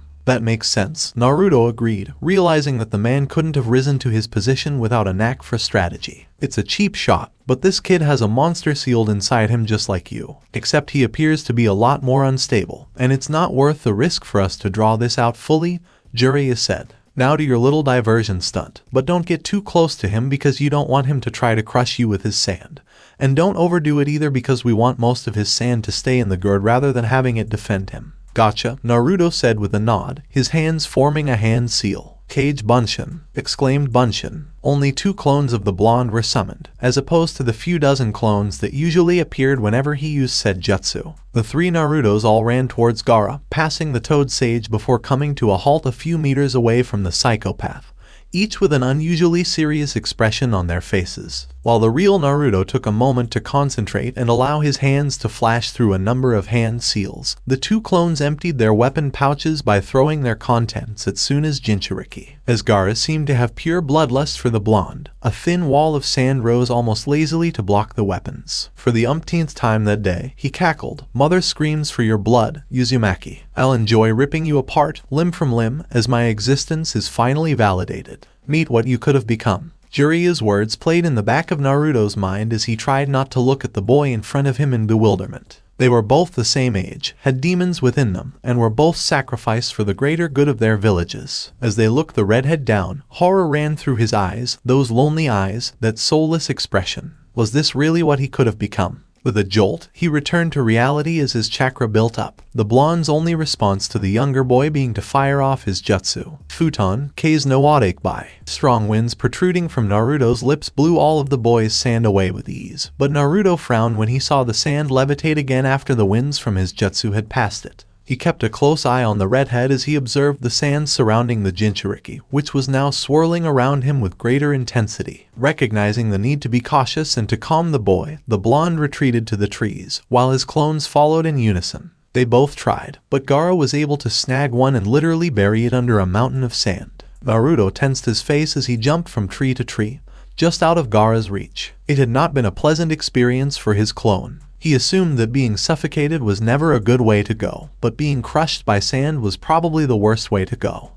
And he was nearly certain the sand was stained with blood. He shook his head and pushed all thoughts of his clone's horrific death away, knowing that he couldn't allow himself to be distracted by such thoughts on the battlefield. But why did it feel like he'd just gone through it all himself? No, he needed to concentrate on Gaara and keep the boy at bay while also preventing him from approaching. However, that was easier said than done. A kunai didn't bother the boy, whereas anything stronger had him calling on half the sand in his gourd. "Alright, so I'm going to have to do something completely unconventional," Naruto said, not realizing the irony in his own statement. His range of techniques and jutsu, on the other hand, left a lot to be desired, and while it would have been worthwhile against a much weaker opponent, he was up against someone whose guard could protect them without even lifting a single finger. Naruto knew he could summon a toad to help him, but he knew that as soon as he started whipping through hand seals, Gaara would be on him and his concentration would be shot. Summoning a tadpole would be a complete waste of time, leaving him vulnerable to what could be a life-ending opportunity. "Got it," he said, returning his fingers to their patented seal as 20 clones of himself appeared around him.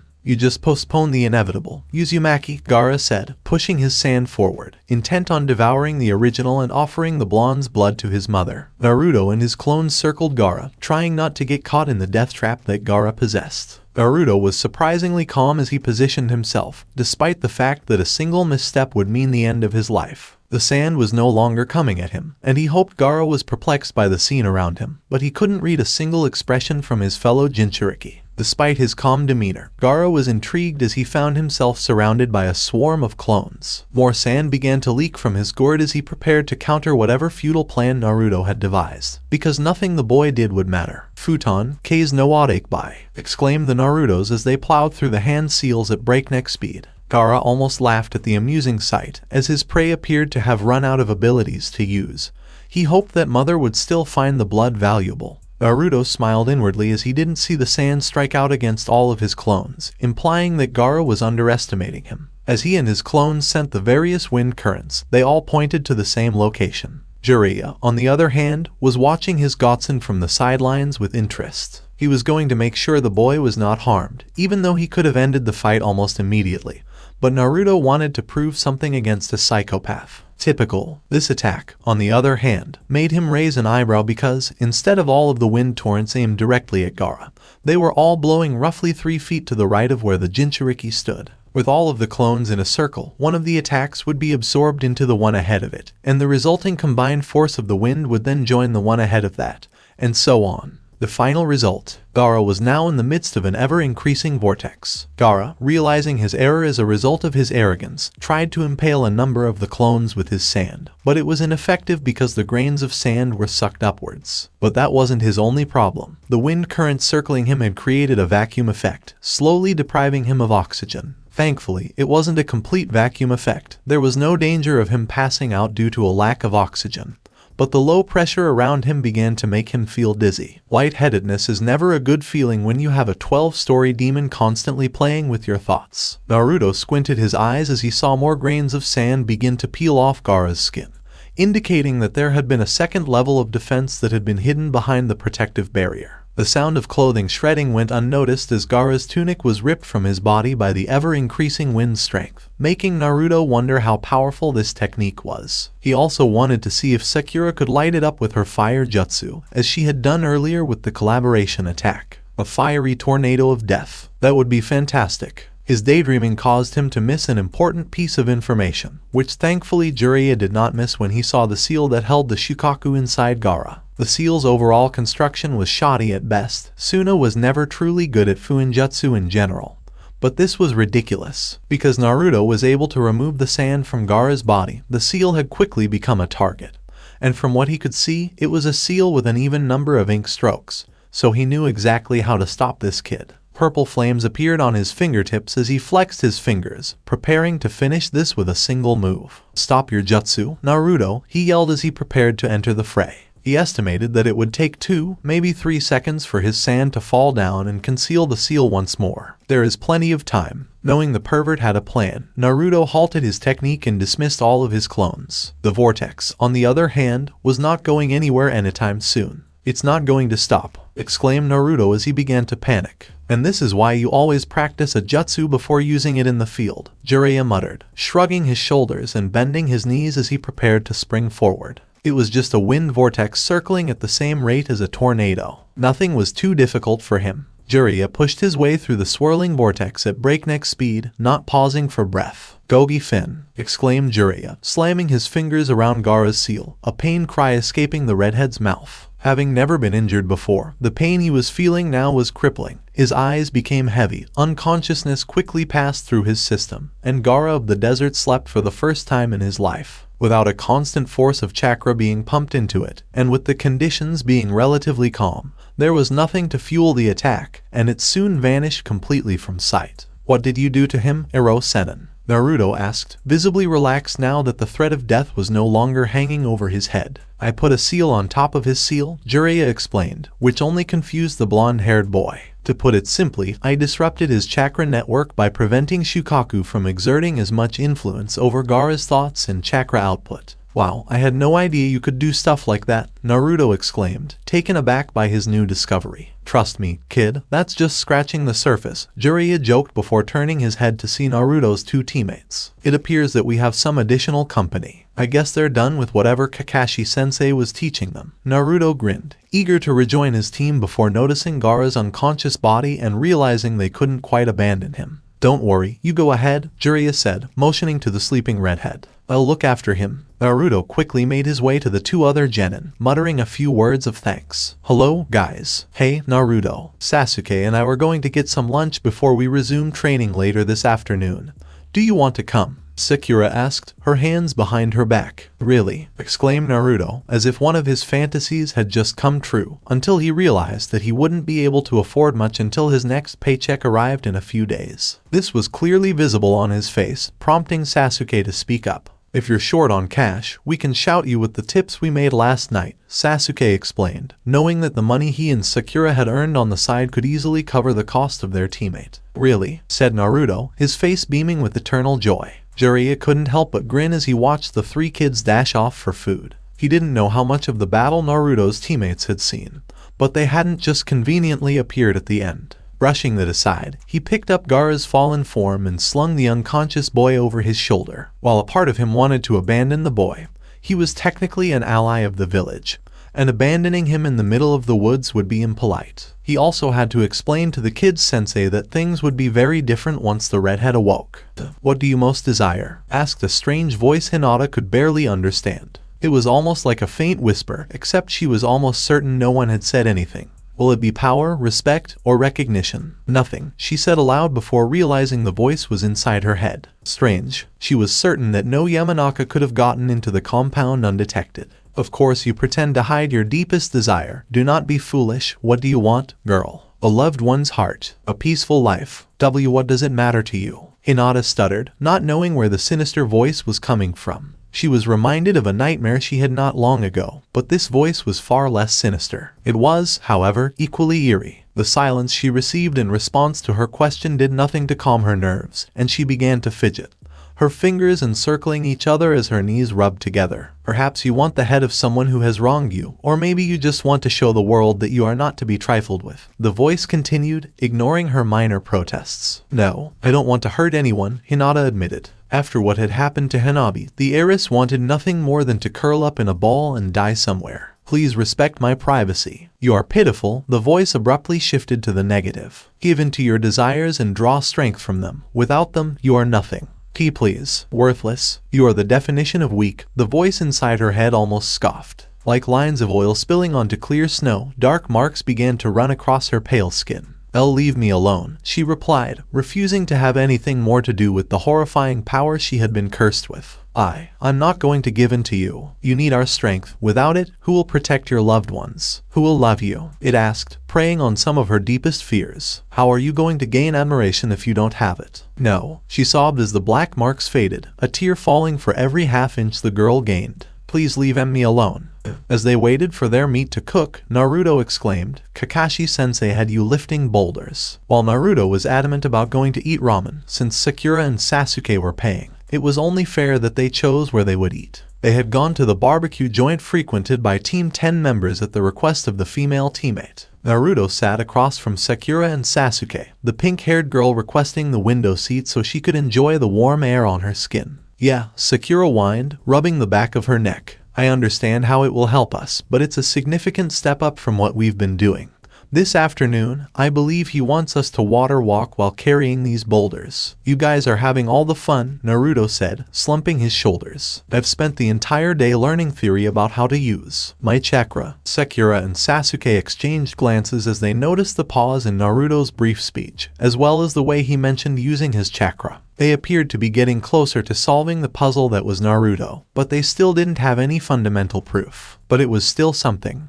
I smell barbecue, a familiar voice from nearby said, prompting Team 7 members to look up. They noticed Choji standing there, saliva dripping from his mouth, his gaze fixed on the sizzling meat. We're getting our own food. Choji, don't go stealing from others, Shikamaru said as he walked in with his hands in his pockets. Hey, guys, Naruto said cheerfully, glad to see a couple of his friends for the first time since the Chunin exams began. Why did you have to flee like that? Exclaimed Ino as she burst onto the scene. However, before she received an answer, she noticed who her teammates were speaking to and literally couldn't stop herself from leaping at Sasuke with open arms, the black-haired boy completely unprepared for the attack. Nonetheless, at the sound of Ino's voice, someone reacted, and the seal for a Kawarami was performed in less than a second. With her eyes closed, Ino wrapped her arms around someone and began to nuzzle their cheek affectionately, ignoring the small giggles that escaped the lips of those around her. It didn't take her long to realize something was wrong, and she backed away to see that Sasuke had been replaced by her fellow blonde,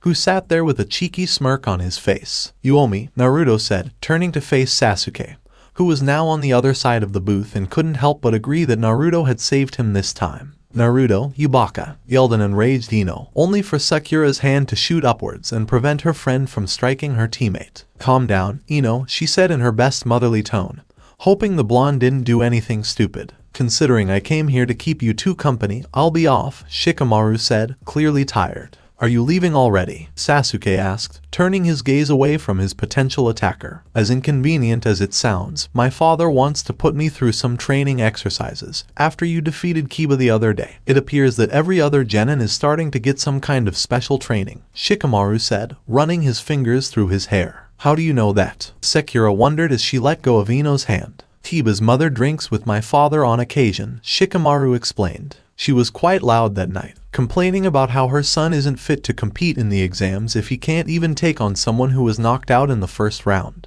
I'm guessing she wasn't sober at the time, Sasuke said. Indeed, Choji said, returning his gaze to the meat in the center of the table before an idea struck him. Hey, Naruto, do you want to spar later? It'd be nice to have a training partner for the afternoon, but we'll limit it to Taijutsu because that's one area I need to improve on. Sounds great, Naruto said with a broad smile. Good. By the way, your meat's burning, Choji said, pointing to the center of the grill, where the meat that had been left unattended for a few minutes was emitting thin wisps of black smoke. Shit, yelled Naruto, using his chopsticks to salvage what he could, Sakura and Sasuke following suit. Meanwhile, Choji shook his head from side to side. Such amateurs should not be allowed to handle food in this manner. Are you ready for this? Naruto asked, cracking his knuckles. I understand if you want to back down. Team 7 has recently become pretty badass. No, I'm fine, Choji said, chewing on the last few chips from the packet before scrunching it up and stuffing it into his pocket. So this spar will only involve taijutsu, Shikamaru explained, temporarily taking on the role of adjudicator. While he had intended to leave when Choji set up this impromptu match,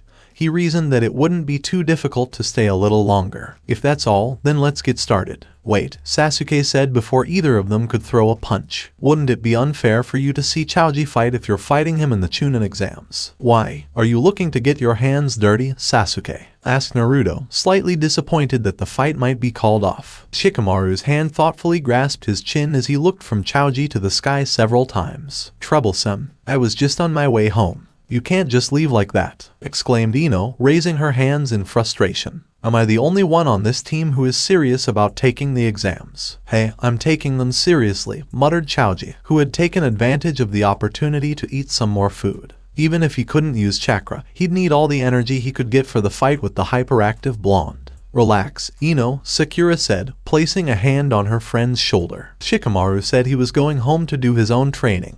And Sasuke is correct, even though you guys are teammates.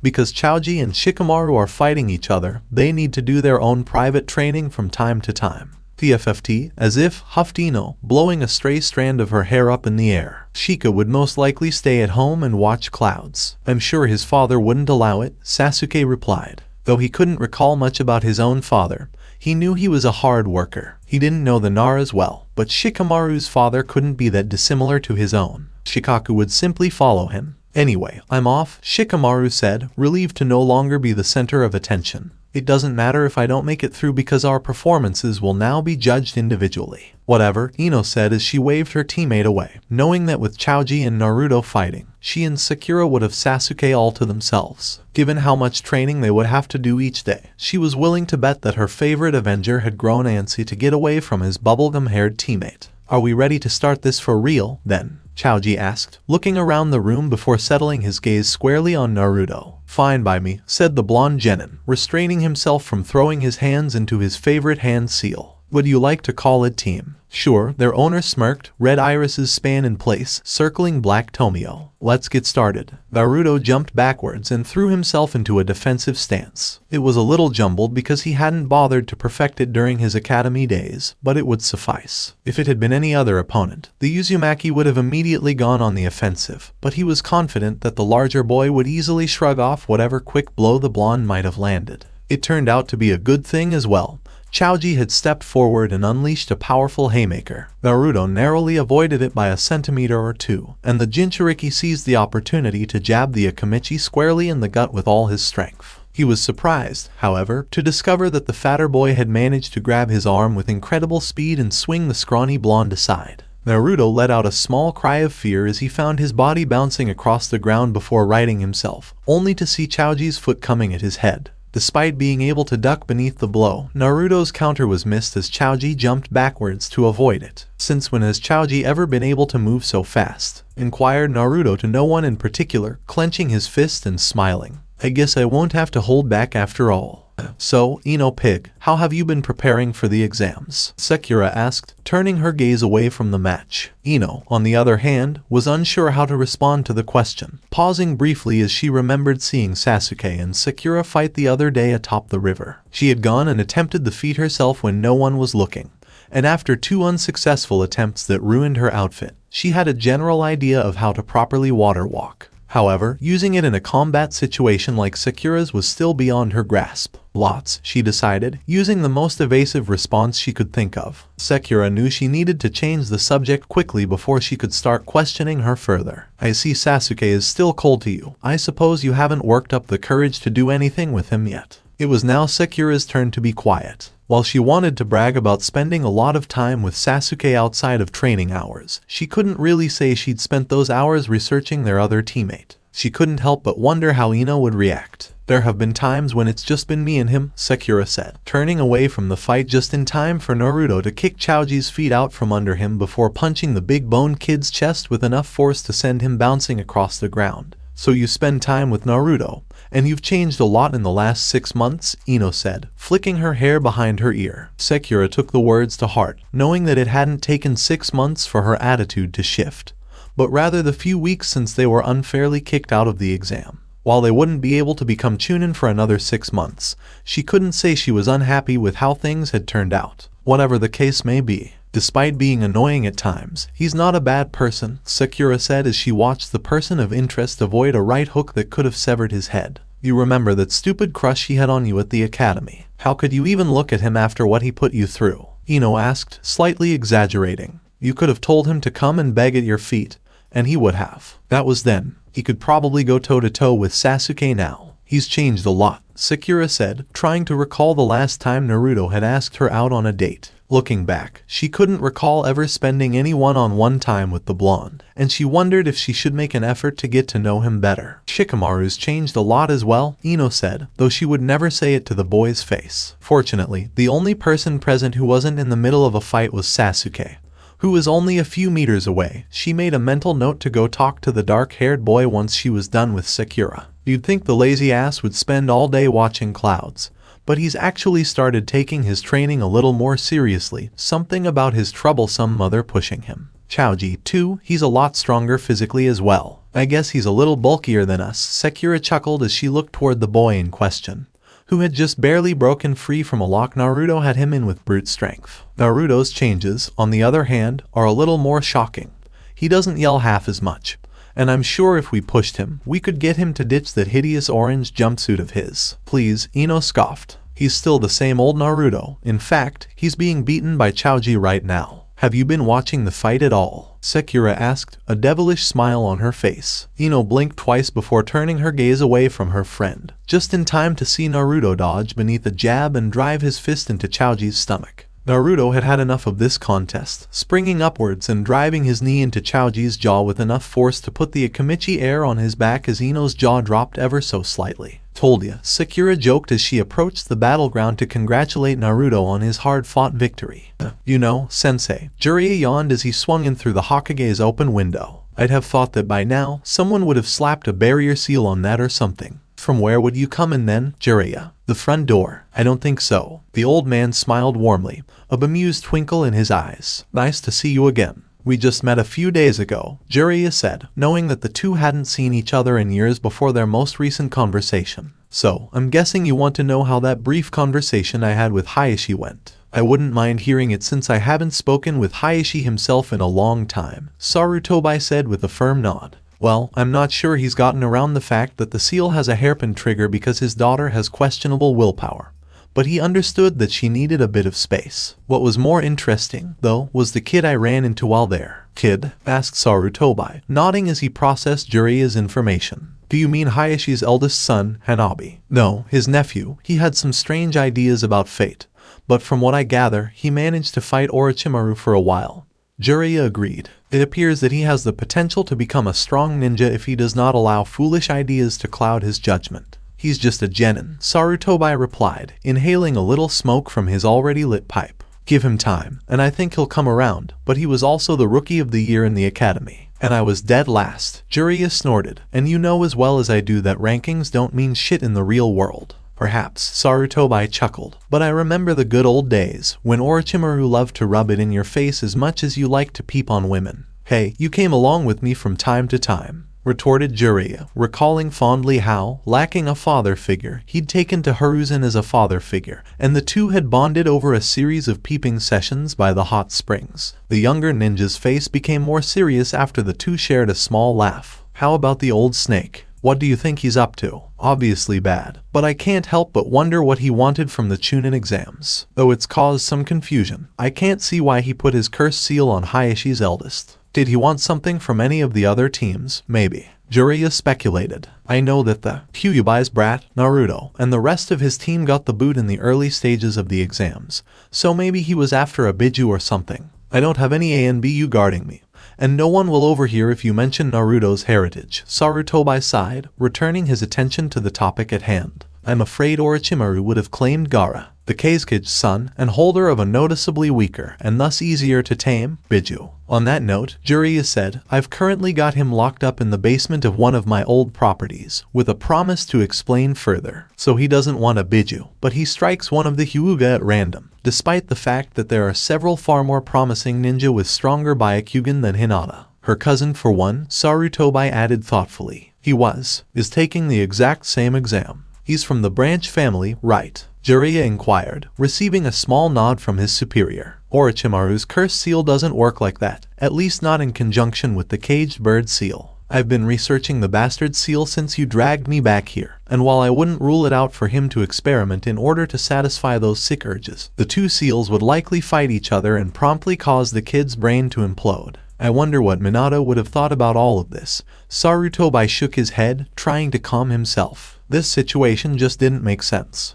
I'd bet good money that the brat would completely screw over Orochimaru's seal within a week, Jiraiya said, trying not to brag as he remembered his talented student's various abilities. Anyway, he decides at random to grab a Byakugan and target a clan head's daughter. It just doesn't add up, Hiruzen said. If he did any research, and I'm sure he has many spies within Konohagakura's walls, he'd know that Hayashi has a second daughter, and that his younger daughter has a more natural calling to the ninja arts than his older daughter. Hold on, Jiraiya said abruptly. Perhaps he was after the Byakugan after all. Why would you say that? Sarutobi inquired. Well, he has the choice of a Biju, or any of the other major Konoha clan's secrets and bloodlines, Jiraiya explained, his incoherent thoughts barely making sense to his sensei. Why the Byakugan? I'd have thought the Sharingan would be. Wait, that's it? The Sharingan, exclaimed Sarutobi, his usual relaxed elderly persona gone. I guess there's a reason they call you the smartest person in Konoha who doesn't have Nara blood running through their veins. Jiraiya smirked. It fit perfectly, and they now had a better idea of what his old teammate was up to. He had to be after Itachi's younger brother, but he was caught off guard when Team 7 was kicked out of the exams. Exactly, and then he would have gone after Hinata to muddle the true nature of his plan, sighed Sarutobi. However, a part of me believes that my estranged student simply saw an opportunity to cause chaos and suffering and grabbed it. However, that's a case solved, Jiraiya said as he dusted his hands. All you have to do is have your ANBU keep a close eye on the Uchiha until something else happens. Alright, would you mind telling me why you have the son of a legendary foreign cage locked up in your basement? As he approached the girl's door, Neji called out, Hinata-sama. He didn't need his Byakugan to be turned on to notice that the girl was wide awake on her bed, her face buried in the tear-stained sheets. Hayashi-sama insists on you eating something. I'm not hungry, Neji Nyai-san, she said, preferring not to face anyone else. The voice that had been attacking her head had long since vanished, but the dark thoughts it had left with her would not be forgotten. Please inform father that I will be skipping dinner. I can't do it, Hinata-sama, sighed Neji. Several other clan members had tried unsuccessfully to get the heiress to eat something before the clan head finally sent his nephew to retrieve the girl. You haven't eaten breakfast and appear to have had something the cooks were hesitant to call even a light lunch. I don't care, she said adamantly, refusing to budge from her stance. Would it be okay if I came inside? Neji asked respectfully, puzzled as to why he didn't simply walk away from the situation and inform Hayashi that his daughter wouldn't be coming out. I guess, Hinata sniffled as she sat up. The door has not been unlocked. Without hesitation, Neji turned the knob and discovered his cousin sprawled across her bed, only now beginning to sit up slightly. You don't appear to be in good health. It's not that. Hinata shook her head before lowering her voice to a whisper, as if it would make a difference in a compound full of people with X-ray vision and exceptional lip-reading abilities. The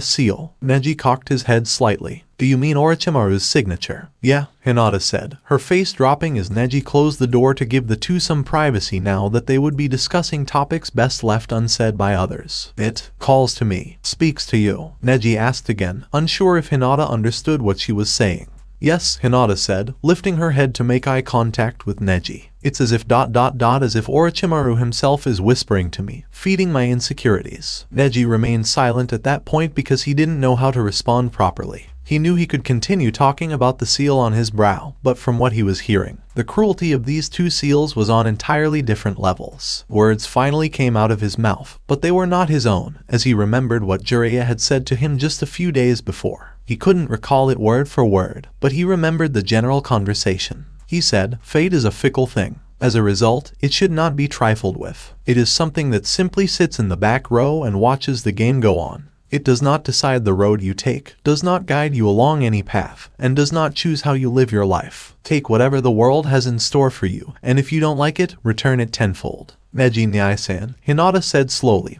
trying to understand what her cousin was saying. Basically, Neji said, still trying to figure out what message he wanted to convey to the clan heiress. You've reached a crossroads in your life where you must choose whether to submit to this or to push yourself through it and prove your worth by proving that not even one of the Sannin can stop you. While his words weren't quite on the same level as someone who could speak publicly, Hinata nodded, understanding what Neji was saying. Several of his words replayed in her mind as she assessed her worth, but not in her own eyes, but in Naruto's. The Uzumaki had never said anything hurtful to her, and Hinata knew he would see her as someone valuable. If she persevered, she might even be praised by the blonde-haired boy, which would send her into overdrive. Neji turned towards the exit after finishing his spiel, knowing he couldn't add much more to the conversation. However, as his fingers gripped the doorknob, he heard Hinata's feet land on the floor. Looking behind him, he noticed that the younger of the two was now standing with poise and grace, in stark contrast to her previous position. Hinata-sama, Neji said slowly, curious to see what she had planned. Inform my father that I will be at the dinner table in 15 minutes, Hinata said, her voice clear and confident. As Neji exited the room, a smile crossed his lips, allowing Hinata to prepare for the meal ahead. Perhaps his words did have some weight after all. Sasuke sighed. His eyelids were heavy, as had become the norm in recent days, and Kakashi was late as usual. The headaches he'd grown accustomed to were just beginning to fade in intensity, and he noticed that his bloodline was putting less strain on his chakra. However, unlike his two teammates, he was unable to create a shadow clone to keep himself entertained. Normally, either of them would have offered to spar with him, but Naruto was still fresh from his fight with Choji and appeared to be having an epiphany of some kind, doing God knows what with multiple clones that he kept summoning and dispelling. The Uchiha couldn't bring himself to interrupt him, and he didn't want to. Sakura, on the other hand, was honing the fire jutsu that Kakashi had bestowed upon her. Though the Uchiha was aware that he had received the worst jutsu of the three, he didn't seem to mind all that much in the end. He already knew the Grand Fireball because he was from his clan, which neither of his two teammates had. They appeared to be a little more even now. He couldn't figure out why Sakura had a shadow clone up. Given the girl's meager reserves, it was more likely that it would be a burden once she discovered she had exhausted all of her chakra in 2 minutes. He would have said something, but his female teammate seemed far too preoccupied with what she was doing. As a result, while waiting for Kakashi, Sasuke found himself almost bored out of his mind. The only problem was that they were already 3 hours late. A flash of white smoke erupted in the middle of the practice field, almost on cue. As the other members of Team 7 paused their strange activities to look at the man, Kakashi stepped out of it, clutching an orange book tightly in his grasp. "You're late," exclaimed a few Narutos and even one of the Sakuras.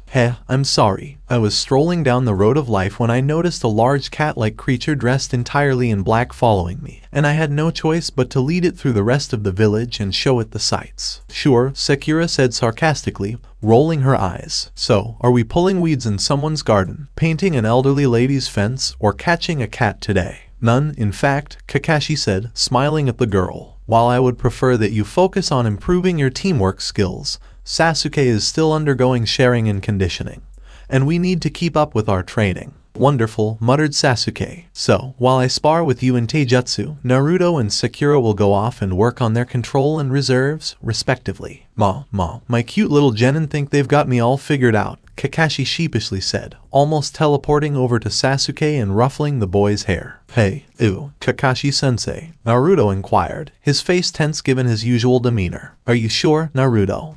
I'm not sure how to phrase this, but strange things have been happening with my shadow clones. Naruto prodded his fingers together in a manner eerily similar to Hinata's. That's interesting, Kakashi said, his voice as cold as ever. We'll talk about it later, but if you're interested, I've come bearing gifts and goodwill. Seriously, exclaimed Naruto, completely forgetting where his previous train of thought had taken him. Yep, 3 new jutsu for you 3 to learn over the next week, Kakashi said, revealing the scrolls he had hidden in his back pocket.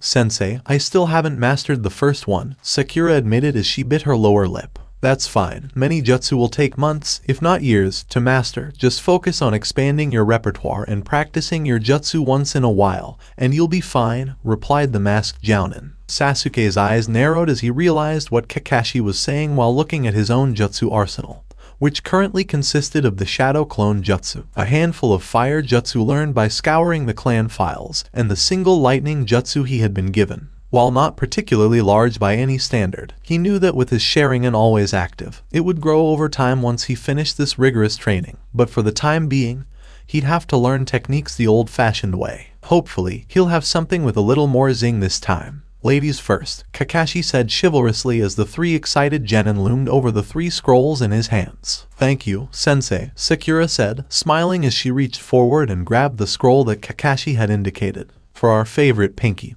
we've got Katen, T-Mode, which is a nice supportive fire-type jutsu that will help you cauterize almost any wound and soothe any injury. So, a borderline medical technique, Sakura said, nodding. She could work with that. It seemed natural that, in addition to her poisons, she would have a medical technique to counteract some attacks. For our hyperactive blonde, we have Futon, K's no Kyudai, something a little defensive so that when you charge into battle, you don't end up looking like a porcupine, Kakashi explained as he handed Naruto a scroll. Thank you, Kakashi-sensei, Naruto smiled. He was eager to show Iruka what he had discovered one of these days. Finally, we have Raiten Mahayubai for Sasuke, Kakashi said as he handed over the final scroll. Even without knowing the contents of the scroll, Sasuke could tell from the name that this technique would be useful. The implicit smirk on his sensei's face confirmed this. I want you 3 to go home tonight and start breaking down those jutsu so you can show me what you've learned tomorrow, Kakashi said. Yes, sensei, all 3 genin said as one, which couldn't help but make Kakashi smile from behind his mask. He was starting to enjoy teaching more and more each day.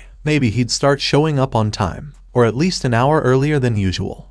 Gaara's eyes widened as he raised a hand to his head, his brain thumping violently. He was unfamiliar with this location. The walls that surrounded him were not those of a prison cell, but the faint trickle of light signaling the end of the day that dripped through the small window gave the impression that they were. His gourd was nowhere to be found, and the sand armor that usually surrounded him had been stripped away, effectively preventing any escape attempt. When he remembered what had happened, a savage growl escaped his lips as he silently swore that he would crush those who had bested him with the help of his mother. Yet, it was at that moment that he realized something was wrong. Something that had been bothering him for as long as he could remember. Mother. For the longest time, venomous whispers had been tickling his thoughts with each passing second. His mother had shaped and guided him for as long as he could remember. Their words had shaped him into the man he had become, the man everyone feared. But now there was nothing. He couldn't even hear his mother's voice, let alone a whisper. It was deafeningly quiet. Gaara cursed silently as the form he was constructing above him crumbled into fine sand. His brow twitched slightly. His chakra had been completely depleted since his encounter with the Uzumaki and the old man, when he was kidnapped by the latter about 2 weeks ago, and his mother's Shukaku's voice had been muffled.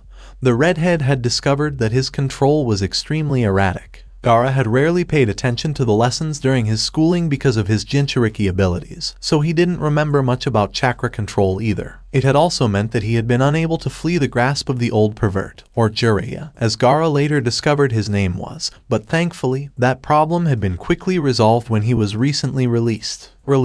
That's exactly what happened, albeit with a stern warning from the aged shinobi about being stupid and succumbing to the wills of bloodthirsty demons. He wished he could have shoved fistfuls of sand into the hermit's mouth to make him stop talking. However, there was no desire for Jiraiya's blood. Days passed as the Toad Sage explained the concepts of the Will of Fire, and as much as he wanted to bury the man within his sand, his heart simply wasn't in it, whether from the man's words or the absence of his mother. He'd spent the better part of 2 weeks in isolation, with only the white-haired man for company on occasion, and he'd had plenty of time to sit and think. His mother could no longer protect him, which meant he would have to protect himself until he could hear her words again. After all these years, he had never considered the possibility of being able to sit in silence without being plagued by venomous whispers. As he walked down the street, his gaze was drawn to the stalls and market vendors selling their wares, all of whom were unaware of his burden. It was an odd sensation, not feeling the hatred glaring at him while also not wanting to splatter their blood on the walls. It was strange. "Gaara, there you are," exclaimed a familiar voice, drawing Jinchuriki's attention to where he could see his sister running towards him.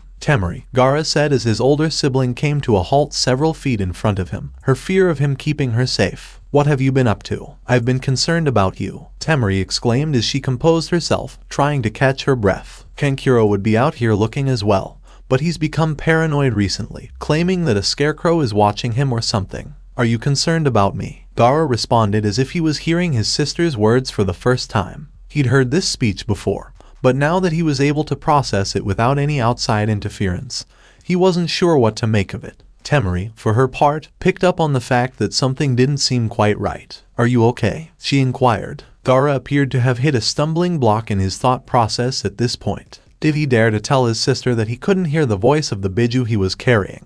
Or was this something he should keep to himself? I'm fine, he said finally, looking Temari in the eyes. Even though she didn't say anything, she quickly noticed that something wasn't quite right, as the rings that usually circled his eyes from lack of sleep had diminished, as if Gaara had spent some time sleeping in the last few days. She knew it was impossible. As soon as her younger brother fell asleep, the beast within him would awaken and rampage through the city. Temari simply shook her head from side to side, concluding that she must have been hallucinating. Tell me, sister, what happened while I was gone? Gaara inquired. Temari returned to reality, instructing Gaara to follow her because she had received a summons from Baki regarding some important information that they all needed to hear. Sakura ducked instinctively as a small wave of shuriken ripped through the air above her. Normally, the pink-haired girl would have seen this as an opportunity to counterattack with one of her own ranged weapons, but she was certain that it would only add to her opponent's arsenal against this foe. She wanted to get closer to the girl, but the weapons specialist was keeping her at bay. That meant she was severely constrained in terms of what she could and could not do. For a brief moment, Sakura envied Naruto's wind-natured affinity, which would allow him to blow away her foe's weapons like dust, while his incredible amount of chakra would mean that he wouldn't exhaust his reserves after performing a jutsu,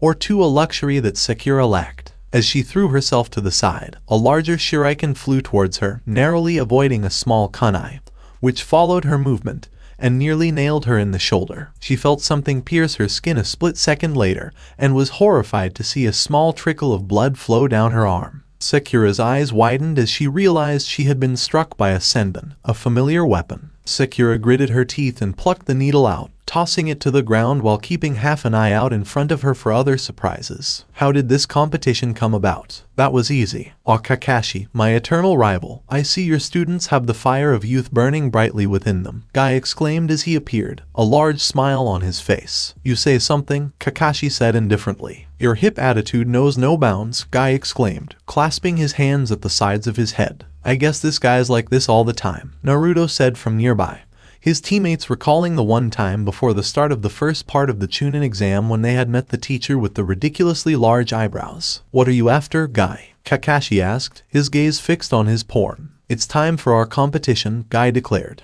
I am certain that I will win this time. It is now your turn to choose our opponent, so choose wisely, my rival, because you will need every advantage you can get. Kakashi's visible eye looked over the students in front of him, and an unseen smile crept across his face as he lowered the book ever so slightly. You're like a sitting duck, Tenten mocked as she hurled a handful of shuriken at the pink-haired genin, who tried to leap out of the way. While she hadn't been thrilled to be pitted against one of Kakashi's students at first, she quickly realized that this was one of the better ways she could prepare for the exam, fighting someone she knew nothing about while putting her own skills to the test. However, the battleground didn't really suit her strong points because the numerous trees and branches prevented her from having a clear shot. It didn't matter, because the only weapon she'd managed to pierce Sakura with was one of the genin's own, and after a quick inspection, she'd discovered a fine layer of poison coating the tip. She doubted that the opposing genin would use anything lethal, and she was fairly certain that she had developed or was in the process of developing a resistance to the poison. The advantage, on the other hand, was in her favor. Note to self, build up poison immunity, Sakura grumbled as she turned her gaze to where she thought Tenten was. She knew the poison would spread quickly through her veins, and she was not looking forward to the consequences. However, an idea struck her, and she realized she had a chance to win if she played her cards correctly. Tenten's eyes widened as Sakura began flailing wildly, as if swatting away at imaginary enemies, as he peered around the tree. Get away, screamed the pink-haired girl, causing the weapon wielder to question her opponent's sanity. Tenten was growing increasingly concerned because neither Guy-sensei nor Kakashi had intervened to stop the fight. It would have been simple for her to begin making Sakura look like a pincushion,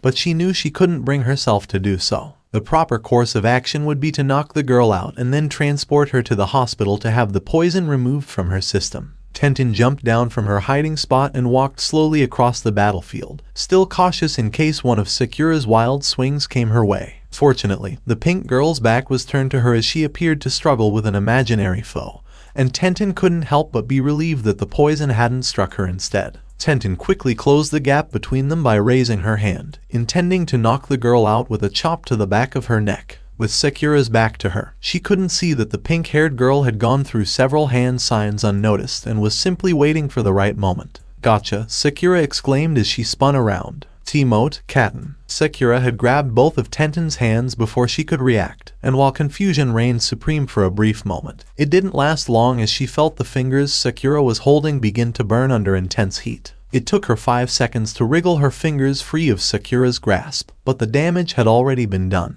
The fight wasn't over, but she had no idea what she was supposed to do next. "Come with me," Neji said, turning away from the fight. "But I have to support Sakura," Naruto protested, motioning to his pink-haired teammate, who was on the verge of victory. He knew, however, that it would only take a split second for the tables to turn in yet another unpredictable manner. "This is more important," he grumbled, shaking his head. "I need your assistance." "Well, it can wait," Naruto shrugged. Although he was always willing to help someone in need, Neji was a jerk whose allegiances were unquestionably with Sakura. "Just go, Dobe," Sasuke sighed. "I'm curious what a member of the illustrious Hyuga clan wants with you in the first place." "Unfortunately, the conversation I'd like to have with Uzumaki is private," Neji said sarcastically. Fine, Naruto said, raising his hands to play the role of peacekeeper. He wasn't looking forward to a battle of egos. "I'll come, but if Sakura-chan loses, I'm going to blame you." Neji ignored him, his eyebrow raised in amusement. "Follow me," the branch member said as he led the blonde-haired boy away from the small group of both teams' members. Fortunately, Lee was over with Guy-sensei, yelling about the fires of youth while Kakashi tried to ignore the duo, so Neji wouldn't have to put up with his interrogation either. "So, is this far enough?" asked Naruto as they approached the training grounds outskirts, the small dirt path leading back to Konoha visible.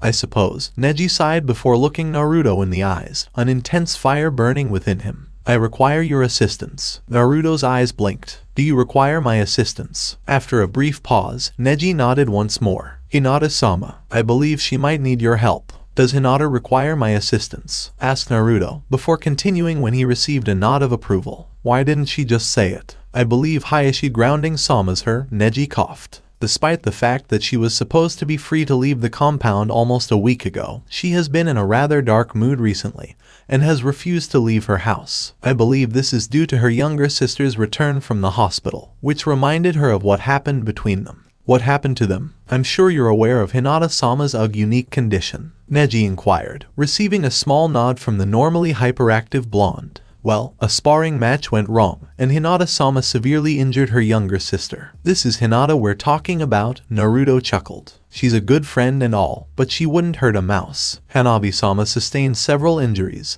3 cracked ribs, a broken nose, and a clean break in her right forearm," Neji said, biting his lip to keep a chuckle from escaping, knowing that laughing at his cousin's injuries would be wrong.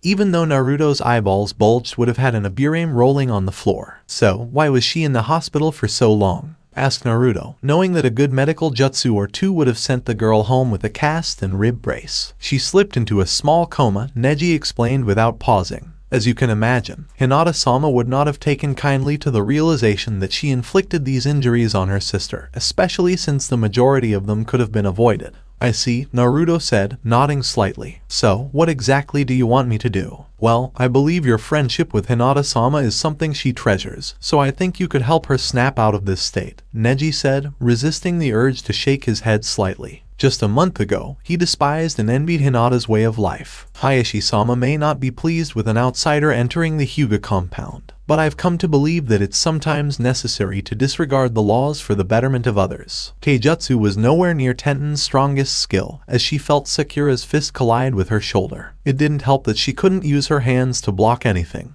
She had tried everything she could to use a weapon, but her fingers were too sensitive at the moment, and no matter how hard she tried, she couldn't stop her palms from shaking from the pain. Tenten kicked out, attempting to go on the offensive, but the attack was blocked by Sakura's forearm before the pink-haired reached out and grabbed Tenten's wrist. Sakura drew her opponent forward, tripping her in the process, never letting go of the appendage in her grasp. Tenten could only stick one arm out to try to stop herself from eating the dirt beneath her, but it was ineffective, and before she could push herself upwards, her arm was pulled behind her back and the cold edge of a kunai was placed against her throat. Winner, Sakura, Kakashi announced, much to Guy's chagrin. The copy ninja couldn't help but smile, knowing that his 3 students had defeated the opponents who had come their way over the previous few weeks. Kiba had returned a week before to exact vengeance on Sasuke, an attempt that had failed miserably now that the Uchiha felt little strain whenever his Sharingan was activated. Naruto had been challenged to a fight by Shino, and the bug user had been left without his insect allies after Naruto's wind blew them all away. Sakura had been the only one who had not openly challenged him, which was why he had nominated her for this contest. "You got me," Tenten exclaimed, pushing herself up into a kneeling position. "Only because you hit me with my own poison," Sakura, who was holding her head, replied.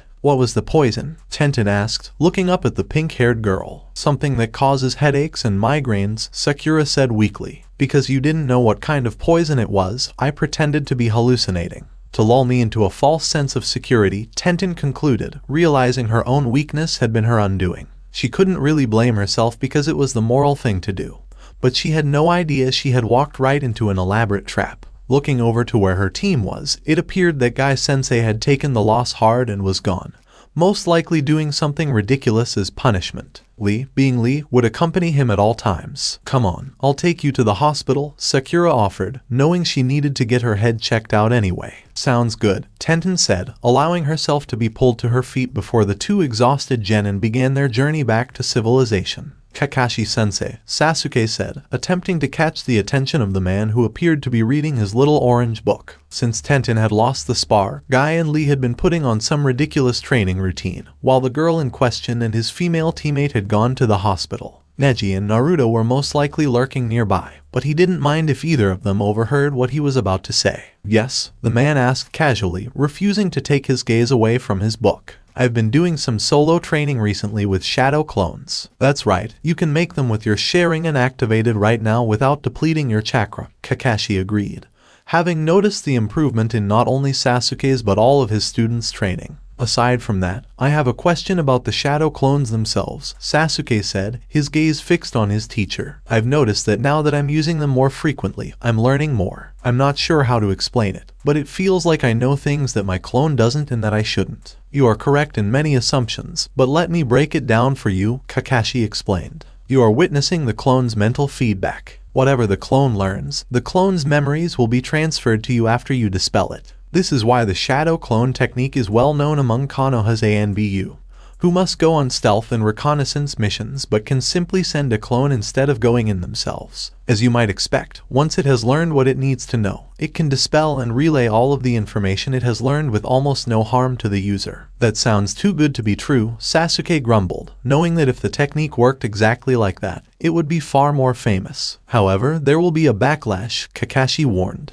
"Remember how Naruto was admitted to the hospital a week ago and didn't wake up for a day or 2. "I remember," Sasuke said, shocked to learn that his teammate had been hospitalized. "Usually, there wasn't much that could keep him down." "Well, that's essentially what will happen if you use too many clones at once," Kakashi explained. "Naruto, like you, had no idea he could access the memories of his clones. If you choose to read your clone's memories, the information will hit you like a freight train, forcing your brain to process a lot of information very quickly. The overload was so intense that he passed out and had to spend a significant amount of time recovering from and processing the memories." "Wait, so you're saying Naruto figured this out before I did?" Sasuke read between the lines. "Yep." Sakura quickly realized how difficult it was when she and a clone studied some books from the library, said Kakashi, which seemed to irritate Sasuke slightly, knowing that he was the last of the 3 genin to realize the true potential of the clones. Instead of leaving both Naruto and Sasuke in the dark, Kakashi decided not to tell Sasuke that he had pretty much given Sakura a step-by-step guide on how to properly use the technique. Some would argue that it made him a bad teacher, but he believed that there were some things they should learn for themselves rather than being spoon-fed. Looking back, if he had warned Naruto, his student might not have suffered from the most splitting headache imaginable. As with your Sharingan, the more you practice this type of exercise, the easier it will become as your mind becomes more capable of absorbing more information in a single go. For the time being, I recommend that you use a clone to read through a scroll or something similar for an hour at most before dispelling it, and then use them as a mental workout by gradually increasing the time for each clone, Sasuke concluded. Another option would be to make more clones for the same period of time, Kakashi explained. You are also increasing your chakra reserves in this manner. I'm going to start doing this training myself, because otherwise you three will be stronger than me before you even get to Chunin. While Sasuke didn't say anything about it, he did notice that Kakashi was lavishing them with more praise than they deserved. But didn't you say Naruto was hospitalized because he used too many clones? That's what happens when the memories of 100 clones invade your mind all at once, Kakashi explained. In this scenario, your memory works similarly to any other muscle in your body. Gradually exercise it to make it more powerful. But don't overload it unless you want to risk permanent damage. That makes more sense, Sasuke said, nodding in agreement before summoning a clone. It was time for him to advance his training. Sarutobi sat in his office, a small trail of smoke wafting through the air from the pipe that sat between his lips. Unlike most times when the room felt empty, as it had for the previous few weeks, the office was empty of all ANBU members. Sarutobi knew that assassinating one of his ANBU and taking their place would be child's play for someone as skilled as his former pupil. While he was aware that Orochimaru would prefer to finish him off with more flair, the elderly man couldn't take any chances. He couldn't prepare for being caught off guard as the Chunin exams approached. There would be too many important people present, too many future mission clients scouting for the best hidden village to request assistance from, for him to be caught off guard and embarrassed. It was the first time Konoha had hosted the exams in a long time, and if everything went well, they would do it again a few years later. He sighed as he unraveled a scroll delivered by a messenger. The symbol on his headband had indicated to the Hokage that the ninja was from the Sunna, but Sarutobi had no idea what to expect. Sure, the Kage's son had been held hostage by his most loyal pupil for a week or two, but Sunna had no way of knowing about it. Even if the boy had escaped and reported his kidnapping to any superior in Sunna, it would take a few days for a message to travel from Konoha to Sunna and back. He blinked once in surprise as he read the letter's contents. It stated the Kage's intention to attend the final bouts of the Chunin exams in its opening sentences, though it explained that he was primarily doing so to see the progress of his 3 children. Despite the fact that the 2 villages were allies, this was a little surprising. The days of Kage who did not host the Chunin exams were long gone. There had been too many tensions left unresolved after the Third Great Ninja War, and while every village had signed a peace treaty, they weren't exactly on friendly terms with each other. The letter explained that Sunna was the smallest of the hidden villages, and as such, the Kage had requested a team of Konohagakure ninja to protect the village while he was studying. Sarutobi's eyebrows immediately raised, and he became a little more cautious. That was an unusual request. It was understandable, though, because with the Kage visiting, he wouldn't be alone. A Kage just wandering around would be a prime target, so he'd bring several teams with him as both protection and a show of power. And Sarutobi assumed the team was meant to be collateral, because according to the Kage, Konoha wouldn't dare to try anything if a team of valuable shinobi were in Sunna. And it would help deter others who might see it as an advantageous time to strike. The letter also stated that someone would be sent whose name would frighten anyone who thought that with the Kage out of town, it would be an ideal time to invade. Looking over his teams, the third Hokage realized that only a few of his ninja could be classified as such, his own son being one of them. Sarutobi couldn't really ask him to leave because his students were taking the Chunin exams. The same could be said for several of his outstanding jounin, who would hate to be separated from their students. He could only imagine the uproar Guy would cause. However, there was one. They probably wouldn't like it, but no one ever liked their jobs. Team 7, mumbled Sarutobi as he rummaged through his files. While the genin were exceptional in their own right, apart from that single instance at Wave, they had no real experience doing something of this magnitude. This, however, should not be anything dangerous because they would simply be over there to cause fear. And this was a different kind of game than the one they played at Wave, because it had political overtones this time. The Sannin concluded that, of the entire team, Naruto was the most intimidating, owing to the fact that not many shinobi could handle a wall of orange clones cascading towards them. However, Kakashi Hadake was a well-known name among ninja, and the only Konoha nin, short of the Sannin, who could possibly outdo him in that regard was his student, Sasuke Uchiha. They were ideal for the mission, and getting them away from Konoha would also throw a wrench in Orochimaru's plan involving the last Uchiha. After making his decision, Sarutobi made a mental note to summon Team 7 the following day. It would take a few days for the Konoha team to arrive in Sunna, and he estimated that the finals would be held on the same day. They wouldn't like missing out on seeing their friends compete, but sacrifices had to be made. Speaking of Team 7, Sarutobi decided it was about time he considered alternative disciplinary actions for the Chunin who had Team 7 removed from the exams in the first place. As he stood outside Hinata's house, Naruto squirmed slightly. Though everyone within a mile could see him with their Byakugan, he was fairly certain that the clan heiress would not have it activated given Neji's description of her state of mind. Neji stated that when he returned home the other day, he spoke with Hayashi, who reluctantly agreed. Despite the fact that Naruto had yet to meet the man in person, he had already formed an opinion of him. He sounded like he had a stick up his ass, much like Neji did, or used to, but he also sounded genuinely concerned about his daughter's health. Anyone like that couldn't be that bad, could he? He sighed, looking back nervously. Neji had escorted him in and out of the building before excused himself and mumbled something about a team meeting,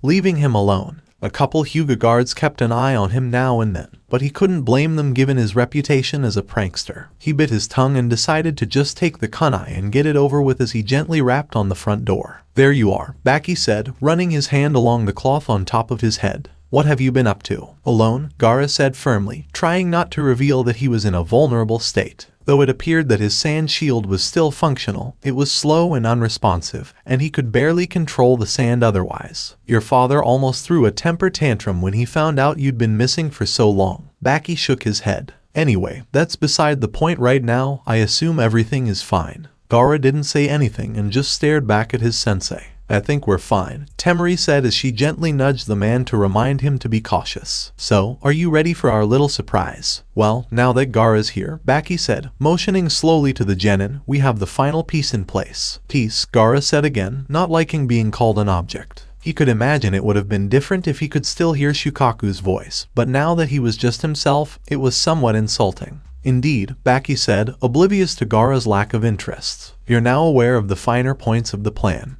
But don't disappear like that again. If you're not present for the invasion, Sunna will almost certainly fall, so please stay where we can keep an eye on you." Gaara frowned slightly. They didn't care about him. They just wanted the monster sealed within his gut. He wasn't sure if what the pervert had done had permanently removed Mother to wreak havoc on Konoha. Nobody cared about him in Sunna, so it was a shocking realization to realize that all they wanted from him was his power. Power which he no longer possessed. The second time Naruto knocked, he was a little more insistent. There was still no response. He wasn't sure what was appropriate in this situation now, to back off and return later or to barge in somewhat unannounced.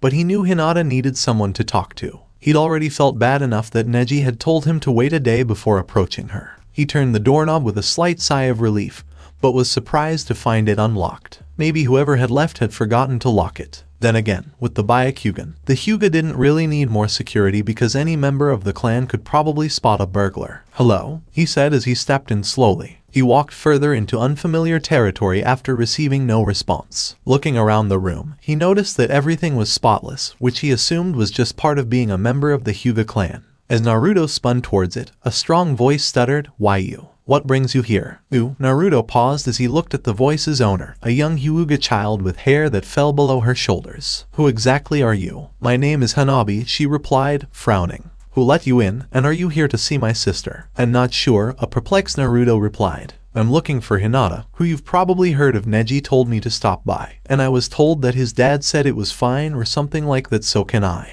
"Well, Hinata-Nisan isn't taking any visitors," she snarled, her voice mature for her age. Neji's father had been dead for years, and she doubted her father would have approved of him paying her a visit, so the blonde was most likely trying to avoid her. "Please leave before I summon the guards. I'm just here to help Hinata," Naruto protested, drawing his hands in front of him. "That's all, I swear. I'm sure she'd be glad to see me too." Naruto's eyes widened as he noticed the girl's right arm was plastered over. "Wait a minute, you're Hinata's sister." "I just said that," she said flatly. "Look, my sister's not feeling well right now, so could you please leave?" "Damn, Neji didn't tell me she was sick, too," Naruto grumbled. "I assumed she was just upset because of the cursed seal." Hanabi's pupils constrict almost instantly. Those who had witnessed the brief training incident had been instructed that if one word were to slip, a kunai would unintentionally slip across their throats. Nobody else should have known about it except her team and a few other high-ranking ninja. How did you find out about that? A pervert told me, Naruto said, widening Hanabi's eyes before continuing.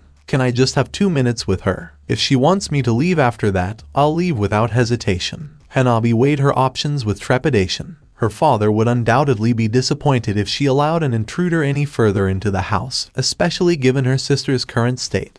But her sister also required some kind of intervention. That sparring match 2 weeks ago had been the first time she'd been hurt by Hinata's hand, or at least enough so that the injury hadn't faded away by the end of the match. It was the first time Hinata, her normally caring and loving sister, had displayed violent behavior. Whatever that seal was doing, it was definitely changing Hinata for the worse, and if she had been in her normal state of mind, she would definitely disapprove of what it was forcing her to do. If the guy in front of her could assist, she figured she owed it to her sister to try. Fine, she grunted in an uncouth tone. However, if you do anything to offend her, I will repay you tenfold. Team 9 convened at a training facility a few miles away from their usual location, further away from Konoha than usual. Neji had no doubt that this was done so that when they had to spar, their techniques would not be jeopardized by any unwanted eyes so close to the end of the exams. As I've told you many times before, I am immensely proud of the three of you for making it so far into these exams, Guy said as he stretched his arm, himself and Lee going through a set of stretches every bit as ridiculous as their training methods. Though you are not rookies like my hip rival, Kakashi's team, who you have bested by drawing upon Konoha's will of fire in a more youthful manner. Or Team 8 or 10, you. Yosh, I'll go first, Guy-sensei, Lee exclaimed as he saluted the man, receiving a nod in return. I believe I have learned how to better refine the flames of my youth in order to defeat my opponents. Our encounter with the most unyouthful shinobi we met in the Forest of Death drove me to master the first 4 gates of the Hachiman. Neji furrowed his brow. That has to be just scratching the surface. Lee would never reveal his trump card in front of me. I guess I'll just have to do the same. Now it's your turn, Neji, my young student, Guy said, motioning to the Hyuga. I, too, have worked on and refined my clan's gentle fist taijutsu style, Neji said monotonously, not revealing too much. After all, Lee was going to be his biggest threat in the exams. I also learned my clan's 8 trigrams 32 palms technique through my own powers of observation. Guy smiled broadly, knowing that his student had jumped over the obstacles in front of him to learn the technique in his youth. Though it was a weaker version of the more powerful version that involved 64 palms, it was a start given that branch members had never been taught the technique. What he didn't say was that he was aware that the prodigy was also withholding information on what he had learned, having observed Lee doing the same. It made him proud to know that each of his students was a genius in their own right. While Neji was a natural-born prodigy, he was aware that the pale-skinned boy put in his own effort. Now, Tenten, tell us about how you fan the flames of youth within yourself, he said with a toothy grin, pointing to the girl. I worked on my weapon accuracy a little, and I'll be able to kick the asses of anyone who doesn't have a counter for them, the girl said excitedly. However, as Guy-sensei pointed out, there are some people who might be able to brush them aside fairly easily. So I worked a little on my close-range taijutsu, and started learning a ninjutsu to add to my arsenal. I'm not sure if I'll be able to use it in time for the exams, but one thing's for certain, I learned not to underestimate my opponents. She reflected on her battle with Sakura with a sheepish, and that I shouldn't go into detail when I don't have to. It appears that in defeat against the youthful Sakura, your mind has truly emerged victorious, Guy declared before bragging about how proud he was of his students. Neji's thoughts drifted away from Guy's monologue, fully expecting it to be about youth or passion. Instead, he silently hoped that Naruto was doing everything he could to help Hinata get out of her funk. Naruto couldn't help but feel awkward as the young girl led him through the compound's hallways. They would occasionally come across some of the elder Hyuga members, and Naruto's ears could occasionally pick up the words filth and demon. He couldn't help but admit that it felt strange to actually know what they were all referring to, but he pushed it to the back of his mind as an afterthought, as he always did. He was preoccupied with more pressing matters. Over there, Hanabi said, pointing to a corner of the garden where Naruto could see Hinata crawling up in a ball, hugging her knees as if her life depended on it. The area itself was next to the compound's wall, the farthest part from the entrance, and he suspected Hinata had chosen it because it would be the most isolated in the area. Naruto swallowed nervously before taking a slow step forward, only to be stopped by small fingers gripping the hem of his outfit. Looking down, he noticed Hanabi had a vice-like grip on his jumper and that small tears were welling up within her eyes. "Please assist my Nisan." As she felt a comforting hand placed gently atop her head, the tears in her eyes did not fall. A few clan members passing by saw this interaction as a great disgrace, but Hanabi couldn't help but wonder what was going on as her grip on his clothing loosened. "You can rely on me." Naruto was too far out of reach by the time Hanabi looked up, his strides purposeful as he made his way to where Hinata sat. This sense of security was unfamiliar to the young Hyuga. Was this how people treated each other outside of the clan? She couldn't help but smile and turn around. There was no need for her to see any longer. She didn't know how, but she had a feeling that everything would be fine. A few Hyuga clan members couldn't help but be intrigued as they watched the orange-clad genin walk towards the clan's heir as if it were nothing. He made no announcement of his presence and pretended as if being the heir to such a prestigious clan meant nothing. Furthermore, when he was within touching distance, he placed his hand on Hinata's shoulder, and before anyone could react, the two humanoid figures were replaced by two logs. It took Hinata about 5 seconds to notice that the environment around her had changed. Looking up, she noticed her features becoming hot as she gazed at her crush's face. "Would you mind coming for a run?" he inquired. "I'm going to be arrested for kidnapping if we don't get some distance soon." Sasuke easily caught Sakura's punch and used his grip on the girl's fist to painfully twist her forearm. Fine, you win," the girl said breathlessly, unable to break free from the boy's grip. Her fight with Tenten the day before had left her exhausted.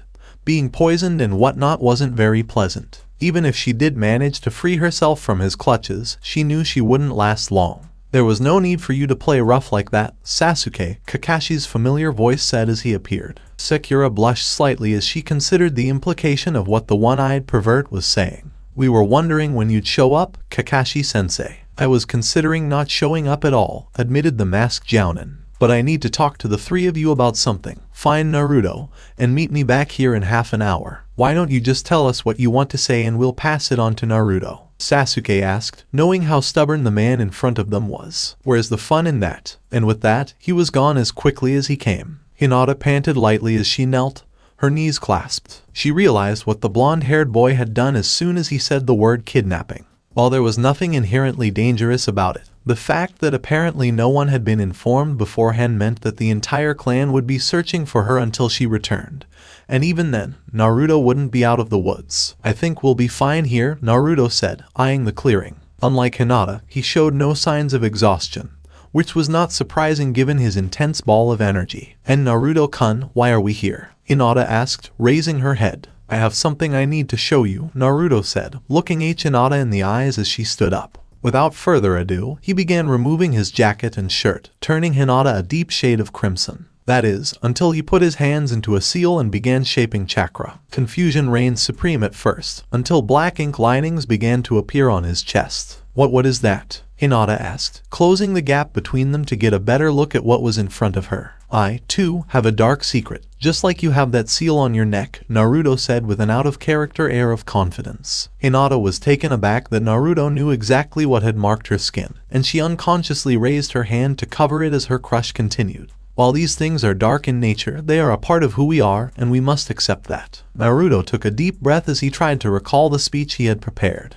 Naruto had spent the rest of the evening trying to figure out how he was going to do this after Neji told him to come in the next day. He initially assumed that if Hinata was in her room and it was just the two of them, they would have some privacy. He had to change his plan now that they were out in the open. But that didn't mean he had changed his speech. "These markings, they're not the end of the world. In fact, something like this won't stop me from becoming Hokage, and the one you have shouldn't stop you from being who you are. Naruto-kun." "Hold up, I'm not finished," Naruto said before realizing Hinata's interruption had caused him to lose track of where he was. But before he could react, he felt Hinata's arms wrap around him and embrace him in a hug. "It's enough, Naruto-kun," Hinata said, her breath matching his as her breasts pressed against his upper torso. Naruto was about to respond by saying that he still had more to say when he felt Hinata's lips press against his. It was only a fraction of a second long. While Naruto was lost in the midst of it all, Hinata's mind went into overdrive, and the last thing she remembered before passing out was the taste of Naruto's lips on her own. "There he is," yelled Sakura, pointing to a blonde figure in the distance, a black-haired figure on the ground beside him. "I'm curious what's going on. It appears that someone may require assistance." "Let's check it out," said Sasuke as the two dashed at full speed towards their teammate. When they were all by his side, Sasuke called out to the blonde to get his attention. "What happened, Naruto?" Surprisingly, the blonde ignored him. "Sakura, you might want to check out what's wrong with the girl while I figure out what's wrong with the dope here," Sasuke said, turning his gaze to the dark-haired girl on the floor. Wait, that's Hinata," Sakura exclaimed in surprise as she finally looked at the girl's pale face. "What is she doing on the floor?" "Perhaps that cursed seal of hers is acting up again," Sasuke suggested, turning away from Naruto. "No, I don't see anything strange going on," Sakura said, moving the girl's forehead protector slightly so it didn't cover the seal on her neck. "However, I should check her pulse." Sasuke nodded and returned his attention to Naruto, facing the blonde boy. Sasuke noticed a dazed expression on his face and starstruck eyes, and he realized it was unusual to see the hyperactive blonde so quiet even though he was conscious. "Come on, Dobe, what the hell happened here?" "I'm not sure." Sakura threw up her hands in relief, Hinata safely back in her clan's compound, and the rest of her team ahead of her. "Are you finally going to tell me what happened with you and Hinata over there?" "No, I'd rather keep that private," Naruto said, unsure whether he wanted to tell his crush he had kissed another girl. He was still a little flustered and mostly perplexed at the time. "Did Hinata tell you some super special secret or what?" "Even if she did, it's not like I could tell you, Sakura-chan," Naruto joked, sticking his tongue out to distract her. "I'm going to keep my mouth shut, I'm not even going to tea." "What did you call us here for?" asked Sasuke, who, while finding the revelation just as interesting as the rest of his team, wasn't sure what to say. "Yeah, Kakashi-sensei, are we going to get more elemental jutsu?" Naruto asked, brushing aside Sakura's comments. "I mean, we've already had so much practice with the last set you gave us that we're not going to get any better at them."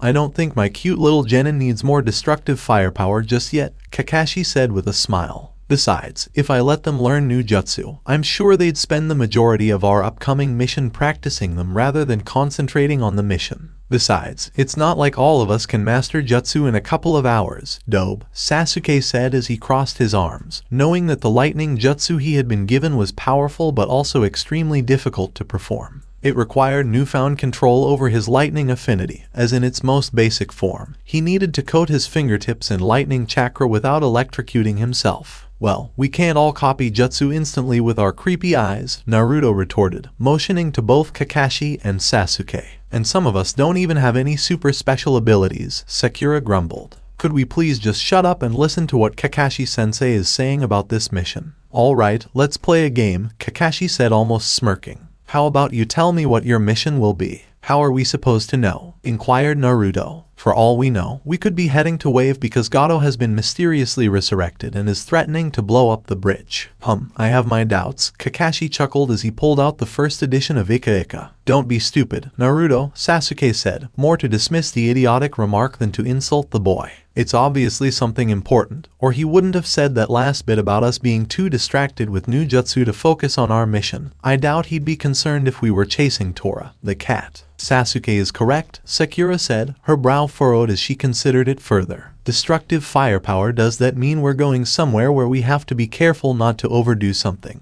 Like guarding a rare treasure as it travels across the continent. Or maybe we're doing something in the Chunin exams," Naruto speculated, not wanting to abandon Hinata. "We need to focus, so maybe we're fighting off a horde of bandits or something," suggested Sasuke, knowing it was unlikely but not having much to go on. Kakashi began as he lowered his book, a solemn expression on his masked face.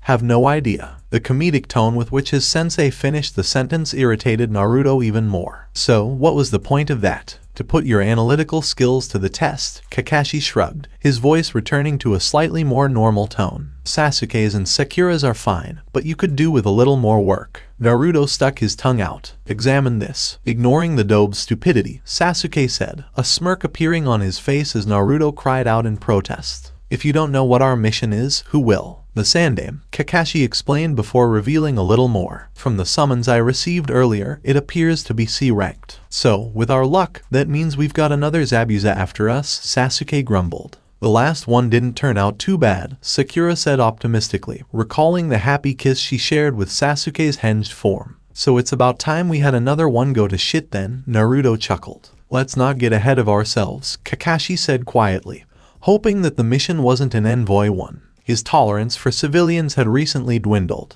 "We were supposed to be at Sandaime's office 2 hours ago." Hinata's eyes blinked open slowly, wondering where she was. Her senses informed her that this was, of all places, her room as her vision began to return to focus. But it didn't make sense. If she had been sleeping and it was all a dream, why wasn't she in her pajamas, and why was she atop her sheets rather than beneath them? "Hinata-sama, you're awake," said a branch family member standing nearby on guard. Thank heavens. What happened? Hinata wondered, trying to figure out what was going on. That rogue kidnapped you in the blink of an eye, and everyone we could muster was quickly dispatched to bring you back safely, she explained. Yet, not an hour later, we discover that, while everyone was out looking for you, you had returned and were unconscious in your bed. I'm not sure what that fiend did to make you pass out, but the Hyuga will not rest until he is here groveling at your feet for forgiveness. Please, could you leave me alone for a moment? I need time to think, Hinata requested. Of course, please call me if you need anything, she said as she walked out, softly closing the door behind her. Meanwhile, Hinata was left alone with her thoughts as she realized everything had not been a vivid dream. She had kissed Naruto, her beloved. The fact that he appeared to be carrying a similar burden to her was an afterthought as her fingers caressed her lips,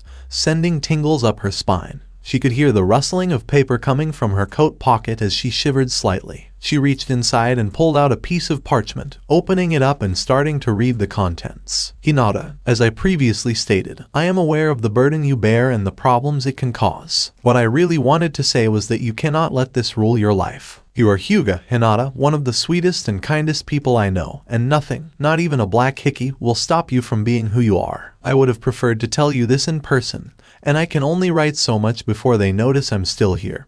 But I want you to promise me something. I won't make you promise to never use the seal on your neck because there may come a time when something like that can save your life. But I will make you promise to never stop being yourself. Do you think you can help me with that? I have to leave. I believe they are becoming aware of my presence. Naruto. P.S. The kiss was lovely. Hinata couldn't help but smile when she saw those few words at the bottom of the page. Their simplicity reminded her of Naruto. Hinata watched the birds fly by through the window, her lips slightly parted. I swear. So you're not mad that we're late? Naruto asked, surprised, as the village leader simply nodded. I've come to expect it from Kakashi, chuckled Sarutobi. Now we're getting down to business. I have a mission for Team 7. You better not have dragged us all the way out here to paint some damn fences, Jiji, exclaimed Naruto, as his teammates simply sighed at the blonde's lack of respect for the Hokage. Be assured, this one will be a little more interesting, Sarutobi said with a smile. It's similar to that mission with the bridge builder you had a while ago in that it will almost certainly go off without a hitch. But there's also a small chance of it rapidly rising in rank. Sounds like fun, sarcastically said Sasuke. Do I understand correctly, Hokage-sama, that we are the only available team? More or less, the man admitted. Unfortunately, I must inform you that you will miss the final stage of the Chunin exams because this mission will take place concurrently with the third round. I told you it had something to do with the Chunin exams, Naruto boasted. Not quite, chuckled the Hokage again. You see, you're not going to be in Konoha for it. What exactly does this mission entail then? Sakura, tired of the suspense, inquired. Very well. At the request of the Kazekage, the four of you will be over in Sunna, where you will remain inactive, as collateral if anything happens to the Kazekage while he is here. You mean the Kazekage is coming over to watch the Chunin exams? Sakura asked, surprised. With the tensions between the major villages, that didn't happen very often these days. And would you seriously just give us up like that, Jiji? Naruto asked, his voice disappointed. To answer Sakura, yes. As for Naruto, I never said I was giving up any of you, the Hokage replied. I have no doubt that if things go wrong, Team 7 will be able to retreat to safety. While this outcome is unlikely, it will be good practice for you to be prepared for the unexpected. As a ninja, you must expect the unexpected and can rarely afford to be unprepared for a situation. Kakashi didn't even hear his students' complaints as he stood in thought, striking a pose that would have guy condemning his rival's hip attitude. He'd been on one of these missions before, and they were frequently carried out between allied villages. They were essentially there to bolster the numbers, but as the Hokage had stated, they were collateral. If Sunna received any kind of letter stating that something had happened to the Kazekage, all hell would break loose and they would be expected to shed the first droplets of blood, sparking a war. Having said that, he doubted that any of his students would die peacefully. They had steadily improved since coming under his tutelage, and perhaps most importantly, Naruto had yet to become Hokage. Naruto stood awkwardly at the village gates, his usual cheerful self seemingly missing. He was still disoriented from the earlier commotion. But with any luck, Hinata would find the note he had left for her. He and the rest of his teammates were scheduled to miss out on supporting their former classmates in the next stage of the exams because the Hokage's orders were absolute. The boy had considered leaving a clone behind, but he didn't want a few weeks' worth of memories gushing down on him when he returned. "Are you okay, Naruto? You seem a little out of it," Sakura commented from nearby. "What? Yeah, of course, I'm fine," Naruto said, startled by his teammate's voice. "If you say so, I just hope you packed enough for the trip," Sakura said, hoping the blonde didn't mind sharing her toothbrush or something equally ridiculous. Even after all these years, she was still learning about what he was capable of. "Enough, you two," Kakashi said. "Okay, you three, we've got a job to do, and I hope you packed plenty of cool clothing because you'll need it." Naruto blinked a few times when he heard these words. He hadn't considered that because they'd be in the middle of the desert, he wouldn't need to wear his iconic jumpsuit. How was he going to showcase the color orange now? "Just how long are we going to be in Sunna?" asked Sasuke. "Until the Kazekage returns from his trip," said Kakashi, rubbing the back of his head. Just like the students in front of him, he wasn't really happy with the time frame,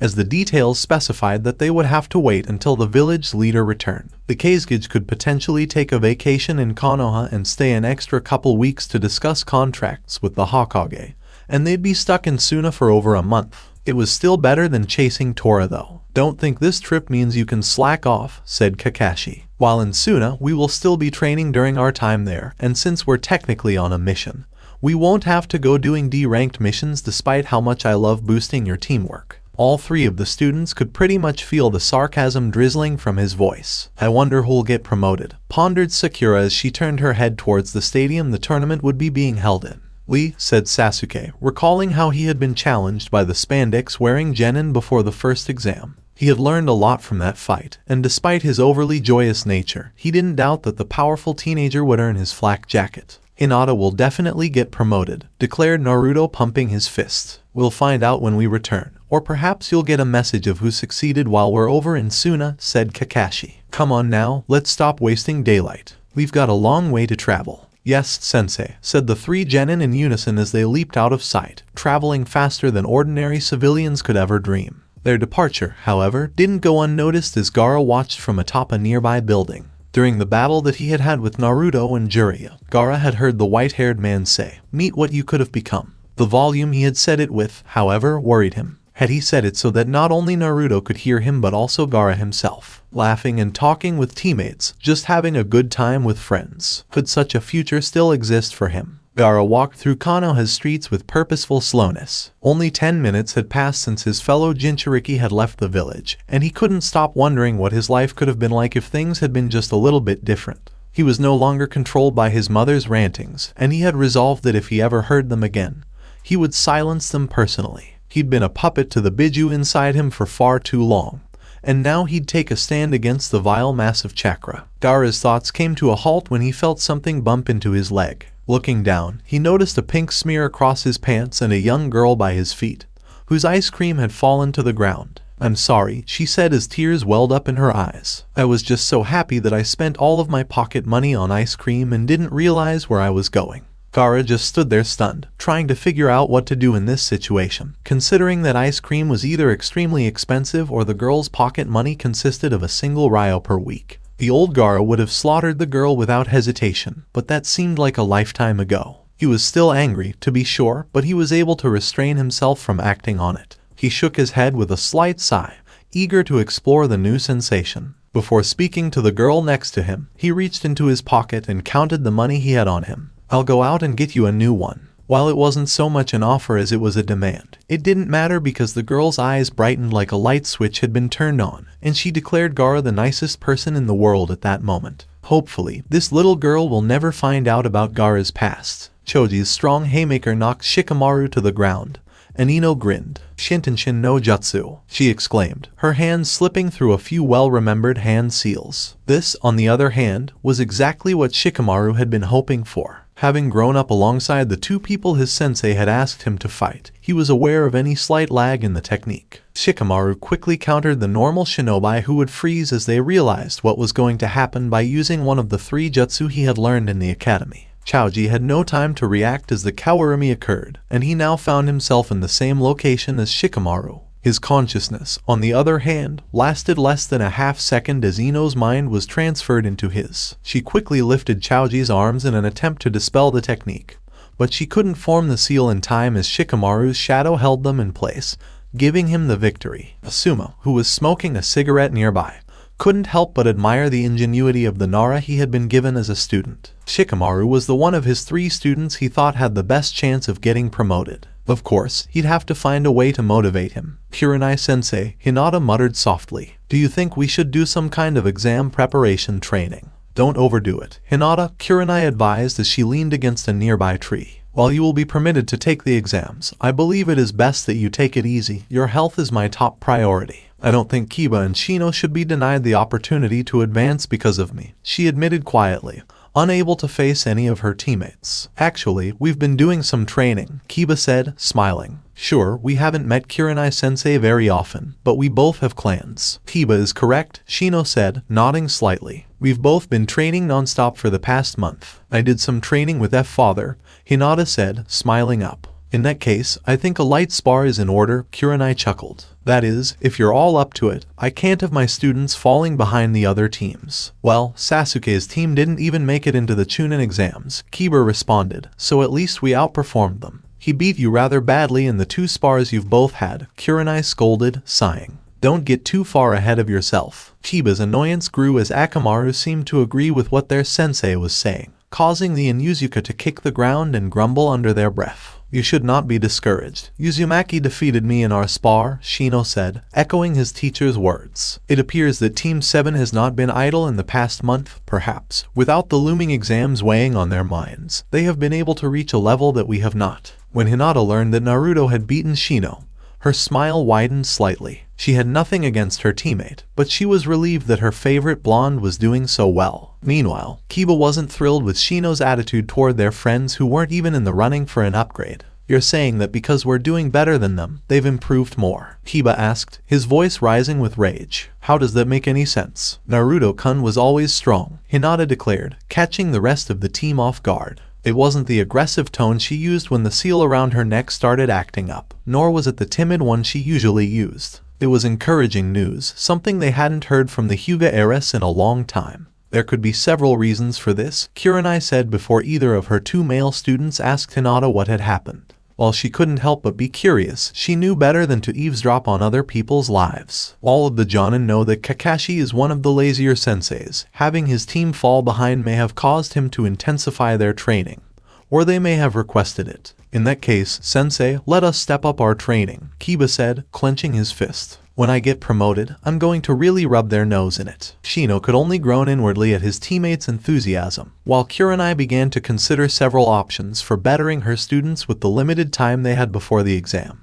However, before she could give any instructions, the clearing they were standing in was taken over by another genin, one who could potentially become one of their opponents later in the competition. Neji Naisen, Hinata asked, perplexed as to why her cousin was in this place of all places. Hinata, Hayashi-sama has requested our presence, Neji declared, his face pale, no doubt in fear of the consequences of his previous actions today. Hinata swallowed nervously, knowing that this conversation would almost certainly be about her alleged kidnapping the day before. While she was confident she wouldn't get in trouble, the possibility that her crush could sense her father's rage worried her. Sasuke's brow furrowed. Tell me about it, Sakura grumbled as she walked alongside Naruto. Something had definitely happened. There was no doubt about it. Hinata being unconscious wasn't unusual, but Naruto being so flustered. Sakura couldn't say she'd ever seen anything like it, and even after years of knowing the boy, the fact that something could make him shut up in that way seemed strange to her. Looking back on their days at the academy, she realized that while she hadn't really talked to the boy, she couldn't help but hear him from the back row or wherever he might have been sitting.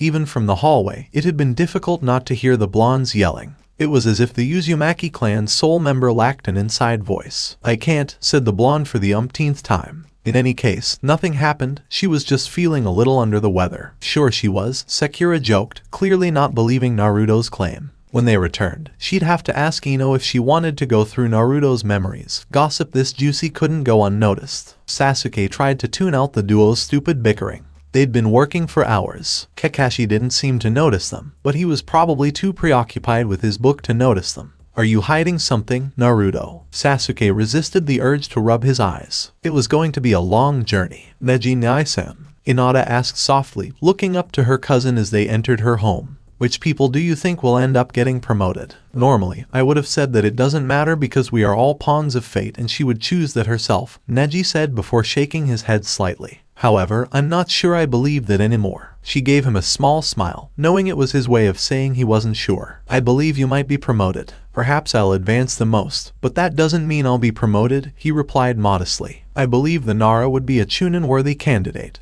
but only if he possesses the intelligence that his clan is known for. Perhaps it would have been more fun with T-Team 7.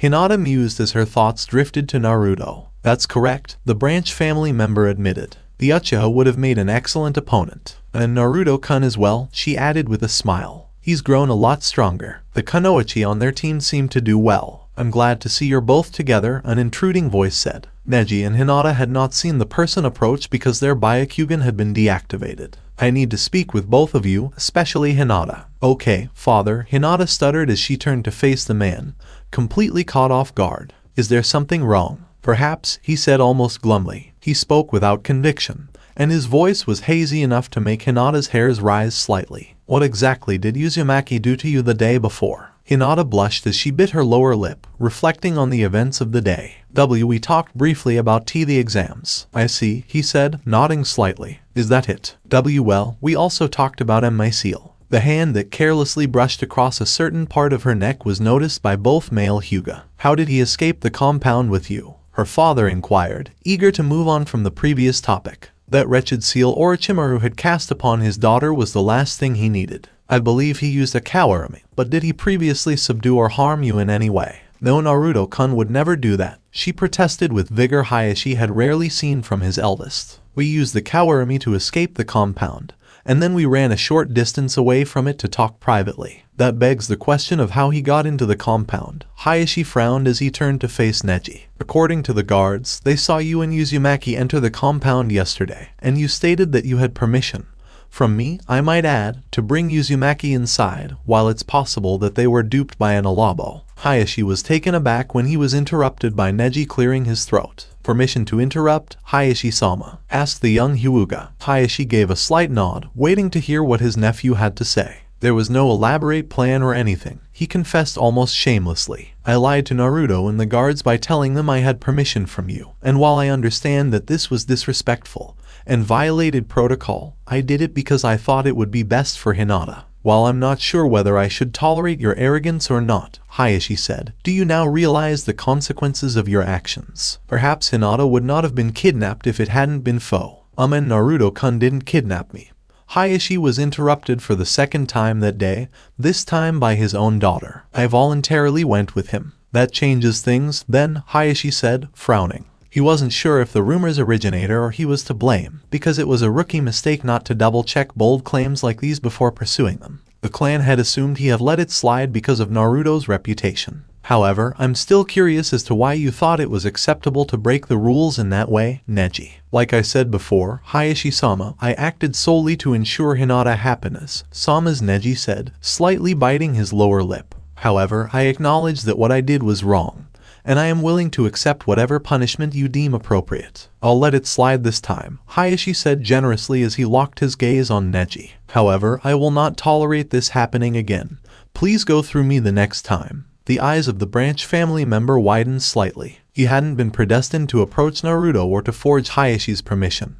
He had acted entirely on his own volition in that situation. What surprised me was that he wasn't punished for doing so. Hayashi wasn't known for being particularly forgiving. You have my word on it, Hayashi-sama, he said, bowing slightly in both respect and gratitude. Now, I need to talk to Hinata privately, Hayashi said flatly, indicating that there would be no bargaining. Go finish studying for the Chunin exams. I expect a strong performance from you despite the fact that you are a member of the branch house. Neji chuckled quietly to himself. He and Hayashi both knew he was a prodigy and that the man was being overly formal. I'll leave now, and thank you for your time. As his nephew walked away, Hayashi's gaze was drawn to Hinata. Let's go to my office. I believe we'll have more privacy there. Hinata meekly nodded, unsure how to respond to her father. Though she adored him, he had a reputation for intimidating others. She walked nervously behind the older man as they made their way to his office in the building across the street. From Hinata's point of view, the father and daughter were enveloped in an awkward silence. Walking through the corridors of the Hyuuga estate seemed intimidating because she knew what was about to happen. However, this provided her with an opportunity to ask some questions that she would not have been able to ask otherwise. Hayashi slid open the door to his office without saying anything, and Hinata quickly entered, taking her seat as her father closed the door behind him. Hayashi took his seat gracefully and looked his daughter in the eyes, happily surprised that she met his glare and didn't look away. "Do you think your meeting with the Uzumaki yesterday was beneficial?" he finally asked, breaking the silence between them. "It was. His words gave me strength," Hinata said, a gentle smile caressing her face. "If you don't mind my asking, father, why do you ask?" "Before I sent Neji off to see you, I had to go see the Hokage, because many of the clan members were quite enraged by the boy's actions and had demanded a warrant for his arrest," Hayashi explained, causing his daughter to gasp slightly. While the Hokage appeared to have laughed at their request, it was still a serious claim, and when young Naruto returns from his mission, I will speak with him personally to see if I deem him worthy to keep you company, after the rest of the clan has calmed down a little. "Naruto on Kunza mission?" Hinata inquired, paying attention to the finer points. "He has been sent on a long-term mission and may not return for several weeks," Hayashi explained. The Hokage also said it was far away from Konoha. Hinata was visibly disappointed by the news, as she had hoped Naruto would observe her performance in the exams. If the Hyuuga heiress had been exceptionally lucky, she might have even been given a good luck kiss before her first bout. "I understand," she said solemnly before her mind recalled what she wanted to discuss with the clan's leader. "Father, I must make a request of you." "And what could it be?" "Naruto showed me his seal yesterday, not the one on my neck, but a large one inked on his stomach. Do you know what it is?" Hayashi flinched slightly as he took in this information after hearing those words from his daughter. "That is quite surprising," he said slowly before gathering his thoughts. "The seal he showed you is the greatest secret this village has, and I must ask you not to tell anyone about it because the consequences could be disastrous." Hinata swallowed nervously and remained silent, having never heard her father speak in such a tone. "For him to have shown you his seal means that he completely trusts you, and you're probably the first person he's ever shown it to," Hayashi continued. "While I know what his seal contains, it is not my place to say it, and I ask that you not try to pry the information out of him. If the two of you become closer friends, I believe he will inform you in due time, but until then, I urge you not to speak of this with anyone." "I understand, father," Hinata nodded, and while her curiosity about what was contained within Naruto's seal was piqued, she wouldn't jeopardize their friendship by inquiring of the blonde. "If that's all, I'll start some extra training soon and try to master what you taught me a week ago. Please excuse me." Hayashi couldn't help but smile as he watched his daughter stand up and leave the confines of his office. Naruto's conversation with his daughter appeared to have resulted in unexpected outcomes, which he would have to ensure did not happen again. "So, what do you think this mission will be like?" asked Naruto, the banter between him and Sakura having ended long ago without anything being discovered by the pink-haired genin. Since they were in one of their rest phases, Kakashi had explained that while tree hopping allowed them to travel great distances, they needed to allow their bodies some rest, as Sunna was quite a distance away. Blonde couldn't think of anything better to do than start another conversation. Sasuke, for his part, remained as silent as he had been throughout the journey, with only a slight inflection of his right eyebrow indicating that he had heard Naruto's words. With the sun setting in the distance, signaling the end of the day, the Uchiha was grateful for the peace and quiet he'd received after Sakura realized she wasn't getting any information from her teammate. "The Hokage already told us, Naruto," Sakura said, still irritated by the blonde's secret. "We're probably going to spend the entire time sitting on our arses, doing nothing special." "Don't make the mistake," Kakashi cautioned. He'd been almost as quiet as Sasuke as the group traveled, only chiming in now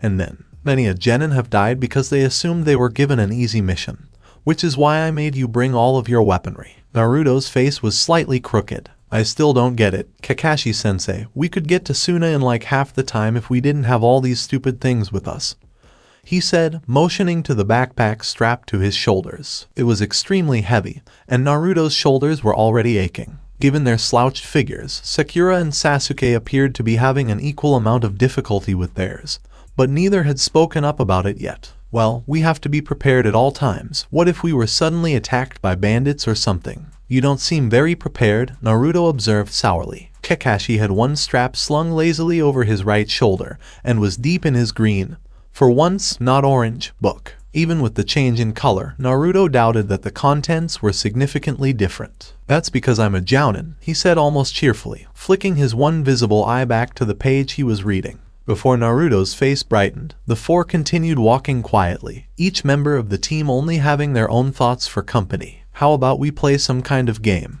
"This is not the time," Kakashi declared as he came to a halt, the three genin quickly following suit as the masked shinobi put his book away. Naruto swallowed nervously, fearing that now that Kakashi's book was gone, they'd be up against a super strong foe. It wasn't to be, but that didn't mean the people standing in front of them weren't powerful in their own right. The Kazekage, Sunna's leader, was dressed in white cloth and surrounded by four people. "Kazekage-sama," Kakashi said as he bowed in honor of the allied village leader. "Kakashi of the Sharingan, I'm glad the Hokage chose a worthy shinobi for my request," the man said as he came to a halt. "I take it these are your students." "Indeed, may I introduce Haruno Sakura, Naruto Uzumaki, and Sasuke Uchiha," Kakashi said, waving to the three teenagers behind him. As the Kazekige's gaze locked on Naruto, he couldn't help but shiver. Unlike the Hokage's eyes, which were always warm and friendly, these pupils only showed darkness and desolation. "I hope you have a pleasant stay in Sunna," the Kazekage said as he resumed his walk. "Until the next time we meet." Team 7 remained silent as they watched the Kazekage continue his march, his guards close behind. Meanwhile, Kakashi was scanning the forest on either side of the path, occasionally spotting a Sunna shinobi leaping through the trees,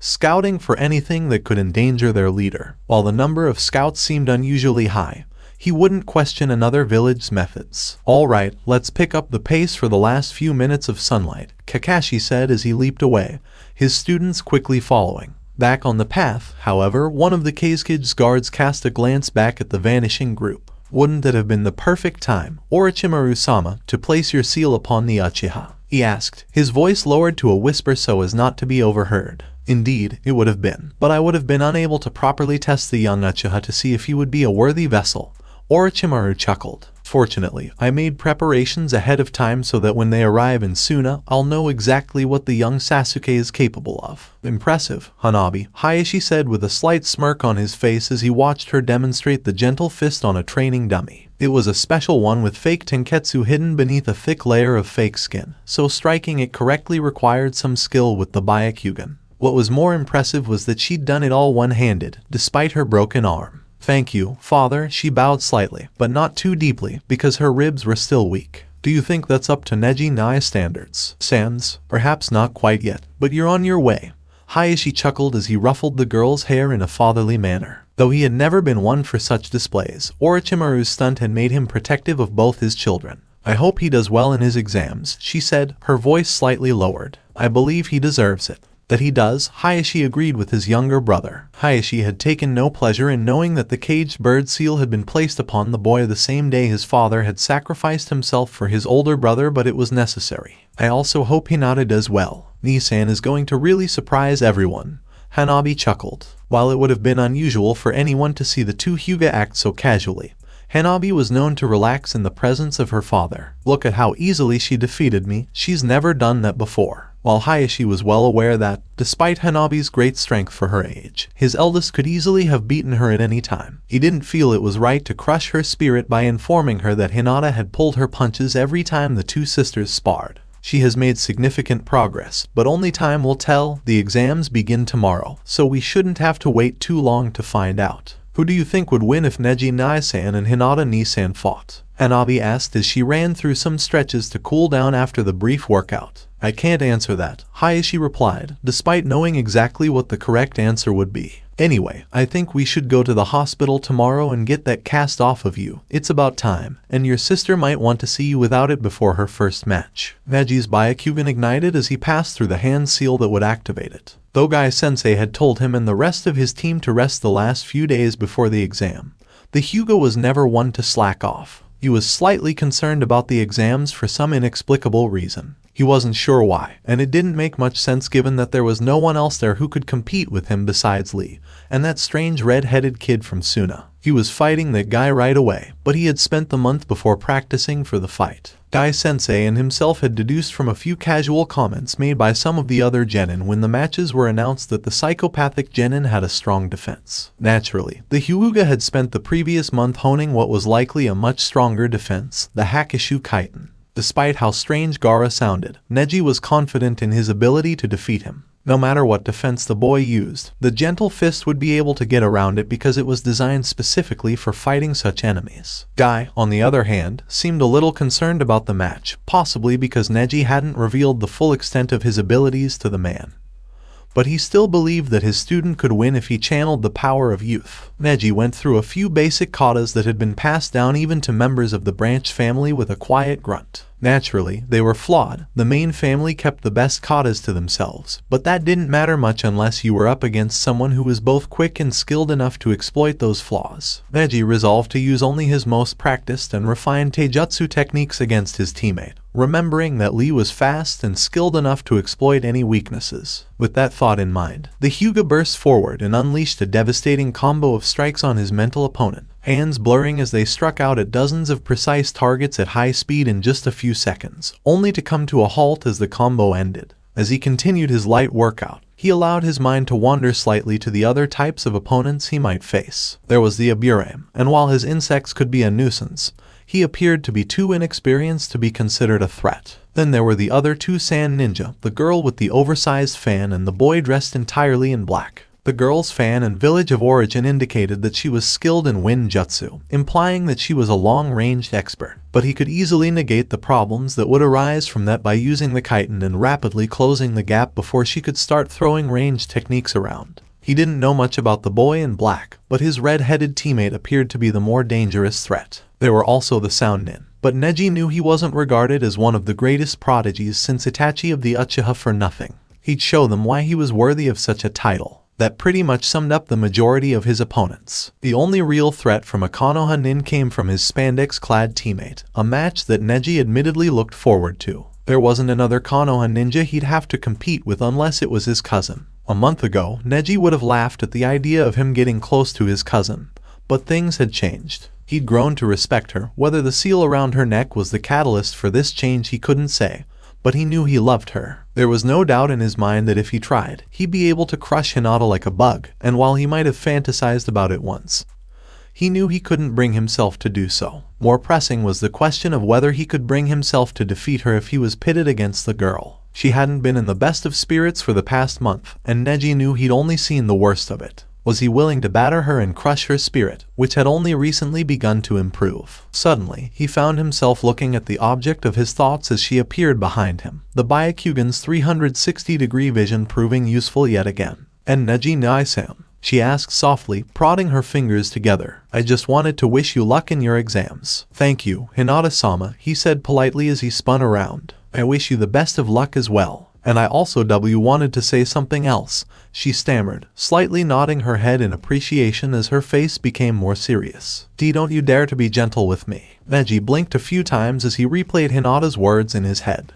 Did she truly believe he would have been gentle with her in front of the entire village? Thinking about it, he wasn't sure what he'd do in a fight with her, especially if the seal she carried started acting up. "You have my word on it," he finally stated. This was one promise he was unsure he could keep. "What has Jiraiya-sama been teaching you, Naruto?" Sakura inquired. Though she had her own suspicions, some sort of concrete answer wouldn't hurt. "You two have had a couple lessons together now, and the other week you took down that creepy red-haired ninja from Sunna pretty easily." "I guess you could say that," Naruto mumbled as he rubbed the back of his neck. "We've just been doing our usual thing, summoning toads and such." "You make it sound like summoning things all day is normal for a genin. I doubt Sasuke or I would last an hour at something like that. It's a shame your reserves are so much larger than ours." Sakura struggled to keep a straight face as she attempted to dismiss her next statement as idle thought. "I'm curious if there's a reason for that." As he listened in on the conversation, Kakashi's gaze was drawn to his reading material. He had the impression that he should keep an eye on this conversation in case it descended into dangerous territory. Yeah, come to think of it, the dobe's pretty slow when it comes to everything else, Sasuke said, clearly understanding Sakura's intentions. It's odd that he has so much chakra compared to everyone his age. I guess my parents ate their vegetables or something, Naruto mumbled, unable to come up with a plausible explanation. As his teammates exchanged knowing glances, he focused on the path ahead of them. There were no trees for them to hop along, but Kakashi-sensei had predicted that they would soon reach the desert's edge. Hopefully, a change of scenery will distract his teammates from this line of questioning. Somehow I doubt it with the amount of ramen you eat, Sakura joked. Did you do anything else? You seemed to have summoning down pat when you showed it to us. No, Sennin just went on about some kind of chakra muscle. I didn't really understand much of it, Naruto shrugged. He was about to teach me how to use a chakra claw when Gaara appeared. Nothing else really happened after that. The chakra claw, Sasuke's brow furrowed. Seems a bit waste. Chakra's pretty weak once it leaves your body. With the abundance of chakra Naruto has at his disposal, it's possible that Jiraiya-sama was looking for unusual ways to take advantage of it, Kakashi said, knowing Jiraiya was probably talking about a different type of chakra than Sasuke.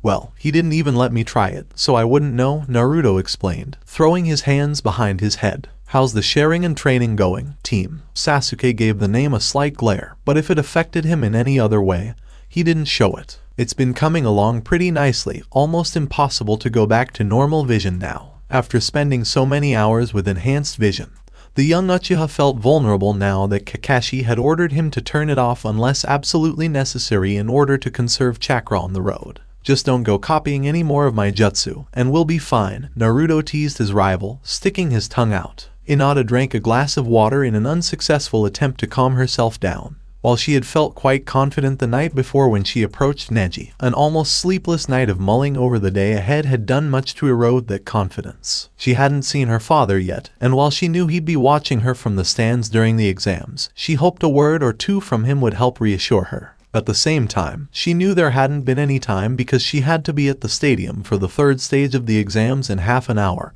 and had only finished her breakfast 5 minutes before. Sighing, she quickly double-checked all of her equipment for the fourth time that morning. There were a few kunai in the holster strapped to her right leg, as well as a shuriken or two and an exploding tag scattered across the 3 hidden pockets in her jacket. Though the Hyuga were traditionally taught to fight only with their clan's gentle fist taijutsu style, Kurenai-sensei had long since convinced her that a kunai could mean the difference between life and death. The front door unexpectedly swung open, much to Hinata's surprise. She turned around to see who the unexpected visitor was and was surprised to see her younger sister standing there with an unusually wide grin on her face. I got my cast off, Hinata-ni-san, the child exclaimed with enough joy to make Naruto proud. Hinata's gaze was drawn to the ground, and she was unable to make eye contact with her sibling. The mere memory of what she had done to the girl a few weeks before made her want to sink into the ground. She shook her head, trying to remember what Naruto had said to her in the note he had left. I want you to promise me that you'll never stop being you.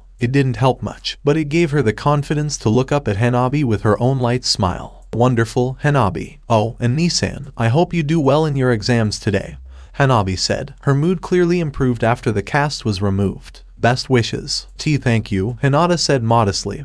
Her cheeks flushed. She couldn't recall the last time her sister wished her luck. I will not disappoint you. I'm sure you won't, Hayashi's elder frame said as he approached the door and placed his hand on Hanabi's shoulder as the clan head looked his daughter in the eyes. Just do your best and keep your training sessions with me in mind. Though her daily sessions with her father began as a form of punishment, they quickly progressed into intense exam preparation, which greatly assisted her in furthering her techniques with her father, arguably the strongest Hyuga in the clan. Hinata responded with a simple nod. Standing in the tunnels leading to the arena was surreal for all of the genin present, as none of them had ever competed in an event like this before. Nobody spoke as everyone tried to calm their last-minute nerves. Lee was essentially the sole exception to this rule. YOSH. If I don't become Chunin after today's tournament, I'm going to run 200 laps around Konoha with a boulder on my back, he declared loudly, causing his teammates to shake their heads in frustration. Perhaps one day they'll be able to persuade him that youth also came with an inner voice. The only other real noise was made by the only member of the Akamichi clan present, the big-boned kid munching on some snacks he had brought while wearing a dopey smile.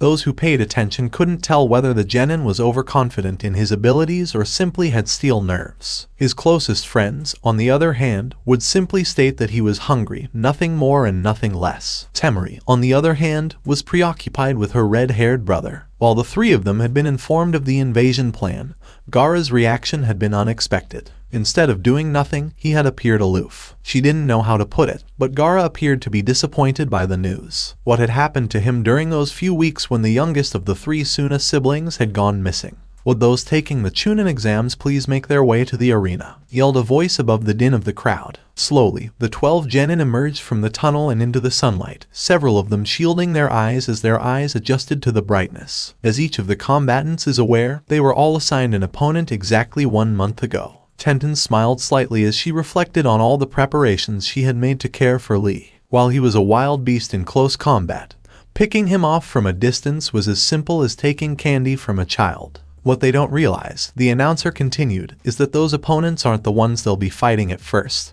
Their true opponents will be chosen at random. The crowd erupted in anticipation, shouting out the matchups they were looking forward to seeing and the names of who they thought would win. The implications of the sudden change, however, were far more serious for the genin. It suddenly dawned on me that in the ninja world, you must always be prepared for the mission parameters to change in an instant. After all, they were taking the Chunin exams, and a promotion would mean the ability to lead a team in the field. Those contestants who had only prepared to make a strong showing when confronted with the target they had been assigned would now face an uphill battle if they couldn't think quickly on their feet. Surprisingly, one of the genin had the perfect words to describe this situation. Troublesome. Whoa, look at all this sand, exclaimed Naruto as he gazed out over the seemingly endless plain of nothingness. It's a desert. What did you expect? Daube, waterfalls, and rainbows, said Sasuke, slightly irritated by Naruto's upbeat demeanor. There now, you two, settle down, Kakashi said, hoping that the two students wouldn't start arguing over something so insignificant. An envoy should be meeting us soon,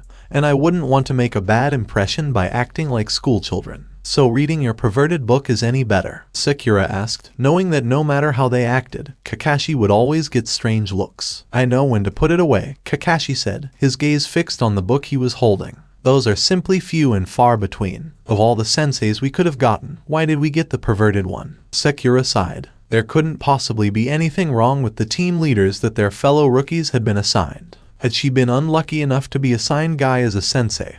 However, that thought alone sent shivers down her spine. Have you been here before, sensei, or are we just going to be walking around in circles? Sasuke wondered, not particularly interested in the prospect of being lost in the middle of nowhere. Well, I think that gentleman over there will be willing to show us the way, Kakashi said, motioning to the distance. Squinting, the three genin saw what Kakashi was looking at and dashed forward, none of them wanting to make a bad impression. Meanwhile, Kakashi remained silent for a brief moment. Something was off about this place. The clothes they were wearing swayed excessively, as if the person wearing them was as thin as a pole. It almost appeared to be a scarecrow rather than a person.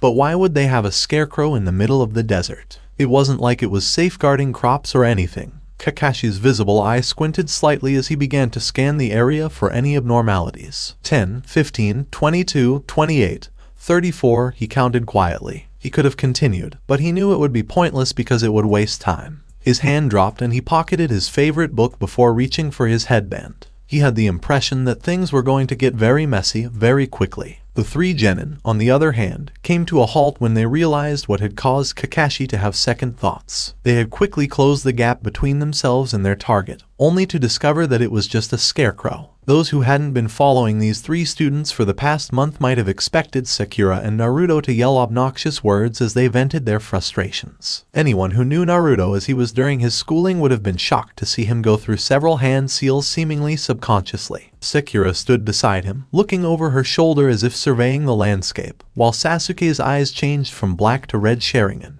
Hundreds of bodies rose up from the sand at the same time, each firing a kunai in an attempt to impale the genin who were standing there like sitting ducks. As the kunai soared through the air, none of them attempted to move. However, confusion quickly reigned supreme as all of the kunai veered off in different directions once they reached a certain radius of the trio. To the surprise of the ninjas, all of the projectiles landed harmlessly in the sand in nearly a perfect circle around the original targets. "What happened?" exclaimed one of them, desperately trying to figure out what was going on. "Futen, K's no Kyuutai," Naruto said, allowing the technique he had used to evaporate. I guess using you as target practice for the last couple weeks was actually worth it, Dobe, Sasuke said, lavishing him with a rare compliment. You can do it the next time, team, Naruto joked before becoming more serious. So, what are your thoughts on what's going on here? There appear to be far too many enemies here for this to be a random ambush, Sakura observed. I count about 70 ninjas here, considering that more may still be hiding. I'd go as far as to say 100. That's a lot, Naruto said, smiling as if he was looking forward to putting himself to the test. I think I can take out more than you, Dobe, Sasuke challenged, twirling a kunai with one finger through the ring in perfect sync with the rotation of his Sharingan. You're on, team, Naruto snapped back. How are you two so calm? Sakura inquired. She had recently developed a similar competitive nature, but it was still new to her, and was easily overruled by concern about the danger of the situation. You can compete as well, Sakura, Naruto said, smiling at the pink-haired genin who only shook her head from side to side. We still don't know if they're friends or foes. We're in the land of wind now. We could have stumbled across a training exercise or something, Sakura reasoned, just as a shadow crept up behind her. She dropped to one knee as a kunai slashed through the space where her head had been moments before, having noticed the look in Naruto and Sasuke's eyes. Naruto and Sasuke had sprung forward in an instant, both of them smashing their fists squarely into the assailant's face, slamming the teenager into the ground more than a dozen feet away. Sakura sat up again, her eyes wide with the realization that if she hadn't reacted quickly enough, she might have died. Foe, declared Naruto and Sasuke, taking defensive stances as they prepared to fend off the first wave of enemies, while several of the higher-ranking ones separated from the pack to engage Kakashi. The trap Orochimaru had set for them had been sprung.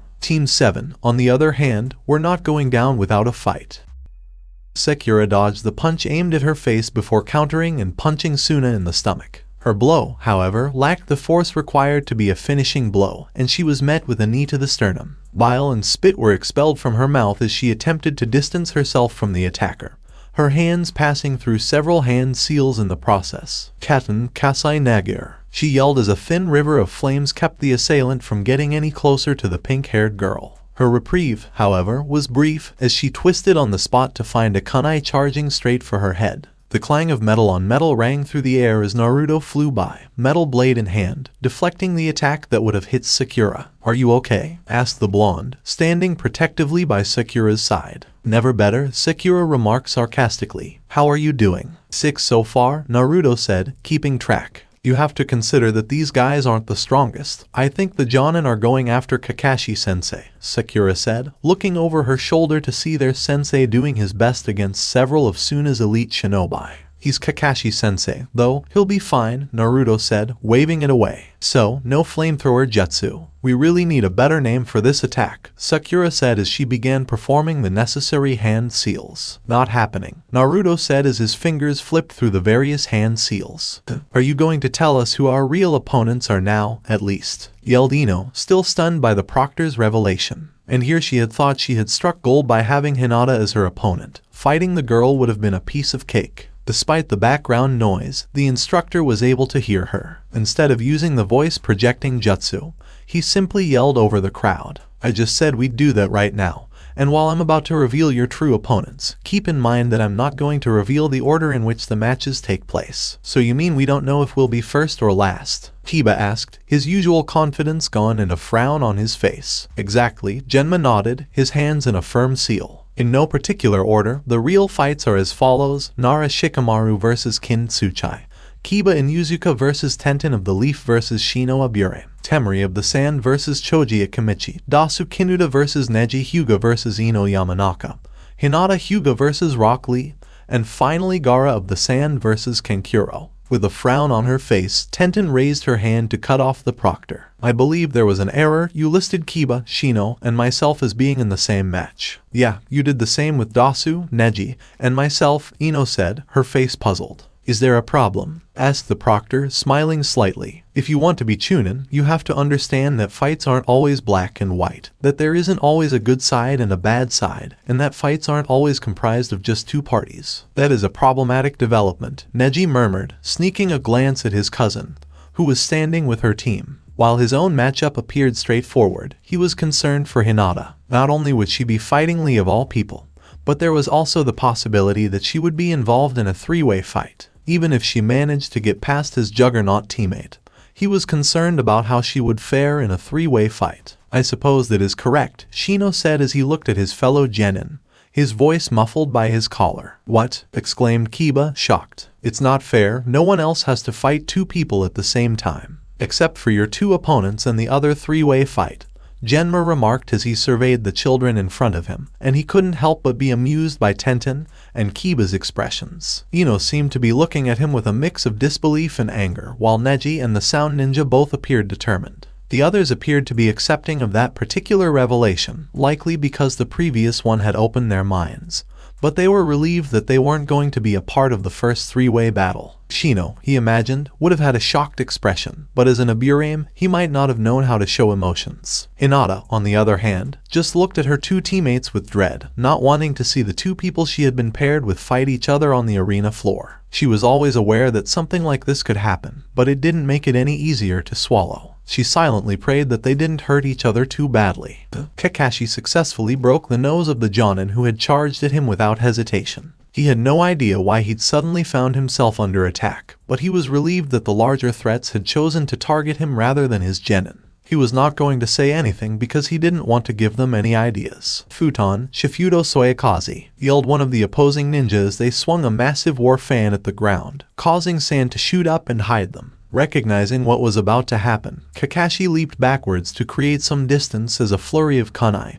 and shuriken penetrated the blanket of dust. He deflected the multitude of weapons with his own kunai before ducking to avoid a kick aimed at his blind side. Before the Sunna ninja could figure out why their attack had failed, Kakashi's kunai slashed open their torso, leaving them in agony. While the wound was not life-threatening, it would cause significant irritation as some of the sand being blown through the air would gradually but steadily find its way into the cut and cause excruciating pain. As predicted, the injured fighter leaped backwards to patch up their wound, with another shinobi blocking Kakashi's final blow. However, such an attack was not on the copy ninja's mind because he was still trying to figure out why this fight was taking place. These thoughts were quickly pushed to the back of his mind as he quickly dodged the attack coming from underneath him, one of the enemies hiding beneath the cover of sand. A barely audible sigh escaped Kakashi's lips as he planned to counter the Sunna shinobi's home ground advantage, his hand reaching up and moving his headband away from his hidden eye. Choji gulped as he bit into the final chip of his packet, his gaze fixed on the crowd in front of him. He'd never been the type to doubt himself, but standing in front of this many people he couldn't help but feel a nervous wave rush through his body. He had expected Shikamaru or someone else to be first, and it had never occurred to him while their proctor was speaking that he would end up fighting in the first match of the day. The discovery that the opponents assigned to them a month ago were, in fact, fictitious shocked him just as much as the next guy, probably even more so because he had assumed that he would receive a free pass into the next round. Worst of all, he hadn't bothered to devise a strategy to combat the sand girl while the proctor was talking. He'd thought he'd be able to wing it if he stuck to his original plan of first analyzing everyone's fighting style. Her brothers probably fought similarly to her, but that plan had been shot down. As Genma raised his arm, he cast a glance at her. She was staring back at him with a stone-cold stare, and Choji knew there would be no games from then on. He didn't want to admit it, but his best bet was to try to steamroll the girl before she could blink. Begin with Temari of the Sand versus Choji Akamichi. Sasuke frowned as his fingers flew through numerous hand seals as quickly and accurately as he could. He'd already had a grand fireball fail on him, which had not gone well as numerous puppets had used the distraction provided by the failed attack to surround him. Katen, Gakakyu, Sasuke expelled another ball of flame from his mouth, breathlessly. It flew for about a meter before colliding with two puppets, causing them to burst into flames. He spun around and quickly went through hand seals, but he didn't need eyes in the back of his head to tell that the two destroyed puppets had been replaced by entirely new ones. It had been like this for the majority of the fight, and each fireball he threw was rapidly losing strength and size. He hadn't seen either of his teammates' heads or tails since they were separated when a wave of puppets washed through the three of them. Clearly, the majority had turned against him. He took a brief pause, charging up his chakra as he assessed the opponents in front of him. That is, if one considers what appeared to be at least 100 puppets as opponents rather than their respective puppeteers. The Uchiha almost wished he wasn't fighting puppets. Actual humans were far more unpredictable. But a simple Jinjutsu would suffice. Jinjutsu was ineffective against puppets. Taijutsu didn't work very well when several of the puppets could produce poison spikes as a defense mechanism, as he had discovered the hard way. Thankfully, he had been able to bleed out what was most likely the majority of the poison when his finger was accidentally pricked after he had misplaced it. His thoughts raced as he realized what had happened. He was fighting puppets, not actual humans. They lacked free will and could only move if they were controlled by someone. That meant that if he could somehow disable the puppeteers for even a moment, he'd be able to either easily take out several of them or escape, though he couldn't sense anything nearby to replace himself. He couldn't sense anything or anyone outside the circle of puppets, come to think of it. Nobody, not even his teammates. He continued to charge his chakra while shaking his head slightly and convincing himself that the heat of the burning sun was getting to him. He quickly accumulated enough chakra to create a shadow clone, then pushed past that. He drew deeper into his reserves and grasped at every wisp of chakra within his body. If he didn't get out of here soon, chakra exhaustion would be the least of his problems. As the looming puppets approached, he became acutely aware that by releasing so much chakra at once, he risked blowing each and every tenketsu within his body. However, all he did was smirk as his Sharingan's Tomio rotated in anticipation. Raiten, Hekayuki, he yelled with all his might as he pushed his chakra through the jutsu's final hand seal. Sasuke immediately thrust his palms to his ears and squeezed as tightly as he could, without waiting to see if his idea had been successful or not. As Sasuke leapt as high as he could, a deafening boom ripped through the concentric circles of puppets that had formed around him, the ground violently shaking before his sandals left it. He only got a brief glimpse of his surroundings before landing on the noticeably calmer ground. But that was all he needed. The sound had caused direct damage to the puppets closest to him. Many blades and what appeared to be arms lay on the floor, but it was the various cracks running directly through their bodies that made the Avenger smile. He set to work dispatching the puppets as quickly as a hurricane, firm strikes meeting wooden fractures as weak points became weaker. He almost effortlessly dispatched at least 30 puppets in a matter of seconds, likely injuring or damaging many more. Then, as their invisible puppeteers regained control, they slowly began to move again. Sasuke nearly threw his fingers into the hand seal for his favorite jutsu, but the boy realized that his chakra was almost certainly running low, if not completely depleted. As he fished around in an outer pouch of his backpack, he jumped backwards to give himself some breathing room. He pulled out a soldier pill and swallowed it whole with a grumble or two before facing the puppets again. Fortunately, his attack had not only disabled the tools around him, but had also caused significant pain to the puppeteers, whose bodies had risen from their hiding places to put pressure on their eardrums. Sasuke rushed forward with a smirk on his face, hoping to take advantage of the situation and reduce the numbers. While he and Naruto had shown a lot of confidence before the fight, he knew it was more to keep the opponent on the back foot than to give them the upper hand. His blonde counterpart could probably keep going for hours on end, whereas he wasn't as much of a chakra battery as many would believe. Sasuke happily drove his elbow into their sternum, though the cracking he heard was not the sound of bone breaking but rather of wood. As the hinged puppet exploded outwards, sending small planks of timber and shrapnel in all directions, many of which pierced Sasuke's body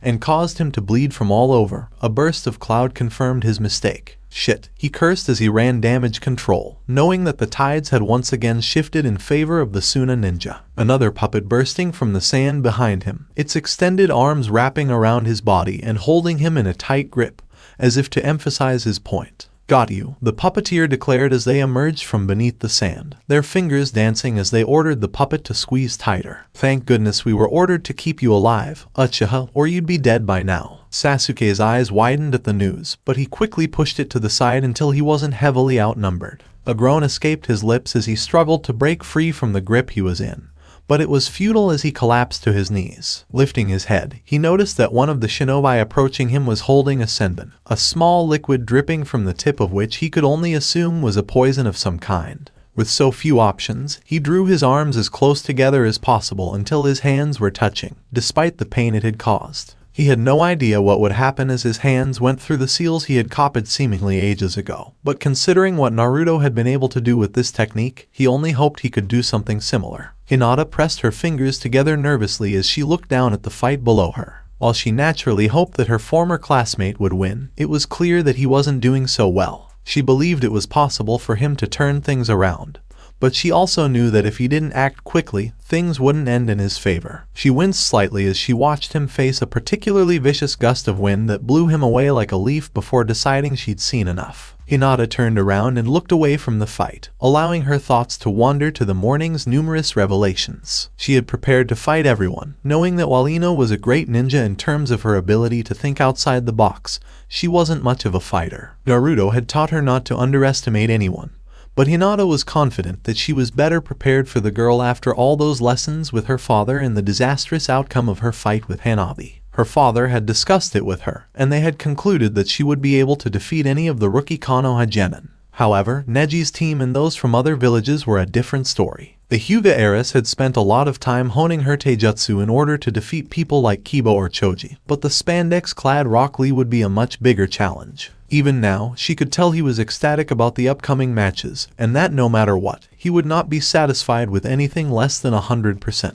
The fact that the boy was subjected to the Hyuga's techniques on a daily basis in the form of her far more capable cousin did nothing to calm her stomach. Shikamaru would have described the situation as difficult, but he had used the word so many times that day that he wasn't sure if it still had any meaning. He was glad he wasn't fighting the Kunoichi from Sunna right away, because that would have been too much of a hassle.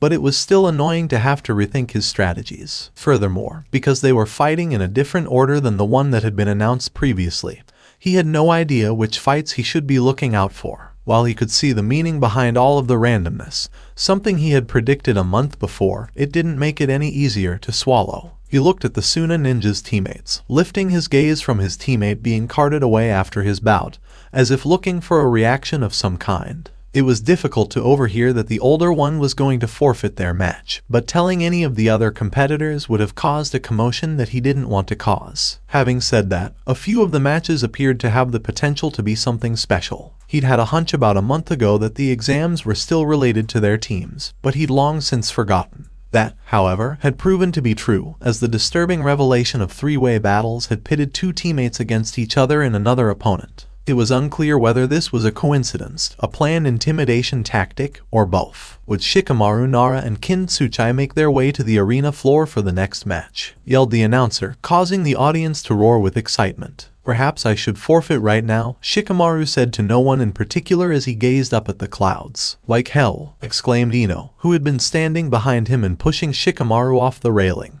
The Nara let out a couple of screams for help before collapsing on the ground flat on his back, leaving him dazed and confused. Regaining his senses, he looked up at the clouds above, knowing that the beating Ino would give him for giving up on purpose would be worse than the fight that was about to take place. Troublesome. Be careful with those, Naruto advised as he watched Sakura consume what had to be her third soldier pill. If you're low on chakra, I'm sure I can handle these guys while you sit this one out. Not a chance, she said, spitting on the ground. Sasuke-kun is already fighting off all of these guys on his own. I'm not going to sit here and watch you do the same. Suit yourself, muttered Naruto as he reached for his favorite seal. We're definitely giving flamethrower no jutsu a rest for a while, he said to Sakura before unleashing his jutsu. I think we overdid it with that one, Sakura replied, taking a second to avoid a Sunna genin's attack via a kawarami. Though she tried to appear calm because she was in the midst of a crucial battle, she knew she was pushing her thoughts on the subject to the back of her mind. While the more experienced genin and the majority of the Chunin they had been fighting escaped their jutsu with little to no difficulty, a small pile of charred corpses of the less fortunate lay roughly 100 meters south of their current location. But it worked, Naruto said, a slight crackle in his voice betraying his words. He was clearly doing his best not to think about it. However, I believe it is time to turn the numbers in our favor. Sakura smirked as she predicted Naruto's actions, the boy's hands entering the single seal that could grant them an entire army. However, out of the corner of her eye, she noticed a glint of metal flying through the air, heading straight for Naruto. It was traveling much faster than it should have, and she could only assume that its speed had been increased by the use of a wind jutsu. She extended her arms to push Naruto out of the way, but she was too late as the weapon pierced Naruto's shoulder. Naruto, exclaimed Sakura as he collapsed to his knees, the shock apparently too much for him to bear. She could only guess from the dripping at the end of the blade that some kind of poison was now coursing through Naruto's veins,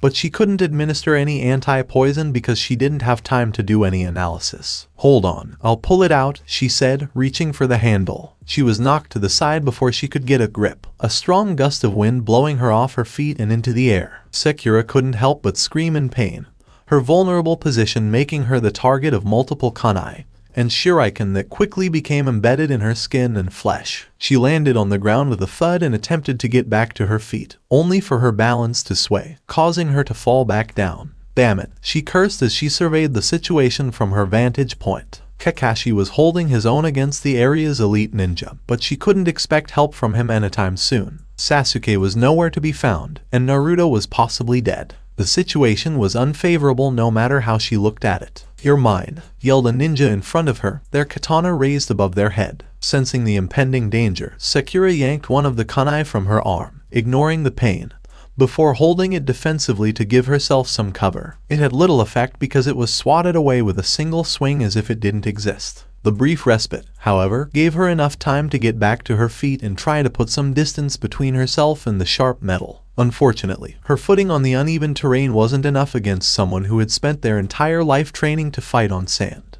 Whatever gains she had made were quickly erased as the Sunna shinobi closed in on her, swinging their katana at her head. Sakura could only offer a feeble response, closing her eyes and believing that this was the end. Sakura landed on her back after a few moments, with no other pain entering her system. She opened her eyes to find herself looking up at her teammate's all too familiar orange jumpsuit, and she couldn't believe he had been able to save her. But the manner in which Naruto did so was disturbing, because he hadn't blocked the attack with his own weapon, but rather had his forearm held at a right angle, the katana buried deep within his flesh and grating away at the bone. Sakura also noticed Naruto's jacket was stained with blood because he hadn't removed the blade from his shoulder. "And Naruto," she exclaimed, convinced that he had died on his feet. That thought was quickly dashed when she felt herself being pushed back by the immense power emanating from the boy. Sakura's mouth widened as red malevolent chakra danced off Naruto's body. For weeks, she and Sasuke had pondered their teammate's enigma, wondering why the Uzumaki was despised by nearly everyone in the village. Shikamaru's statement had been correct all along, she realized as an animalistic growl escaped Naruto's lips. Naruto was the Kyuubi's Jinchuriki. The blonde looked over his shoulder at his fallen teammate, not fazed by the weapons in his arm and shoulder. Sakura noticed that his pupils had changed shape and his canine teeth had elongated to resemble an Onitsuka clan member. He reached across and pulled the blade from his shoulder before smacking the stunned ninja across the head with the weapon's handle, releasing his arm from the katana. Sakura couldn't believe her eyes as the puncture wound began to distort and heal, flesh seemingly expanding from nowhere to make it appear as if the attack had never occurred. Similarly, the gash in his arm vanished, making it appear as if Naruto hadn't even been hit this entire time. "Sakura," Naruto said softly, the pink-haired genin looking at her teammate's face and realizing that,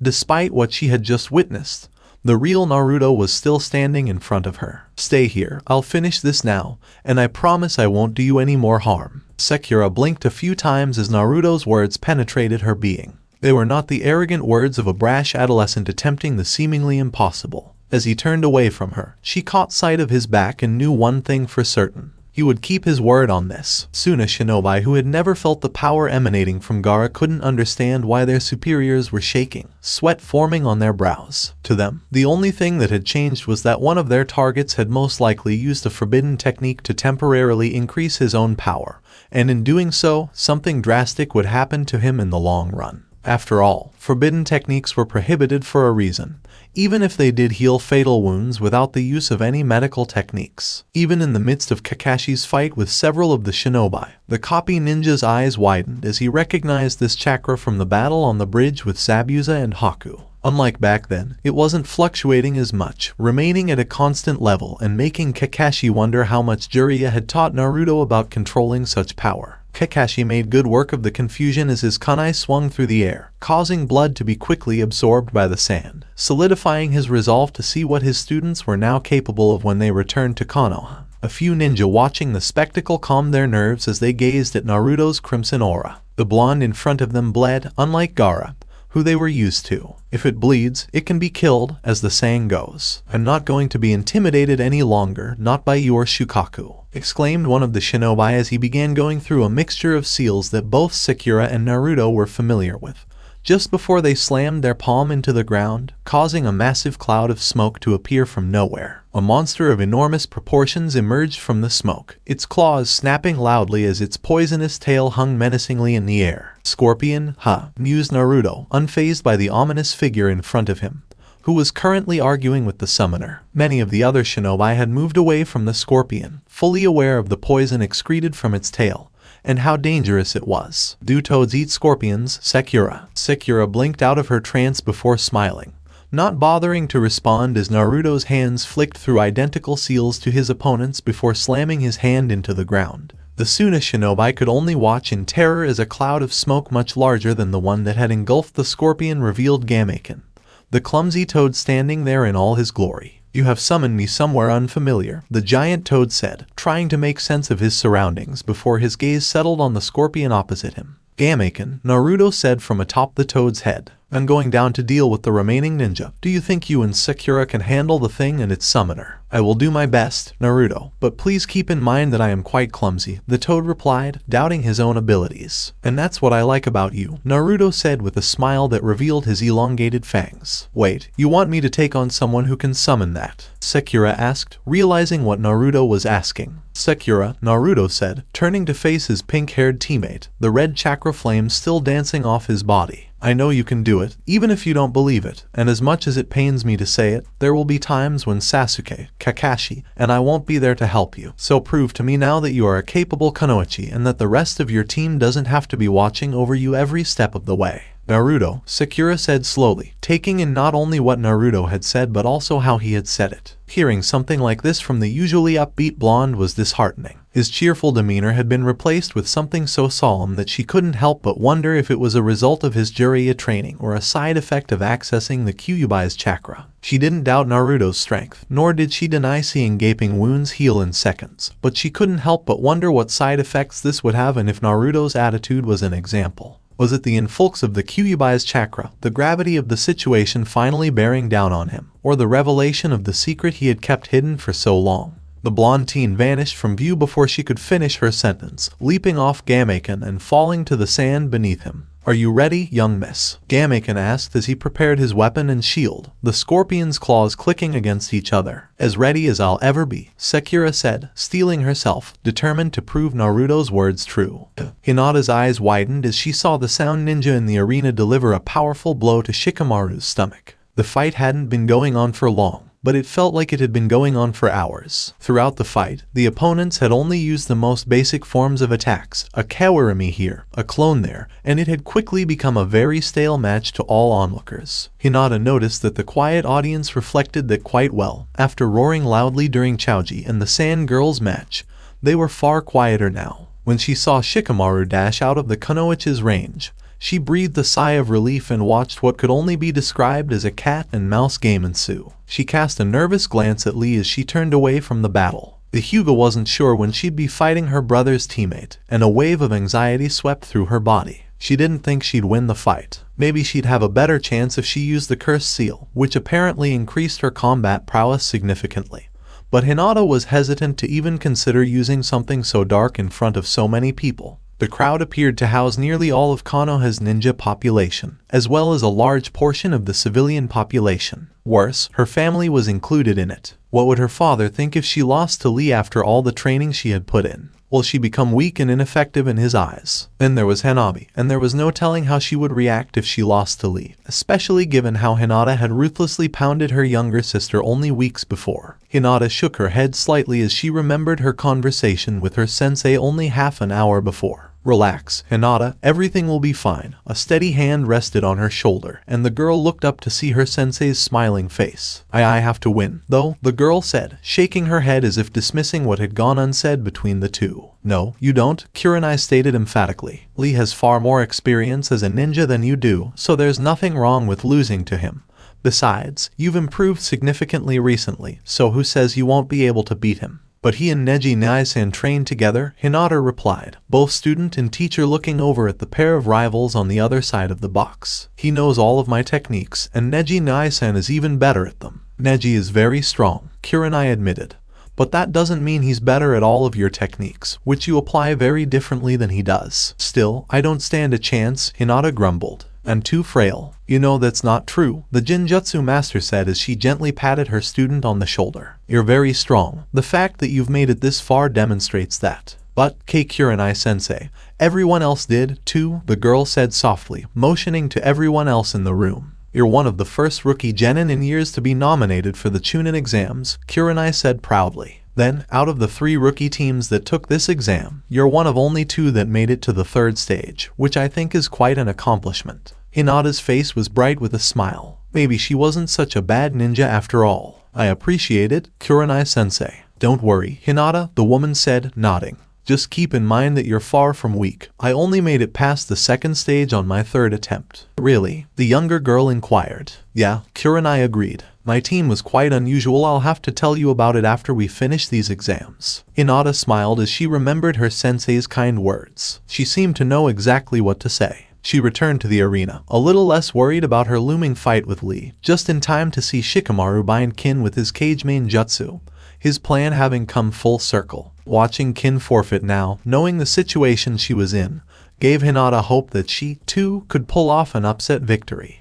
Could you please direct Hyuga, Hinata, and Rock Lee to the arena floor for the next match? Hinata's stomach churned almost instantly, and she trembled slightly. She knew she would have to fight Lee and that there would be no way out. She had been looking forward to the fight for about an hour, but now that it had arrived, she couldn't help but let her doubts get the best of her. She gave an encouraging smile to Lee, who had apparently had the same idea, before jumping off the balcony and somersaulting onto the arena floor. For a split second, her heart fluttered, and 100 different thoughts raced through her mind. How could he be so sure of himself, so careless? Hinata couldn't help but see Naruto within the bushy-browed boy as he boldly declared that he would display the fruits of his labor for all to hear. A strong, comforting hand rested on her shoulder for the 2nd time that day. Go on, Hinata, you can beat him in no time, exclaimed Kiba, gently patting her on the back. Show us what you're capable of. All right, she nodded appreciatively, but it was clear that the girl was still very self-conscious. Imagine Naruto is watching, Shino said, knowing that the bubbly dead last was the only thing that could motivate the girl. Do your best, and I'm sure he'll be grateful when he returns from his mission. You're right, she said breathlessly, her confidence gradually growing, while the queasiness in her stomach didn't seem to be going away anytime soon. Her head felt clearer, and she wasn't trembling nearly as much. Her fists were clenched. I've got to give it my all for all of you. Atta girl, Kiba said with a smile. Go get him, everyone is waiting. As she looked down at the arena one last time before her fight, the female member of teammates simply nodded in understanding. The crowd was roaring in excitement, most likely anticipating a Hyuga fight, and Lee was doing his best not to appear impatient. She took a deep breath before proceeding to the stairwell. While she was flexible, she lacked her opponent's dramatic flair. Even without the Byakugan, she could tell that all eyes in the box full of exam participants were on her, but she tried to ignore it. According to Neji, because of Lee's demeanor, not many people knew how strong he was, so they were probably wondering how a match between 2 weaklings would go. Hinata bit her lower lip as she reached for the doorknob, but the person on the other side beat her to it. Her eyes widened as she saw her cousin for the first time since their brief conversation the night before. Hinata-sama, he said approvingly, a respectful tone in his voice. I wish you luck and hope to potentially fight you in a later round. Even though she had developed a friendship with her once cold cousin, it was still surprising to see him genuinely compliment her. He had stated that he was looking forward to fighting her, which implied that he expected her to win. Her cheeks flushed as she struggled to respond to the subtle but rare compliment. Thankfully, she didn't have to because her cousin reached out and gently placed a hand on her shoulder, gently guiding her out of the room and down the stairs. Go, Neji said. I'll be on the lookout. I won't let you down, Neji Nyai-san, she said triumphantly, looking at him with newfound confidence. The only response she got was a glistening look in his right eye and another curt nod before she hurried down the stairs, figuring she'd wasted enough time already. Her heart almost skipped a few beats as she ran down the 2 flights of stairs, and it almost stopped completely when she stepped through the bottom door and into the arena. Ah, you're finally here, the proctor said, not using the voice-enhancing jutsu. It's a matter of time. She muttered a quiet apology and moved quickly to stand next to Lee, who was now sporting the widest grin possible on his face. Yosh, Hinata, I see you're still eager to see whose flames of youth burn brighter, Lee exclaimed, raising his fist. Why yes, I'm looking forward to this match, Hinata said, unsure what else to say. As Neji's cousin, I am confident you will not disappoint me, he said before extending his hand. Best wishes. Thank you, she said, lightly clutching it and shaking it. I hope you do well as well. Well, folks, if our 2 opponents are ready, Jenna said, pointing to both of them, let us begin. Hyuga Hinata vs. Rock Lee begin. Lee didn't need an invitation to smack a fist into her left cheek a split second after the proctor announced the start of the match. It hurt like nothing she'd ever felt before, and she knew she'd have trouble moving her mouth. But that didn't stop her from leaping backwards to avoid his follow-up, her Byakugan flaring to life as she settled into a stance. Hinata let her jaw hang slack as she moved it around a little, hoping to numb some of the pain while keeping a wary eye on Lee. He'd already shown incredible speed and strength, so she couldn't help but think she'd underestimated the boy going into the fight. The fact that she had spent so much time contemplating the fight was a testament to the boy's strength. Lee's next move caught her by surprise. He smiled instead of using his speed and lashing out again, or tossing a shuriken at her. Hinata couldn't help but be nervous as he did so, concentrating on looking more closely through her bloodline as she worried about what he was up to. "I believe you'll prove to be a truly worthy opponent," Hinata, Lee said, nodding. "Yes, I now see that Guy-sensei was correct when he said that Kurenai-sensei truly knows how to throw branches into her students' fires." Hinata's brow furrowed in suspicion. Lee appeared to be an odd character, a nice guy, to be sure, but an odd person nonetheless. His power on the battlefield, on the other hand, was undeniable. What would be his next move? Was he attempting to deceive her or preparing some powerful technique? She decided that she needed to make the first move this time. "I think you're very strong, Lee," she said, biting her lower lip to conceal her true intentions as she smiled at him. She had connected with the tenketsu in his right forearm and had another juken strike aimed at his left shoulder blade in an instant. The boy with a bowl cut managing to pivot on one foot to avoid it before spinning around and smashing a foot into her shin. She grimaced as she crumpled to the floor, managing to keep her balance enough to stay on 2 feet. The Hyuga managed to break free by thrusting her kneecap into Lee's stomach, the force of the move forcing him to let her go. Both parties took a step back to catch their breath and exchange a few words. A most unexpected move. Lee praised Hinata's use of a non-juken move. "Neji rarely employs other moves.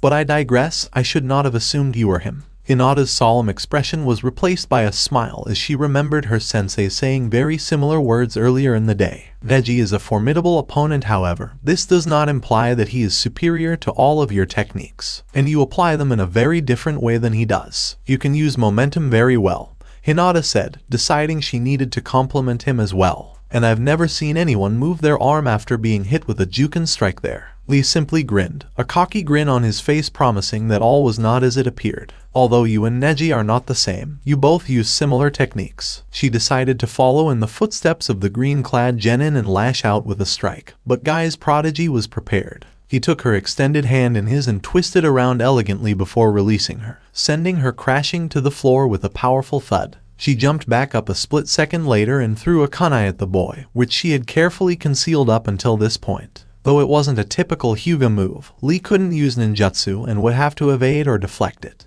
However, she would be on his tail almost immediately, and given that the gentle fist could shut down the body in almost half a minute, she was willing to bet she could do so much damage to the boy. As the kunai approached, he raised his left hand, the one without a damaged tenketsu, but Hinata couldn't see what the boy intended to deflect the weapon with, despite her Byakugan. Paying no attention because the opportunity was far too valuable to pass up, she quickly closed the distance between herself and Lee, preparing to strike out with her right hand.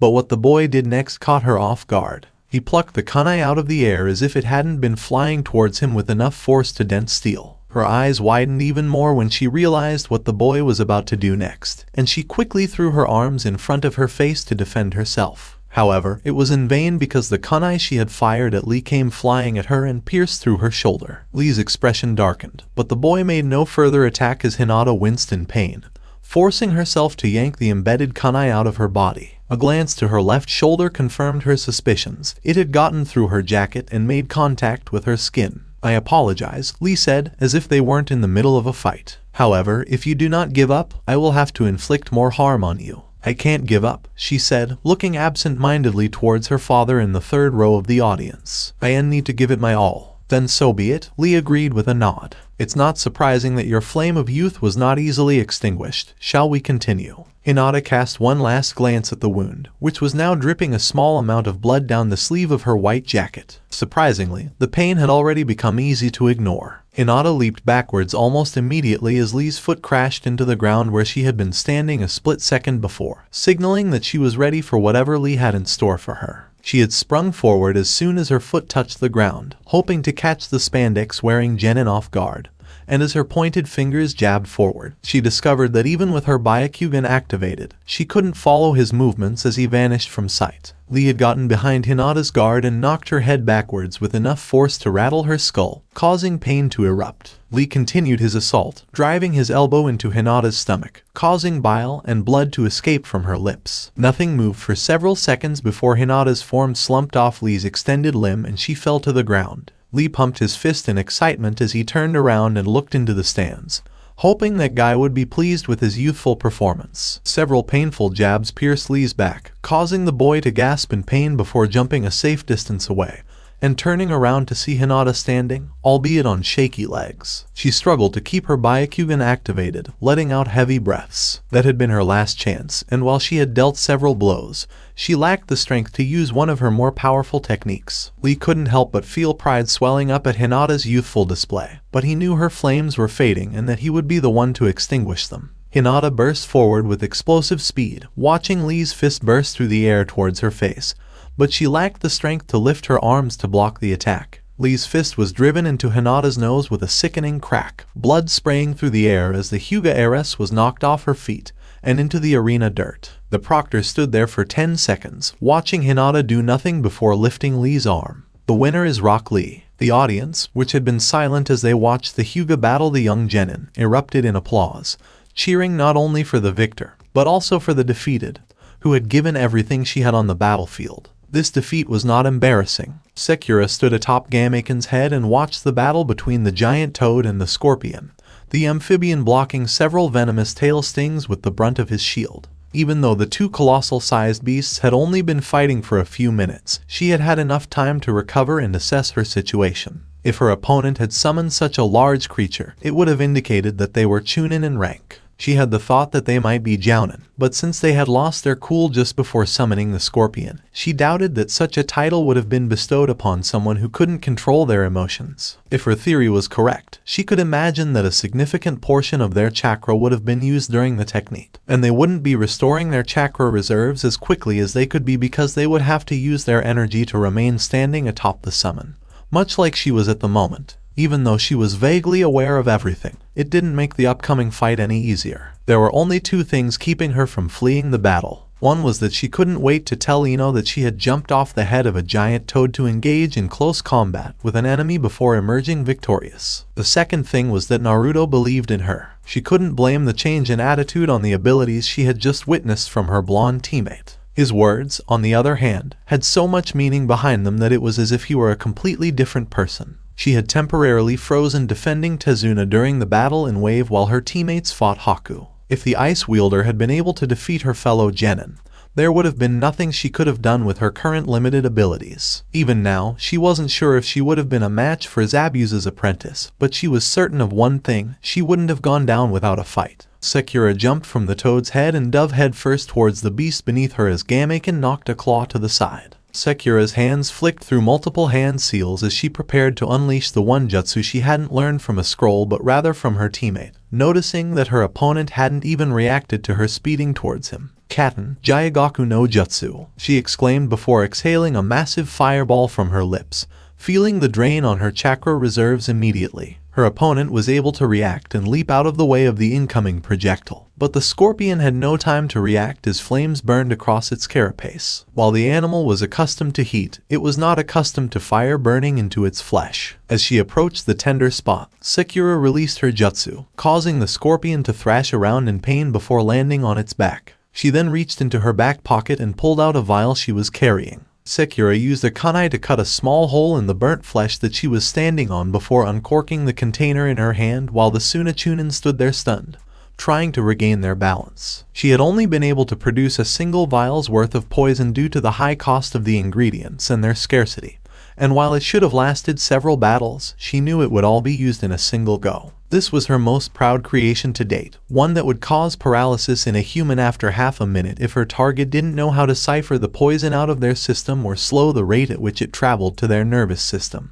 She knew that more than a single drop would be required for the scorpion, so she poured the entire contents into the hole she had made. "Get away from there," the Sunna shinobi yelled as they hurled several kunai at Sakura, who did her best to avoid many of them but wasn't quick enough to avoid all of them as one of the blades lodged itself in her shoulder. Sakura yanked the kunai from her shoulder and held it defensively as she felt the summon beneath her begin to slow its movements, almost swearing she heard it mutter the word poison through chitinous teeth. To be honest, she hadn't planned much beyond this, and now that she was in direct conflict with the enemy, everything would have to be improvised from here. She could only hope that her preparation paid off. It did, at least initially, as she ducked beneath a swipe that would have seen her bleed out from the neck. Leaping backwards to put some distance between herself and the shinobi in front of Sakura, she deflected the next attack with her right hand's kunai before swinging out with her left hand's blade, cutting the fabric of their shirt but failing to draw blood. They didn't seem to mind as they pressed the attack, and Sakura couldn't tell whether they were simply confused or if they really wanted to kill her. Sakura was weighing her options when she didn't notice that she was getting close to the scorpion's edge while stepping backwards until it was too late, and she began to fall backwards. She managed to grab a piece of the scorpion's carapace, only to find herself staring directly into the scorpion's eye, the beady pupil staring back at her. "It's over now," yelled the Sunna shinobi above Sakura, who looked up to see the enemy holding a kunai above their heads, ready to drive it into her skull. As the weapon was thrust at her, Sakura's mind raced through all the possibilities. It would never come true, however, as Gamekin Sasumata mercilessly swatted the Sunna shinobi to the side, knocking the foe sideways with all the force a giant toad could muster. "We will meet again," muttered the scorpion before disappearing in a massive puff of smoke, causing Sakura to fall to the ground below her. However, before she hit the sand, she had a sloppy appendage catch her, and she couldn't help but be disgusted that Gamekin had stopped her fall with his tongue of all things. While she wanted to express her displeasure, she couldn't deny that he had just saved her life, so she would keep her rage at bay for the time being, though she would wash herself thoroughly later. "Are you okay?" Gamekin inquired as he placed Sakura on his head. "I'm fine," Sakura said as she tried to shake the saliva off her body. "I'm sorry for my clumsiness," Gamekin apologized. Sakura smiled broadly in response to the giant toad's unnecessary apology. "You did fantastic," she said, her gaze fixed on the task at hand. "Now let's put an end to this fight." Hayashi sat by his daughter's unconscious form, the rest of the competition as far away from his mind as possible. While many in the audience would not have witnessed a spectacle in which the competitors threw jutsu after jutsu at each other, in his opinion, he had witnessed the best match of the day. First and foremost, he had to thank Rock Lee, the genin who had managed to get his daughter into this situation. To go toe-to-toe in a taijutsu match against a Hyuga would normally be considered suicidal, but the kid was impressive, very impressive. He guessed that part of the credit would have to go to the fact that Lee was on the same team as Neji, and as a result, would have been able to understand the Hyuga fighting style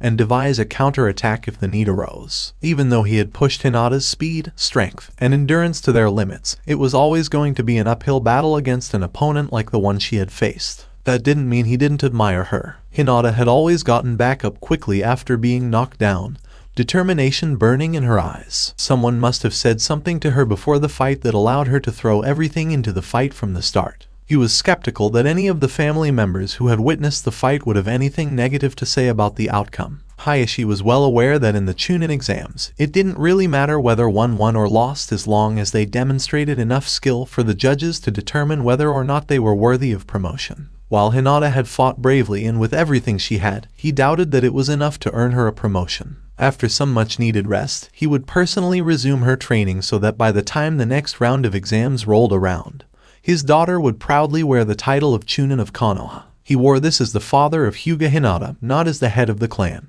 For lack of a better phrase, the Sunna shinobi were on the verge of shitting their pants. When Shukaku went on a rampage, everyone knew what they were up against: a lot of sand. Sand was something that could be overcome with the proper equipment and preparation. The red demon in front of them was no Shukaku by any means, but he was capable of instilling more fear than the one-tailed beast ever could. That was evidenced by the path of strewn limbs. As Naruto approached him with lightning speed, a recently graduated Chunin held out a kunai defensively, and a brief pause occurred as he felt the weapon in his hand impale Naruto. Whatever relief had been on his face vanished as Naruto's arm sped forward and extended directly through the teenager's chest, his still beating heart clutched within Naruto's palm. As Naruto tossed the body to the side, his eyes scanned the horizon for his next victim.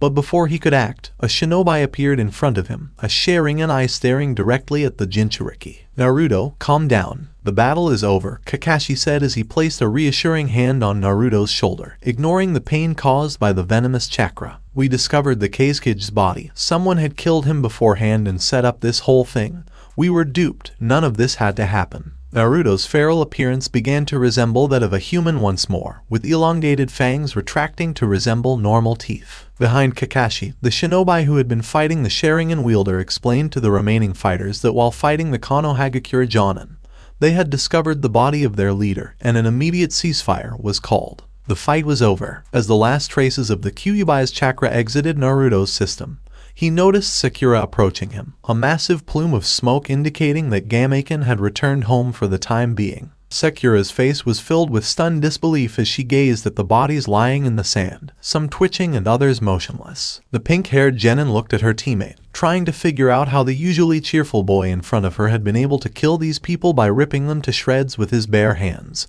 rather than a simple slash across the neck. Sakura could tell Naruto was struggling to accept what he had done by the look on his face as he held the heart in his hand. He collapsed to his knees and expelled the contents of his stomach as the organ fell from his fingers. Sakura closed the gap between them and patted him on the back, not knowing what else to do. Kakashi stood guard over his genin, knowing that what Naruto was feeling was natural. He kept his guard up, though, because he wouldn't put it past any of the ninja nearby to exact revenge on them for what they had done. They'd have to sit down and talk about what happened and who they should be angry at. He did, however, know where they were going. They would be making their way to Konoha. Kakashi recalled how he and his team had supposedly encountered the Kazekage on their way to Sunna. They would have arrived in the village by now, and the only thing he could do was send a hawk and hope that his message was received in time. But there was something else niggling at his senses as he covered his Sharingan to avoid chakra exhaustion. One thing stood out the most to him as he looked over the endless plains past where shinobi were helping themselves back to their feet and treating serious wounds. Sasuke couldn't be found. I give up. Very well, the proctor said, almost reaching out to grab the boy's opponent's hand before hesitating. Because Kankuro of the Sand has forfeited, Gaara of the Sand will advance to the next round. Gaara nodded, his gaze fixed on the crowd as he kept his thoughts to himself. He wasn't sure how the fight would have turned out with his chakra as messed up as it was. Kankuro wasn't exactly a pushover. Alright, you two can go back to the box, Genma said, pointing to the viewing box that housed all of the other participants before using his voice-enhancing jutsu. Could Kiba and Shino, Inuzuka Kiba, and Tenten of the Leaf please make their way to the arena? Gaara gave his brother a small look before turning to the stairwell, and quickly pushing open the door that separated it from the arena. He took slow, deliberate steps towards the box from which the genin were watching, his brother in the corner of his eye. He'd been wary of the people around him ever since he'd finally started getting some sleep, and his siblings were no exception. Temari, he'd discovered, wasn't nearly as irritating as he'd previously thought. He'd discovered that, while she was overprotective, she also seemed to care deeply about him in the few days they'd spent together prior to the exams. While Gaara was still a long way from being able to reciprocate such a feeling, knowing that he meant something to someone was reassuring. He had no idea what to make of Kankuro. He hadn't talked much to his brother since that old man had freed him from his captivity, but he had learned a few things about the puppeteer. First and foremost, he was terrified of him. The fear in his eyes when Gaara found himself staring at his older brother was proof enough. Second, he didn't seem to care about him as much as Temari did. There were angry looks directed at Gaara when Kankuro thought he wasn't looking, but Kankuro didn't seem to resent him outright. Gaara couldn't tell if this was because Kankuro feared him or because he didn't hate him. He moved towards the box's edge, not bothering to acknowledge his fellow competitors. Even with his chakra in its current state, he was confident he could defeat most, if not all, of the opponents in his path to victory. However, he was aware that his father desired the destruction of Konoha rather than victory. This was something he was well aware he couldn't do on his own. Gaara turned his gaze to the battlefield, where he observed the three-way battle taking place, to distract himself from what lay ahead. According to what he could tell, the two males were on the same team,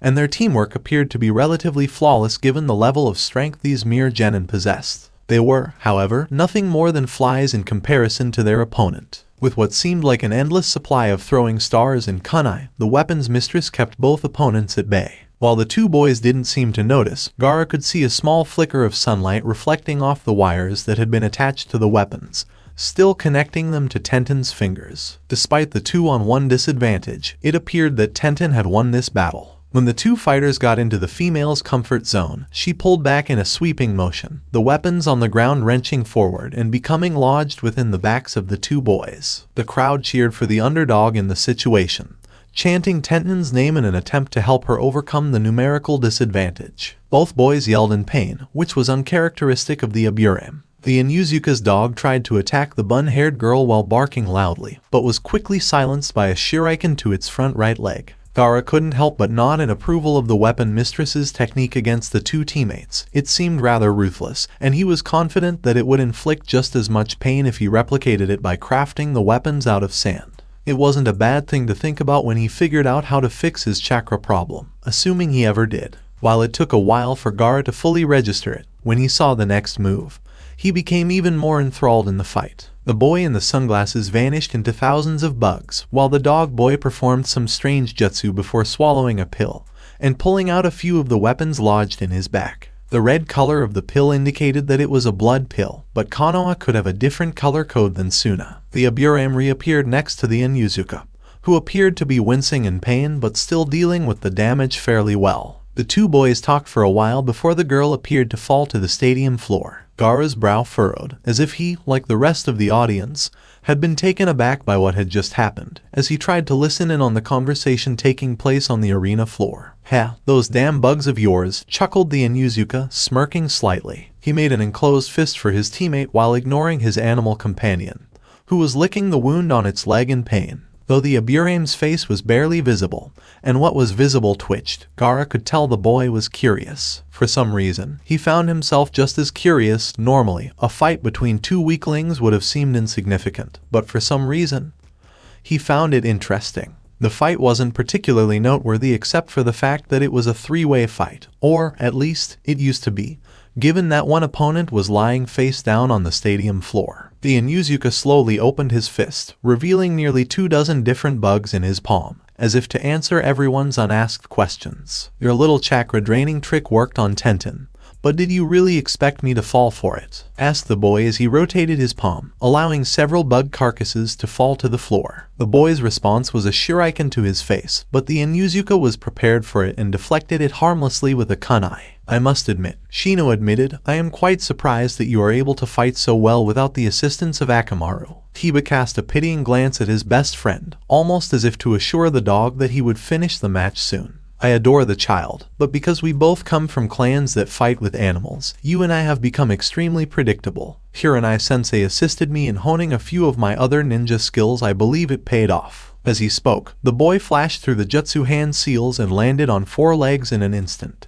Gaara wouldn't have been surprised if the Inuzuka sprouted a wagging tail at that moment, but he watched with interest as the boy smashed a fist into the head of his sunglass-wearing teammate. What happened next, on the other hand, was completely unexpected by Gaara. He'd even go so far as to say it was the most unexpected moment of the entire day. The girl on the floor jumped up and extended both arms to her two opponents' throats, a kunai drawn in each arm. "I win," she smirked triumphantly. "You may have drained a significant portion of my chakra, but I didn't need it to do so. The winner is Tenten of the Leaf."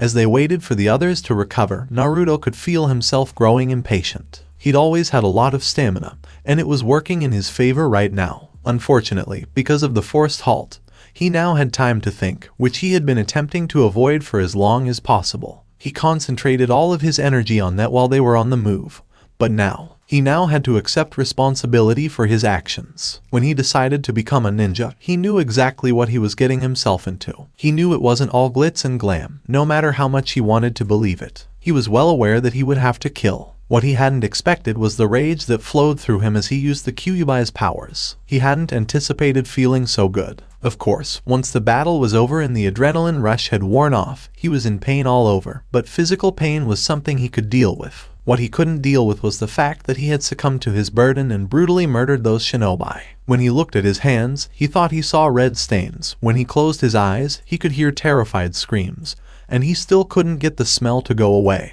He was well aware that many Sunna shinobi were now terrified of him in ways they had never been terrified of Gaara. He deserved their fear if he was honest with himself. Gaara was something they were used to, but he was a whole new breed of demon. "Yo!" yelled a voice right beside him. He'd been so engrossed in his thoughts that he hadn't noticed his sensei's familiar footsteps approaching behind him.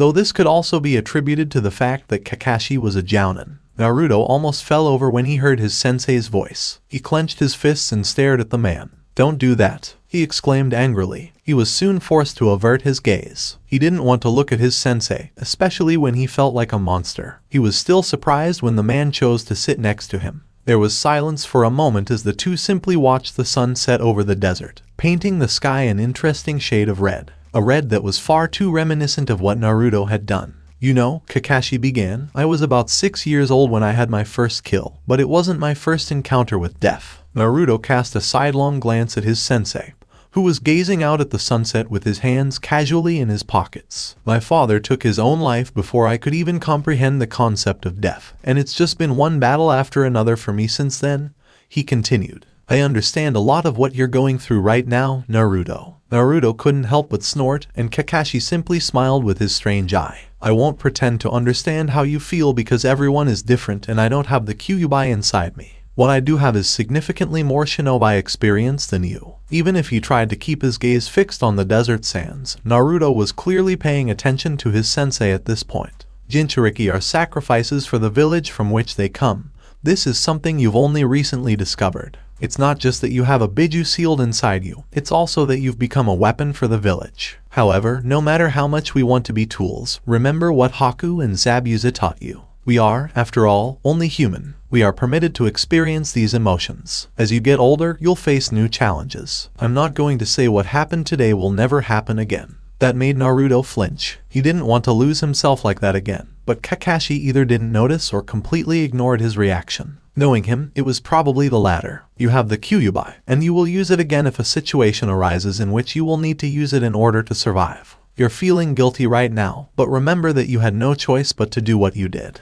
In time, you might even be able to control it better than you have so far, so you don't succumb to instinct. Kakashi fell silent at this point, and Naruto simply let the man's words sink in. The sun was setting behind the final dune, and night was quickly approaching. Does guilt ever truly go away? Naruto inquired. Kakashi remained silent for another moment before responding. I sincerely hope not, especially for your sake. If it does leave, you've most likely lost the battle to the Kyuubi. Your emotions are what make you human, and being human entails dealing with both the good and the bad. Naruto nodded in agreement with his sensei's advice. He'd remember what Haku and Zabuza had taught him. They were still humans, despite being shinobi. He'd be able to keep himself from going too far with the Kyuubi as long as he remembered that. At the very least, he hoped so. Sakura Haruno was feeling under the weather. She didn't have a medical certificate, but she was almost certain she'd overdosed on soldier pills. It was unlike anything she had ever felt before, with her insides feeling like what could only be described as watery jelly and everything else feeling queasily numb. The intense heat of the desert did nothing to help. She was dizzy, and while she wanted to scour the land for Sasuke, or at the very least talk to Naruto and Kakashi, her body didn't seem to want to do either. She turned away from any surviving Sunna before vomiting her guts out onto the sand, gagging slightly as fluid suddenly rose through her chest. I'm assuming you're not feeling well, a nearby Sunna Kunoichi's voice inquired. I'm feeling pretty bad as well. While she couldn't actually say anything, Sakura was certain that the constant vomiting was all she needed to respond to Sunna's Kunoichi. I suppose I should probably assist you before I go check on my sister, the girl pondered. That Uchiha kid hit her with a shuriken, but she's just out of the academy, so she's probably not used to taking a hit. Sakura gagged again, relieved that she hadn't vomited this time. Awfully talkative for someone who was my enemy half an hour ago. When you realize you were duped into fighting, you tend to want to make amends with those you tried to slaughter. I'd ask you to apologize for killing our people, but considering we were the ones who attacked you, we don't expect much from you. Sakura said this as she clutched her stomach, trying to keep the nausea at bay. Thank you. I don't think I'd be ready for such a thing, Sakura said, turning away, hoping the conversation would end. Unfortunately, it was not. We've dispatched some of our fastest message hawks to Konoha to inform our forces of the betrayal, but we're not sure if they'll be quick enough, she explained. Quick enough for what? Sakura inquired, unsure of the response she would receive. As he looked to the competitor's box, Genmei used the voice-enhancing jutsu once more. Gaara of the Sand will face Rock Lee in the next match. Please proceed to the arena floor. Gaara nodded and vanished in a sand shunshin. He reappeared in the arena, and if he was surprised that he had landed 5 meters to the right of where he had intended to go, he didn't show it as he waited for his opponent. The boy in the green spandex let out an excited roar before somersaulting down from the box and landing gracefully in the arena. Gaara stood there watching as the boy walked towards the center of the arena before coming to a stop a good distance away. Genma examined both genin before asking the standard question, "Are both fighters ready?" Gaara nodded almost imperceptibly, while the Konoha genin smiled and gave a thumbs up. The proctor nodded and lifted his hand. He yelled, "Begin," and jumped back to give the two fighters more space. Gaara stood there watching as Rock Lee slid into the stance he seemed to prefer. Despite the fact that his chakra system had been destroyed, he was confident that he would be able to stop this particular genin. The earlier match he'd fought against the girl demonstrated that, despite his strength, he had only scratched the surface of Gaara's league. Before Lee made his move, the two stood apart for another second. Fast, the speed with which the boy moved was the first thing that surprised Gaara. He appeared on his right in an instant and was already in the midst of delivering a punch. Fortunately, Gaara's sand, shaky as it was still a bit faster. The Konoha genin's fist slammed into his sand shield with a resounding smash. This didn't seem to deter the boy, as he simply grinned and flipped out of the way of Gaara's follow-up sand wave attack. Lee landed, but then launched another attack. This went on for a few minutes, but it was clear that Lee was unable to break through Gaara's shield. Gaara's reaction time was just slightly faster than the genin's, and he wasn't hampered by the effort of jumping around the arena looking for an opening. If this was all the green-clad genin had to offer, Gaara would simply ignore him. Lee came dangerously close to hitting Gaara again, but he was able to deflect the kick at the last second. Another sand wave, and the Konoha genin was flipping out of the way again.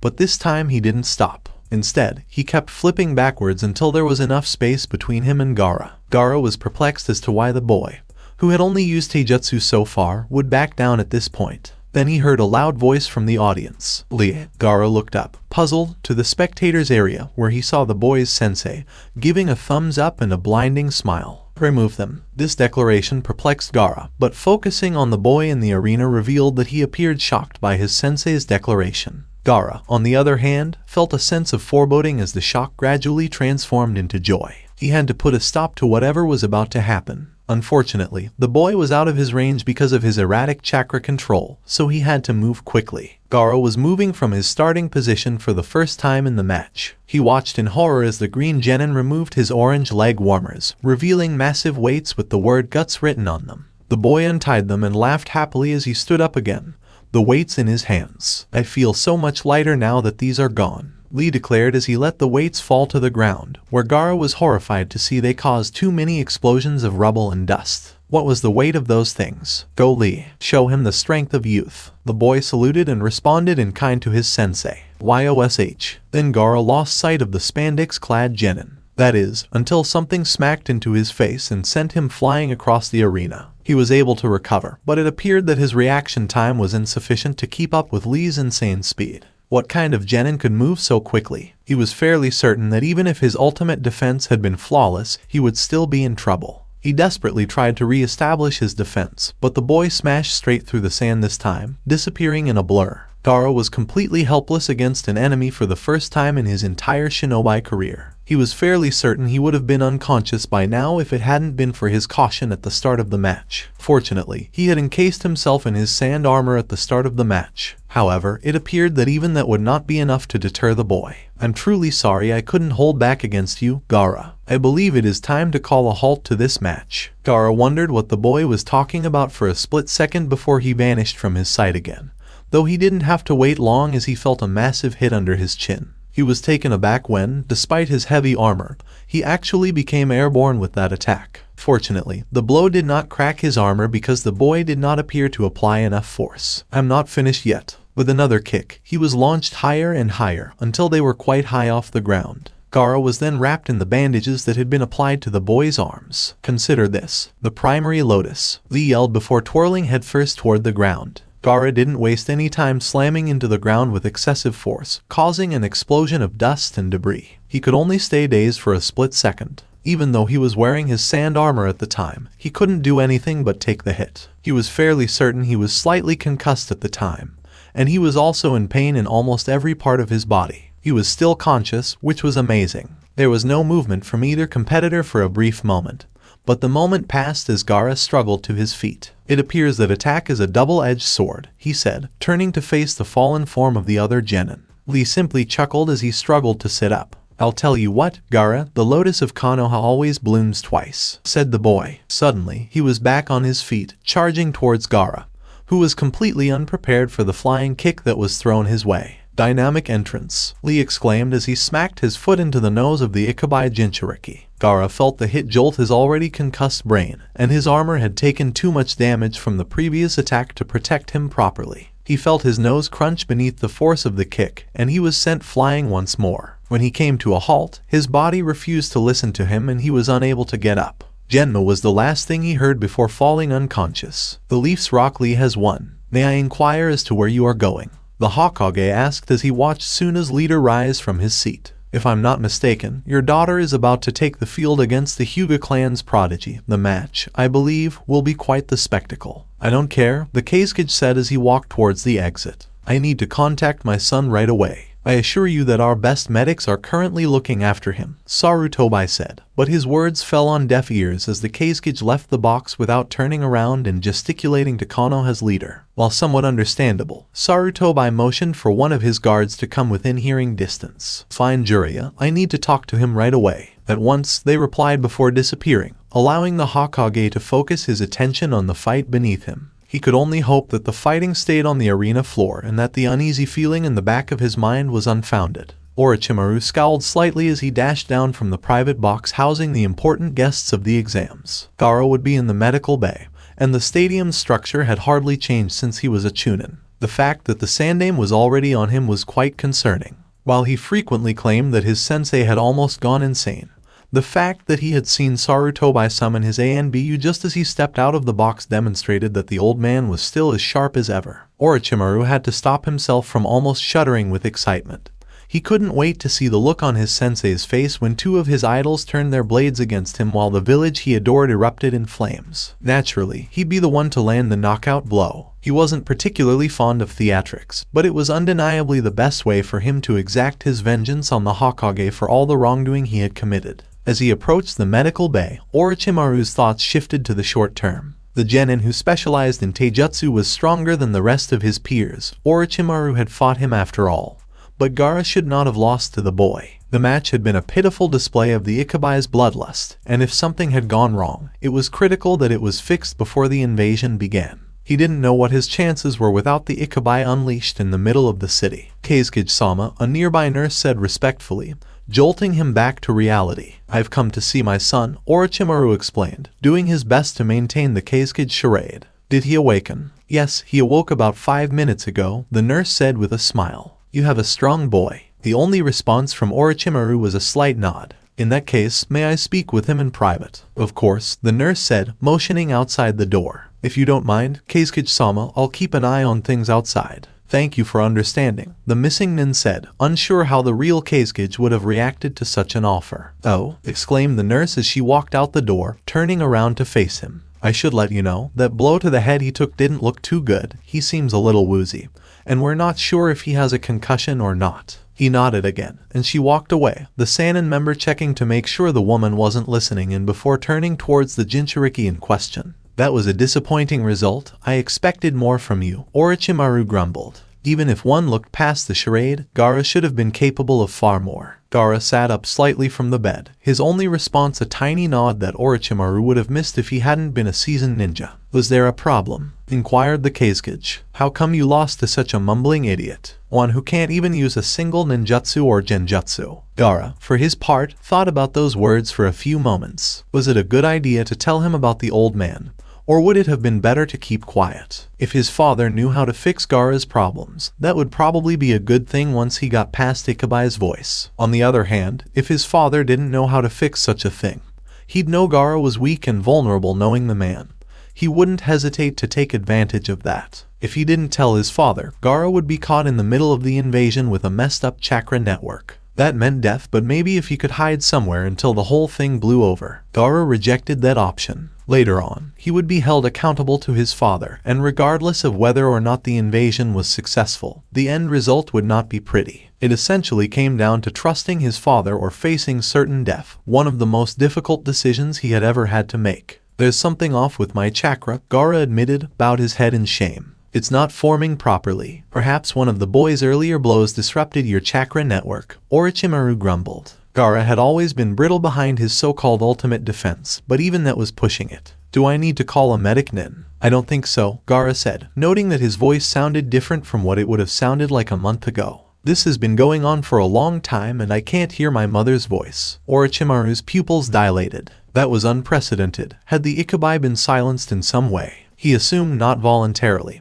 because the beast was rumored to be far too bloodthirsty for such an endeavor. Given that the boy was still alive, the beast had clearly not been extracted, and his chakra also appeared to be off. Gaara remembered his match with Lee and how his sand shield was a little off, just barely blocking Lee's blows in the nick of time. He had initially attributed this to Guy's protege's speed, but he now realized it was the result of something else. You can still form chakra to some extent, can't you? Orochimaru asked, a slight smirk appearing on his lips as the boy nodded. There were a few things that could do the described effects to a Jinchuriki, so it seemed the strange twist he had been dealt was not to be. He had intended to perform one of them in order to deal with the Leaf's very own Jinchuriki. Could you please raise your shirt? Orochimaru noted with interest that he had never seen Gaara display that much emotion, but he complied anyway. The 5-element seal was clearly visible around Gaara's seal, which had 5 marks in a pentagonal shape. This is going to hurt, Orochimaru warned as he pressed his glowing blue fingertips into the boy's stomach before he could react. Kyan, Gogi, the boy spluttered, attempting to double over in pain but failing due to his position on a bed. When he realized his father had attacked him, the boy's face turned feral. Relax, Orochimaru said, attempting to calm the boy. Try to shape your chakra right now. Gaara's feral expression remained until he summoned a small ball of sand in the palm of his hand. It was replaced by a puzzled one. Have you happened to run into any gray-haired, perverted old men? Neji charged forward, his Juken strike attempting to strike his target. Despite having Guy as a teacher, his opponent's speed was impressive, as she managed to weave around his attacks. However, his relentless assault had put her on the back foot because she had only been able to use her war fan as a tool to block his attacks thus far. Temari opened her fan, spotting a potential opening, but only realized her mistake when Neji burst forward with a speed he hadn't yet shown, and drove his palm through her fan's sheet, effectively rendering it useless in battle. Temari slammed her fan shut with all the force she could muster, slamming Neji's wrist painfully between 2 metallic boards, with his arm still poking through. As Neji tried to free his extended arm, the base of the fan was thrust into his stomach, and his chin was the target of a precise kick that rattled his brains. At some point along the way, his arm had been freed from its entrapment. He wasn't sure what was coming his way as he tried to regain his bearings, but he knew it couldn't be good. Despite his desire to save this for his fight with Lee, he found himself spinning on the spot, chakra springing forth from his tenketsu points to form a protective sphere around him that reflected the kunai that Temari had tossed. Neji came to a halt, sensing that the danger had passed for the time being, and looked at Temari, who was attempting to figure out her next move from here. Neji charged forward in the hopes of getting a preemptive strike in, not wanting to give her the time to do so. He expected his attack to be blocked in some way, but when his strike met with little resistance, the simple clone burst out of existence, and Neji couldn't help but wonder why he hadn't been able to tell the difference between the clone and the real thing as a result of his Byakugan. The answer was simple, as the smoke cleared to reveal Temari standing only a foot away from where the clone had been, hiding behind it and convincing Neji that the clone he could see through had tenkatsu points. Temari raised her closed war fan high above her head before crashing it down on Neji's head, emphasizing his blunder. Temari turned away from her unconscious opponent's collapsing body, looking towards the cage box to see if her father was pleased with her efforts. The fact that he wasn't even there infuriated her, and she stormed out despite the crowd's applause. All right, I talked to all of the Sunna shinobi, and none of them claimed to have killed Sasuke, Kakashi said as Naruto and Sakura approached. According to reports, they saw Sasuke use a jutsu before vanishing in a puff of smoke. They couldn't see the hand seals he produced, so we can't tell what jutsu he managed to use, but at least we know he's not in enemy hands. How come the team gets all the special keep alive treatment? Mused Naruto, attempting to put his previous bloodlust to the back of his mind. While Kakashi's words had calmed him down to some extent, he knew that at some point he would have to tell both Sasuke and Sakura who he was and what he was capable of. I'm guessing they were after his eyes, Kakashi speculated. Whoever was behind this attack was after the Uchiha bloodline. So we still don't know who killed the Kazekage, Sakura said, a little disappointed that they didn't know who the mastermind was. The Kazekage was always a bit reclusive and did most of his dealings in secret. It could have been a minor village or even a rogue organization. It's impossible to tell at this point, Kakashi said, shaking his head. For the time being, all we can do is wait. Do you mean we're not going back to Konoha right away? Naruto inquired. Despite this betrayal, Sunna is still our ally on paper, Kakashi explained. Their leader was killed, so they may have been following orders from the wrong Kazekage all this time. We'll have to be careful in our actions, as those who are potentially going to attack Konoha may attack here as well. It would be no good if we charged out back towards Konoha only to run straight into an invading force, especially when none of us are at our best after fighting only an hour ago. Sakura lowered her head to avoid looking at Kakashi. She was well aware of the risks that taking a single pill posed to the body, and after taking so many, she wasn't looking forward to the after effects that would begin to take effect within the next couple of hours. The vomiting had already been bad enough, and she wasn't even sure if it was due to all the pills she had taken. Sakura was also aware that what she was about to witness was only the tip of the iceberg. Things were not going to turn out well later on. Don't worry, Sakura, it can't be that bad, Naruto reassured her by patting her on the back. Oh, he was so wrong. How is your son? Inquired the Hokage as he noticed his fellow village leader enter the private box. He's fine. He wasn't feeling himself before his bout, said Orochimaru, who was still playing the Kazekage. In the future, I expect more from him. Well, I should inform you that your daughter is now competing in the final against both Rock Lee and the young Nara, Shikamaru. I believe it would be quite humorous if the rookie of the group were to come out victorious, but knowing the Nara's constant lack of motivation, I shouldn't get my hopes up, the Hokage said with a light chuckle. Orochimaru took a seat next to his former sensei, remaining silent. He'd have to wait until the end of the fight to signal for the attack to begin. It'd be a while before Shukaku was back to full strength, and he'd need the full power of the Biju to make a significant impact on the village. Anything less could be taken down too soon to have any real impact on Konoha as a whole, and seeing the giant beast taken down would destroy the morale of his shinobi, which the Leaf Shinobi would quickly exploit. Everything would depend on timing. Orochimaru leaned forward, pretending to be interested in his daughter's fight as she did her best to avoid Lee's lightning-fast strikes. While Temari had been able to block the majority of Neji's strikes, Lee was on a completely different level, as whatever attacks Temari managed to block with her fan still knocked her back several feet, and left imprints of Lee's fist within the metal. Temari, for one, had no idea how to deal with such ridiculous brute strength. If his blows could cause that much damage to steel, she had no desire to confront any of these attacks head-on. Unfortunately, she wouldn't be able to avoid Lee forever as he leapt into the air, spinning quickly as he extended his leg. Konoha Senpu, he exclaimed as his shin kicked Temari's war fan from her grasp, forcing her to defend herself with a couple of kunai. Her confidence was shot as she leaped back as far as she could to gain some distance against this green beast without her strong defense protecting her from what would undoubtedly be a knockout blow. Lee was faster than she was, as his knee drove up into her sternum before her feet had even touched the ground.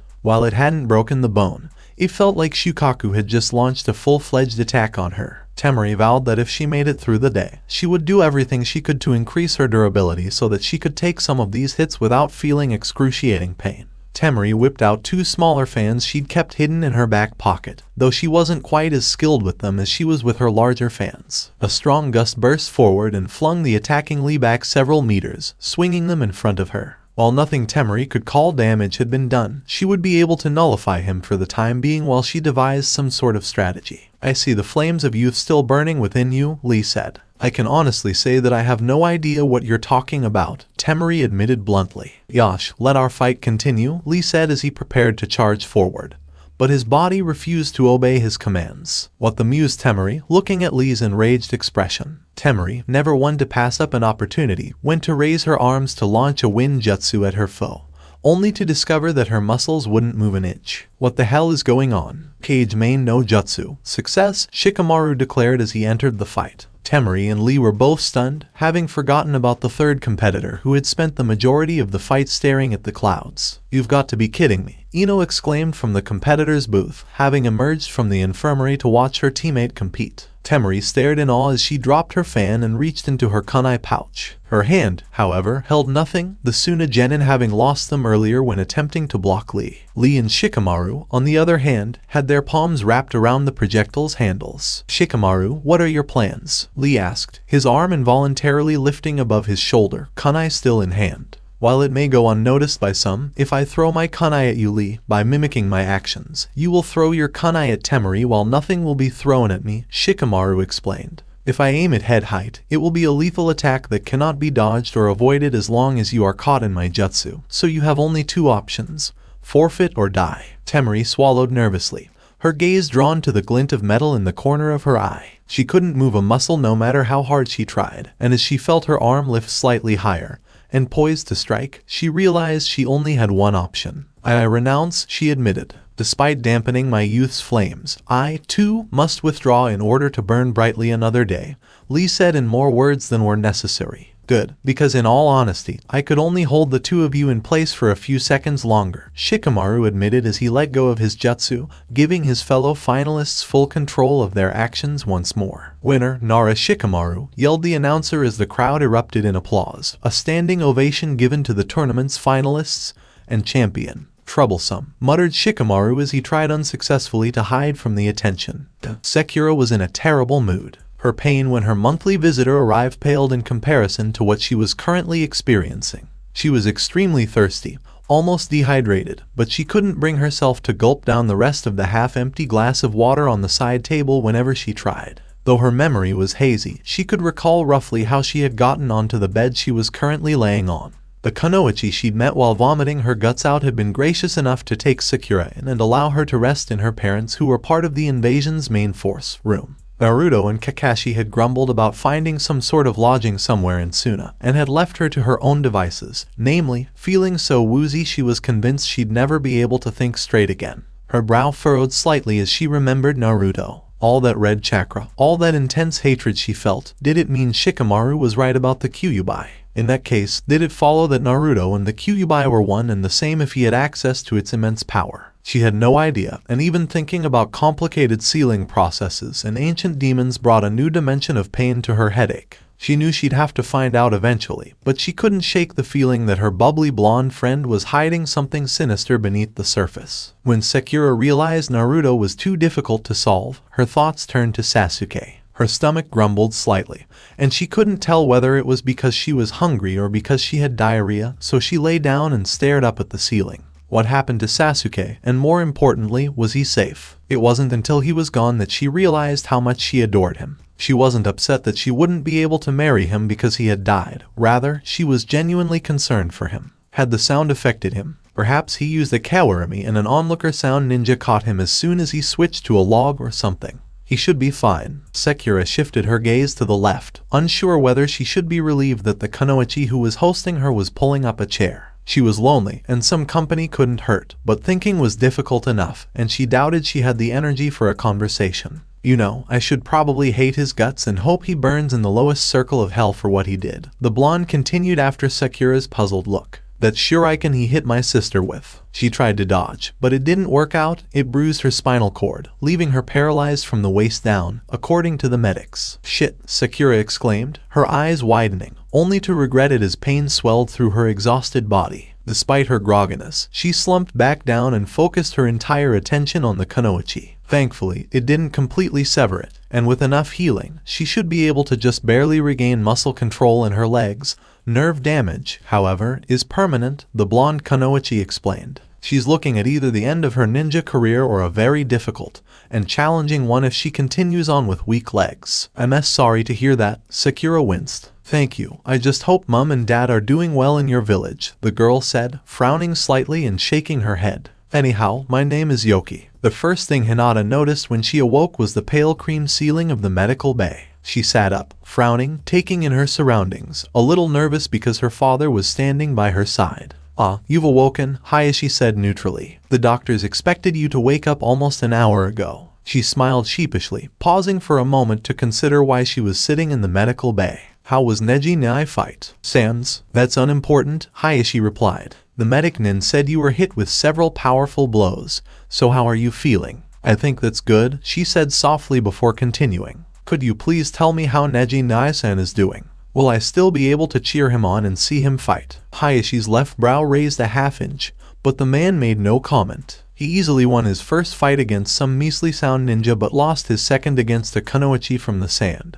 Though it was a close match and he fought well. Does that mean the exams are over then? Hinata asked, frowning, as the end seemed abrupt. No, I don't think so. The last I saw, Anara was fighting a kunoichi from Konoha, Hayashi replied. I think it's about time we talked about your fight with Neji's teammate. Hinata gulped dryly, tugging at the blanket in an attempt to slither ever so slightly beneath it. I'll be honest with you, Hayashi continued. You could have done much better if you had properly drawn from the weeks we spent training beforehand. You didn't use the jutsu that you had worked so hard to learn. And despite making contact with your opponent, you failed to hit the crucial point that could have swung the match in your favor. She nodded slowly, feeling almost as small as a mouse in the face of her father's harsh criticism. I should also mention that, as you are undoubtedly aware, your opponent is incredibly strong and has yet to be defeated, Hayashi said. While it is slightly disappointing that you lost to a handicapped opponent, there is no denying that he is a taijutsu prodigy on par with, or perhaps even above, Neji himself. It is also possible that, because he likely knows Hyuga techniques from sparring with Neji, he has become adept at countering them. Ellie was very strong, she said timidly as she looked at her father. I'm going to root for him to win this tournament now. Hayashi, much to her surprise, gave a slight nod. I must, however, commend you on your tolerance. You took quite a beating, and I'm sure that many would not have been able to continue fighting the way you did. What I am most impressed with, though, was your resolve throughout the fight. According to Jiraiya, it is very easy to be enticed by the power of Orochimaru's cursed seal, especially during a fight, yet you did not fight with a power that was not your own. Hinata realized she hadn't even thought about the cursed seal she was carrying, that she hadn't even remembered it was there. A light smile tugged at her lips as she realized there was still hope. Thank you very much, father. You did well, Hayashi commented. While you did not meet all of my expectations, you also did not disappoint me. With that, the clan head moved forward slightly to gently ruffle his eldest's hair. This stinks, Naruto exclaimed as he assisted Kakashi in pitching a tent on the side of a relatively quiet street. Almost every apartment owner was either out of town, closing down, or doing something else, so they couldn't find anywhere to stay. Naruto had suggested that they take refuge in one of the empty houses because their occupants were fighting in the invasion. But Kakashi had rejected that idea. We don't want to create any more problems for ourselves. Naruto had also mentioned that they could ask the kunoichi who was caring for Sakura for a place to stay, even if they had to use their sleeping bags. A roof beat the cramped inside of a tent.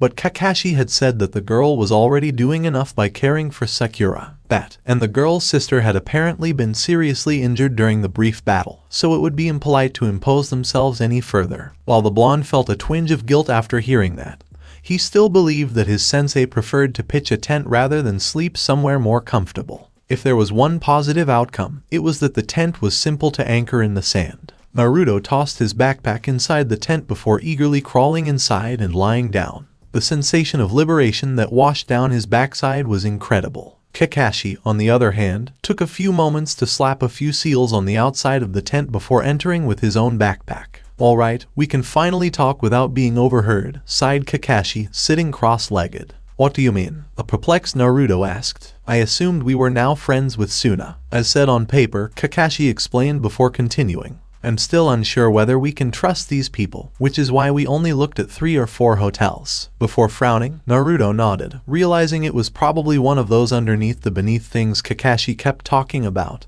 He likely wanted to give the impression that they were actually looking for accommodation. But what about that girl we left Sakura with? Is she in danger because we can't trust them? I'm not going to lie to you because you're the only one of my students who's in fighting shape. Yes, Kakashi stated emphatically. But, before you start yelling and testing the limits of my silencing seal, this is a calculated risk that we must take. She's not in good shape, and is almost certainly suffering from chakra exhaustion. We wouldn't be able to care for her from this tent. Shouldn't we at least find a medic nin for her? Naruto wondered, his mind racing with concern. I tried, Kakashi replied. They're all hard at work, doing their best to treat those who had fought today. Medical ninjutsu is a very precise thing that requires great concentration and chakra control. Bringing Sakura into a building full of people recovering from the wounds they received today would not be the wisest of moves. I think I understand, but can we really trust this girl to look after Sakura? Worried Naruto about her teammates. I have a clone nearby keeping an eye on her, Kakashi assured. They'll be able to handle the worst-case scenario, and we don't have much of a choice. Naruto nodded in satisfaction now that Sakura was safe. That begged the question of where their other teammate was. So what's the real plan then? Naruto inquired. You said we weren't going to leave because we might run into an invasion force before, but is that actually true? It's difficult to tell without Sasuke here. I can't make too many rash decisions without knowing whether he's been captured or has somehow escaped, Kakashi said, his head slightly bowed. I'd summoned my dogs to try to sniff him out, but I don't have anything of his on me that they could use to track him. We don't have the numbers to send a squad out to search for him, and neither do we have the resources. If we leave now, we risk missing him if he comes back here, but we can't assume he'll head back to Konoha. Naruto shifted into a cross-legged sitting position, attempting to process all of this information. When he went to say something, he paused just as his mouth opened, because the last thing he wanted to do was ask the most basic question or say something so obvious when it was just him and Kakashi-sensei. As a result, the two Konoha shinobi sat in silence, the sun still high in the sky with about an hour of daylight remaining. They had no idea that their every move was being watched as soon as shinobi hid out of sight with their gaze fixed on the tent.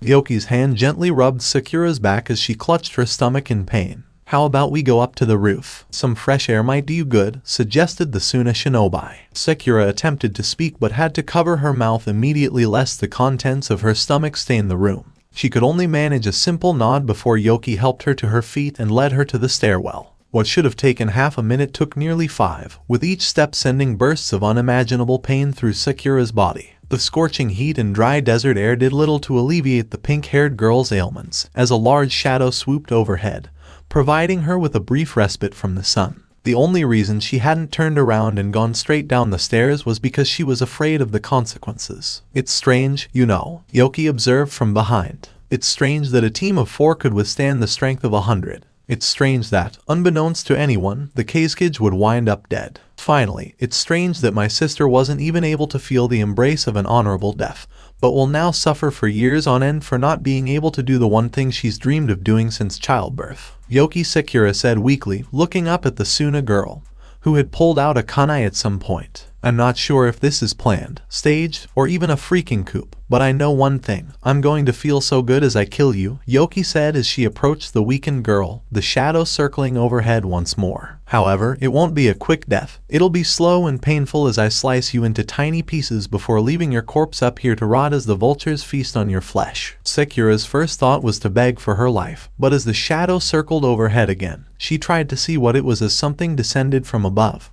But her face was gripped tightly and she was forced to look Yoki in the eyes. What? No pleading words. No questions about why I took you in. Well, fuck it then, Yoki said threateningly, brandishing the blade. Let's get started. Let's end, a male voice said, prompting Yoki to turn around, only to find a kunai buried deep within her throat. As her life slowly bled out onto the rooftop, she clutched it wordlessly. Sakura could see the image of her savior as Yoki dropped to her knees, but it didn't matter because the words he had spoken had told her everything she needed to hear. Sasuke Uchiha had returned.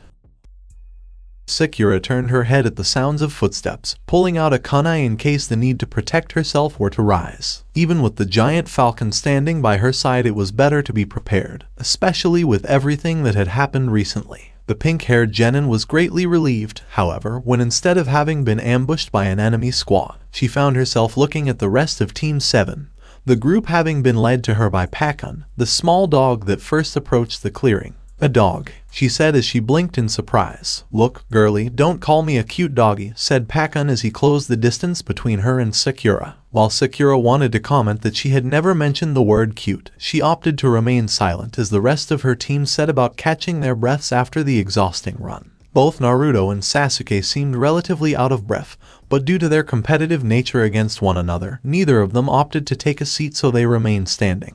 Naruto stayed in place, however, as Sasuke approached the giant falcon he had summoned and bowed to it, the majestic beast bowing in return before vanishing in a puff of smoke. What was all that about? Asked Naruto, having paid attention to the silent act between his partner and the falcon. I imagine since the falcon is a rather proud summon creature, there would have to be some form of acknowledgement thanking one another for their time together, said Kakashi with a shrug, not truly knowing the full explanation behind the actions. At least it was better than Sasuke deeming his fighting partner unworthy. The sage only knew how devastating such an act would be. Alright, we should be able to set up camp here for the night, stated the Jounin, making all three of the genin turn to face him. Naruto, I want you to get a few clones into gear to track us down some food for the night. I think a good hearty meal would be well deserved all round after what we've been through. Meanwhile, I want you and Sasuke to go gather some firewood while I make sure everything is alright with Sakura. Why can't team make clones to get the food? He stole that from me too, said Naruto sorely, still a little put off that Sasuke had learned to summon so soon after him. Because I used all my chakra to get Sakura over here, idiot, Sasuke replied with a shake of his head. Fine, muttered Naruto as he summoned several clones into action, each of them leaping off in a different direction. Come on, dope, ushered Sasuke before he disappeared into the thicket, Naruto not wasting a second before giving chase, leaving Kakashi and Sakura alone in the clearing. Well, almost alone. I guess my work here is done, said Pakun. Call on me whenever you need to track something again. Will do, said Kakashi as the ninja dog vanished in a puff of smoke. The Jounin then turned towards his pink-haired genin. How are you feeling? Somewhat better, said Sakura as she rubbed a spot where a shuriken had pierced the skin on her arm. She'd have to remember to clean and bandage the wound along with the various others that were scattered along her body. Maybe a little sick from the altitude though, I imagine. I don't think many shinobi can claim that they've actually flown through the air, said Kakashi. That'll be something to tell your friends when we get home. Sensei, aren't you worried about the village? Asked Sakura looking up at her teacher. Before answering, an audible sigh escaped Kakashi's lips which didn't help Sakura's feelings. In any war, people will die. When we return home, it is very possible that people we know, people close to us, will have died. Yet during our fights today, we too killed people and those people had family and friends. Sadly, this is the world we live in, and all of our actions will have consequences, both to ourselves and to others. Sakura's head dropped at hearing those words, even though she knew that everything Kakashi had just said was true. Today she had shown on the battlefield that she had it in her to take a life. There was blood on her hands that would never be washed away. Before she could delve too deep into her thoughts, the bushes nearby parted, revealing both Naruto and Sasuke with bundles of sticks in their arms, the two of them deep in conversation. How many people did you manage to take out, team? Asked Naruto as he lowered his sticks to the ground. 8, can you beat that, dope? Asked Sasuke with a smug look on his face. Said Naruto as he looked towards Kakashi for support, the Jounin giving him none. Don't tell me you didn't even manage to kill one of them, said Sasuke. 32, mumbled Naruto under his breath, Sasuke still able to hear the gentle words, which caused his eyes to go wide momentarily as he wondered just what he had missed when he had been reverse summoned away. Gaara, are you sure about this? Asked Temari, a little worried and, to be frank, scared. I will not feed Shukaku innocent souls any longer, he replied with a firm nod of his head. His right hand clutched against his temple as he attempted to keep the raging beast silent. I, for one, am not going to argue with that, thought Kankuro, knowing that regardless of whatever epiphany Gaara had during his leave of absence, the result meant that his younger brother was far less likely to crush him with his sand. And what about father? What do we do when he finds out about this? Father won't win this battle, said Gaara as he motioned to the ongoing chaos around them. They had exited the medbay a while ago, and were on their way out of the war zone known to many as Konoha. Even if he were to take out the Sandaime, the rest of Konoha would crush him without a problem. Temari nodded, realizing that Gaara was a vital part of the invasion plan, and that without him,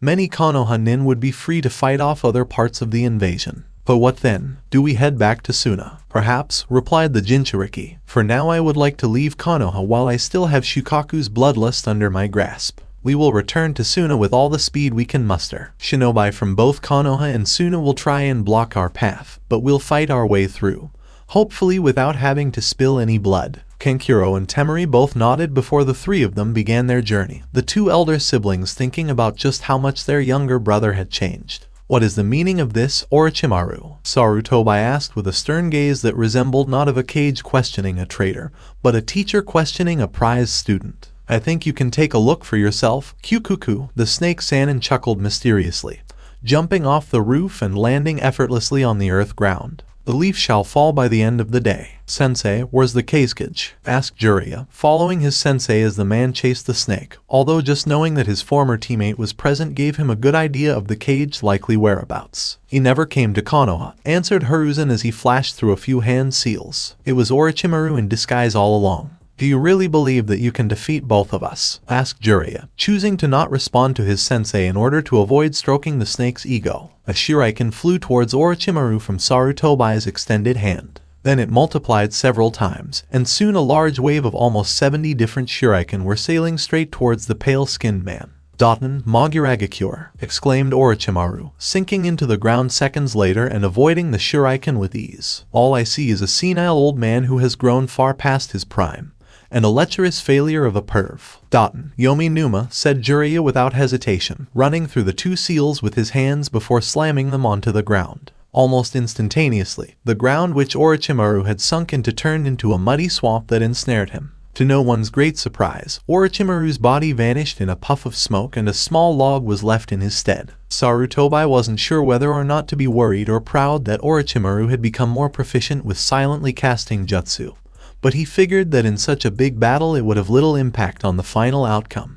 "How's Gamabunta?" asked Orochimaru with a slight smirk, having reappeared meters away from Jiraiya's small swamp. "Enma is growing just as old as Sensei here, and I'm sure Manda would like some kind of competition." Kaicho's no jutsu. Hinata moved like a machine, disabling every enemy within sight with her gentle fist techniques. With each strike she grew more aggressive and struck her next unsuspecting victim even harder, only taking a few moments to blink in surprise when she found that Kurenai had captured a few in a genjutsu. The intricate marks of the cursed seal continued to spread around Hinata's skin as she realized that every single Konoha nin that was awake was currently engaged in a battle. With roughly 2 opposing shinobi for every Konoha one, it was clear that they were completely surrounded. "She's got the seal," one of the sound ninja called out, warning those who had not yet seen the black markings that continued to intoxicate Hinata's sickeningly pale skin. "Why would Orochimaru-sama give it to a useless Konoha nin?" Another called out, momentarily pausing his battle with some Chunin Hinata could not recognize. However, he soon crumbled to the floor yelling in pain as Kurenai crushed his mind with a particularly disturbing genjutsu. "Ignore them, Hinata," said the Kunoichi,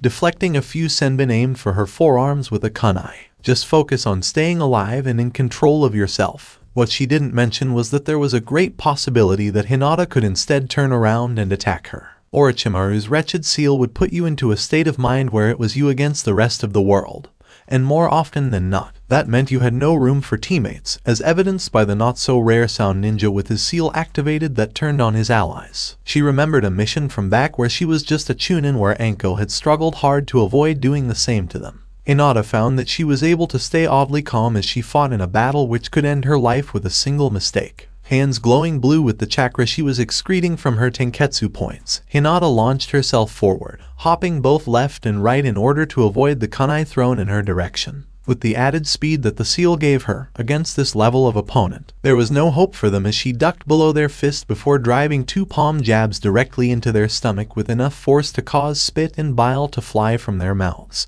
As they dropped to their knees in agony, Hinata delivered a swift chop to the back of their neck before eyeing off another opponent and charging forward. She didn't make it in time, however. While she had received an incredibly invigorating surge of speed as a result of her cursed seal being activated, she still fell a few meters short. A green blur shot forward with tremendous speed, catching her all-seeing eyes by surprise as it instantly rammed itself into the opposing ninja and knocked him unconscious. It continued to run around at ridiculous speeds that she could hardly keep up with before she finally recognized the figure. "Are you well, Hinata-san?" asked Lee as he broke the nose of a sound shinobi before kicking them into the wall on the other side of the stadium. Hinata paused momentarily at the question she was given, because if she was completely true to herself, she couldn't really say that she was well. Her distraction nearly cost her, as a sound shinobi tried to attack her from the side, kunai raised and poised to strike. His arm never descended, however, a shadow binding him and holding him in place. Hinata watched as the man moved his arm without truly understanding what was happening before driving the kunai into his own neck, blood pooling down his uniform and painting the soil beneath him before he fell to the ground, lifeless eyes staring straight at the Hyuga. "As troublesome as it is and how I'd much rather be sitting and staring at the clouds, this is no time to be having mental breakdowns," said Shikamaru,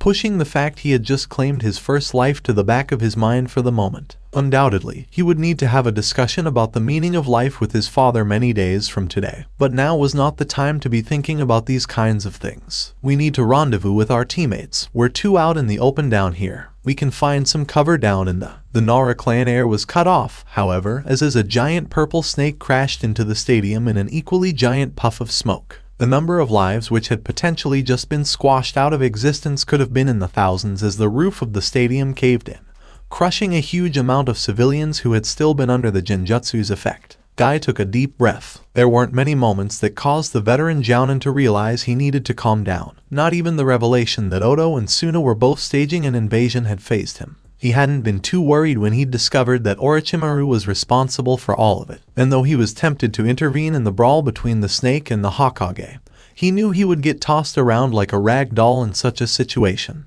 Besides, Jiraiya was there, and while the man was perverted, he could give Orochimaru a run for his money on his own, even without the Sannin fighting alongside him. The Taijutsu Adept services were better suited here in the stadium, which was apparently collapsing upon itself. Whether this was another part of the Sand and Sounds invasion or an aftereffect of the S-rank ninja battle going on outside, he was unsure. The worrying thing was that there were plenty of people still in the stadium, both awake and in a genjutsu-induced sleep. It was his responsibility as a ninja of Konoha to protect those within its walls, and there was no use fighting all the enemy ninja outside if over a third of its population died because the stadium collapsed. Guy darted forward with intent, discarding the weights on his person and leaving small craters in his wake. While getting help from outside would be incredibly important since there was no way he could evacuate every spectator still stuck within the stadium by himself, he had no idea how bad the ceiling was and needed to assess the situation. Plus, once he started placing civilians outside, other Konoha ninja were bound to take notice and help out. He got to the main area of the stands, which were at about a 45-degree angle to the now unidentifiable cage box. The roof over the other side was particularly bad, chunks of it dropping by the second onto unsuspecting spectators still trapped within the genjutsu, while still being somewhat stable up above him. He'd give it about 5 minutes or so before it started mirroring what was occurring on the opposite side, somersaulting down into the arena.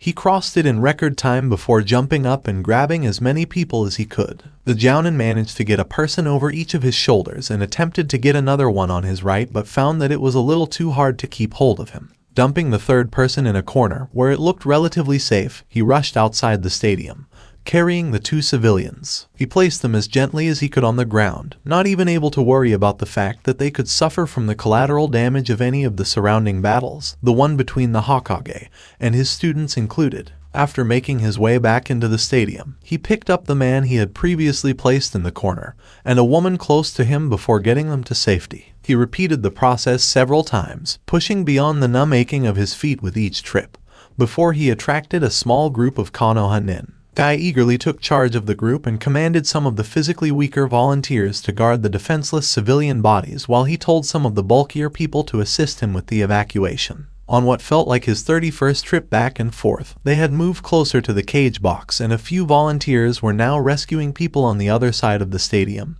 He realized something important. While he could roughly guess where the ceiling was at its weakest, a Hyuga would be able to easily tell which spots would collapse next. And better yet, they'd be able to identify any people hidden in tricky spots or buried under debris. It was moments like this that convinced Guy that his youth shone alongside both his physical prowess and mental capacities. Leaping down to the middle of the arena ground, he came upon an unusual scene as he witnessed the Nara of all people taking action, Shikamaru barking orders to any and all shinobi who got within earshot, directing those who had taken some form of injury in battle to use any resources they had in order to ensure that as many people that could be saved were. This was heightened mostly by the fact that anybody capable of using earth-based jutsu helped in reinforcing the restraints of the building, as every second counted in this situation. Ensuring that these people went about their task without fail, Shikamaru was instructing those still fighting fit to protect the backs of their comrades. "What a tremendous display of youth," shouted Guy with his fist held in front of his torso as tears poured from his eyes like waterfalls. "If you just want to stand there without doing anything, you can gladly take my job," Shikamaru shouted at the Jounin as he deflected a kunai with one of his own, doing his best not to lose concentration despite the overly joyous actions of the spandex-clad man. "You seem to be faring well. Your fires of youth burn brightly," declared Guy as he tossed a handful of kunai, each one striking the intended target. "I seek only to find young Hinata, as I believe that her youthful eyes may be able to assist me in rescuing as many youthful citizens as I can." "Good luck with that," said Shikamaru as he took this moment to have a breather. "She's off fighting at the moment, and I think at this stage you'd almost have to kill her in order to get her to listen. She's got her mind set on one thing and one thing only, and that's taking out as many enemies as possible." Guy cringed slightly at this news as he turned his head in his attempt to find the Hyuga heiress. It didn't take him long to find her, however, since only a handful of people had black ink markings across their bodies, and only one of them wore something that didn't resemble the clothes the enemy was wearing. Dynamic entry, he exclaimed as he jumped into the fray, making contact with an enemy kunoichi through his foot before pushing off her face and bury a fist into the backside of a ninja that Hinata was tearing apart. Helping her hold off their surrounding foes, Guy found himself becoming a little concerned as he realized just how vicious the young Hyuga's attacks were. This was a matter of life and death, not some measly spar, sure, but her onslaught didn't even cease when she had knocked an opponent unconscious. It looked as though they were surrounded by the corpses of more than a few sound ninja, with an odd sand ninja identifiable in the aftermath of what could only be described as a massacre. The Jounin's face contorted quickly as he realized that a few of the enemy sound ninja were beginning to undergo the same process as Hinata, in that obscure dark lines were beginning to spread along their skins. Guy realized with a jolt that Orochimaru had blessed them with his cursed seal as well. Springing into the action, he used his superior speed to send 3 of them sprawling into the air. He knocked another one unconscious with a particularly powerful blow to the gut, and the final one never saw the karate chop to the back of his neck coming. He spun back to face Hinata, a weary eye watching out for the 3 he had previously sent flying. Hinata, I am in need of your youthful flames. The stadium, as you no doubt are aware, is collapsing upon itself, and the Byakugan would be an invaluable tool in our evacuation operations, exclaimed the eccentric Jounin, only to sigh heavily when he found that the girl was paying no attention to him. Instead, with a glazed look in her eyes, she turned towards an enemy sand ninja with a predatory smirk. Though she was normally known to be silent, in the current situation it was incredibly disturbing. The sand ninja could sense something was wrong and tried to fling a kunai at the girl, but she sidestepped it without missing a beat. Guy's eyes widened as he recognized the familiar motions of one of the Hyuga's techniques. Hak Sanjuni Sho, 2 palms. The Hyuga delivered 2 consecutive strikes to the abdomen of the sand ninja. 4 palms. Another 2 palms struck the ninja. 8 palms, cried Hinata, an indescribable sound of desperation to her voice as the number doubled. 16 palms. Her palms blurred forward at speeds that could one day rival Lee's, the kunoichi hitting her target 16 more times in the blink of an eye. 32 palms. Although he was fully aware that most of the power behind the girl's attacks came from the cursed seal which was fueling her, Guy couldn't help but appreciate how Orochimaru's tainted genius had truly unleashed the flames of Hinata's youth. The sand nin crumpled to the ground in such a manner that Guy was sure Neji would not be able to replicate, and the girl loosed a chilling laugh. Hinata, you must melt the impurity within you with your youth. We are in need of your assistance in the stadium, exclaimed Guy as he flashed her a thumbs up to motivate the girl. This time she heard him. The heiress instantly closed the gap between the 2 of them, and, as Guy gulped, he realized that it was only the years of fighting alongside the Hyuga that allowed himself to throw his body backwards to evade the Juken strike aimed at his chest. Okay, Neji it was then. Tenten smirked as she lit fire to her katana. It was a technique which she had been saving for the Chunin exams, and she had been particularly disappointed when Shikamaru had made their fight a long-range one. In hindsight, she should have expected his surprise shadow binding attack which immobilized her. As Neji would probably say had he been present, fate must have not wanted her to go home disappointed. She swung her blazing weapon around with composure, instead of making a number of razor-sharp cuts like the sword would have done had it been coated with wind chakra. This would burn whatever it came in contact with. In the hands of a weapon master like herself, that could easily be more dangerous than something sharp simply because of how distracting. Never mind painful, a burn was in the middle of a fight. Adrenaline often helped ease the pain of cuts and other wounds, but burns were another story. This, however, came with a price, and the weapon mistress had to make sure that she kept check of her chakra levels, as the last thing she needed was to find herself short on chakra in the middle of a battlefield. Theoretically, she could mimic the technique by having bathed the blade in something flammable, and lit it on fire that way. But for now, coating it with fire chakra would suffice, since it produced the same effect but meant she could stop it at a moment's notice. Having trained alongside Lee and Neji, 2 of the fastest people she knew, made her constantly check over her shoulder for attacks that may come her way. She was relieved, however, to find that she wouldn't need to be keeping tabs on her back as somebody was already onto it. Are you alright? Asked Chaoji as he squeezed an enemy, the boy's bones crushing the opponent in a massive bear hug. Better now, said Tenten as she knocked several kunai to the side, showing off all her skills. We need to meet up with a few others, we can't stay out in the open for long.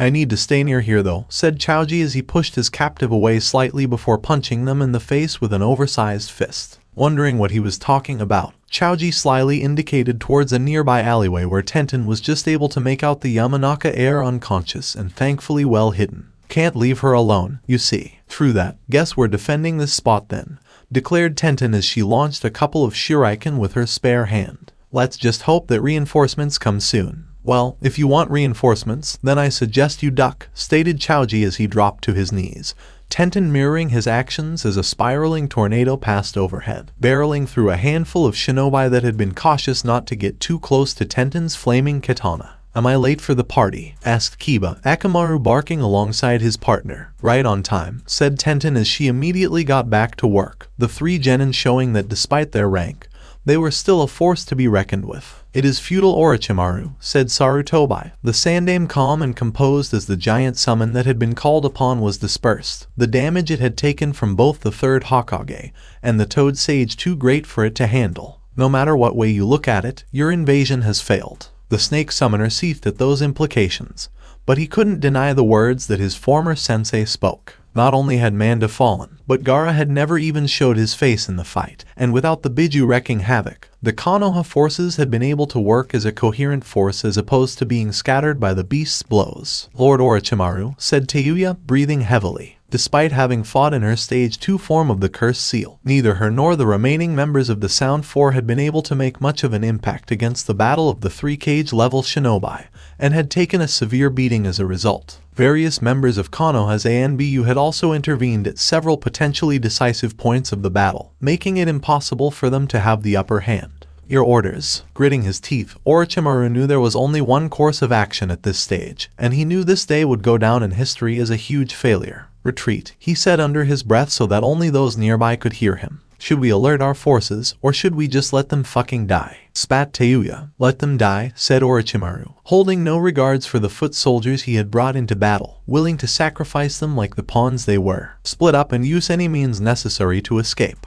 Will you be alright, Lord Orochimaru? Asked Tayuya. Just because I've been beaten doesn't mean I still don't have any tricks up my sleeve, said Orochimaru as his tongue slithered out of his mouth, leaving his two opponents wondering just what the snake was planning. Gaara, Temari, and Kankuro had barely come to a halt on their way out of the village. They had been pursued by both friend and foe on several occasions, and each time it wasn't easy to catch up with them. It took several backtracking attempts and a lot of energy to finally get rid of the trail. It had helped when everyone's attention was drawn to the stadium, where a massive purple snake had been summoned, destroying a large portion of the structure. During this state of confusion, the Sand siblings were able to escape through one of the holes in the outer wall, and continue on their journey to freedom. Night had passed, and none of them knew how much of Konoha remained behind them. Whether it was still under the control of the Hokage or had fallen was a question they couldn't answer. Gaara had kept watch while his siblings slept, which perplexed the older brother and sister slightly. While it would take some getting used to, there was no denying that it was a step forward. Wait, Gaara said, motioning for his family to come to a halt in a small clearing surrounded by trees. Are we being followed? Kankuro wondered, instinctively reaching for the puppet he wore on his back. No, Gaara said as the bushes in front of them moved slightly before parting to reveal Team 7, the Konoha team being on a collision course with them. Sand. Sasuke gritted his teeth as he reached for a kunai, Sakura following suit as Kakashi watched to see what would happen. Wait, these aren't our enemies, Naruto said as he stood in front of his team,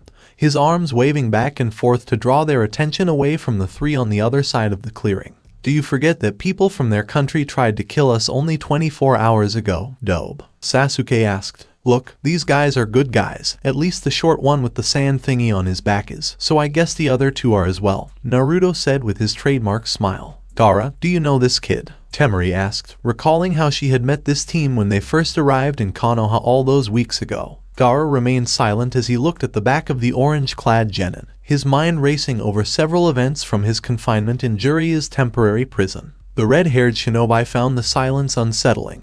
Having a demonic voice whispering in your ear was one path to madness, but Gaara was fairly certain that permanent isolation was another. He wasn't alone all the time, but when his only company was Jiraiya bringing him food every now and then, it left a lot to be desired. It didn't help that the man worked like a machine, mostly because Jiraiya knew when the ladies of the village would come to his favorite spots. The door to Gaara's chamber then unexpectedly opened, revealing the orange-clad genin who had put him in this position in the first place. Gaara's unblinking eyes locked onto Naruto's, the two of them aware that the person in front of them was the polar opposite of who they were as Jinchuriki. "Hey, have you seen Orochimaru Sennin?" Naruto asked, breaking the silence. "Iro?" Gaara asked again. "Yeah, that's what I call him because all he does is perv on girls when he should be helping me train," Naruto explained. "I'm not sure what's so special about him. All he does is stare at them and start giggling like he's watching a funny TV show." Gaara blinked a few times, wondering if Naruto was serious with his statement. Just because he had never participated in anything like this before didn't mean he was unaware of what the Sannin was doing. "Well, he's not here," Gaara responded to Naruto's earlier question. "You have no reason to stay, so leave." "Well, if he's not here, I'm not sure where I could find him," Naruto said, running his fingers through his hair. "I'm sure he'll come here eventually, so I might as well stay." "Didn't you hear me? I told you to leave," Gaara said, his voice beginning to show a hint of emotion. "And I told you I'd stay," Naruto declared, causing Gaara to pause for a moment, remembering how no one, except his father, had ever spoken back to him. "Anyway, we can spend the time between now and when Orochimaru Sennin arrives getting to know each other. Perhaps we can even become friends." Gaara was intrigued by that word, having never before heard anyone consider using it in the same sentence as his name. It took the better part of an hour for Naruto's constant nagging to get Gaara to open up a little, and neither of the two genin realized that Jiraiya was just outside the door, listening in on everything the two were saying with a smile on his lips. "He's my friend," Gaara said slowly, perplexing everyone in the room. Temari looked at the blonde-haired kid with the goofy smile while Kankuro's jaw dropped. Everything that had changed with her brother was due to him, the only person who had managed to become Gaara's friend of all things. "All right, now that we've cleared that up," Kakashi said, finally feeling the need to speak up. "Since you're fleeing Konoha, I'm assuming you were driven out." Actually, we kind of left before the battle was over. We didn't even really participate, if you get what I mean," Kankuro said, gesticulating awkwardly as he struggled to find the right words. "You know, if your village finds out you're deserters of war," Kakashi warned, knowing full well that the three genin ahead of him could be heading back home into hotter water than they were in Konoha. "We know," Gaara said. "It's a risk we're willing to take." "Very well," Kakashi said. "Well, thanks for not killing any of our people and everything," Sakura said, not knowing what to say in this situation. "Anyway, we should really be going. Don't want a hunter squad or anything trying to catch us," Kankuro said, eager to get out of this awkward situation. "If we come across anyone, we'll lead them off your trail," Naruto said as he gave them the thumbs up. "Till we meet again," Gaara said as he stepped forward and shook Naruto's hand, the blonde reciprocating before both Gaara and Kankuro leapt away, determined to resume their journey back to Sunna. Temari, on the other hand, had paused, still in disbelief that the orange-clad kid in front of her had been the one who had transformed Gaara from the psychotic killing machine he had been into what he was now. "Are you okay?" asked Naruto, who was still several steps ahead of the rest of his team. When his fellow blonde approached him, he couldn't help but wonder what was going on until she bent down slowly and kissed him on the cheek, completely catching both him and the rest of his team off guard. "Thank you," she said as she took a step away from him before leaping in the same direction as her brothers. "Well, that was unexpected," said Sasuke, who was the first to break free from the trance that surrounded Team 7. "Congratulations, Naruto, this is your first step toward true manhood. Perhaps one day you'll get a proper kiss," Kakashi said, proud to have witnessed this moment. "Actually," Naruto said slowly as he turned to face the rest of his team. "Wait, you've kissed someone before?" Sasuke asked, surprised. "Well, yeah, and thankfully this time she didn't faint, because I was worried." "Hinata kissed you," exclaimed Sakura as she put all of the pieces together, Naruto realizing he had just made a huge mistake with hopefully no negative consequences. Hinata awoke in a split second, her eyes fixed on the ceiling of some sort of great hall. Looking around, she realized she was lying on the floor, surrounded by other bodies that had been laid down in a similar fashion. She sat up slightly before realizing where she was because she couldn't remember how she got here. In the ring, she looked around, and while she was tempted to use her Byakugan, the Hyuga didn't feel up to it. There were clearly missing ceiling pieces, and there were large piles of debris, mostly in the corner. It took her a second to realize that something during the invasion had caused the stadium to collapse. "You're awake," a voice from behind her said, gently placing a hand on her shoulder. "We were able to drive all of the opposing ninja out, so we're now attempting to care for the sick and injured."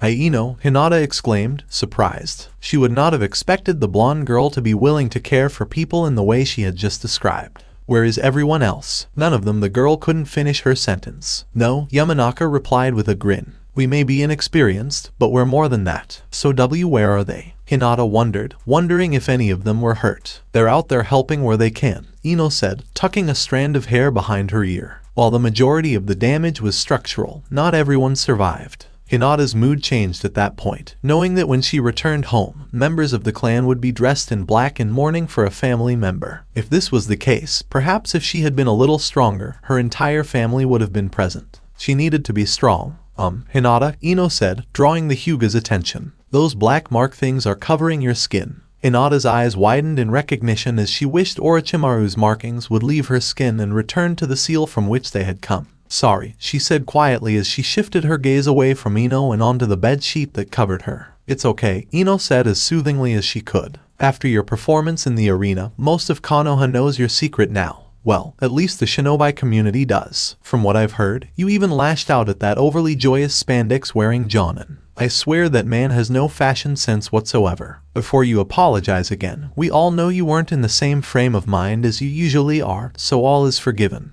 But we all hope that you can.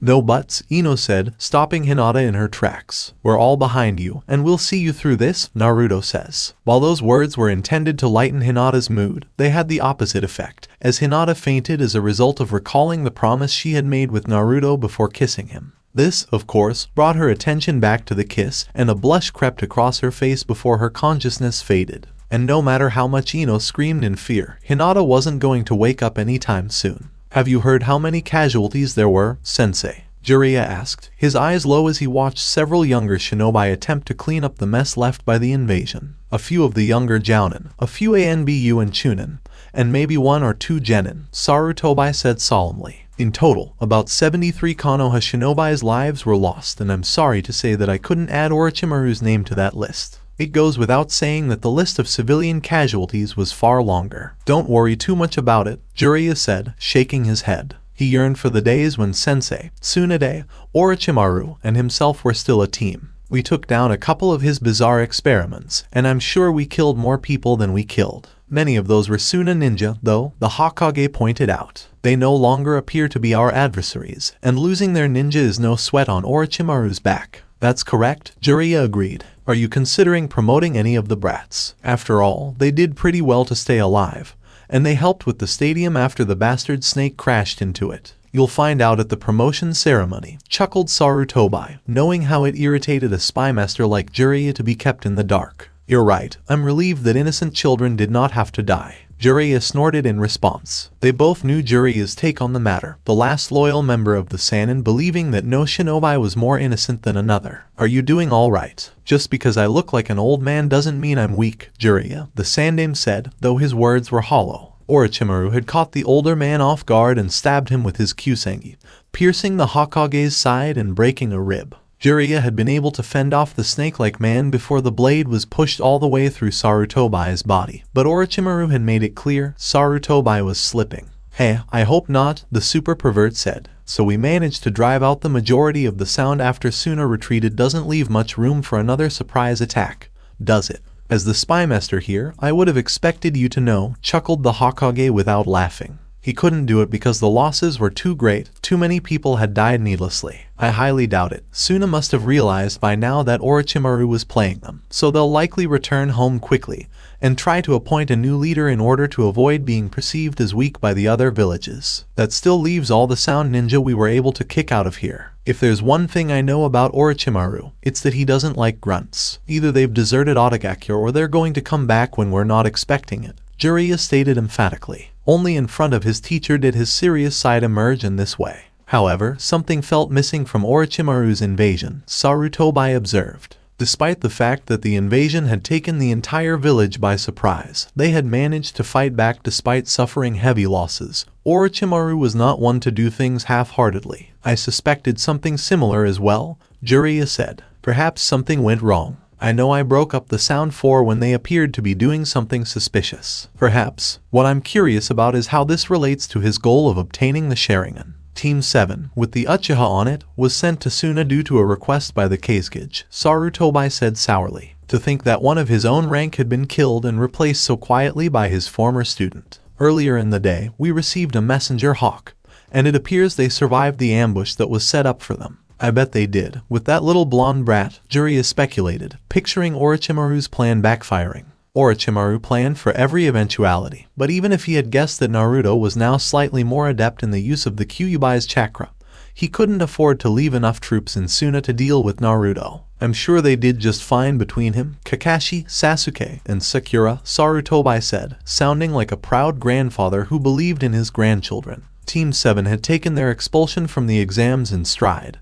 and they were looking all the better for it. Should we be concerned about Orochimaru ambushing them on their way back? Jiraiya wondered, knowing better than to put anything past his traitorous teammate. The Hokage spoke with unflinching candor. Probably. I am truly proud of the way you handled yourselves yesterday, my most youthful team, Guy said with a big smile. And I have no doubt that my hip rival will be envious when he hears about Team Guy's efforts. Lee exclaimed, Yash, as he enthusiastically saluted his teacher. I am glad to have done you proud, Guy-sensei. May we celebrate our youth by running 400 victory laps around Konoha. Tenten laughed awkwardly, while Neji's face became less happy. Hey, after hours of intense fighting yesterday, not all of us have the energy to be running around. No problem, Lee replied, pumping his fist in the air. I am confident that once you have challenged the fires of your youth, they will roar even louder than before. Guy-sensei, what effect will yesterday's events have on the Chunin selection process? Neji asked, ignoring his eccentric teammate. In any case, it was the question they were all dying to know. Unfortunately, I am not privy to that information, Guy said, his face solemn.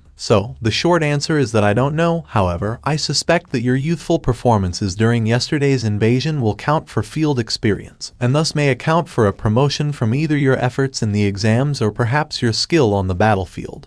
Or even a combination of the two. It's difficult to guess. Yosh, yelled Lee again, only to be cut off from Tenten. So what kind of roles would we have had to play yesterday to gain a promotion? Tenten was eager to try and gain a promotion by other means after being knocked out in the third stage of the exam without really getting to fight properly. What could we have done differently? Once again, I'm not sure, Guy continued, his tone audibly brightening as he saw Tenten's disappointed expression. However, every single Konoha citizen's role was equally important. The Hokage's fight against Orochimaru was no more important than Neji assisting me with the evacuation of spectators from the arena. The roles of those who most youthfully gave their lives in battle were no more important than the medic nin who fought hard to save them. For these things together make up the Will of Fire. While the two more normal members of Team Guy weren't sure if they appreciated the lecture, they did take it to heart. Who do you think will be promoted then, Guy-sensei? Lee inquired. If I am not chosen to be worthy, I swear I will run across Konoha 200 times on my hands. It would be most unyouthful of me to say, Guy said, a small grin on her face. However, I believe that all of you have proven to be worthy candidates. However, do not be concerned if you are not chosen. It simply means that your flames of youth need to be fanned a little more in order to burn brighter in the future. He wasn't lying about their qualifications. Neji had proven himself in the 2 fights he had participated in, as well as during the invasion by assisting in the rescue of numerous civilians. Lee had proven to be an unstoppable juggernaut, perhaps only losing the finals due to exhaustion. But that didn't stop the boy from taking the offensive during the attack on Konoha and constantly getting in the way of the enemy ninja. Tenten, on the other hand, had demonstrated her near mastery of weaponry, making her a lock to become a member of the ANBU or a specialized jounin in the future. Are we getting closer? Sakura asked as she dragged her feet along, noticing that the leaves by her feet resembled those that grew around Konoha. Kakashi nodded, his face hidden behind his book. Hopefully we won't be too late. It's not like we're going to be able to make much of a difference anyway, Sasuke reasoned. We're all tired, and we'll be going into this blind. Speak for yourself, team, Naruto said. I'm not going to put my precious people in any kind of danger. I doubt you'll be able to make any kind of impact, Dobe, Sasuke replied. I'm sure you can't go on much longer with all the sand nin you took out. Sakura was fairly certain she knew otherwise after witnessing Naruto in action. The girl chose not to express her thoughts at this time, knowing that it was inappropriate to bring up the fact that she was aware Naruto was the Kyuubi's Jinchuriki. With the two boys constantly bickering the way they had since leaving Sunna, she felt as if she could subtly pass on her discovery to Sasuke, the Uchiha would finally stop. But she couldn't think of anything and still felt dizzy. Sasuke has a point, Kakashi said, or rather his voice, since his lone eye was still clearly buried in his porn. However, regardless of how tired we are, if it comes down to it and we have to fight to save our village, we will. Naruto considered biting Sasuke because Kakashi had taken his side in the argument, but decided against it. After all, the team was a bitter loser. The distinct tune of a soothing melody could be heard above the harsh wind that formed the border between the land of wind and the land of fire. Team 7 fell silent as they tried to figure out what was making the noise. Kakashi and Sasuke were on edge, while Naruto and Sakura were enthralled by the beautiful sound. The four of them then felt something painfully tighten across each limb, almost inexplicably. Ropes had been fastened around them and caught the group, very well tied ropes, as evidenced by the 3 genin of the team's failed panicked attempts to move. Naruto clenched his teeth in rage. He thought the chapter with Sunna was over, but it appeared that the village wasn't as forgiving as he had hoped. They had clearly set up a trap that Team 7 would undoubtedly fall into. Sasuke's thoughts were more concerned, but they were similar to Naruto's. He hadn't fared well against Sunna's puppeteers, and he wasn't looking forward to a rematch. He had told Naruto he was tired with complete seriousness. His chakra had been depleted by summoning the falcon earlier, and he couldn't even reach into his pouch to grab a soldier pill, assuming the consequences of possibly overdosing on soldier pills like Sakura were worth it.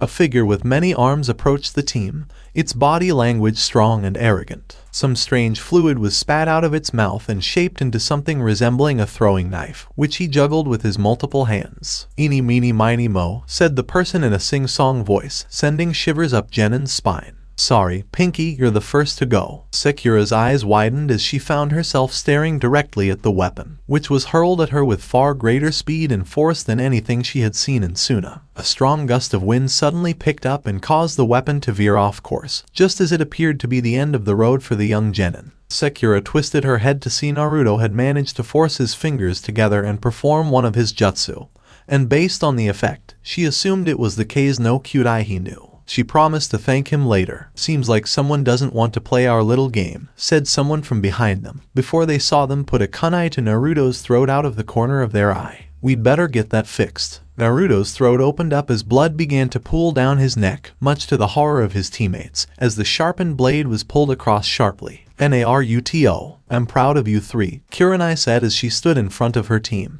"You each did your duty as a Konoha ninja and helped the village when it mattered the most." They'd decided to meet in a clearing not far from their usual training grounds. Normally, somewhere within the village would have been fine, but Hinata had been attracting a lot of negative attention from everyone except her fellow rookies. "I bet I'm going to make Chunin after this," Kiba said smugly, knowing he had played a significant role in repelling the sound in. "That is, assuming your performance during the invasion will count," Shino said, knowing that such a thing could easily be overlooked. "I'm sure it won't hurt," Kurenai said, smiling. "But anyway, I digress. I called this meeting today because I thought it would be important to discuss a few issues and get them out in the open rather than keeping them all bottled up." Kurenai's words weighed heavily on Hinata. She'd tried not to think about it, afraid of relapsing into another episode with the cursed seal. But she'd spilled blood for the first time during the invasion. True blood. Worse, she hadn't even thought twice about it while killing mercilessly, and had almost turned on an ally. "Yesterday was probably the first time any of you saw a shinobi death," Kurenai said, aware that the constant fighting had been unavoidable no matter where her students were during the invasion. "I'm sure a few, if not all, of you ended up taking your own life." The sensei's statement rang true for all 3 of the genin, who bowed their heads slightly. "I made it fairly clear to all of you when you graduated from the academy that the road a ninja walks is by no means pretty. And while this is the first time you have had to take another life, remember that it is by no means the last," Kurenai stated sternly. "If any of you 3 decide to turn in your headband now, I will gladly accept it." The Jinjutsu mistress didn't mention that the fact that each of them was a potential future heir of their clan would probably make that last part a little difficult, but she was sure each of them was silently weighing the burdens placed on them as the children of their clan's leaders. "However, before you make any final decisions, I'd like you all to listen to me speak not as your sensei,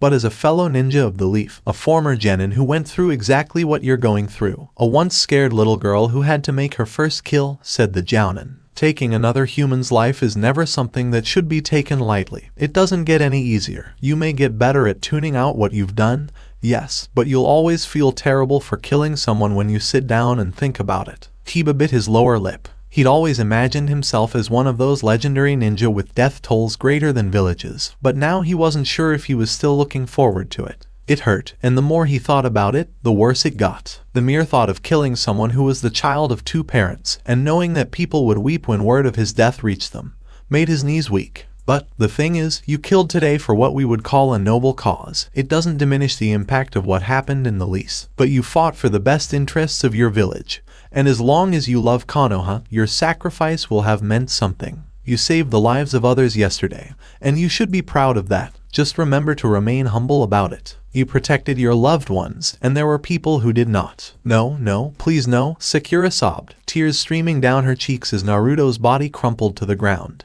Kakashi was also stunned as he tried in vain to break free from the bonds that bound him. He couldn't even budge no matter how hard he tried, which seemed strange in and of itself. Kakashi, who appeared to comprehend the situation, bit into his lower lip, drawing a trace of blood. Now it's your turn, girlie, said the man with multiple arms, taking aim once more, knowing that the blonde brat wouldn't be able to save their friend this time. He fired his weapon with pinpoint accuracy, Sakura not paying attention, her gaze fixed on her blonde teammate. She was saved yet again, this time by her sensei, who managed to break the genjutsu that they were under and dragged both her and Sasuke to safety. He'd pricked both of his students with a kunai, breaking the jutsu over them and releasing them from their fictitious bonds. Are you two all right? He asked, lifting up his forehead protector to reveal his Sharingan. It was all genjutsu. Sakura finally realized what was going on. Of course, this meant Naruto was fine as well. Unfortunately, she couldn't be more wrong. Naruto remained motionless, a pool of blood beneath him staining the grass red as the wind fell silent, as if mourning him. Oh God, Sakura said, clasping her hands over her mouth. We can mourn later. For now, we need to fight these three off, Kakashi said, trying to focus on the task at hand,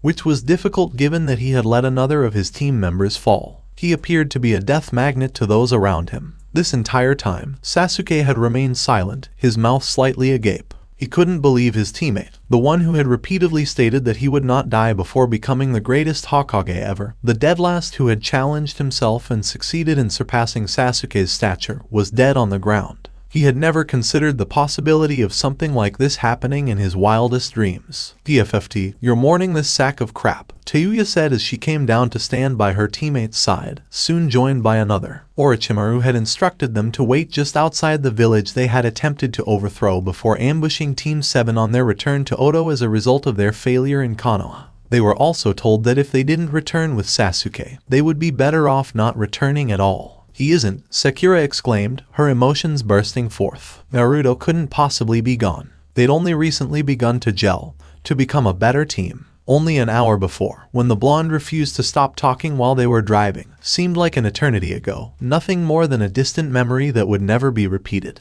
Please, Sakon said. You're all sacks of crap. And to prove it, the Oto shinobi kicked the lifeless body, sending Naruto flying through the air and spraying blood all over the ground before slamming into a tree. I'm going to kill you. Nobody, and he meant nobody, showed such disrespect to his friends, yelled Sasuke as his hands went through several hand seals. The Oto shinobi smirked confidently as the genin charged at him with little regard for his own safety. After all, their task wouldn't take long. Naruto found himself standing in what appeared to be a large sewer, as if in the middle of a dream, with no idea how he got there. The sewer appeared to stink, but it did not emit a stench. There was water up to Naruto's knee, and despite the fact that everything below that had been soaked in sewer water, he did not feel uneasy. I'd like to eat you. Naruto was startled. He wasn't sure where the voice had come from, but he figured if he continued forward, he'd hear it again. At the same time, he didn't really have a choice. Trapped in this labyrinth of sewer pipes, any kind of social activity was preferable to none, especially since the last thing he remembered was his throat being slashed. Naruto made his way through the damp labyrinth, the only sound being his steps through the water, in an attempt to find the one who had called out to him. Thankfully, it didn't take long for him to come across an opening that was much larger than anything else he had come across.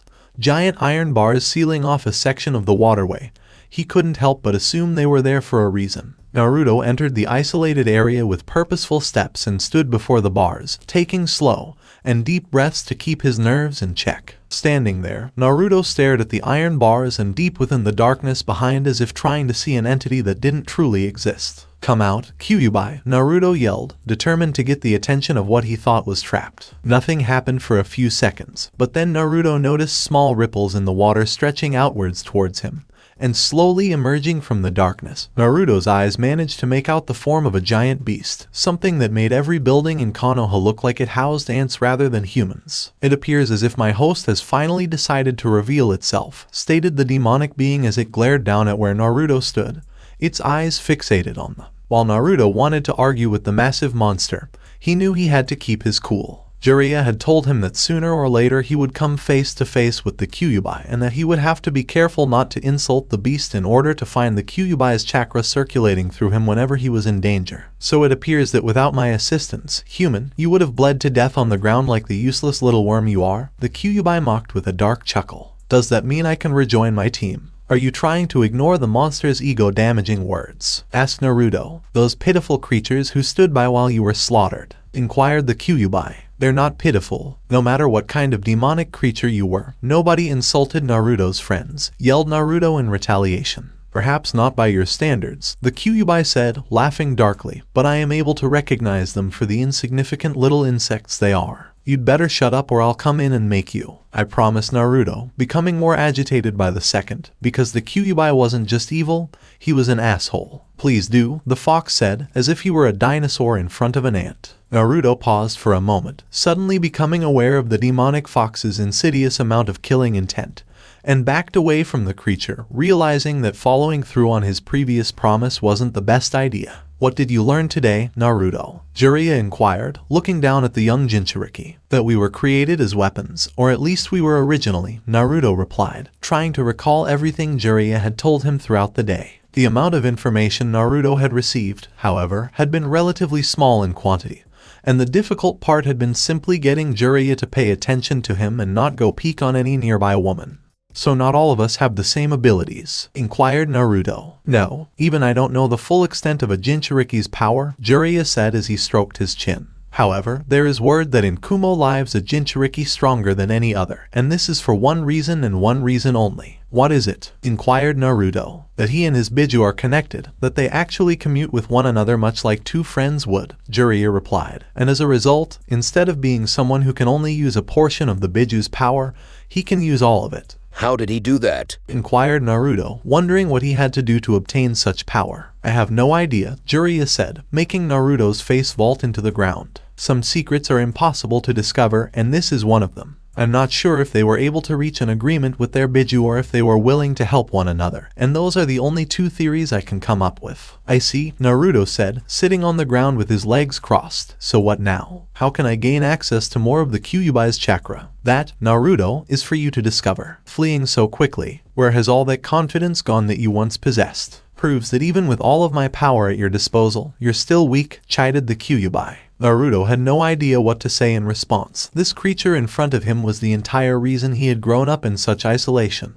How everyone turned and treated him like dirt. What's the problem? Nibai, do you have your tongue? I don't need your strength, Naruto exclaimed, because I never wanted it and I certainly didn't ask for it to be given to me. But you know what? My friends are the source of a much greater power than you out there, and I don't care what you say because they are the best thing that has ever happened to me. Is your power greater than mine? Let me show you what true power is capable of, the Kyuubi said before bursting out laughing. A wave of red chakra exploded from between the iron gates, swallowing Naruto whole, the boy unable to react before he was buried beneath the demonic essence. Sasuke weaved between the three summons Hyuuga had summoned, dodging as a large club bludgeoned the ground he had occupied only a split second before. Rolling to the side, he ducked to avoid an oncoming kick before punching the creature square in the jaw. But it had little effect as it charged at him again, Sasuke sliding through its legs to avoid being pushed into the other two doki he had seen come at him. Reaching into his back pockets, he pulled out some shuriken and launched them at Hyuuga, who easily moved to the side while still playing her flute and not relenting her assault on the Uchiha by the smallest of margins, solidifying her control of the fight. Or so she thought before he pulled the air downwards, and only too late did she notice that he had multiple strings in his hands. The shuriken she had avoided turned in mid-flight and circled her before tightening and holding her in place, which Sasuke was extremely grateful for as he looked over his shoulder to find that one of the summoned creatures had frozen in place with its fist only inches away from his face. What took you so long, fuckhead? Hyuuga sneered, rubbing her wrists. It makes no difference. Pinky will no longer bother us, Sakura said. No, Sasuke said, clenching his fist in rage. First they took Naruto, and now Sakura how many of his friends were going to die. Don't worry, she's still alive. I figured Orochimaru might want a new toy to play with, so trust me when I say that death would be so much better, Sakon said, looking down at the Uchiha. As his fingers rushed through multiple hand seals, Sasuke had had enough. Raiten, Mahai Yuhai. The Uchiha charged forward at breakneck speeds, his Sharingan spinning with bloodthirsty intent as he slammed his crackling fingers into the Sound Ninja's chest, eliciting a deafening scream from Sakon, who clutched the affected area in agony. But Sasuke was taken aback when a third fist protruded from the man's body and smashed into the Genin's. Sasuke managed to break his fall by diving into a roll, but quickly had to throw himself backwards as Tayuya's 3-doki charged forward. Using his Sharingan, he quickly became aware that something was wrong with Sakon. The Odo Nin appeared to be pulling himself into his own body. It was a scene that Sasuke could not describe and did not have the time to investigate as the 3-doki charged forward once more. Kakashi was dealing with the other guy and probably trying to protect Sakura, and Naruto was dead. It was all over. Or, at the very least, it should have been. Nobody could ignore the power radiating from where it had started, except for the experienced Jounin of Konoha. Hyuuga, he muttered under his breath, wondering how bad the day could get. What the hell is that? Asked Kidomaru, startled, as he sensed a presence on the other side of the battlefield. While he had been separated from his teammates, he was fairly certain that none of them possessed the power he was sensing now, even with their cursed seals fully activated. As if to answer his question, 2 glowing red claws reached out and grabbed a couple of nearby trees, ripping them out of the ground and revealing to both Kakashi and Kidomaru what they were up against. Standing before them was the recently deceased Naruto, who was now very much alive, though while he was clearly breathing, he hardly seemed conscious, or at least in the normal sense. Kakashi, on the other hand, was able to see through the dense blood-red chakra that surrounded his student and focus on the tail that swung back and forth behind the blonde-haired kid. While Sakura had told him about Naruto's strength in Sunna, this was something far beyond that. It was only because of years of hardened experience as a ninja that he was able to prevent himself from trembling in the wake of the raw, Naruto charged forward with a vicious yell escaping his lips. Before Kidomaru could respond, Naruto's fist had embedded itself in his face, causing blood to shoot out of his nose. Bastard, Kidomaru yelled in response as he lashed out at Naruto with his extra arms. While he managed to land his attacks, Naruto was completely unfazed as he grabbed one of Kidomaru's arms. Before the Odo Nin could scream, Naruto yanked the limb from the shoulder pocket, and Kidomaru was certain that if he hadn't been experimented on by Orochimaru his entire life, his limb would have been ripped right out of the socket. Black marks raced along his skin as his cursed seal rapidly tried to activate and reach its second level, but that was immediately halted as a dark red claw tore straight through his neck. Kakashi tried to keep up with his student, knowing that if he didn't keep Naruto in check, things would get ugly for everyone. Naruto had used the Kyuubi's power before, but the masked Jounin had never seen the boy so unconcerned about the devastation he left in his wake. The Jounin's heart stopped for a moment as they came across Sakura,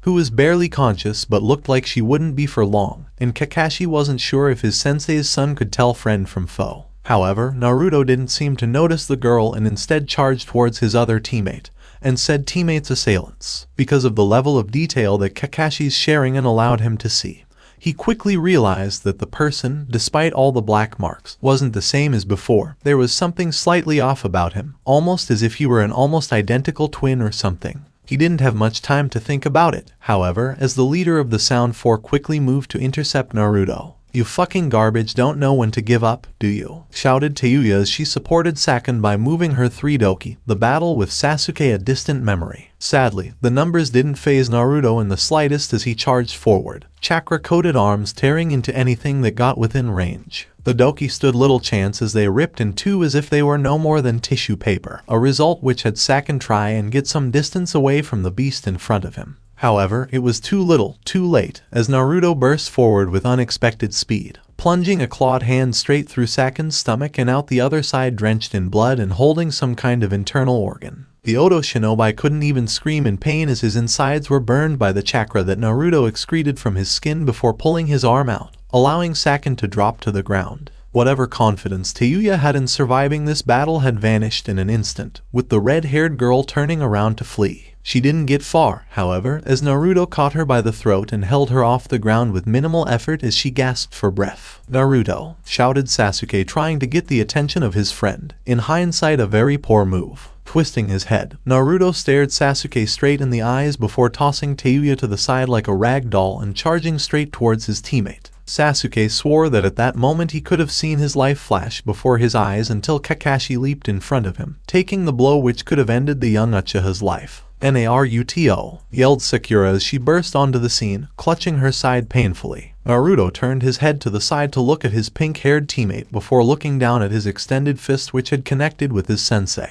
Seconds ticked by as Naruto retracted his fist but never lost the feral look in his eyes. That was until his hands reached up to the side of his head and started screaming as if, "Come out of my head." Naruto growled before tearing through the forest, destroying anything that stood in his way. As the pink-haired genin joined the both Kakashi and Sasuke, she couldn't help but notice that Tayuya had decided that there was no longer any point in staying around. "Getting she's away," stated Sakura as she saw the retreating form of Tayuya fleeing from there as fast as she could. Needless to say, none of them could blame her after what had happened to her teammates. "Leave her," commanded Kakashi, not showing the excruciating pain he was in. He was pretty sure his ribs were broken, which made breathing all the more difficult. His team was still alive for the most bit and he intended to keep it that way. "We need to give chase to Naruto and make sure he doesn't do anything stupid." Both Sasuke and Sakura couldn't help but feel that that comment had no real meaning. Even though he had come back from the dead, to which they were all grateful, it was clear that he was nowhere near in control of his actions. If they wanted any more proof on such a thing,